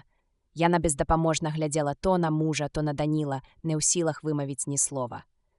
«Не маўчы, Джесі. Прашу цябе, ты здзейсніла злачынства? Сапраўднае злачынства?» — спытаў Бэйлі. «Злачынства?» Яна няўпэўнена пакруціла галавой. «Вазьмі сябе ў рукі. Не трэба істэрыкі. Кажы толькі так ці не. Джесі, ты...» — ён завагаўся. «Забіла каго-небудзь». На твары Джесі імгненна адбілася глыбокае абурэнне. «Ты з глузду з'ехаў, Лайдж Бэйлі. Так ці не, Джесі? Не, вядома ж, не. У яго адлягло ад сэрца. Ты нешта ўкрала, падрабіла дадзенне пра рацыёны, абразіла каго-небудзь, нешта сапсавала?» Кажаш, Джесі. «Я нічога не зрабіла, нічога асаблівага». «Гэта значыць нічога такога, пра што ты думаеш». Яна азірнулася. «Лайдж, нам абавязкова заставацца тут пад зямлёй? Мы не зрушымся з месца, пакуль усё не высветлім. Дык вось, пачынай з самага пачатку. Ты прыйшла штосьці сказаць нам?» Ён зірнуў паверх схіленай галавы Джесі і сустрэўся з поглядам Даніла. Джесі загаварыла ціхім голасам, і чым далей яна расказвала, тым упэўнены ён гучаў. «Гэта ўсё яны, медыявісты. Ты ж іх ведаеш, Лайдж. Ад іх з іхняй балбатнёй проста праходу няма. Так было, яшчэ калі я працавала памочніцай дыетолага. Памятаеш Элізабет Торнбоу? Яна была медыявісткай і бесперастанку паўтарала, што ўсе нашы бяды ад сталёвых гарадоў і што да іх узнікнення ўсё было цудоўна. Я ўвесь час пыталася, адкуль у яе такая ўпэўненасць, быццам усё было менавіта так, асабліва пасля таго, як мы пазнаёміліся з табой. Лайдж, памятаеш нашы размовы?» І тады яна пачынала прыводзіць цытаты з гэтых ролікаў фільмаў, якія вечна ходзяць па руках. Ведаеш, накшталт ганьбы гарадоў таго, як яго... Не памятаю яго прозвішча. «Агрынскага», — рассеяна прамовіў Бэйлі. «Так, толькі большасць з іх значна горш. А калі я выйшла за цябе замуж, яна стала проста язвай. Сказала мне, думаю, цяпер, калі ты выйшла замуж за паліцэйскага, ты стане сапраўднай гарадской дамай. Пасля гэтага мы амаль не размаўлялі, а потым яна перастала працаваць, і на гэтым усё скончылася. Чаго яна мне толькі не расказвала. І ўсё, напэўна, для таго, каб мяне здзівіць ці паказаць сябе ў рамантычным святле. Разумееш, яна была старой панной, так і не выйшла замуж да канца сваіх дзён. Многія з медыявістаў звычайныя няўдачнікі. Памятаеш, ты аднойчы сказаў, Лайдж, што людзі часам прымаюць свае недахопы за недахопы грамадства і хочуць перарабіць гарады, таму што не ведаюць, як выправіць саміх сябе. Бэйлі памятаў свае словы, але цяпер яны здаваліся яму пустымі і невартымі ўвагі. Кажы па сутнасці, Джесі, мякка сказаў ён. Словам, працягвала яна, Лізі ўвесь час паўтарала, што наступіць дзень, і людзям трэба будзе аб'яднацца.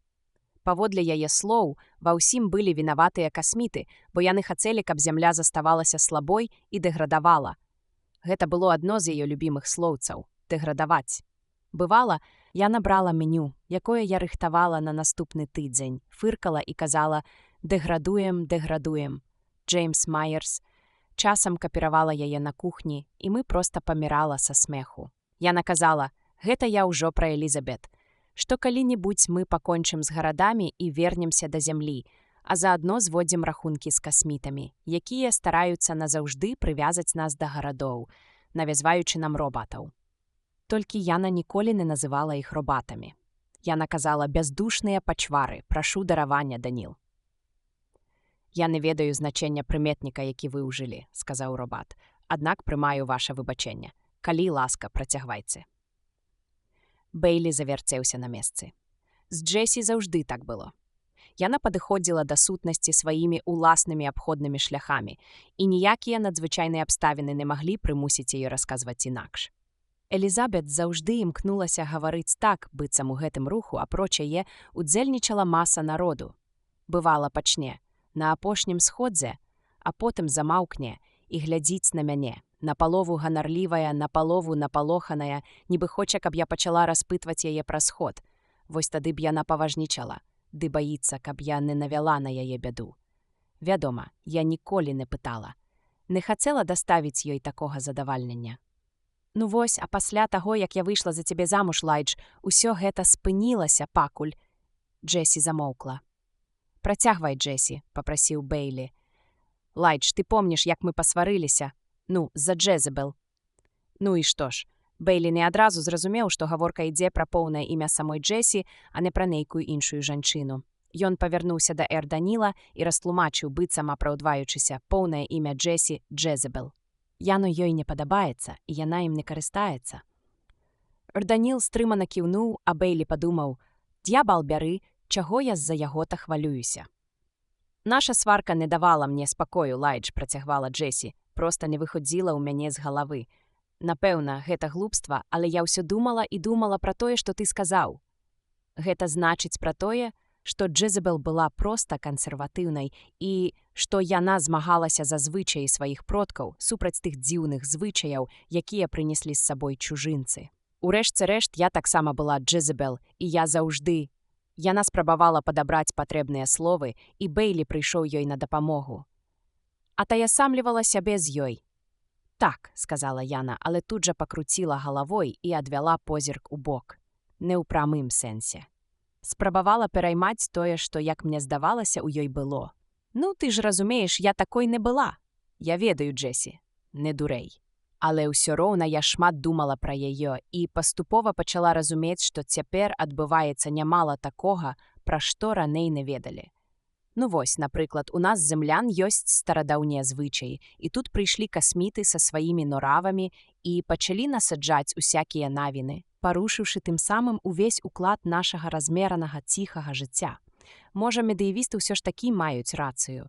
Можа, нам сапраўды варта было б часцей звяртацца да нашых добрых традыцый, і вось я пайшла на сваю старую працу і знайшла Элізабет. Так. І што ж было далей? Яна сказала, што не разумее, пра што я гавару, і што да таго ж я жонка паліцэйскага. Я адказала, што гэта не мае да справы аніякага дачынення, і ўрэшце рэшт яна згадзілася кое з кім пагаварыць. І недзе праз месяц яна падышла да мяне і сказала, што ўсё ў парадку. Я ўступіла ў іх арганізацыю і з таго часу хадзіла на ўсе сходы. Бэйлі з сумам паглядзеў на яе. «А чаму ты нічога мне не сказала?» Голас Джесі задрыжаў. «Я вельмі шкадую, Лайдж. Ну, шкадуй, не шкадуй, справе гэтым не дапаможаш. Раскажы лепш пра сходы. Перш за ўсё, дзе яны адбываліся?» Ім авалодала пачуццё адчужанасці. Ад здранцвення ўсе пачуцці нібы аглухлі. Тое, у што ён з усіх сіл стараўся не верыць, аказалася праўдай, голай, не выклікаючы аніякіх сумневаў праўдай.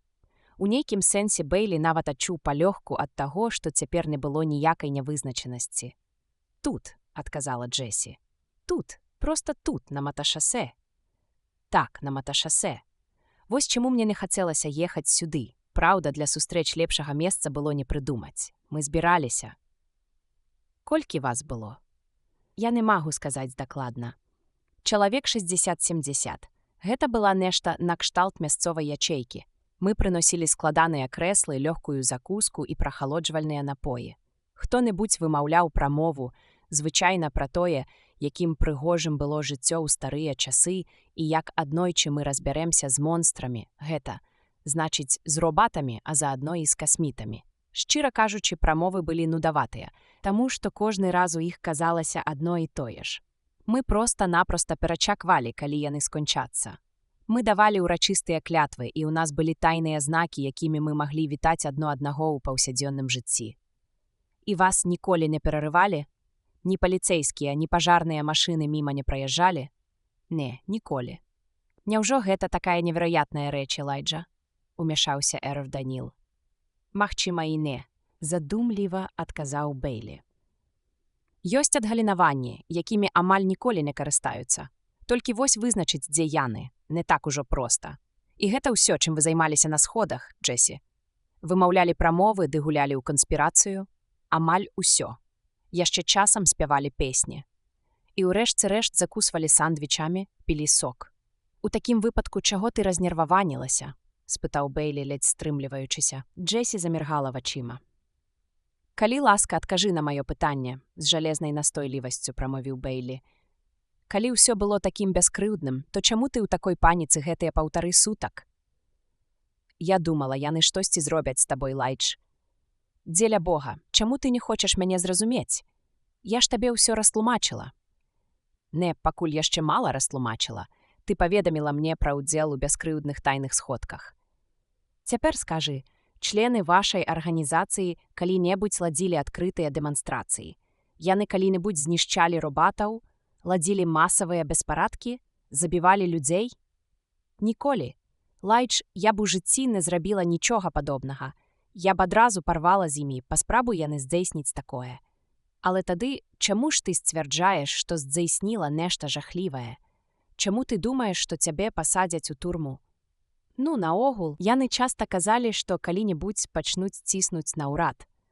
Меркавалася, што мы выступім арганізавана, спынім работу і пачнуцца масавыя забастоўкі. Урад будзе вымушаны забараніць выкарыстанне робатаў, і касмітам давядзецца ўбірацца прэч. Я думала, гэта былі проста размовы, а тут табе далі гэтае заданне і новага напарніка. І потым я пачула, як яны казалі, цяпер пачнуцца сапраўдныя дзеянні. І яшчэ, на іх прыкладзе мы пакажам, на што здольны і неадкладна пакончым з гэтым нашэсцем робатаў. Яны казалі гэта проста ў прыбіральным блоку, не ведаючы, што гаворка ідзе пра цябе. Але я зразумела гэта адразу. Яе голас абарваўся. Ну, супакойся, Джесі, сказаў Бейлі, памякчэўшы. Усё гэта дробязі. Адны размовы, сама бачыш, з намі нічога не здарылася. Я так бабаялася. Я думала, што таксама замяшана ў гэта. Калі б пачаліся забойствы і пагромы, маглі б забіць цябе і Бентлі. І я была б вінаватая ў гэтым, таму што брала ўдзел у змове. А раз так, мяне б пасадзілі ў турму. Бейлі даў ёй выплакацца. Ён абняў яе за плечы і, шчыльна сціснуўшы губы, паглядзеў на Эрданіла, які адказаў яму бесстаронным позіркам. Цяпер, Джесі, падумай добра і скажы, хто ўзначальваў вашу групу. Не спытаілі. Джесі крыху заспакоілася і асцярожна прыкладала мокры насоўнік да кутоў вачэй. Усім кіраваў Джозеф Клемін, але на самой справе ён нічога з сябе не ўяўляў. Ён не вышэй за 5 футаў 4 цалі і, відаць, дома ў жонкі пад каблуком.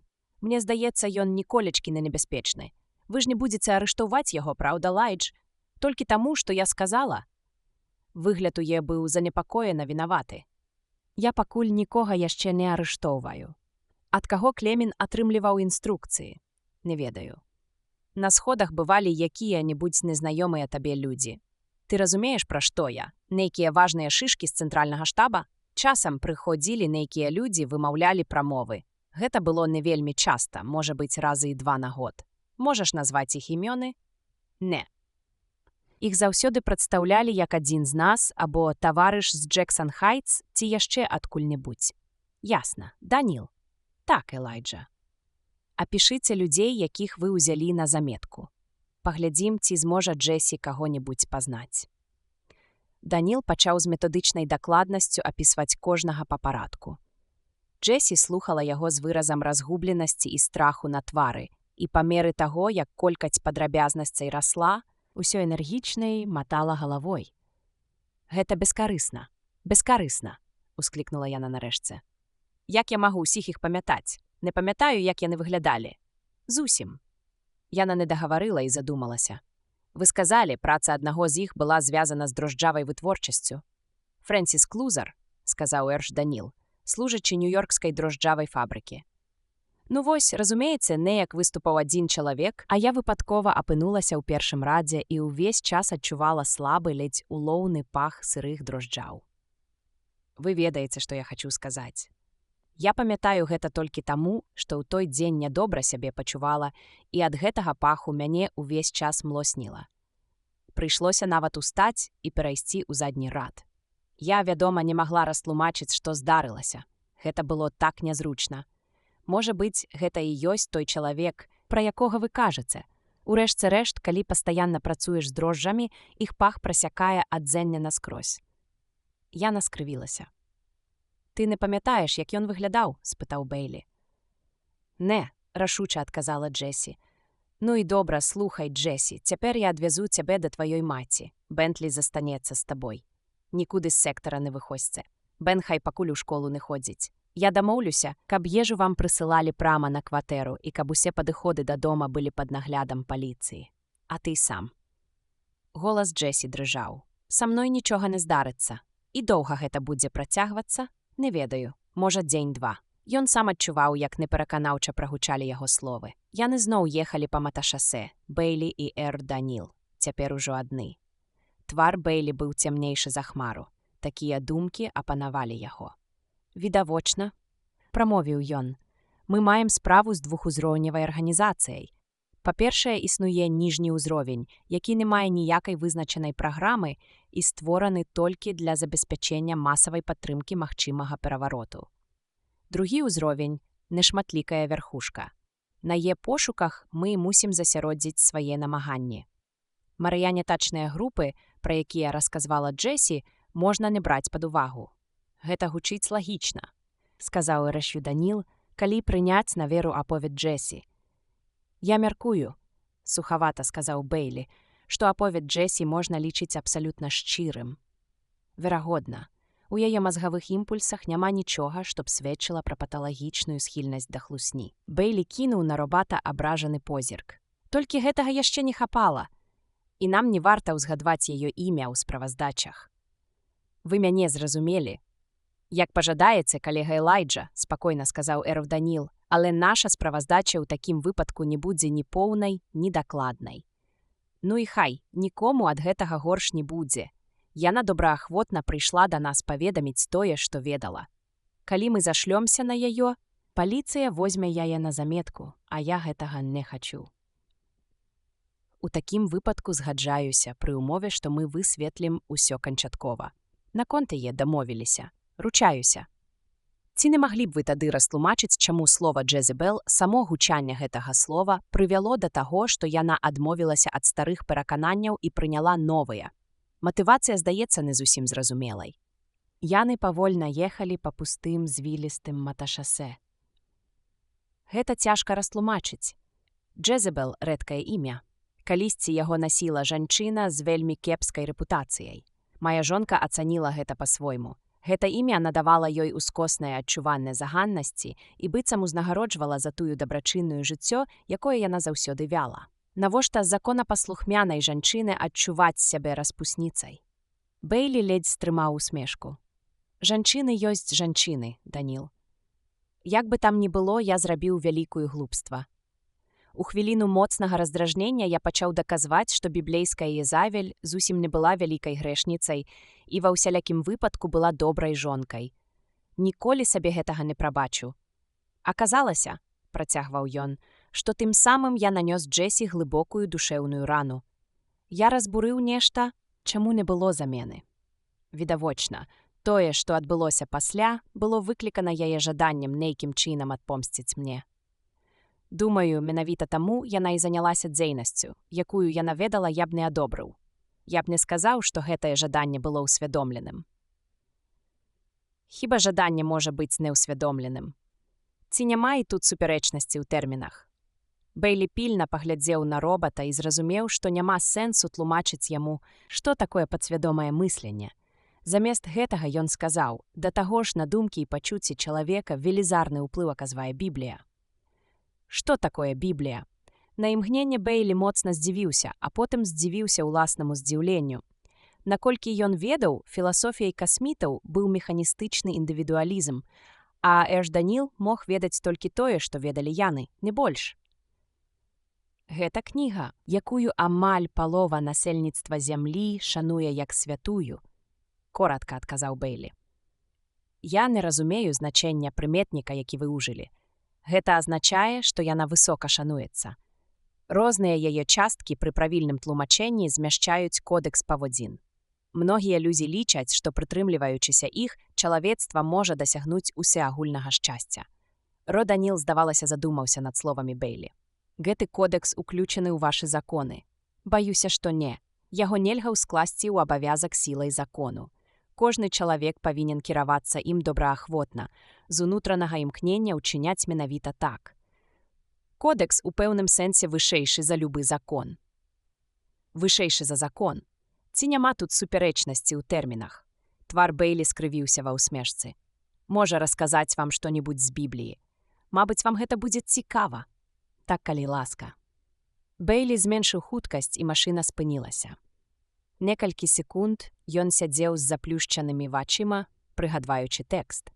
Вядома, лепш было бы прачытаць урывак на гучнай сярэднеангельскай мове, якая выкарыстоўвалася ў Бібліі сярэднявечнай эпохі, але для Даніла сярэднеангельская прагучала б як бязглуздая тараборшчына. Бэйлі пачаў, амаль нябрэжна вымаўляючы словы з Бібліі ў мадэрнізаванай апрацоўцы. Так, нібыта апавядаў аповесць пра сучаснае жыццё, а не гісторыю з непамятнага мінулага чалавецтва. Ісус пайшоў на гару Аліўную, а на світанні вярнуўся ў храм. Увесь народ ішоў да яго, і ён сеў і пачаў вучыць іх.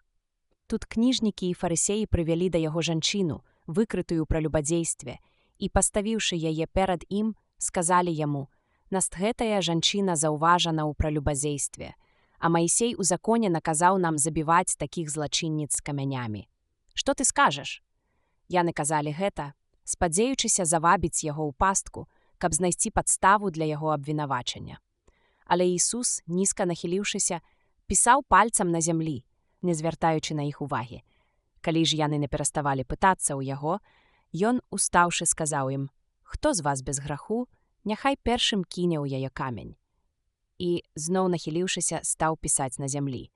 Яны ж, пачуўшы гэта і будучы выкрытыя сумленнем, пачалі адыходзіць адзін за адным, пачынаючы са старэйшага да апошняга, і застаўся адзін Ісус з жанчынай, якая стаяла перад ім.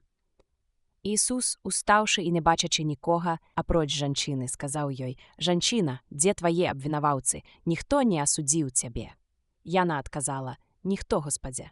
Ісус сказаў ёй: «І я не асуджаю цябе. Ідзі і надалей не грашы». Ро-Даніл, слухаўшы з вялікай увагай, спытаў: «Што такое пралюбадзейства?» «Неважна, гэта злачынства, пакараннем за якое ў той час было пабіццё камянямі. Гэта квэхаць, значыць, у вінаватага кідалі камяні датуль, пакуль ён не паміраў».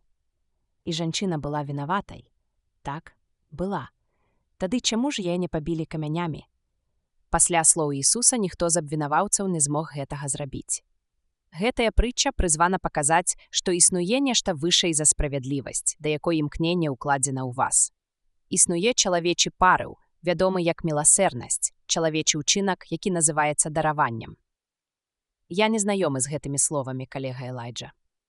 «Ведаю», прамармытаў Бэйлі, «ведаю». Ён рэзка завёў матор, машына рванула з месца і панеслася наперад з такой хуткасцю, што яго ўціснула ў спінку сядзення. «Куды мы едзем?» – спытаў Даніл.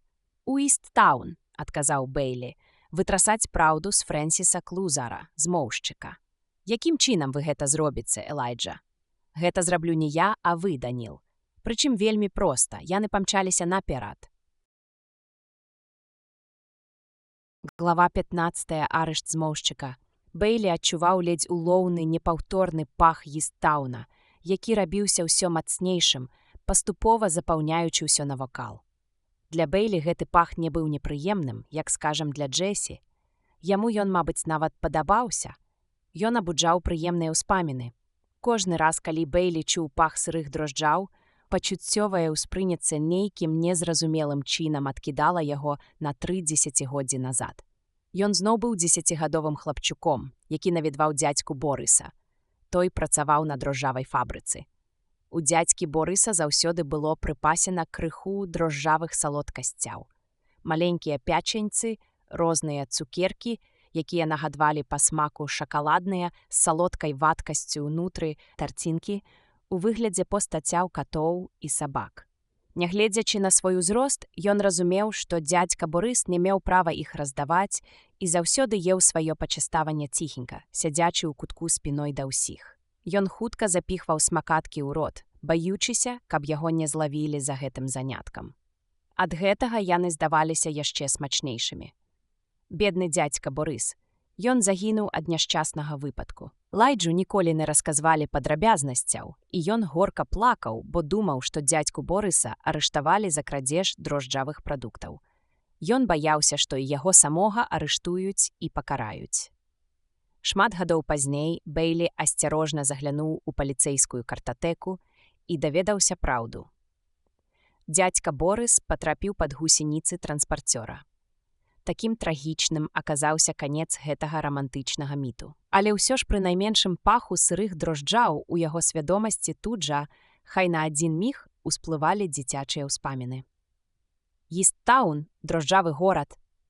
Афіцыйна ў Нью-Йорку не было раёна з такой назвай. Яна не сустракалася ні ў адным з гарадскіх даведнікаў, ні на адной афіцыйнай картцы. Тое, што ў народзе называлі Істаунам, у дэпартаменце сувязі лічылася як акругі Нью-Арк, Нью-Брансуік і Трэнтан. Гэтая частка горада уяўляла сабой шырокую паласу, якая перасякала тое, чым у сярэднія векі быў штат Нью-Джерсі. За выключэннем некалькіх жылых сектараў, пераважна ў цэнтры Нью-Арка і Трэнтана, усю гэтую прастору займалі шматузроўневыя фабрыкі, дзе раслі і размнажаліся сотні разнавіднасцяў дрожжавых культур. На дрожжавых фабрыках працавала 5-я частка ўсяго насельніцтва горада. Столькі ж народу трузілася ў сумежных галінах. Горы драўніны і сырой цэлюлозы, якія дастаўляліся з непраходных лясоў алеганаў. Бесчисленнае мноства цыстэрн з кіслатой, неабходнай для перапрацоўкі сыравіны ў глюкозу, тысячы тонн салетры і фасфатаў, найважнейшых для працэсу дабавак, велізарная колькасць кантэйнераў з арганічнымі рэчывамі з хімічных лабараторый, усё гэта патрабавалася дзеля таго, каб атрымаць адзін-адзіны прадукт дрожджы, як мага болей дрожджаў. Без іх 6 з 8 мільярдаў людзей, якія жывуць на зямлі, праз год загінулі б ад голаду. Бэйлі халадзеў ад гэтай думкі. Такая магчымасць існавала і 3 дні таму, але тады падобная думка проста не прыйшла б яму ў галаву. Машына з рыкам выскачыла з тунэля маташасэ на ўскраіны Нью-Арка. На малалюдных вуліцах, сціснутых з абодвух бакоў невыразнымі блокамі дрожжавых фабрык, не прыйшлося нават скідаць хуткасці. «Які час, Даніл?» – спытаў Бэйлі. 16:05, адказаў робат. «Значыць, калі ён працуе ў дзённую змену, мы застанем яго на месцы». Бэйлі паставіў машыну ў нішы для выгрузкі сыравіны і выключыў рухавік. «Дык гэта і ёсць фабрыка Нью-Йорк-Іст, Элайджа?» – спытаў робат. «Яё частка». Яны ўвайшлі ў калідор, па абодвух баках якога цягнуліся службовыя памяшканні. У тым месцы, дзе калідор зварочваў, іх сустрэла расплылася ва ўсмешцы сакратарка. «Каго вы жадаеце бачыць?» – спытала яна. Бэйлі дастаў сваё пасведчанне. «Паліцыя. Ці працуе ў вас у Нью-Йорк-Іст нейкі Фрэнсіс Клузар? Зараз праверу». Дзяўчына была відавочна заклапочана. Яна націснула кнопку селектара, пад якой значылася аддзел кадраў, і яе губы ледзь прыкметна зашавяліліся, аднак пры гэтым не было чутна ні гуку. Бэйлі ўжо даводзілася бачыць, як працуюць ларынгафоны, якія ператваралі слабыя ваганні гартані ў словы. «Кажыце, калі ласка, ў голас. Я б хацеў вас чуць», – папрасіў Бэйлі. Цяпер яе словы можна было разабраць, але сышчык пачуў толькі «Ён кажа, што з паліцыі, сэр». Да іх падышоў добра апрануты смуглявы чалавек з тонкімі вусамі і невялікай лысінай. Ён усміхнуўся, паказаўшы асляпляльна белыя зубы, і прадставіўся. «Я Прэскот з аддзела кадраў. Чым магу быць карысны, інспектар?» Бэйлі халодна зірнуў на Прэскота, і усмешка на яго твары страціла сваю натуральнасць. Прэскот сказаў: «Я проста не хацеў бы хваляваць рабочых. Яны балюча рэагуюць на ўсё, што датычыць паліцыі. Што ж рабіць? Клузар цяпер на сваім рабочым месцы. Так, інспектар. У такім выпадку дайце нам указку. І калі ён сыдзе раней, чым мы туды дабяромся, нам давядзецца размаўляць з вамі ў іншым месцы». Твар Прэскота пабляднеў. Ён залепятаў: «Цяпер я прынясу вам паказальнік, інспектар». Паказальнік гід быў настроены на аддзел СГ, секцыю 2. Што гэта азначала ў фабрычнай тэрміналогіі, Бэйлі не ведаў. Яму і не трэба было гэтага ведаць. Паказальнік уяўляў сабой кампактны прыбор, які лёгка змяшчаўся на далоні. Яго канчык злёгку нагрываўся пры сумяшчэнні з зададзеным кірункам і хутка астываў, калі яго павярталі ў які-небудзь іншы бок. Пры набліжэнні да канчатковай мэты ён рабіўся ўсё цяплейшым і цяплейшым. Для навічка паказальнік з яго ледзь улоўнымі цеплавымі ваганнямі быў амаль бескарысным, але мала хто з жыхароў горада не ўмеў з ім абыходзіцца. Адной з самых любімых гульняў дзяцінства многіх пакаленняў была гульня ў хованкі ў калідорах школьнага яруса з выкарыстаннем цацачных паказальнікаў гідаў. «Горача ці не, дай паказальнік, адказ. Хоць куды забрыдзеш, гіда не ашукаеш». За сваё жыццё Бэйлі ўжо сотні разоў з дапамогай паказальніка гіда знаходзіў дарогу ў лабірынтах велізарных будынкаў. Так што з гідам у руцэ ён свабодна ішоў па найкарацэйшым шляху ў патрэбным кірунку. Быццам перад ім была схема размяшчэння памяшканняў. Калі праз 10 хвілін ён ступіў у прасторны ярка асветлены пакой, канчык паказальніка гіда быў амаль раскаленым. «Фрэнсіс Клузар тут?» – спытаў Бэйлі ў бліжэйшага да дзвярэй рабочага. Той матнуў галавой, і Бэйлі рушыў у пазначаным кірунку. Нягледзячы на ўключаныя вентылятары, ад гулу якіх у памяшканні стаяў пастаянны шум, у нос біў рэзкі пах дрожджаў. Адзін з рабочых на другім канцы пакоя ўстаў і пачаў здымаць фартух. Ён быў сярэдняга росту, даволі малады, але з глыбокімі маршчынамі на твары і пасівелымі валасамі. Ён павольна выціраў свае велізарныя, вузлаватыя рукі салітэксавым ручніком. «Фрэнсіс Клузар, гэта я», – сказаў ён. Бэйлі кінуў позірк на Даніла. Робат кіўнуў. «Добра», – сказаў Бэйлі. «Ці знойдзецца тут месца, дзе мы маглі б пагаварыць?» «Можа, і знойдзецца», – павольна прамовіў Клузар. «Але ў мяне змена амаль скончылася. Як наконт заўтра?» «Да заўтра чакаць занадта доўга. Давайце пагаворым цяпер». Бэйлі паказаў яму сваё пасведчанне. Спакойна працягваючы выціраць рукі, Клузар халодна сказаў: «Не ведаю, як у вас у паліцыі, але мы тут ядзім строга па графіку. Мой вячэра з 17:00 да 17:45 і з'яўляцца ў сталоцы ў іншы час бескарысна. Не хвалюйцеся, я пазаклапачуся пра тое, каб вашу вячэру прынеслі сюды». «Ну-ну», – невясёла прамовіў Клузар. «Зусім як арыстакрату ці паліцэйскаму класа цэй. І што далей? Можа, яшчэ і асобную ванну прапануеце?» «Адказвайце на пытанне, Клузар, а дасціпнасці пакіньце для сваёй сяброўкі. Дык дзе мы можам пагаварыць? Калі хочаце, можна скарыстаць вагавую, а ўжо задаволіць яна вас ці не, гэта ваша справа. Мне з вамі гаварыць ні пра што». Бэйлі падштурхнуў Клузара да вагавой. Гэта было квадратнае стэрыльна-белае памяшканне з уласнай вентыляцыяй, значна лепшай, чым у суседняй зале. Уздоўж сцэн на сталах у шкляных футлярах стаялі адчувальныя электронныя вагі, якімі кіравалі электрамагнітныя палі. У гады вучобы ў каледжы Бэйлі карыстаўся больш таннымі мадэлямі. Ён пазнаў адны вагі, здольныя ўзважыць усяго 1 мільярд атамаў. «Думаю, тут нам ніхто не перашкодзіць», – сказаў Клузар. Бейлі нявызначана мыкнуў у адказ і павярнуўся да Даніла. «Калі ласка, выйдзіце і арганізуйце, каб сюды прыслалі ежу. І калі вам не цяжка, пачакайце за дзвярыма, пакуль яе не прынясуць». Ён праводзіў Даніла позіркам і звярнуўся да Клузара. «Вы хімік. З вашага дазволу я зімолаг. А якая паміж імі розніца?» Клузар пагардліва зірнуў на Бейлі. «Хімік – гэта ўсяго толькі мяшальнік бурды, уладар смярдзючых колбаў. У адрозненне ад яго зімолаг – чалавек, дзякуючы якому жывуць некалькі мільярдаў людзей. Я спецыяліст па дрожджавых культурах». «Зразумела», – сказаў Бейлі. Але Клузар і не думаў спыняцца. «Гэтая лабараторыя абслугоўвае ўсю кампанію Нью-Йорк-Іст. Мы не спыняемся ні на дзень, ні д'ябал яго бяры на гадзіну, каб забяспечваць яе ўсімі магчымымі дрожджавымі штамамі. Мы даследуем і рэгулюем іх харчовыя ўласцівасці. Мы сочым за іх размнажэннем. Мы змяняем іх генетыку, ствараем новыя штамы, знішчаем няўдалыя, вылучаем патрэбныя нам уласцівасці і зноў скрыжоўваем іх». Калі некалькі гадоў таму жыхары Нью-Йорка пачалі атрымліваць суніцы не ў сезон, гэта, мой дарагі, былі не суніцы. Гэта была асаблівая арамацыраваная дроджавая культура з павышаным утрыманнем цукру, якой надалі натуральны суніцавы колер – Сахарomyces solei benedictae.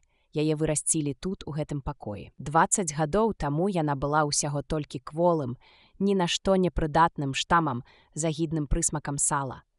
Той прысмак захоўваецца і дагэтуль, але тлустасць прадукту ўзрасла з 15 да 87.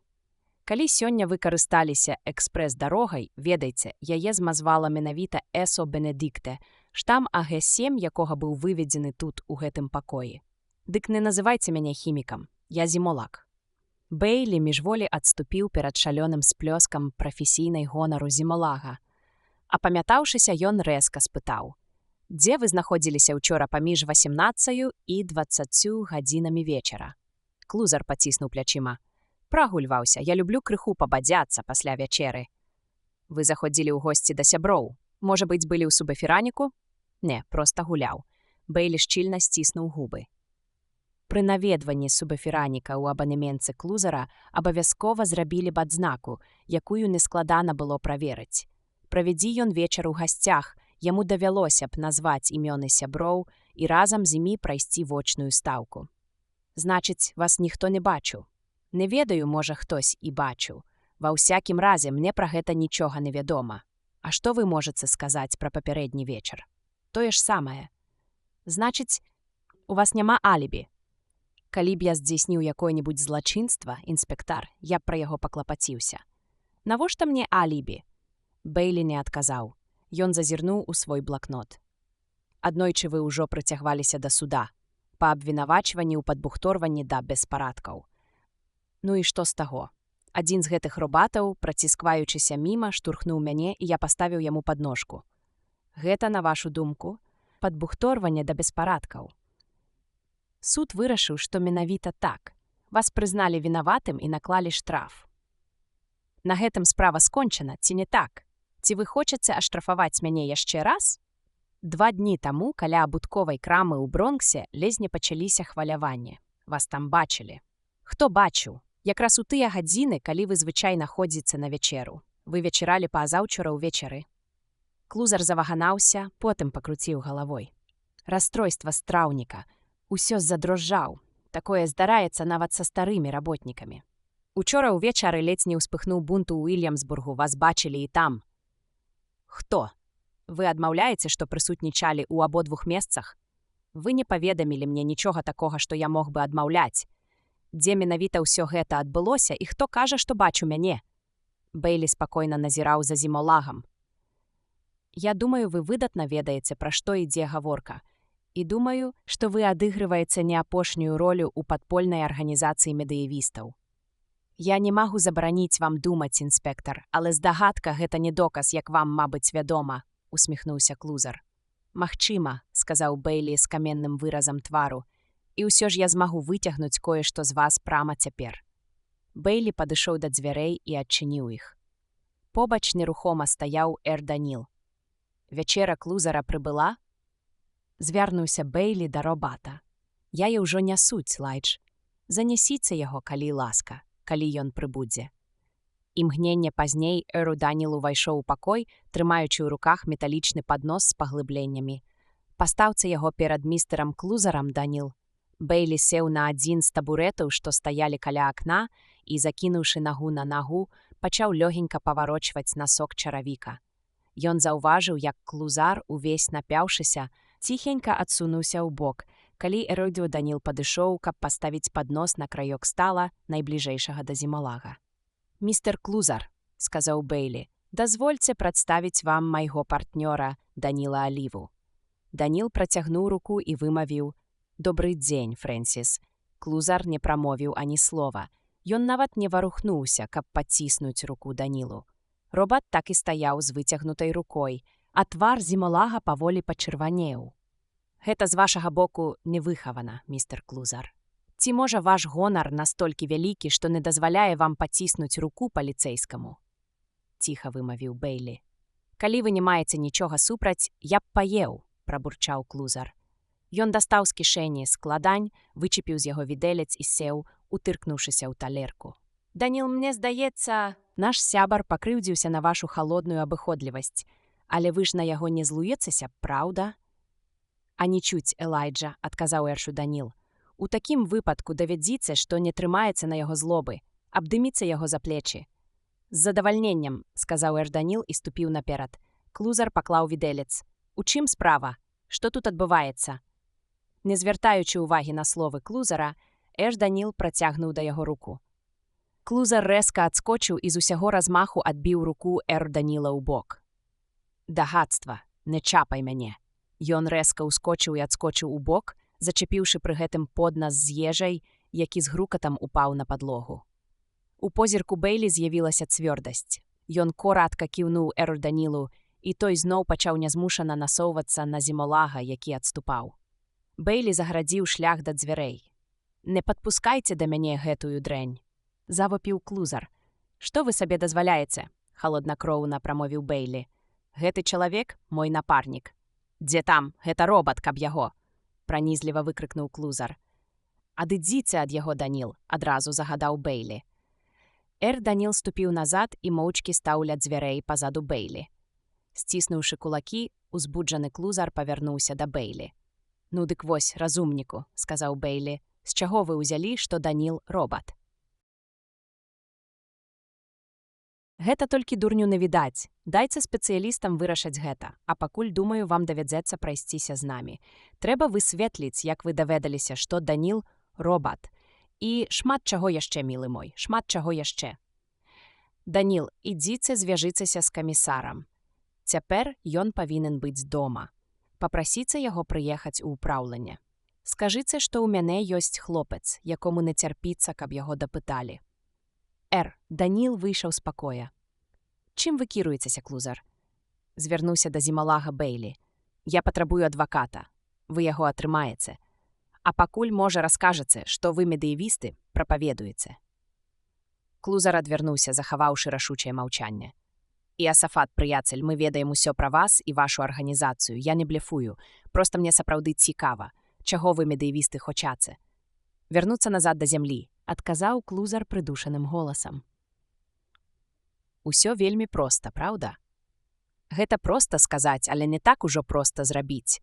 Як зямля зможа пракарміць 8 мільярдаў чалавек?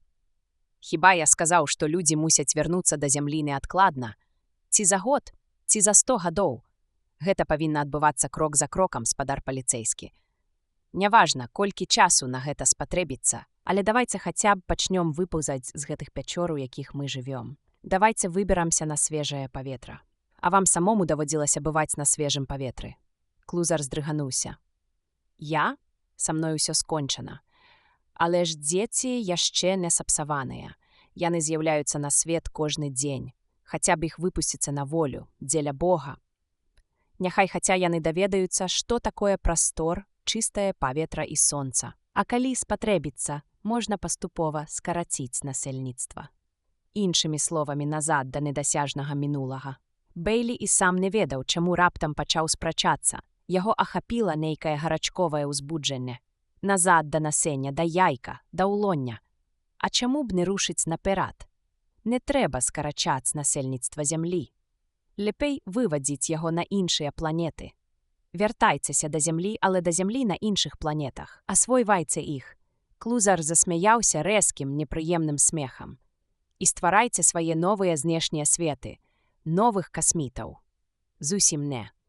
Знешнія светы заснавалі земляне, якія не ведалі, што такое сталёвыя гарады, земляне, якія былі індывідуалістамі і матэрыялістамі. Пазней гэтыя якасці былі даведзены да хваравітай крайнасці. Цяпер жа асвойваць новыя светы сталі б людзі, выхаваныя ў зусім іншым грамадстве, дзе, насупраць, пануе калектывізм. І вось гэтыя традыцыі, перанесеныя на новую глебу, маглі б прывесці да з'яўлення новай, цалкам незвычайнай цывілізацыі, не падобнай ні да старажытнай зямлі, ні да знешніх светаў. Нешта новае, больш прымальнае. Ён усведамляў, што як папугай паўтарае думкі доктара Фастолфа, але словы цяклі так, быццам ён сам думаў пра гэта гадамі. Лухта, асвойваць дзікія, пустэльныя светы, калі ёсць наш уласны. Які дурань на гэта пагодзіцца? Многія пагодзяцца, і яны зусім не будуць дурнямі. Ім дапамогуць рабаты. Не, з жарам усклікнуў Клузар. Ніколі ніякіх рабатаў. Чаму б і не, Божа праведны? Мне яны таксама не падабаюцца, але не біцца ж на смерць з-за нейкіх забабонаў. Што ж такога страшнага ў рабатах? Калі хочацца ведаць маё меркаванне, ва ўсім вінаваты наш комплекс непаўнавартасці. Усе мы адчуваем сябе ніжэй за касмітаў і пакутуем ад гэтага. А каб неяк кампенсаваць гэта, нам трэба хаця б каго-небудзь у чымсьці пераўзыходзіць. І таму нас проста забівае, што мы не можам адчуць сябе хаця б вышэй за рабатаў. Нам здаецца, што яны лепшыя за нас, толькі гэта не так. Вось у чым іронія, чорт вазьмі. Бэйлі распаліўся. Вазьміце гэтага Эрэя Даніла, з якім я правёў больш за 2 сутак. Ён вышэй за мяне ростам, мацнейшы, прыгажэйшы, у цэлым выглядае як касміт. Памяць у яго лепшая, ён ведае больш за мяне. Яму не трэба спаць ці есці. Яго не турбуюць ні хваробы, ні паніка, ні кахання, ні пачуццё віны. Але ён усяго толькі машына. Я магу зрабіць з ім усё, што захачу, як з гэтымі мікравагамі. Калі я па іх удару, яны не дадуць мне здачы. Вось гэтаксама і ролі Даніл. Я магу загадаць яму стрэліць у самога сябе з бластара, і ён гэта зробіць. Мы ніколі не зможам пабудаваць рабата, які мог бы хаця б параўнацца з чалавекам у галоўным, не кажучы ўжо пра тое, каб перасягнуць яго. Немагчыма надзяліць рабата пачуццём прыгожага, усведамленнем маральных і рэлігійных каштоўнасцяў. Мы ні на йоту не зможам узняць пазітронны мозг вышэй за ўзровень дасканалага практыцызму.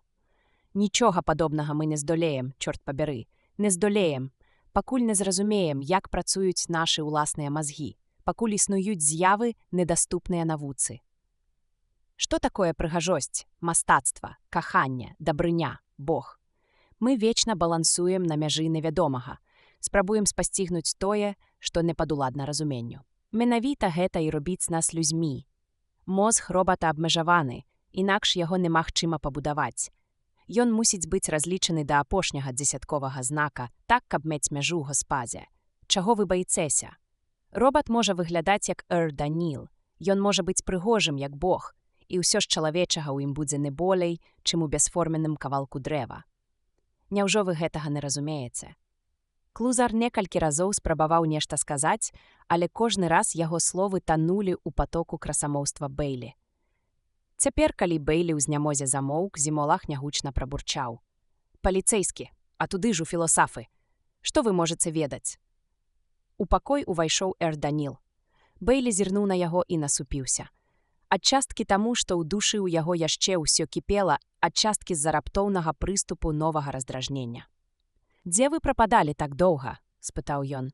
«Я шукаў камісара Эндербі Лайдж. Аказалася, ён яшчэ ў дэпартаменце». Бэйлі зірнуў на гадзіннік. «У такі час? Чаму? Там цяпер поўная неразбярыха. У паліцэйскім дэпартаменце быў выяўлены труп. Не можа быць. Дзеля Бога, кажыце, чый?» «Пасыльнага Эрсемі». Бэйлі перавёў дыханне. Пільна гледзячы на робата, ён са злосцю сказаў: «Мне здалося, вы сказалі труп». Эр Даніл адразу папраўся. «Робат з цалкам дэактываваным мозгам, калі вам так болей падабаецца. Клузар нечакана зарагатаў, Бэйлі павярнуўся да яго і хрыпла прамовіў: «Ні слова пра гэта. Вы мяне зразумелі?» Пры гэтым ён, не спяшаючыся, дастаў бластер. Клузар адразу замоўк. «Ну і што з таго? У Эр-Сэмі перагарэў засцерагальнік. І што тут такога?» Камісар Эндербі выказваўся ўхіліва Элайджа, і хоць прамым тэкстам ён гэтага не сказаў, у мяне склалася ўражанне, што камісар лічыць, нехта умысна дэактываваў мозг Эр-Сэмі. І паколькі Бэйлі працягваў маўчаць, Эрданіл сур'ёзна дадаў: «Або, калі вы аддаяце перавагу гэтаму слову», забіў яго. Раздзел 16. Матывы злачынства. Бэйлі прыбраў бластар, але руку ўсё адно незаметна трымаў на рукаяці. «Пойдзеце наперадзе нас, Клузар. 17-я вуліца, выхад Б», загадаў ён. «Так і не паеў», паскардзіўся Клузар. «Самі вінаватыя», нецярпліва ўскрыкнуў Бэйлі. «Не трэба было перакідваць ежу на падлогу. Але мне належыць вячэра. Павячэраеце ў турме. А калі нават і застанецеся без ежы, з голаду не памрэце. Ну, хадзем». Прабіраючыся лабірынтамі Нью-Йорк-Іст, усе трое маўчалі. Наперадзе з каменным выразам твару ішоў Клузар, за ім ішоў Бэйлі, Эр-Даніл замыкаў шэсце. Пасля таго, як Бэйлі і Эр-Даніл адзначыліся ў сакратаркі, а Клузар аформіў адпускны ліст і папрасіў прыбраць у вагавой, яны выйшлі на вуліцу і ўжо падыходзілі да машыны, калі Клузар нечакана спыніўся. «Хвілінку». Ён павярнуўся да Эр-Даніла, і не паспеў Бэйлі вокам маргнуць, як Клузар ступіў наперад і наотмашь ударыў робата па шчацэ. «Якога д'ябла?» – закрычаў Бэйлі, адцягваючы Клузара. Зімолаг не аказваў ніякага супраціву. «Усё ў парадку. Я паеду. Проста хацеў упэўніцца сам». Ён насмешліва ўсміхаўся. Эр-Даніл, якому ўдалося часткова ўхіліцца ад пляскача, спакойна глядзеў на Клузара. На яго шчацэ не было заметна ні пачырванення, ні якога-небудзь іншага следу ад удару. «З вашага боку гэта было небяспечна, Фрэнсіс. Калі б я не адхіліўся, вы лёгка маглі б пашкодзіць сабе руку. У кожным разе я шкадую, што прычыніў вам боль». Клузар засмяяўся. «Сядайце ў машыну, Клузар. І вы таксама, Даніл, на заднія сядзенні побач з ім. І сачыце, каб ён не рухаўся. Хай нават для гэтага прыйдзецца зламаць яму руку. Гэта загад». «А як наконт першага закону?» – насмешліва запытаўся Клузар. «Думаю, Эр-Даніл досыць моцны і спрытны, каб своечасова спыніць вас, не прычыніўшы вам шкоды. Хоць калі б пры гэтым ён і зламаў вам руку, а то і абедзве, гэта пайшло б вам толькі на карысць». Бэйлі заняў месца за рулём, і машына пачала набіраць хуткасць. Лёгкі вецер расхрыстаў валасы Бэйлі і Клузара і зусім не крануў акуратную прычоску Эр-Даніла. «Містер Клузар, вы баіцеся робатаў таму, што яны могуць замяніць вас на рабоце, і вы застанецеся не пры справах?» Ціха запытаўся ў зімолага Эр-Даніл. Бэйлі не мог павярнуцца, каб зірнуць на твар Клузара, але быў цвёрда перакананы, што на ім застыў выраз крайняй агіды і што Клузар сядзеў у напружанай позе, адсунуўшыся ад Эр-Даніла як мага далей. «І я, і мае дзеці, ды і не толькі мае», – пачуўся голас Клузара. «Але ж можна знайсці выйсце», – сказаў робат. «Калі б вашы дзеці, напрыклад, пагадзіліся прайсці курс навучання, каб у далейшым эміграваць». «І вы пра тое самае», – перабіў Клузар. «Паліцэйскі толькі што гаварыў пра эміграцыю». «Робаты добра яго навучылі. Можа, ён і сам робат?» «Ну, годзе ты», – пракрычаў Бэйлі. Даніл манатонна сказаў: «Школа падрыхтоўкі да эміграцыі гарантавала б вам бяспеку, кваліфікацыю і працу. Калі вы сапраўды занепакоеныя лёсам сваіх дзяцей, тут ёсць над чым падумаць. Ніколі нічога не прыму ні ад робата, ні ад касміта, ні ад навучаных вамі гіен з урада». На гэтым размова абарвалася. Іх паглынула маўчанне маташасэ, якое парушалася хіба мяккім мурчаннем матора ды шолахам шын па бруку. Прыбыўшы ў дэпартамент, Бэйлі выпісаў ордэр на арышт Клузара і перадаў затрыманага ў належныя рукі. Пасля гэтага яны з Эр-Данілам зайшлі ў матаспіральны ліфт, каб падняцца ў галоўнае паліцэйскае ўпраўленне. Даніл не выказаў ніякага здзіўлення з нагоды таго, што яны не скарысталіся пад'ёмнікам, ды Бэйлі таго і не чакаў. Ён ужо пачаў прывыкаць да дзіўнага спалучэння ў ім розуму і паслухмянасці, і стараўся як мага менш звяртаць увагу на робата. Каб хутка пераадолець вертыкальны адрэзак паміж узроўнямі, на якіх знаходзіліся камеры папярэдняга зняволення і галоўнае ўпраўленне, лагічна было б скарыстацца хуткасным пад'ёмнікам. Доўгі эскалатар, які называўся матаспіраллю, звычайна выкарыстоўвалі для кароткіх, не больш як на 2-3 узроўні пад'ёмаў і спускаў. Чыноўнікі самых розных рангаў уваходзілі і сыходзілі, не затрымліваючыся на матаспіралі і хвіліны. Толькі Бэйлі і Даніл працягвалі павольна і няўхільна падымацца ўверх. Бэйлі адчуваў, што яму патрэбен быў час. Гэты манеўр даваў яму ў лепшым выпадку некалькі хвілін, але наверсе, у галоўным упраўленні, яго чакала яшчэ адна праблема, і ён хацеў даць сабе перадышку. Як бы павольна не паўзла матаспіраль, Бэйлі здавалася, што яна рухаецца занадта хутка. «Наколькі я разумею, мы пакуль не будзем дапытваць клузара», парушыў маўчанне Даніл. «Куды ён дзенецца? Спачатку трэба даведацца, у чым там справа з Эрсемі». Раздражнёна адказаў Бэйлі і нягучна дадаў больш сабе, чым Данілу. Наўрад ці гэта выпадковы збег акалічнасцяў. Тут мусіць быць нейкая сувязь, шкада. Мазгавыя імпульсы клузара, Даніл. А што з імі здарылася? Яны дзіўным чынам змяніліся. Што адбылося паміж вамі ў трэніровачным пакоі, пакуль мяне не было? Я ўсяго толькі прачытаў яму казанне. Пераказаў яму Евангелие ад святога Фастолфа. Няўважліва адказаў Бэйлі. «Я вас не разумею, Элайджа», Бэйлі ўздыхнуў. «Бачыце, я паспрабаваў растлумачыць, што зямля цалкам магла б скарыстаць робатаў і адправіць лішак свайго насельніцтва на іншыя планеты. Я паспрабаваў выбіць з яго галавы ўвесь гэты медыявісцкі ўздор. Бог ведае навошта. Ніколі не заўважаў у сабе місіянерскіх замашак. Адным словам, на тым справа і скончылася». «Зразумела. Ну, гэта кое-што тлумачыць. Скажыце, Элайджа, што вы казалі яму пра робатаў? Вам гэта сапраўды цікава. Я сказаў яму, што робаты — гэта проста машыны. Гэта ўжо было Евангелие ад святога Герыгела. Па-мойму, існуе бясконцае мноства Евангеляў. Вы, бывала, не казалі яму, што робата можна ўдарыць, не баючыся адваротнага ўдару, як любы іншы прадмет. Так, казаў, калі толькі гэта не боксерская груша. Але як вы здагадаліся?»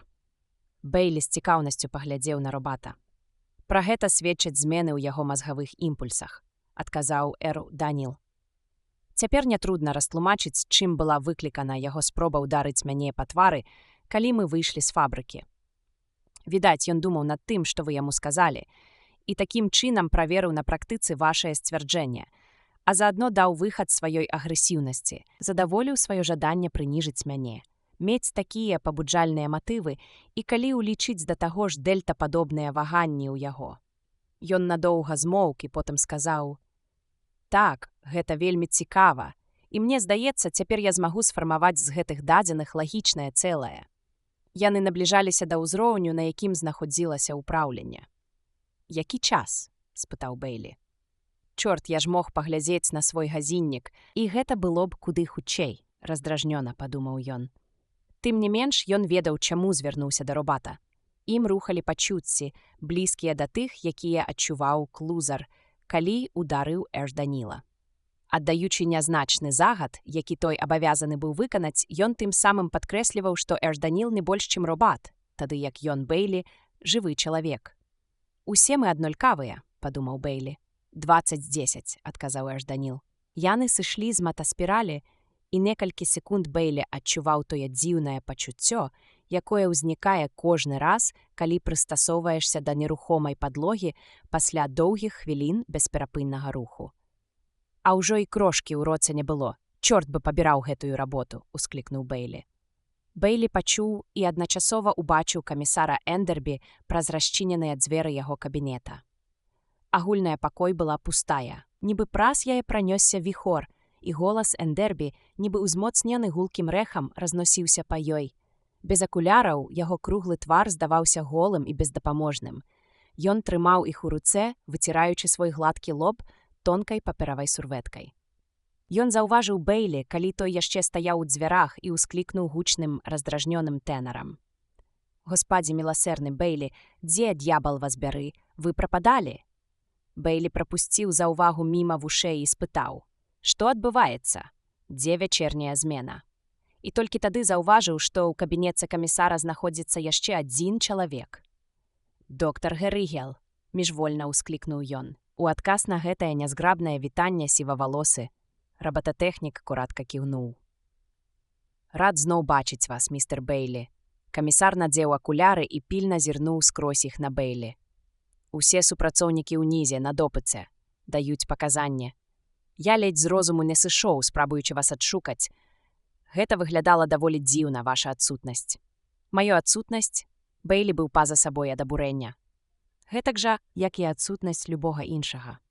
Гэта справа рук нашага супрацоўніка, і ўсім нам гэта д'яблава дорага абыдзецца. Якая жахлівая непрыемнасць, якая жахлівая, агідная непрыемнасць». Эндербі ўзмахнуў рукамі, нібы ўзываючы да нябёсаў, і тут яго позірк упаў на Даніла. «Упершыню ты глядзіш робату проста ў твар. Глядзі добра, Джуліус», – мысленно загадаў Бейлі з сарказмам. «Яму таксама давядзецца даць паказанні», – сказаў камісар, знізіўшы голас. «Нават мне давялося гэта зрабіць. Мне». Бейлі патрос галавой, нібы прыходзячы да цямы. «Паслухайце, камісар, чаму вы так упэўнены, што Эрсемі не выйшаў з ладу сам па сабе? Чаму вы лічыце, што яго знішчылі наўмысна?» Камісар цяжка апусціўся на крэсла. «Спытайце ў яго», – сказаў ён і паказаў на доктара Герыгела. Доктар Герыгел прахаркаўся. «Не ведаю, з чаго і пачаць, містер Бейлі. Мяркуючы па вашым твары, вы здзівіліся, убачыўшы мяне тут». «Крыху», – прызнаўся Бейлі. «Бачыце, мне не было патрэбы спяшацца назад у Вашынгтон. Да таго ж у Нью-Йорку я бываю вельмі рэдка, таму мне захацелася застацца тут яшчэ на нейкі час. І галоўнае, мяне не пакідала думка, што з майго боку было б сапраўдным злачынствам пакінуць горад, не зрабіўшы хаця б яшчэ адной спробы атрымаць дазвол на агляд вашага выдатнага робата. Дарэчы, яму проста не цярпелася дабрацца да Даніла. Я бачу, ён з вамі». Бейлі неспакойна заёрзаў на крэсле. «Гэта цалкам выключана». На твары робататэхніка адбілася расчараванне. Натуральна, не цяпер, але, магчыма, пазней. На твары Бейлі не дрыгнуў ні адзін мускул. «Я тэлефанаваў вам», – працягваў доктар Герыгел. «Але вас не было на месцы, і ніхто не ведаў, дзе вас можна знайсці. Я звярнуўся да камісара, і ён прапанаваў мне прыйсці ў галоўнае ўпраўленне і пачакаць вас тут. Я падумаў, што гэта можа быць вельмі важна. Я ведаў, што вы хацелі яго ўбачыць», – паспешліва ўставіў камісар. «Дзякую», – кіўнуў Бейлі. «На жаль», – працягваў Герыгел, «мой паказальнік гід аказаўся не зусім спраўным, а магчыма, ад хвалявання я няправільна ацаніў яго тэмпературу. Так ці інакш, я памыліўся паваротам і апынуўся ў невялікім пакоі». На адным са складоў фотаматэрыялаў Лайдж зноў перабіў камісар. «Так», – пацвердзіў доктар Герыгел, і там, на падлозе, распластаўшыся ва ўвесь рост, ляжаў робат. Пасля беглага агляду мне стала цалкам зразумела, што ён неадваротна дэактываваны. Так бы мовіць, мёртвы. Нескладана было вызначыць таксама і прычыну дэактывацыі. «І якая ж яна?» – насцярожыўся Бейлі. «У правай руцэ робата», – працягваў доктар Герыгел, быў зажаты бліскучы падоўжаны прадмет каля 2 цалаў у даўжыню і паўцалы ў шырыню са слюдзяным вочкам на канцы. Гэтай рукой робат датыкаўся да сваёй галавы, быццам гэтай дотыку было яго апошнім дзеяннем. Прадмет, зажаты ў яго руцэ, аказаўся нечым іншым, як альфа-выпраменьвальнікам. «Мяркую, вы ведаеце, што гэта такое?» Бейлі кіўнуў. Гэта ён ведаў без усякіх слоўнікаў і даведнікаў. Яшчэ на лабараторных занятках па фізіцы яму не раз даводзілася карыстацца гэтым прыборам. У яго быў корпус свінцовага сплаву з вузкім каналам пасярэдзіне, у аснове якога знаходзілася пэўная колькасць солі плутонію. З другога канца канал закрываўся слюзяным экранам, які прапускаў альфа-часціцы. Менавіта праз яго ішоў вонкі паток жорсткага выпраменьвання.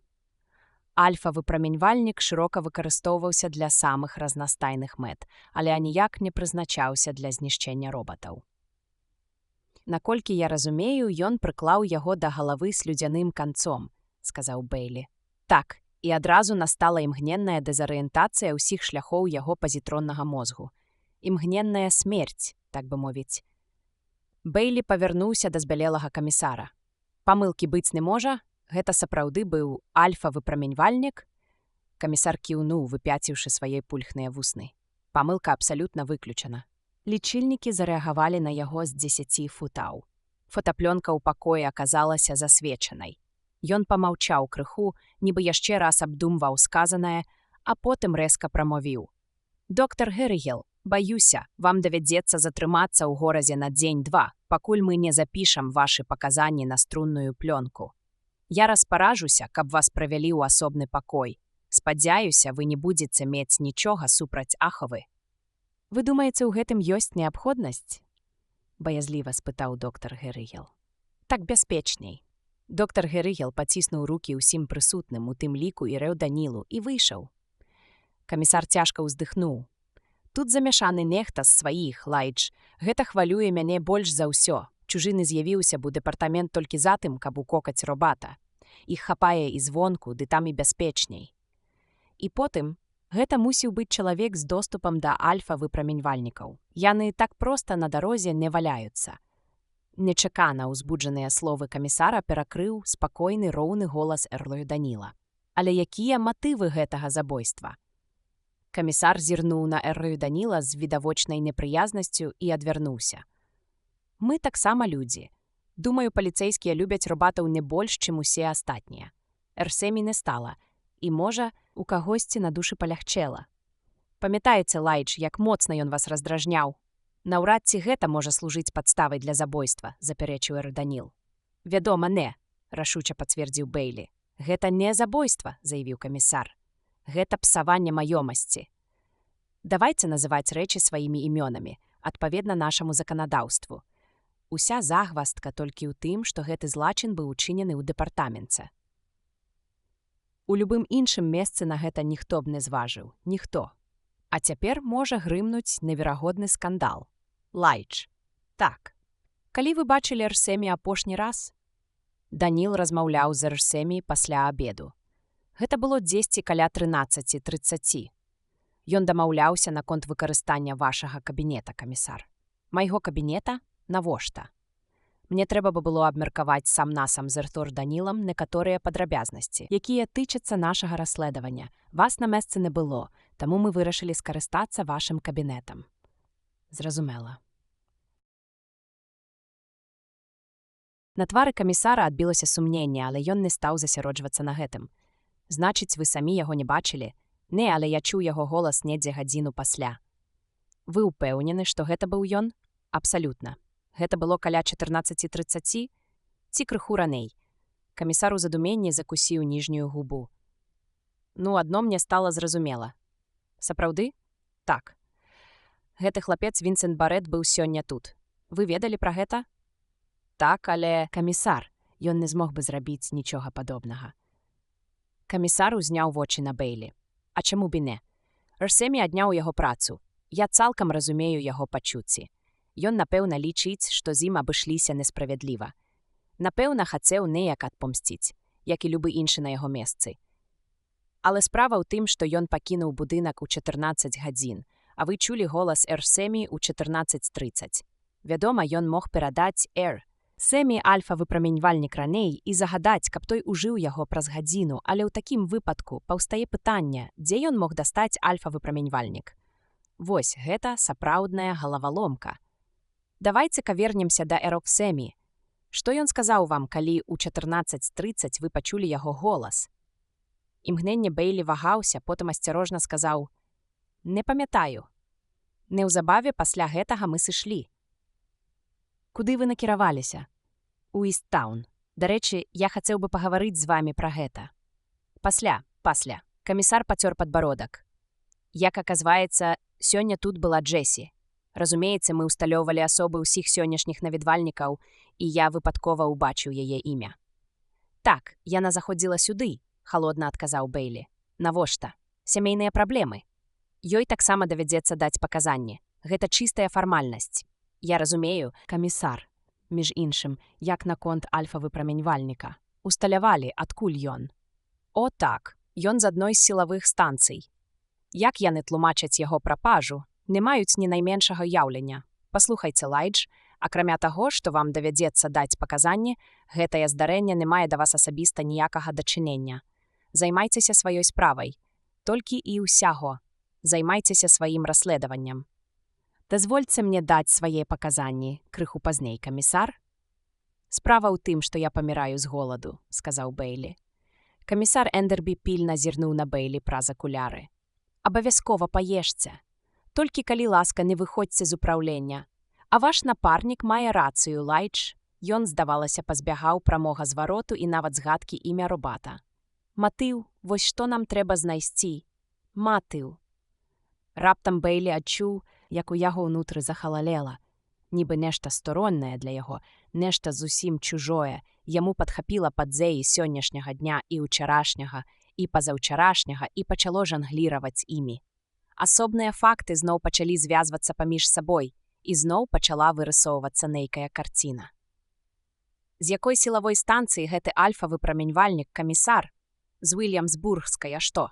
Не-не, нічога. Апошняе, што Бейлі пачуў, выходзячы з кабінета разам з Данілам, які ішоў следам, было бурчанне камісара. Так, Матыў. Бейлі сядзеў за сваёй сціплай вечерай у маленькім рэдка выкарыстоўваным буфеце дэпартамента. Ён паглынаў фаршыраваныя памідоры з салатам, не заўважаючы, што есць, і нават калі ад вечеры ўжо нічога не засталося, яго відэлец яшчэ нейкі час бесцэльна слізгаў па гладкай паверхні картоннай талеркі, машынальна шукаючы тое, чаго там ужо не было. Нарэшце ён ачомаўся і, ціха вылаяўшыся, паклаў відэлец на стол.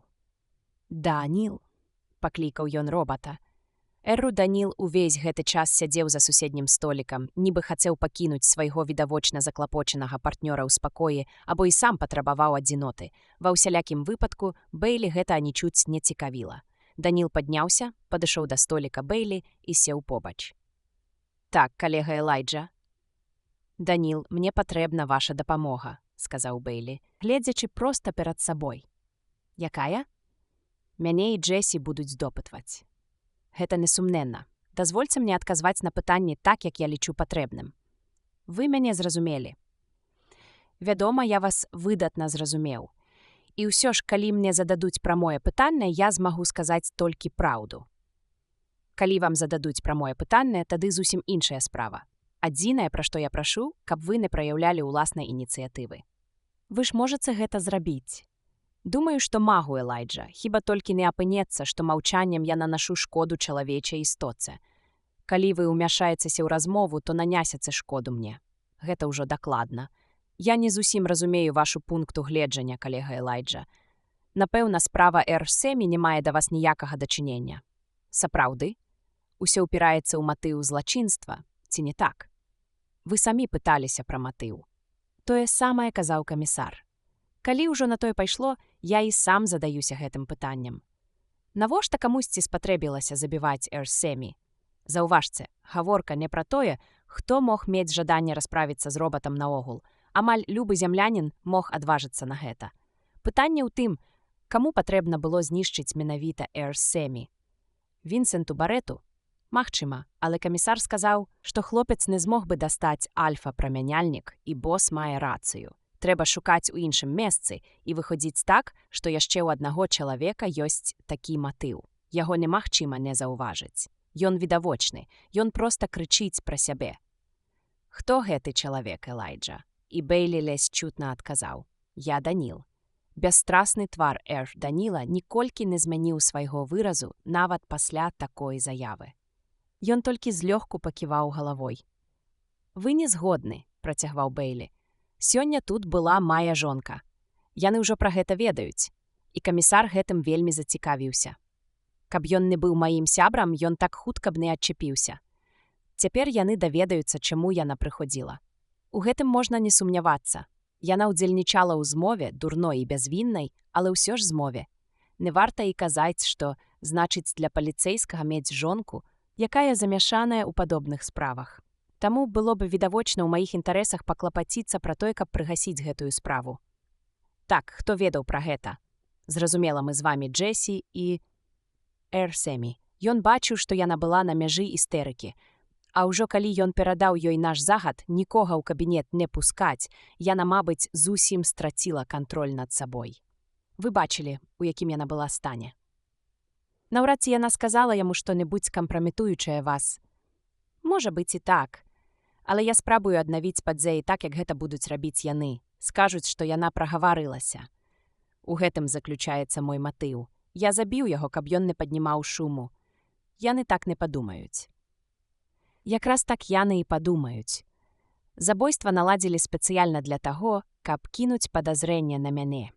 Навошта, напрыклад, было выкарыстоўваць альфа-выпраменьвальнік? Бо гэта даволі рызыкоўна. Яго цяжка дастаць, затое лёгка ўстанавіць, адкуль яго ўзялі. Я думаю, якраз таму імі скарысталіся. Забойца нават загадаў Эрсэмі адправіцца ў фотасховішча і скончыць там з сабой. Зусім ясна, дзеля чаго гэта было зроблена.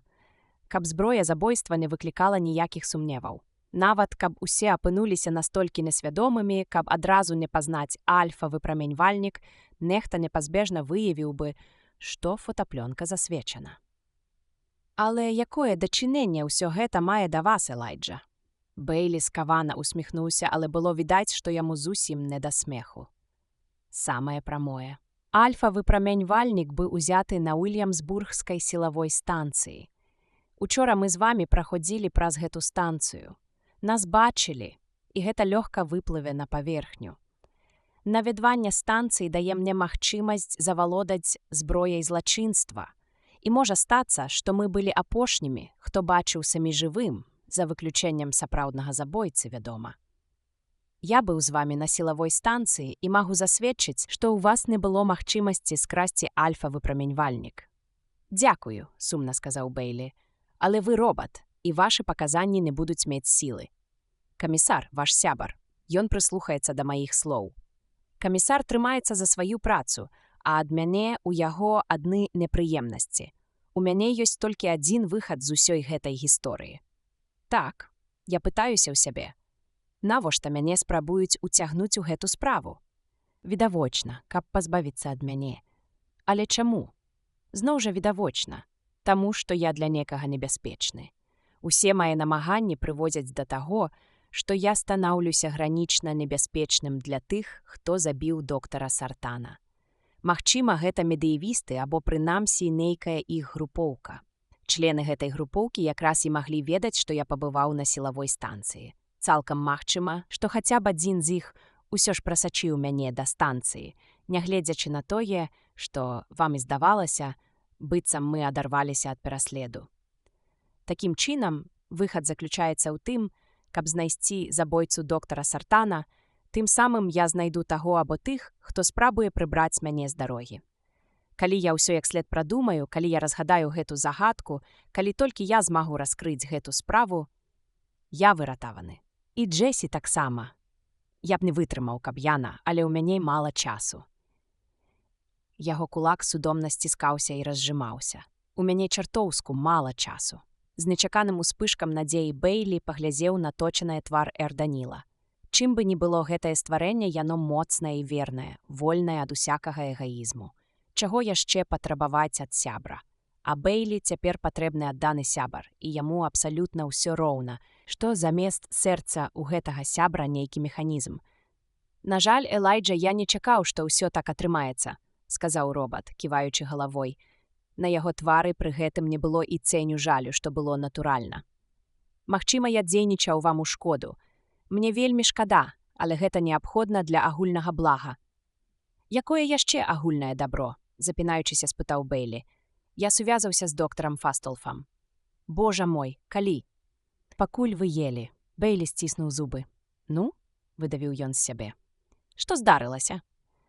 Вам давядзецца даводзіць сваю невінаватасць у забойстве Сэмі нейкім іншым чынам, не працягваючы расследавання забойства майго канструктара доктара Сартана.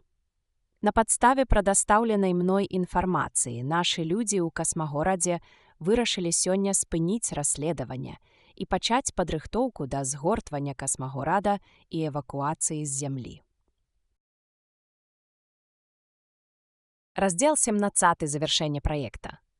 Бэйлі абыякава глянуў на свой гадзіннік. праз 2 гадзіны з чвэрцю настане поўнач. Сёння ён падняўся, калі яшчэ не было і 6, і вось ужо другія з паловай суткі ён знаходзіўся ў бесперапынным напружанні. Яго ахапіла змрочнае адчуванне нерэальнасці ўсяго, што адбывалася. Ён дастаў сваю люльку і невялікі кашалёк, у якім яшчэ заставаліся каштоўныя крупіцы тытуню, і з цяжкасцю стрымліваючы дрыжанне ў голасе, запытаўся: «Што ўсё гэта азначае, Даніл? Вы не разумееце? Хіба ж гэта невідавочна?» «Я не разумею», — цярпліва вымавіў Бэйлі. «Мне невідавочна. Мы знаходзімся тут, пад мы я маю на ўвазе жыхароў касмагорада, для таго, каб разбіць абалонку, якая акружае зямлю, і ўцягнуць землян у працэс асваення новых планет. Гэта я ведаю. Калі ласка, не ўдавайцеся ў падрабязнасці. Без іх не абысціся, бо тое, што я хачу сказаць, вельмі важна. Калі мы і імкнуліся пакараць забойцу доктара Сартана, дык, як вы самі разумееце, не таму, што спадзяваліся тым самым вярнуць доктара Сартана да жыцця, а толькі па той прычыне, што няўдача ў расследаванні ўзмацніла пазіцыі тых нашых палітыкаў, якія выступаюць супраць ідэі касмагорада. А цяпер, з нечаканай гаркотай вымавіў Бэйлі, вы раптам па ўласнай волі збіраецеся адправіцца прэч. Але чаму? Дзеля ўсяго святога? Чаму? Разгадка справы Сартана блізкая. Яна вельмі блізкая, інакш яны не лезлі б са скуры вон, каб расправіцца са мной. Я адчуваю, што ў маіх руках ёсць усе неабходныя факты. Адказ павінен быць недзе тут. Ён шалёна пастукаў па скроні каслявымі пальцамі. Нейкая адна фраза, адно слова, і разгадка знойдзена. Ён моцна зажмурыў вочы, быццам спадзяваўся, што непранікальная заслона, праз якую ён прабіраўся на дотык вось ужо 3 суткі, нарэшце развеецца і ўсё высветліцца. Але гэтага не адбылося. Гэтага не адбылося. Бэйлі глыбока ўздыхнуў. Яму стала няёмка за сябе. Захныкаў перад халоднай бесчувственнай машынай, якая толькі і магла, што маўкліва вылупіцца на яго. «Добра, не звяртайце ўвагі», — сіплым голасам сказаў ён. «Дык чаму ўсё-такі касміты сыходзяць? Наш праект завершаны. Мы перакананыя, што Зямля пачне каланізацыю. Выходзіць, вы ператварыліся ў аптымістаў». Сышчык зрабіў першую супакойную зацяжку і адчуў, як паступова пачынае авалодваць сабой.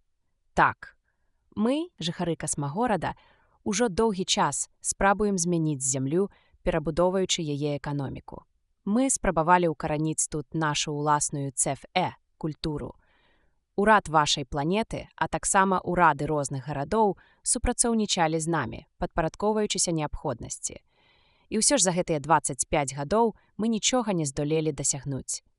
Чым больш намаганняў мы прыкладалі, тым мацнейшым станавіўся рух медыйвістаў. «Усё гэта мне вядома», — заўважыў Бэйлі і адразу падумаў. «Бескарысна. Ён усё роўна будзе распавядаць усё па парадку. Яго не спыніш. Вось праклятая машына». Тым часам Даніл працягваў.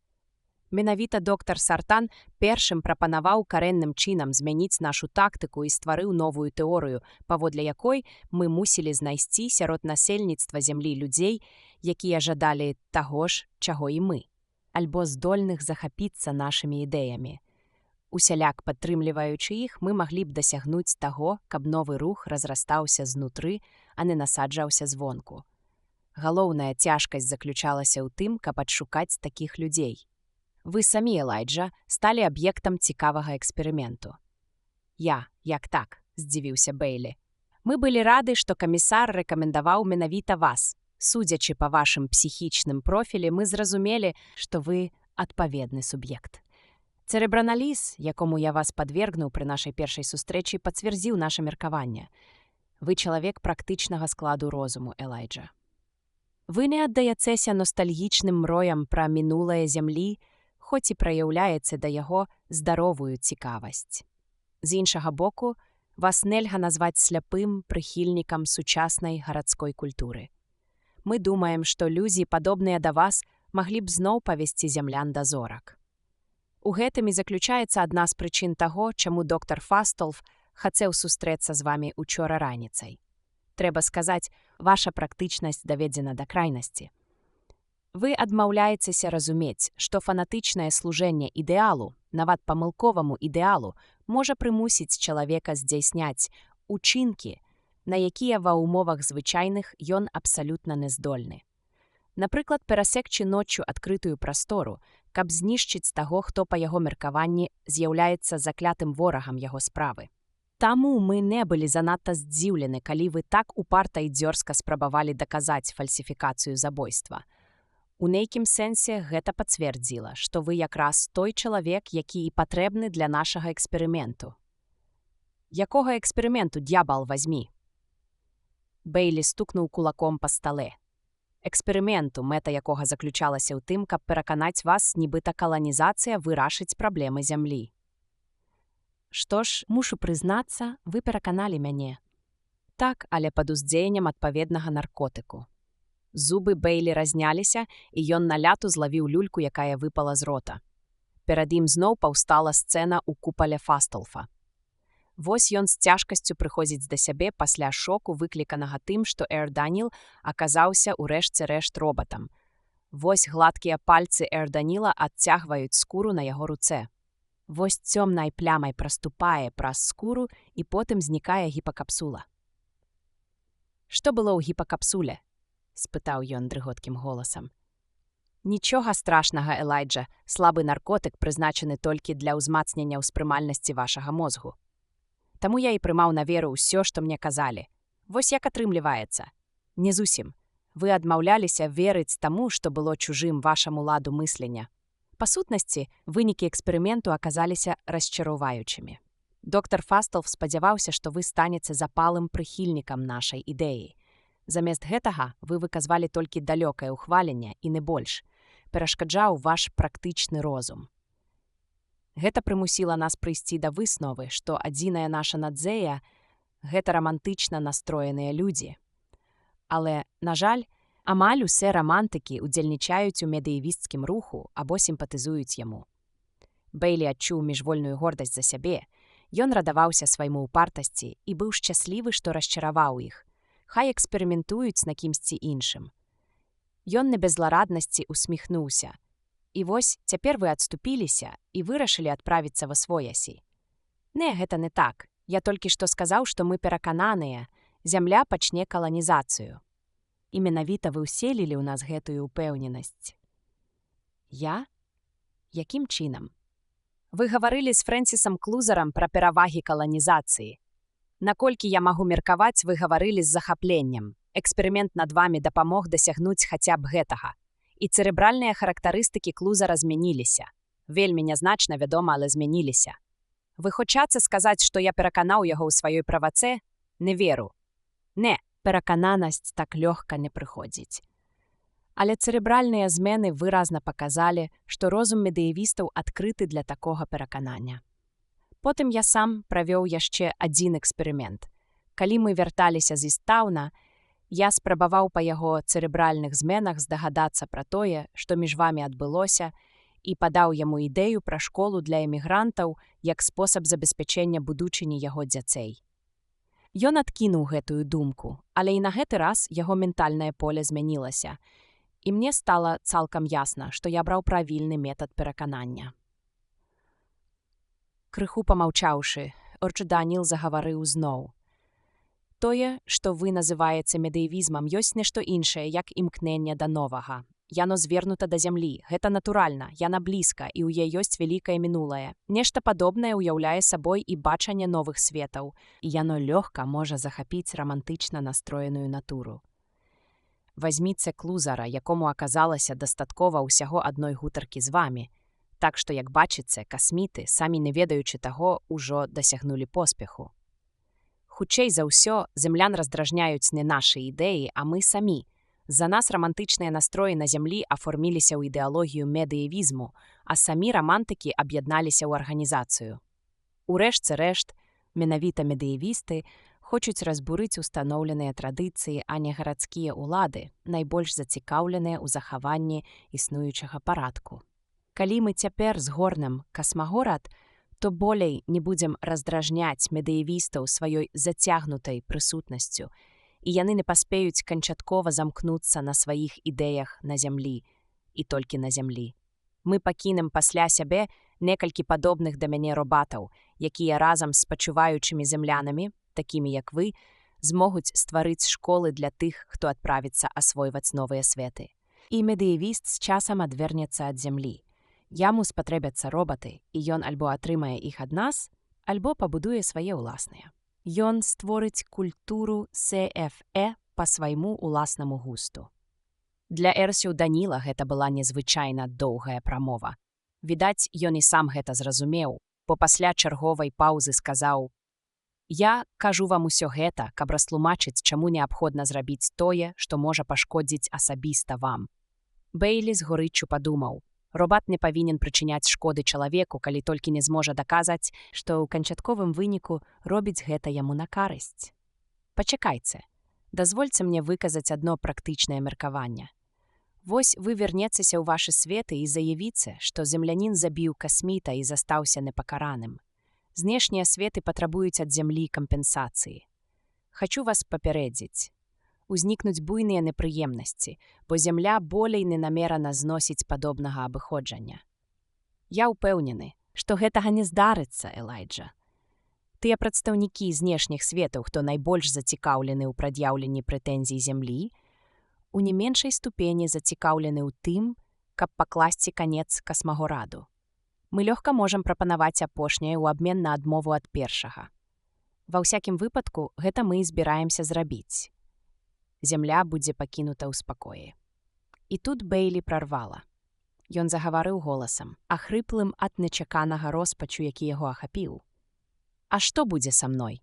Камісар адразу спыніць расследаванне забойства доктара Сартана, калі гэтага захоча касмагорад.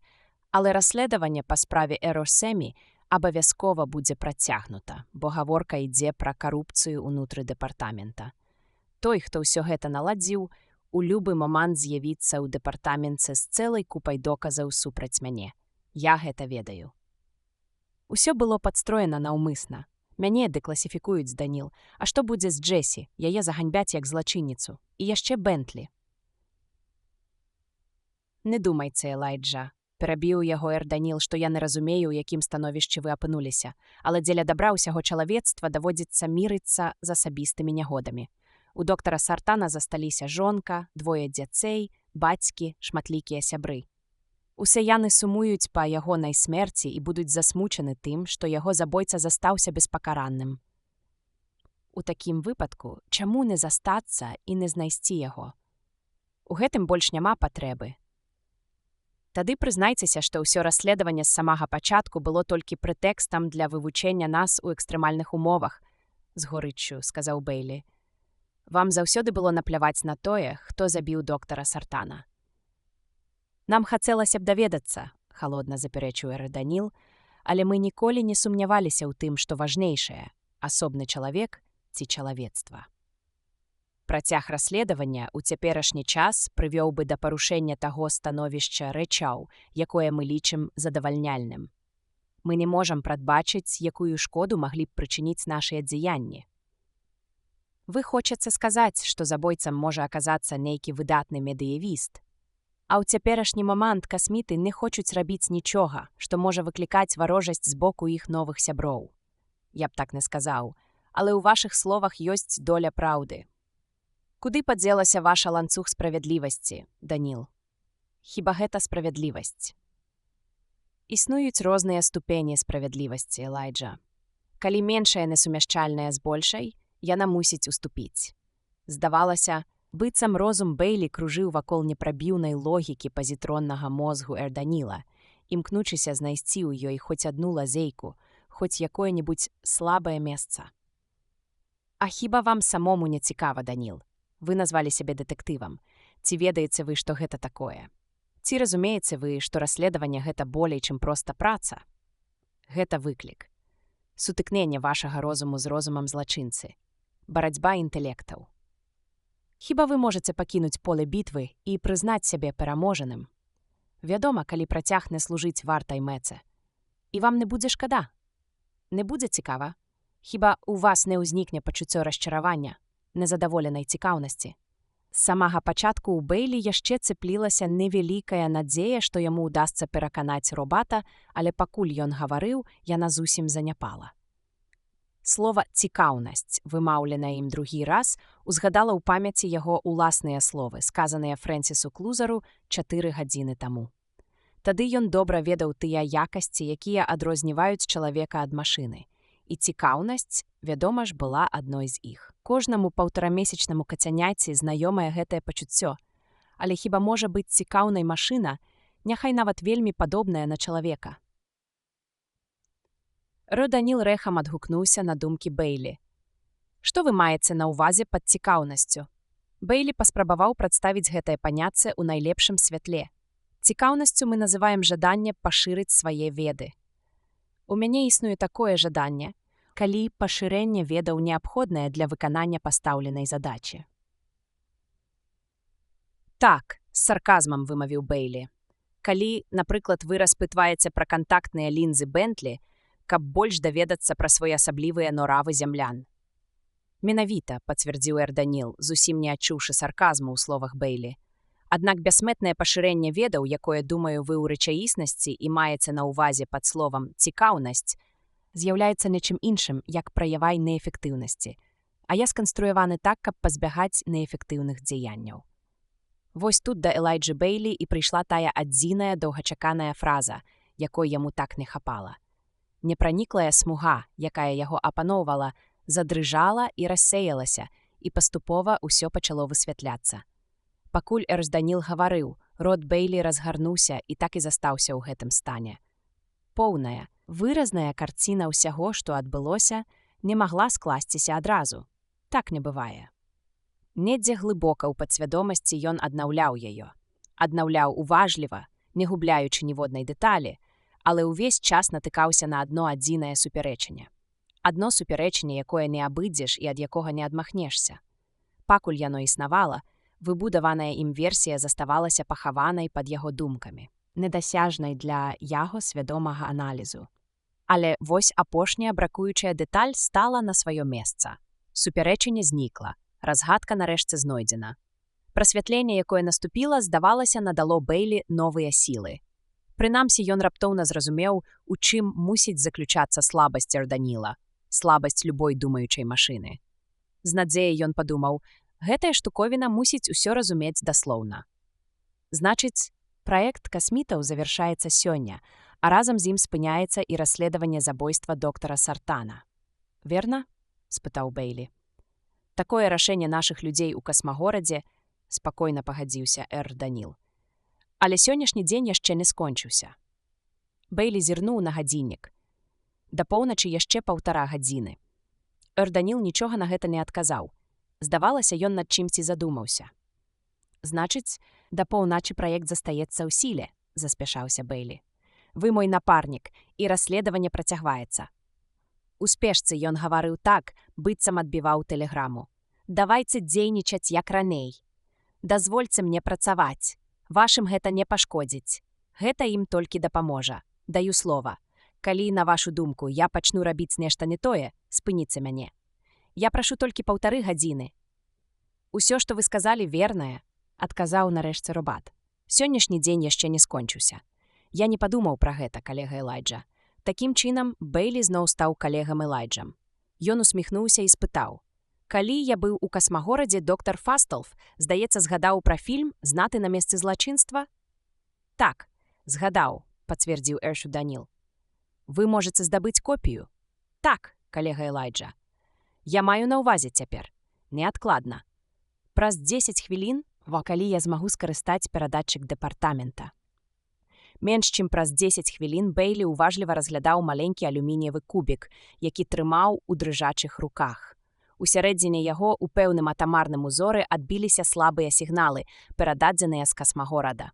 І ў гэты момант у дзвярах з'явіўся камісар Джуліус Эндербі. Ён убачыў Бэйлі, і выраз занепакоенасці на яго круглым твары саступіў месца крайняму абурэнню. Паслухайце, Лайдж, вы марнуеце на ежу, чорт ведае колькі часу. Я страшэнна стаміўся, камісар. Прашу прабачэння, калі я затрымаў вас. Я б нічога не меў супраць, але лепш пройдземце ў мой кабінет. Бэйлі кінуў хуткі позірк на Эрданіла, але той адвярнуўся. Разам яны выйшлі з буфета.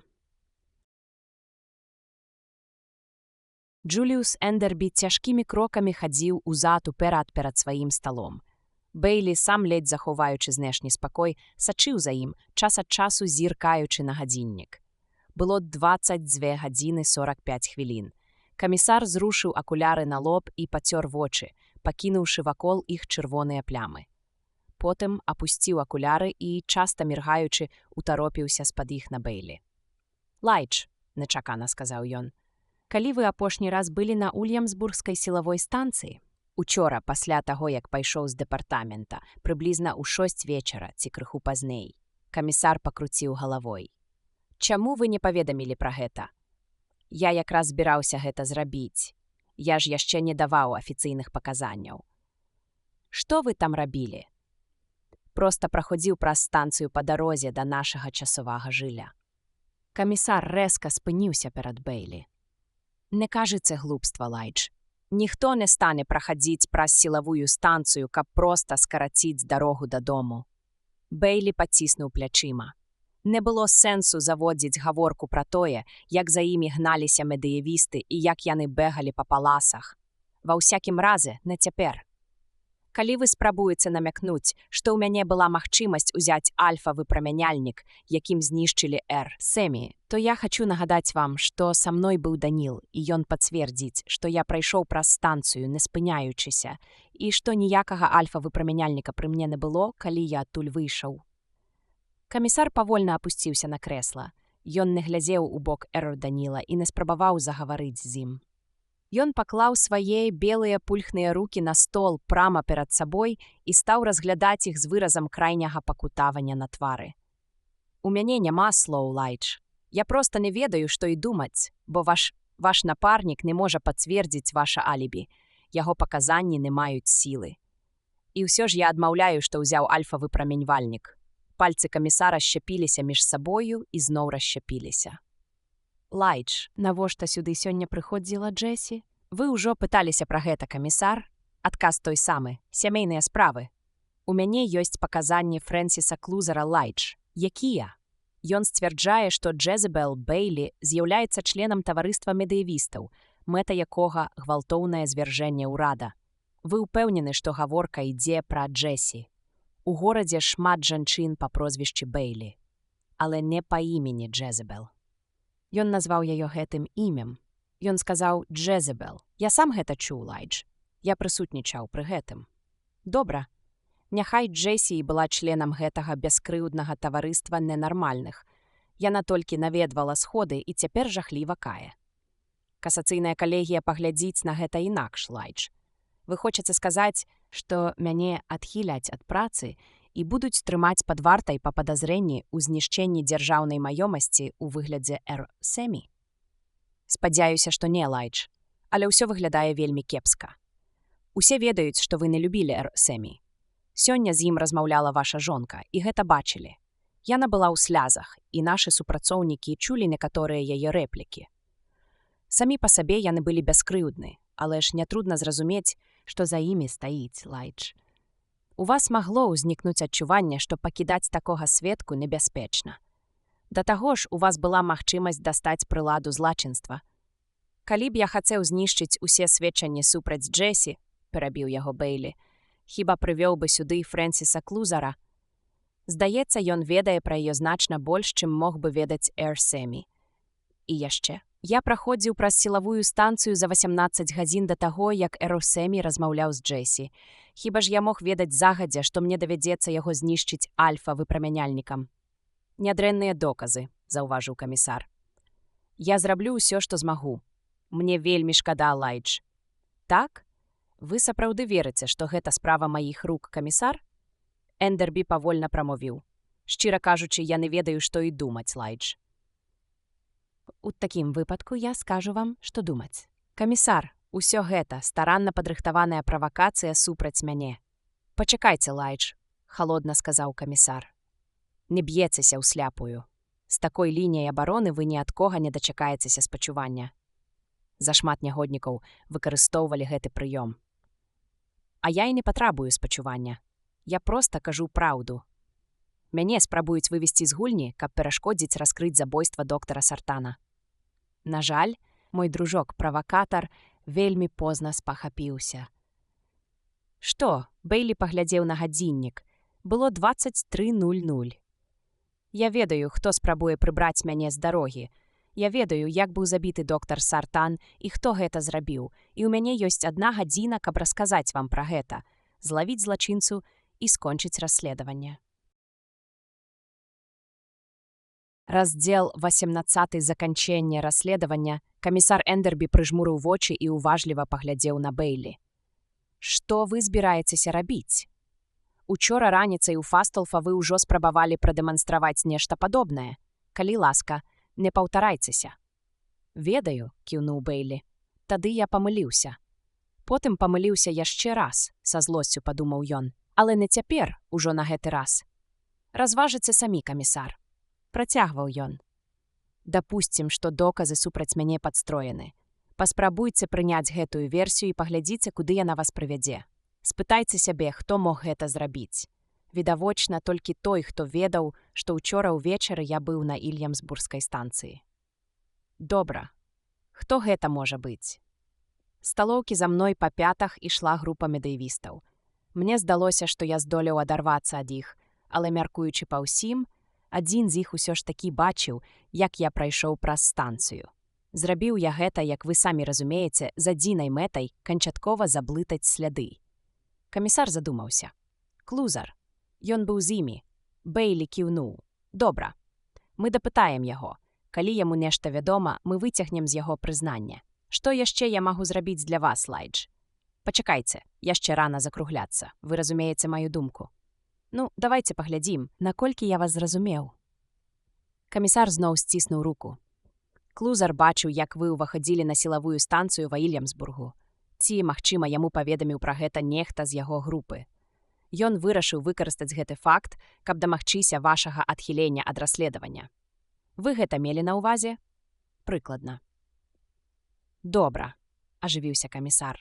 Натуральна, ён ведаў, што ваша жонка – сябар яго арганізацыі, і таму разумеў, што вы зробіце ўсё магчымае, каб гэта не ўсплыла. Ён думаў, што вы хутчэй падасце ў адстаўку, чым будзеце аспрэчваць ускосныя доказы супраць сябе. Дарэчы, Лайдж, як наконт адстаўкі? Гэта та. Значыць, калі справа сапраўды прыме дрэнны абарот, мы маглі б абысціся без шуму. Ні за што на свеце, камісар. Эндербі ўзняў плечы. Ну што ж, дык на чым я спыніўся? Ах так, значыць, ён дастае альфа-выпраменьвальнік. Мабыць, праз члена сваёй арганізацыі, які працуе на станцыі, а з дапамогай іншага саўдзельніка ладзіць расправу над РСМі. Эндербі злёгку папарабаніў па стале. Нічога не выходзіць, Лайдж. Але чаму? Занадта ненатуральна. Занадта многа саўдзельнікаў. І, між іншым, у яго ёсць жалезнае алібі на тую ноч і раніцу, калі адбылося забойства ў касмагорадзе. Мы амаль адразу навялі пра гэта даведкі. Праўда, я быў адзіным, хто ведаў, з якой мэтай устанаўліваецца яго месцазнаходжанне ў той час. Я не казаў, што забойца – Клузар. Гэта ваша здагадка, камісар, заўважыў Бэйлі. Ім мог быць любы медыевіст. Клузар толькі адзін з тых, каго пазнаў Эру Даніл. Я нават не думаю, што ён адыгрывае вельмі важную ролю ў арганізацыі. Хоць адна дэталь мне здаецца дзіўнай. Якая? Насцярожыўся камісар. Ён заявіў, што Джесі – член арганізацыі. Як вы думаеце, ён што памятае ўсіх членаў арганізацыі падгалоўна? Не ведаю, ва ўсякім разе, Джесі ён ведае. Можа быць, ён запомніў яе таму, што яна жонка паліцэйскага. Значыць, вы кажаце, ён адразу прызнаўся і заявіў, што Джезабел Бэйлі з'яўляецца членам арганізацыі. Так і сказаў? Джезабел Бэйлі? Эндербі кіўнуў. Я яшчэ раз паўтараю, я асабіста чуў яго словы. Вось жа дзіўная рэч, камісар. Джесі адмовілася ад свайго поўнага імя яшчэ да таго, як з'явіўся на свет Бентлі. З таго часу яна ні разу яго не выкарыстоўвала. Гэта я ведаю дакладна. Гэтаксама дакладна я ведаю і тое, што яна ўступіла ў арганізацыю медыевістаў значна пазней. У такім выпадку як жа мог Клузар назваць яе Джезабел? Камісар пачырванеў і паспешліва сказаў. Ну калі ўся справа ў гэтым, то, магчыма, ён сказаў Джесі. Я проста машынальна запісаў яе поўным імем. Так, сапраўды, я ўпэўнены, што ён сказаў Джесі. Да гэтага часу вы былі абсалютна ўпэўнены, што ён сказаў Джезебел. Я пытаўся ў вас некалькі разоў. Камісар павысіў голас. Ці не хочацца вы сказаць, што я хлушу? Я проста задаю сабе пытанне. А што калі клузар наогул нічога не казаў? Што калі вы самі ўсё гэта прыдумалі? Вы знаёмыя з Джесі ўжо гадоў 20 і ўжо хто-хто, а вы дакладна ведаеце, што яе поўнае імя Джезебел. Ды вы з розуму з'ехалі, сябра. Невядома яшчэ. Дзе вы былі сёння пасля абеду? Вас не было ў дэпартаменце прынамсі гадзіны-дзве. Гэта допыт? Магу адказаць за вас. Вы былі на Уільямсбургскай сілавой станцыі. Камісар скочыў з месца, не стрымаўшы абурэння. Лоб яго пакрыўся потам, на шчоках выступілі белыя плямы. Якога д'ябла вы тут мяліце? Хіба я памыляюся? Бейлі, вы адхілены ад работы. Здайце мне ваше пасведчанне. Не цяпер. Спачатку выслухайце мяне. Нават думаць не стану. Вы вінаваты. Вінаваты, каб вас яшчэ смееце ладзіць тут гэты танны спектакль, намагаецеся прышыць мне нейкія козні, якія я нібыта ткаў супраць вас. Яго абуральны голас зарваўся на вісклівай ноце, і, задыхаючыся, ён ледзь здолеў выціснуць з сябе. Лічыце, што вы ўжо пад арыштам. Нічога падобнага? З цяжкасцю стрымліваючыся прамовіў Бейлі. Ва ўсякім разе, пакуль не. Я трымаю вас на мушцы, камісар. Мне застаецца толькі ціснуць на курок. І не ўздумайце выкінуць які-небудзь фортэль, інакш я за сябе не ручаюся. Я выскажу вам усё, што думаю, а потым рабіце са мной, што хочаце. Шырока расплюшчанымі вачыма Джуліус Эндербі утаропіўся ў зловеснае рыла бластара, накіраванага на яго. Заікаючыся, ён прабурчаў. За гэта Бейлі 25 гадоў у самых ніжніх турэмных ярусах горада.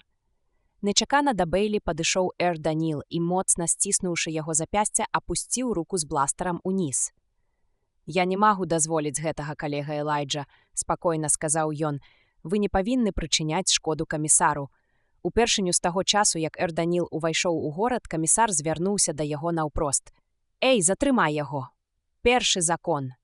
«Я не зраблю яму ніякай шкоды, Даніл», – хутка загаварыў Бейлі, «калі вы не дасцё яму мяне арыштаваць. Вы абяцалі, што дапаможаце мне высветліць усё да канца. У мяне яшчэ 45 хвілін». Не выпускаючы рукі Бейлі, Эр Даніл сказаў. «Камісар, я думаю, Элайджу трэба дазволіць выказацца. У гэты момант я падтрымліваю сувязь з доктарам Фастолфам». «Не можа быць. Якім чынам?» «Не ўцямляючы сябе?» – склікнуў камісар. «У мяне ўбудаваны аўтаномны субэфірны блок», – адказаў Эрсе Даніл. Камісар вытарашчыў вочы на робата. «Я падтрымліваю сувязь з доктарам Фастолфам», – працягваў Эр Даніл, «быццам нічога асаблівага не адбывалася. І, калі вы адмовіцеся выслухаць Элайджа, гэта зробіць нядобрае ўражанне. Магчыма, будуць зроблены высновы, якія вас скампраметуюць». Цалкам страціўшы дар мовы, камісар грукнуўся на свой стул. «Я сцвярджаю, камісар», – пачаў Бейлі, «што сёння вы пабывалі на Уільямсбургскай сілавой станцыі, узялі там альфа-выпраменьвальнік і перадалі яго Эрсемі. Вы наўмысна выбралі Уільямсбургскую станцыю, каб кінуць падазрэнне на мяне. Вы нават скарысталіся тэлефонным звонкам доктара Герыгела, каб запрасіць яго ў дэпартамент і спецыяльна далі яму няправільна настроеную указку гід, каб ён апынуўся ў фотасховішчы і выявіў рэшткі Росемі. Вы разлічвалі на тое, што ён беспамылкова ўстанавіць прычыну гібелі робата». Бейлі схаваў бластар. «Калі вы ўсё яшчэ хочаце мяне арыштаваць, давайце арыштоўвайце, але касмітам наўрад ці спадабаецца такі адказ на маё абвінавачванне». «Матыў», – ледзь чутна выдыхнуў Эндербі. Яго акуляры запацэлі, і ён зняў іх. Без акуляраў ён зноў выглядаў надзвычай няўпэўнена і бездапаможна. «Які ў мяне мог быць матыў? Тым самым вы навялі на мяне непрыемнасці, ці не так? А гэта зрабіла немагчымым далейшае расследаванне забойства доктара Сартана, хіба не? І звыш за ўсё Эрсемі занадта шмат ведаў. Божа, пра што? Пра тое, як 5,5 дзён таму было здзейснена забойства касміта. І забілі доктара Сартана менавіта вы, камісар». Тут у размову уступіў Эр Даніл. Эндербі толькі ліхаманкава ўзбіў валасы і замахаў галавой. «Калега Элайджа», – сказаў робат, Баюся, што ваша версія цалкам непрымальная. Як вам вядома, камісар Эндербі не здольны забіць доктара Сартана. Тады слухайце. Эндербі менавіта мяне ўгаворваў узяцца за гэту справу, хоць у нас шмат сыщыкаў вышэйшага за мяне звання. Ён зрабіў гэта па некалькіх прычынах. Па-першае, мы сябравалі яшчэ ў каледжы, і ён разлічваў на тое, што мне ніколі і ў галаву не прыйдзе. Быццам стары прыяцель і ўсімі паважаны начальнік можа аказацца злачынцам. Ён, бачыце, разлічваў на маю добра вядомую ўсім адданасць. Па-другое, ён ведаў, што Джесі ўваходзіць у падпольную арганізацыю, і, каб я пачаў дакапвацца да праўды, ён цалкам мог выкарыстаць гэты факт, каб вывесці мяне з гульні або шантажом дамагчыся майго маўчання. Ды ён не надта і хваляваўся, ці здолею я разгадаць яго тайну. З самага пачатку ён прыклаў усе намаганні, каб узбудзіць у мне недавер да вас, Даніл, і наладзіў так, каб мы дзейнічалі насуперак адзін аднаму. Ён ведаў пра тое, што майго бацьку калісьці дэкласіфікавалі, і лёгка мог прадбачыць мае рэакцыі. Як бачыце, забойцу выгадна ўзначальваць расследаванне ўласнага злачынства. Да камісара вярнуўся дар мовы. Адкуль я мог ведаць пра Джесі? Прабармытаў ён ціхім голасам і, павярнуўшыся да робата, дадаў: «Калі вы перадаяце ўсё гэта ў касмагорад, скажыце ім, што гэта хлусня. Суцэльная хлусня». Не дачакаўшыся, пакуль ён скончыць, Бэйлі зноў загаварыў гучна, паступова зніжаючы голас, пакуль не перайшоў на нязвычна спакойны тон. «Вы, вядома ж, мусілі ведаць пра Джесі. Вы самі медыявіст і з'яўляецеся членам той самай арганізацыі. Гэтыя вашы старасвецкія акуляры, вашыя вокны. Цалкам відавочна, што і па характары вы схільны да медыявізму. Але ў мяне ёсць і больш сур'ёзныя доказы. Адкуль Джесі даведалася, што Даніл – робат? Гэтая думка ўвесь час ставіла мяне ў тупік. Цяпер мы ведаем, што яна атрымала гэтыя звесткі праз сваю арганізацыю, але гэта толькі яшчэ далей адводзіць ад адказу на пастаўленае пытанне. Як даведаліся пра гэта медыявісты? Вы, камісар, адмахнуліся ад гэтай праблемы, меркуючы, што ў Даніле распазналі робата падчас інцыдэнту ў абутковай краме. Я не надта ў гэта верыў. Я проста не мог гэтага зразумець. Бо калі я сам убачыў Даніла ўпершыню, я прыняў яго за чалавека, а з маімі вачыма ўсё ў парадку. Учора я папрасіў доктара Герыгела прыляцець у Нью-Йорк.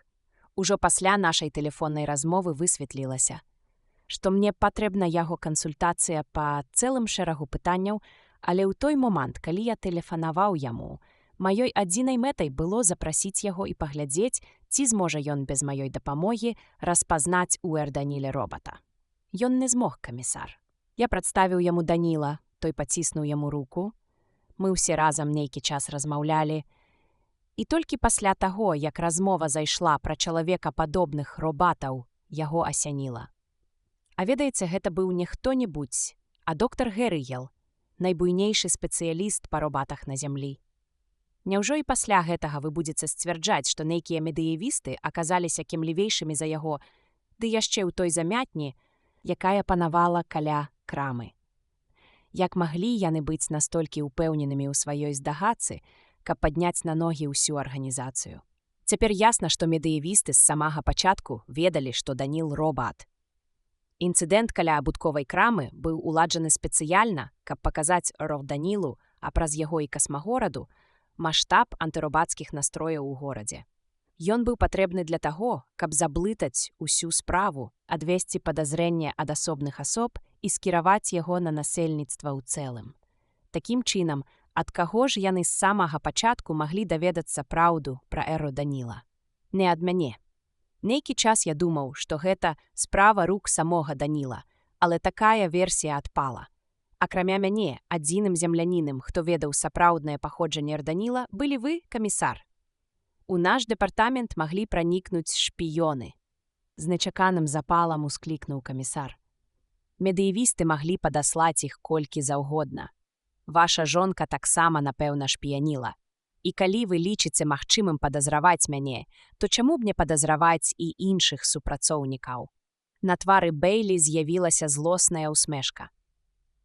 Давайце пакінем у спакоі таямнічых шпіёнаў, пакуль не ўбачым, куды прывядзе нас прамое рашэнне. Я сцвярджаю, што вы не толькі верагодны, але і фактычны асведамляльнік. Цяпер, аглядаючыся назад, камісар цікава прасачыць, як мяняўся ваш настрой у залежнасці ад таго, наколькі я набліжаўся да разгадкі або, наадварот, аддаляўся ад яе. Спачатку вы проста нервавалі. Учора раніцай, калі я збіраўся наведаць касмагорад і не хацеў казаць вам навошта, вы страцілі ўсякі кантроль над сабой. Вы думалі, што я разгадаў вас, камісар? Што вам рыхтуюць пастку, каб перадаць вас у рукі касмітаў? Вы сказалі, што ненавідзіце іх. Вы ледзь стрымлівалі слёзы.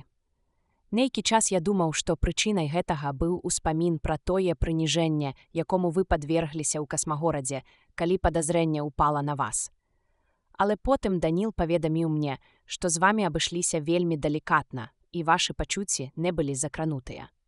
Вы нават не ведалі, што вас падазраюць. Паніка ахапіла вас ад страху, а не ад нанесенага вам прыніжэння. Затым, калі я выклаў сваю цалкам памылковую версію, і вы ўбачылі, як далёка, як неверагодна далёка я быў ад праўды, упэўненасць зноў вярнулася да вас. Вы нават сталі спрачацца са мной, абараняць касмітаў. Вы нават на нейкі час цалкам авалодалі сабой, сталі ўпэўнены ў сабе. Тады мяне здзівіла, што вы так лёгка дараваліся на мае памылковыя абвінавачванні супраць касмітаў, хоць самі перад гэтым увесь час казалі пра іх крыўдлівасць, каб я, крый Бог, не закрануў іх пачуццяў. Вы проста смакавалі маю памылку. Потым я патэлефанаваў доктару Гэрыгелу і адмовіўся казаць вам навошта. Тады самавалоданне зноў пакінула вас, таму што вы баяліся. Даніл раптам падняў руку. Калега Элайджа. Бэйлі зірнуў на гадзіннік, 18 хвілін да поўначы. У чым справа? Запытаў ён. Яго магла непакоіць думка пра тое, што выявяцца яго сувязі з медыявістамі, калі, вядома, дапусціць, што яны сапраўды існавалі. Аднак няма нічога, што звязвала б яго з забойствам. Ён проста не мог мець да яго ніякага дачынення. Вы глыбока памыляецеся, Даніл, запярэчыў Бэйлі. Ён не ведаў, навошта мне патрэбен быў доктар Гэрыгел, але цалкам мог здагадацца, дзеля атрымання звестак пра робатаў. Вось гэта якраз і спалохала камісара, бо робат мае непасрэднае дачыненне да яго больш цяжкага злачынства. Хіба не так, камісар? Эндербі панура завярцеў галавой. Калі ўсё гэта скончыцца, з цяжкасцю выціснуў ён, але замоўк, не ў сіле працягваць. Якім жа чынам было здзейснена забойства? Ледзь стрымліваючы лютасць, выгукнуў Бэйлі. З дапамогай ЦФЭ, ліха яго бяры. Так, ЦФЭ. Я ўжываю ваш тэрмін, Даніл. Вы так шмат гаварылі пра перавагі культуры ЦФЭ, і ўсё ж не змаглі здагадацца, што менавіта яе прынцып жыхар зямлі выкарыстаў. Хай сабе і часова, у сваіх інтарэсах. Дазвольце мне некалькімі штрыхамі намаляваць, як усё адбывалася. Нескладана ўявіць сабе робата, які пераходзіць адкрытую прастору. Нават уначы. Нават у адзіноце. Камісар перадаў бластер Эрсемі і сказаў яму, куды і калі ісці. Сам ён увайшоў у касмагорад, як належыць, не мінуўшы прыбіральнага блока, дзе і пакінуў свой уласны бластер. Ён атрымаў зброю ад Эрсемі, забіў доктара Сартана, вярнуў бластер робату, і той бесперашкодна даставіў яго ў Нью-Йорк. А сёння ён знішчыў Эрсемі, бо той ведаў занадта шмат. Гэтым усё тлумачыцца. Прысутнасць камісара – знікнення прылады забойства. І няма патрэбы дапускаць нешта неверагоднае. Быццам нейкі жыхар Нью-Йорка здолеў пераадолець цэлую мілю пад адкрытым небам, ды яшчэ ўначы. Уважліва выслухаўшы маналог Бэйлі, Даніл спакойна прамовіў. Вы выбудавалі лінію паводзін камісара. Здавалася б лагічна, але ваш расповед нічога не тлумачыць. Я ўжо казаў вам, што цэрэбральныя характарыстыкі камісара такія, што ён не здольны здзейсніць наўмыснае забойства. Я не ведаю, якім словам можна вызначыць яго псіхалагічны стан – баязлівасць, сумленне ці спачуванне. Я знаёмы са слоўнікавым тлумачэннем гэтых слоў, аднак мне цяжка меркаваць самастойна. У кожным выпадку камісар нікога не забіваў. «Дзякую», – прабурчэў Эндербі. Яго голас зноў набыў сілу і ўпэўненасць. «Не ведаю, якія вашы памкненні, Бэйлі, і чаму вы спрабуеце расправіцца са мной такім чынам, але я дабяруся да ісціны. Пачакайце, перабіў яго Бейлі. Я яшчэ не скончыў. У мяне ёсць вось гэта. Ён з гукам шпурнуў на стол Эндербі алюмініевы кубік, спадзеючыся, што ад яго слоў па-ранейшаму зыходзіць упэўненасць, якой у глыбіні душы ён ужо не адчуваў. Ужо паўгадзіны ён спрабаваў схаваць ад самога сябе адну нязначную акалічнасць. Ён не ведаў, што было на плёнцы. Ён вёў рызыкоўную гульню, але больш яму нічога не заставалася. Эндербі адшатнуўся ад маленькага прадмета. «Што гэта?» «Гэта не бомба», — з насмешкай адказаў Бейлі. «Усяго толькі звычайны мікрапраектар». «Вось як? І што вы збіраецеся з яго дапамогай даказаць?» «Цяпер убачыце». Ён нашчупаў пазногцем адну з прарэзаў у кубіку. Кут кабінета адразу зрабіўся нябачным, а потым на яго месцы высветлілася аб'ёмнае выяўленне нечага незразумелага. Карціна займала ўсю прастору ад падлогі да столі і сыходзіла за сцэны кабінета. Яе заліваў незвычайнае для жыхароў горада шаравата-попельнае святло. «Мусіць, гэта і ёсць світанак, пра які яны так шмат гавораць», — падумаў Бейлі са змяшаным пачуццём агіды і цікаўнасці. Сцэна адлюстроўвала пакой у купалападобным жытле доктара Сартана. У яе цэнтры відаць быў труп касміта, жудасныя разварочаныя рэшткі. Вочы Эндербі гатовы былі выскачыць з арбіт. «Я ведаю, што камісар па натуры не забойца», — пачаў Бейлі. «Мне не трэба пра гэта нагадваць, Даніл. Калі б я своечасова звярнуў увагу на адну дэталь, то злачынства даўно было б раскрыта.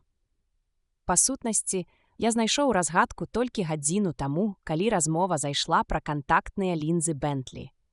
І тут мяне асяніла, камісар.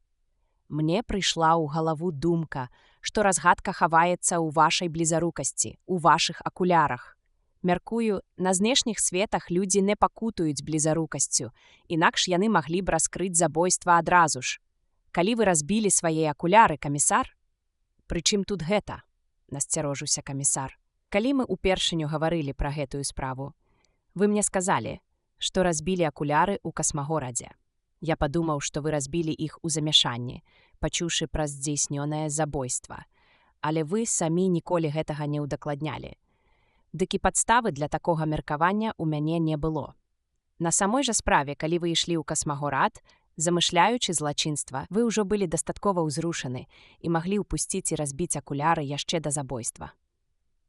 Хіба не так, і хіба не сталася гэтага ў рэчаіснасці?» «Я не разумею, да чаго вы хіліце, калега Элайджа. Мне засталося быць калегам яшчэ 10 хвілін», — мільгнула ў Бейлі. «Хутчэй. Гаварыць хутчэй і думаць хутчэй». Ён працягваў гаварыць і адначасова маніпуляваў выявай жытла Сартана. Ахоплены хваляваннем, ён нязграбна спрабаваў яго павялічыць, з цяжкасцю рухаючы непаслухмянымі пальцамі. Павольна, рыўкамі труп набліжаўся да іх, расцягваючыся на вачах. Бейлю здавалася, што ён адчувае смурод абгарэлай плоці. Галава, плечы і паўрукі трупа былі непрыродна вывернуты і злучаліся з ніжняй палавінай цела праз абгарэлы кавалак таго, чым некалі быў хрыбетнік, з якога тырчэлі абвугленыя рэбры.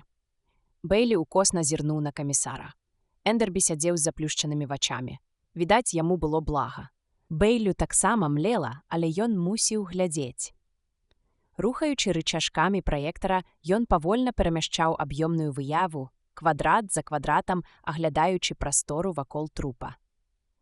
У нейкі момант яго палец саслізнуў з рычажка, і нечакана выява захісталася і павялічылася настолькі, што падлога і труп ператварыліся ў беспарадкавую расплывістую масу.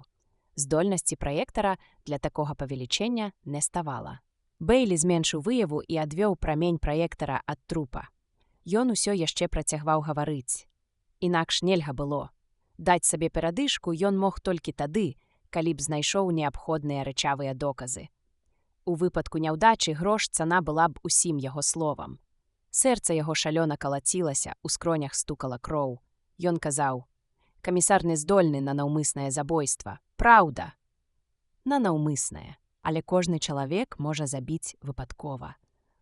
Камісар увайшоў у касмагорад не дзеля таго, каб забіць доктара Сартана. Ён хацеў знішчыць вас, Даніл, вас. Ці сведчыць яго цэрэбраналіз пра тое, што ён не здольны знішчыць машыну? Гэта ж не забойства, а звычайны дыверсійны акт. Ён медыявіст, перакананы медыявіст. Ён працаваў з доктарам Сартанам і ведаў, з якой мэтай вас стваралі, Даніл. Ён баяўся, што касмітам удасца ўвасобіць свае планы ў жыццё і што з цягам часу зямлян адлучаць ад зямлі. Таму ён і вырашыў знішчыць вас, Даніл. На сёння вы адзіны ў сваім родзе робат. І таму, скончыўшы з вамі і прадэманстраваўшы тым самым размах і рашучасць медыявісцкага руху на зямлі, ён разлічваў зблытаць планы касмітаў. Ён ведаў, наколькі моцным было на знешніх светах імкнення пакласці край праекту «Касмагорад». Доктар Сартан, верагодна, абмяркоўваў з ім гэтую праблему. І Эндербі спадзяваўся, што знішчэнне робата стане апошняй кропляй, якая перапоўніць чашу.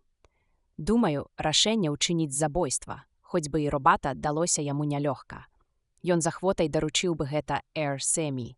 Але вы так падобныя на чалавека, што такі прымітыўны робат, як Эр-Семі, не здолеў бы зразумець, у чым розніца.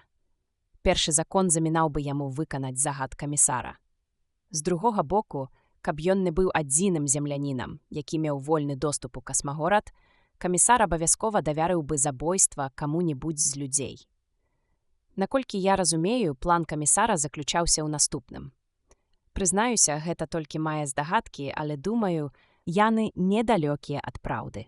Ён дамовіўся пра сустрэчу з доктарам Сартанам, але умысна прыйшоў значна раней, дакладней, на досвідку.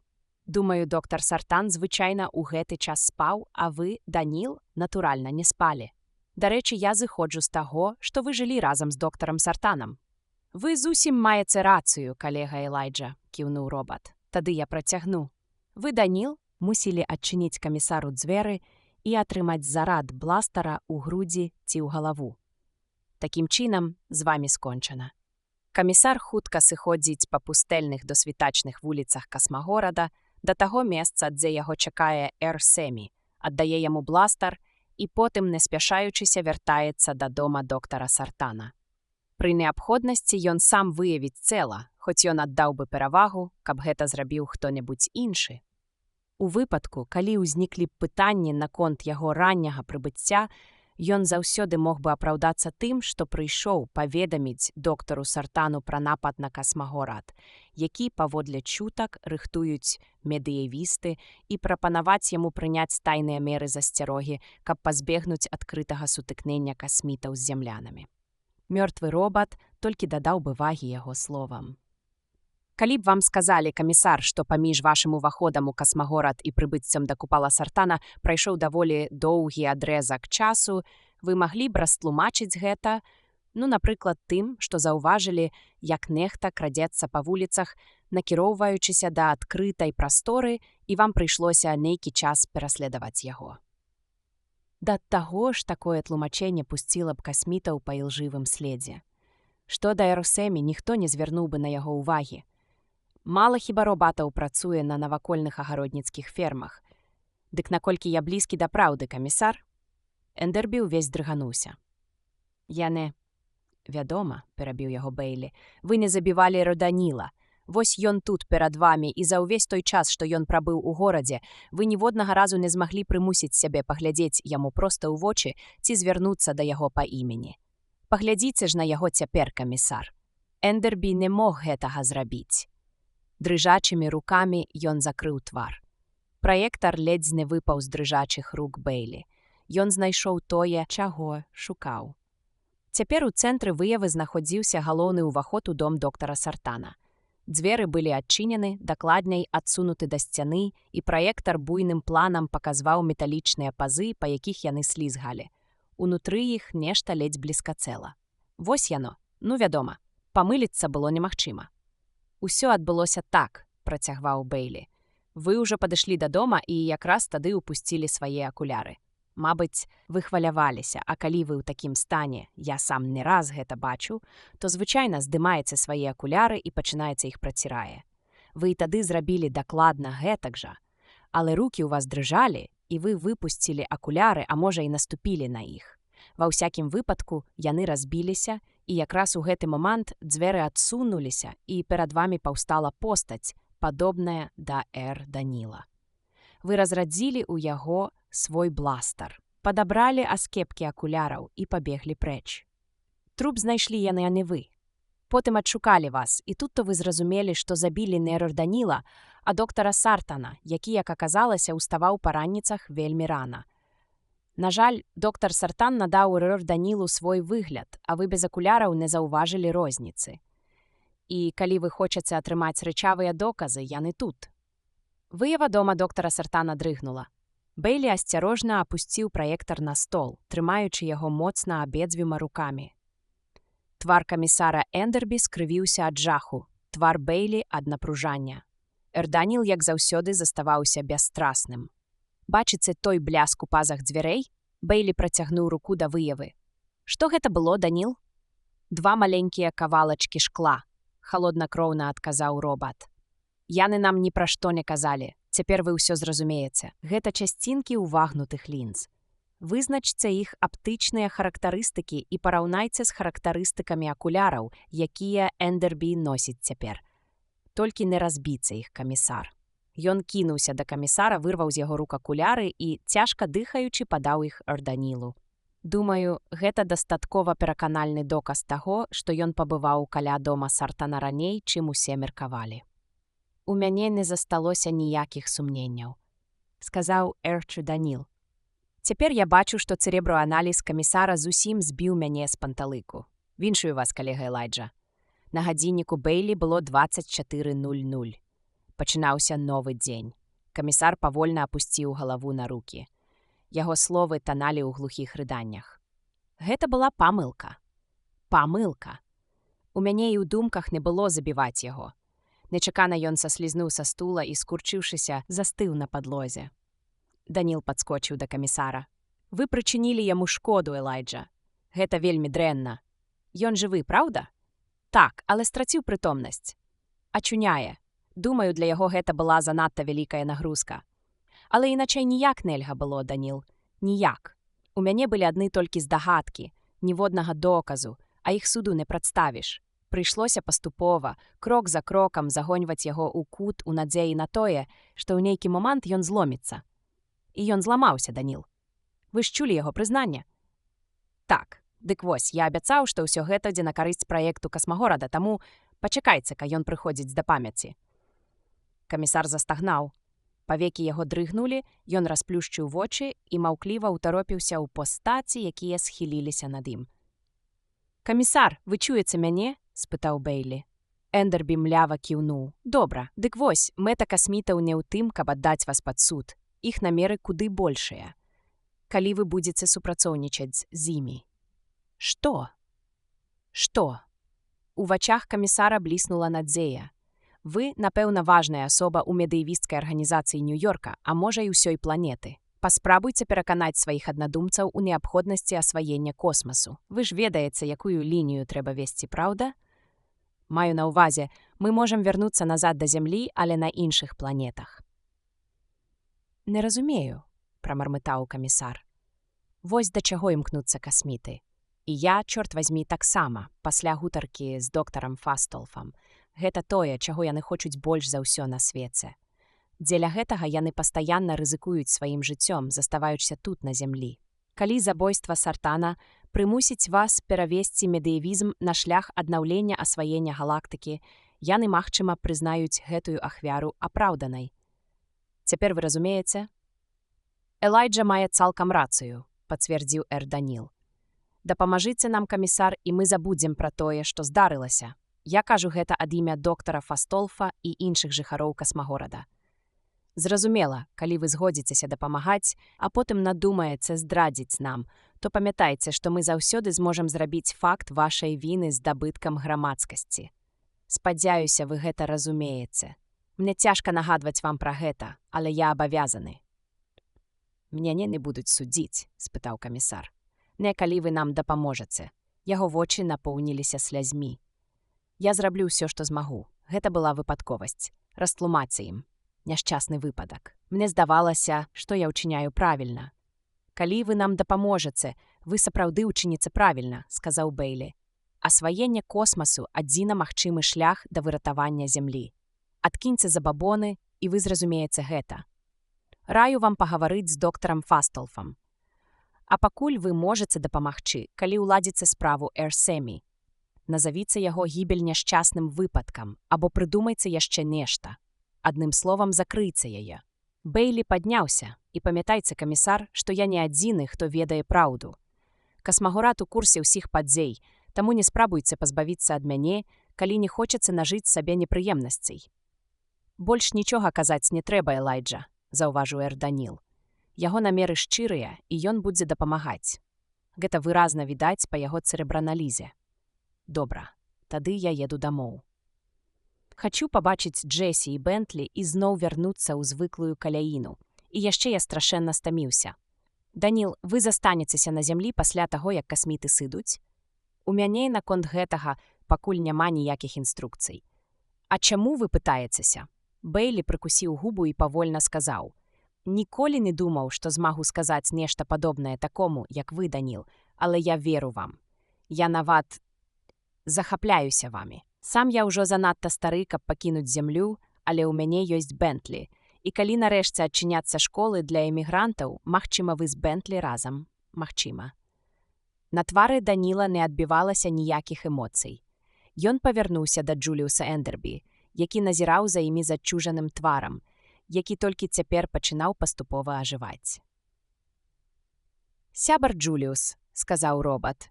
«Я ўвесь час спрабаваў зразумець некаторыя думкі, якімі падзяліўся са мной Элайджа. Магчыма, цяпер я пачынаю іх разумець. Мне раптам здалося, што знішчэнне таго, чаго не павінна быць, гэта сако. Значыць, знішчэнне таго, што вы, людзі, называеце злом, менш справядліва і жаданна, чым ператварэнне гэтага зла ў тое, што вы называеце дабром». Ён памаўчаў у нерашучасці і дадаў, нібы дзівячыся з уласных слоў. «Ідзі надалей не грашы». Бэйлі нечакана усміхнуўся. Узяў Эрданіла пад локаць, і яны рука ў руку выйшлі з кабінета.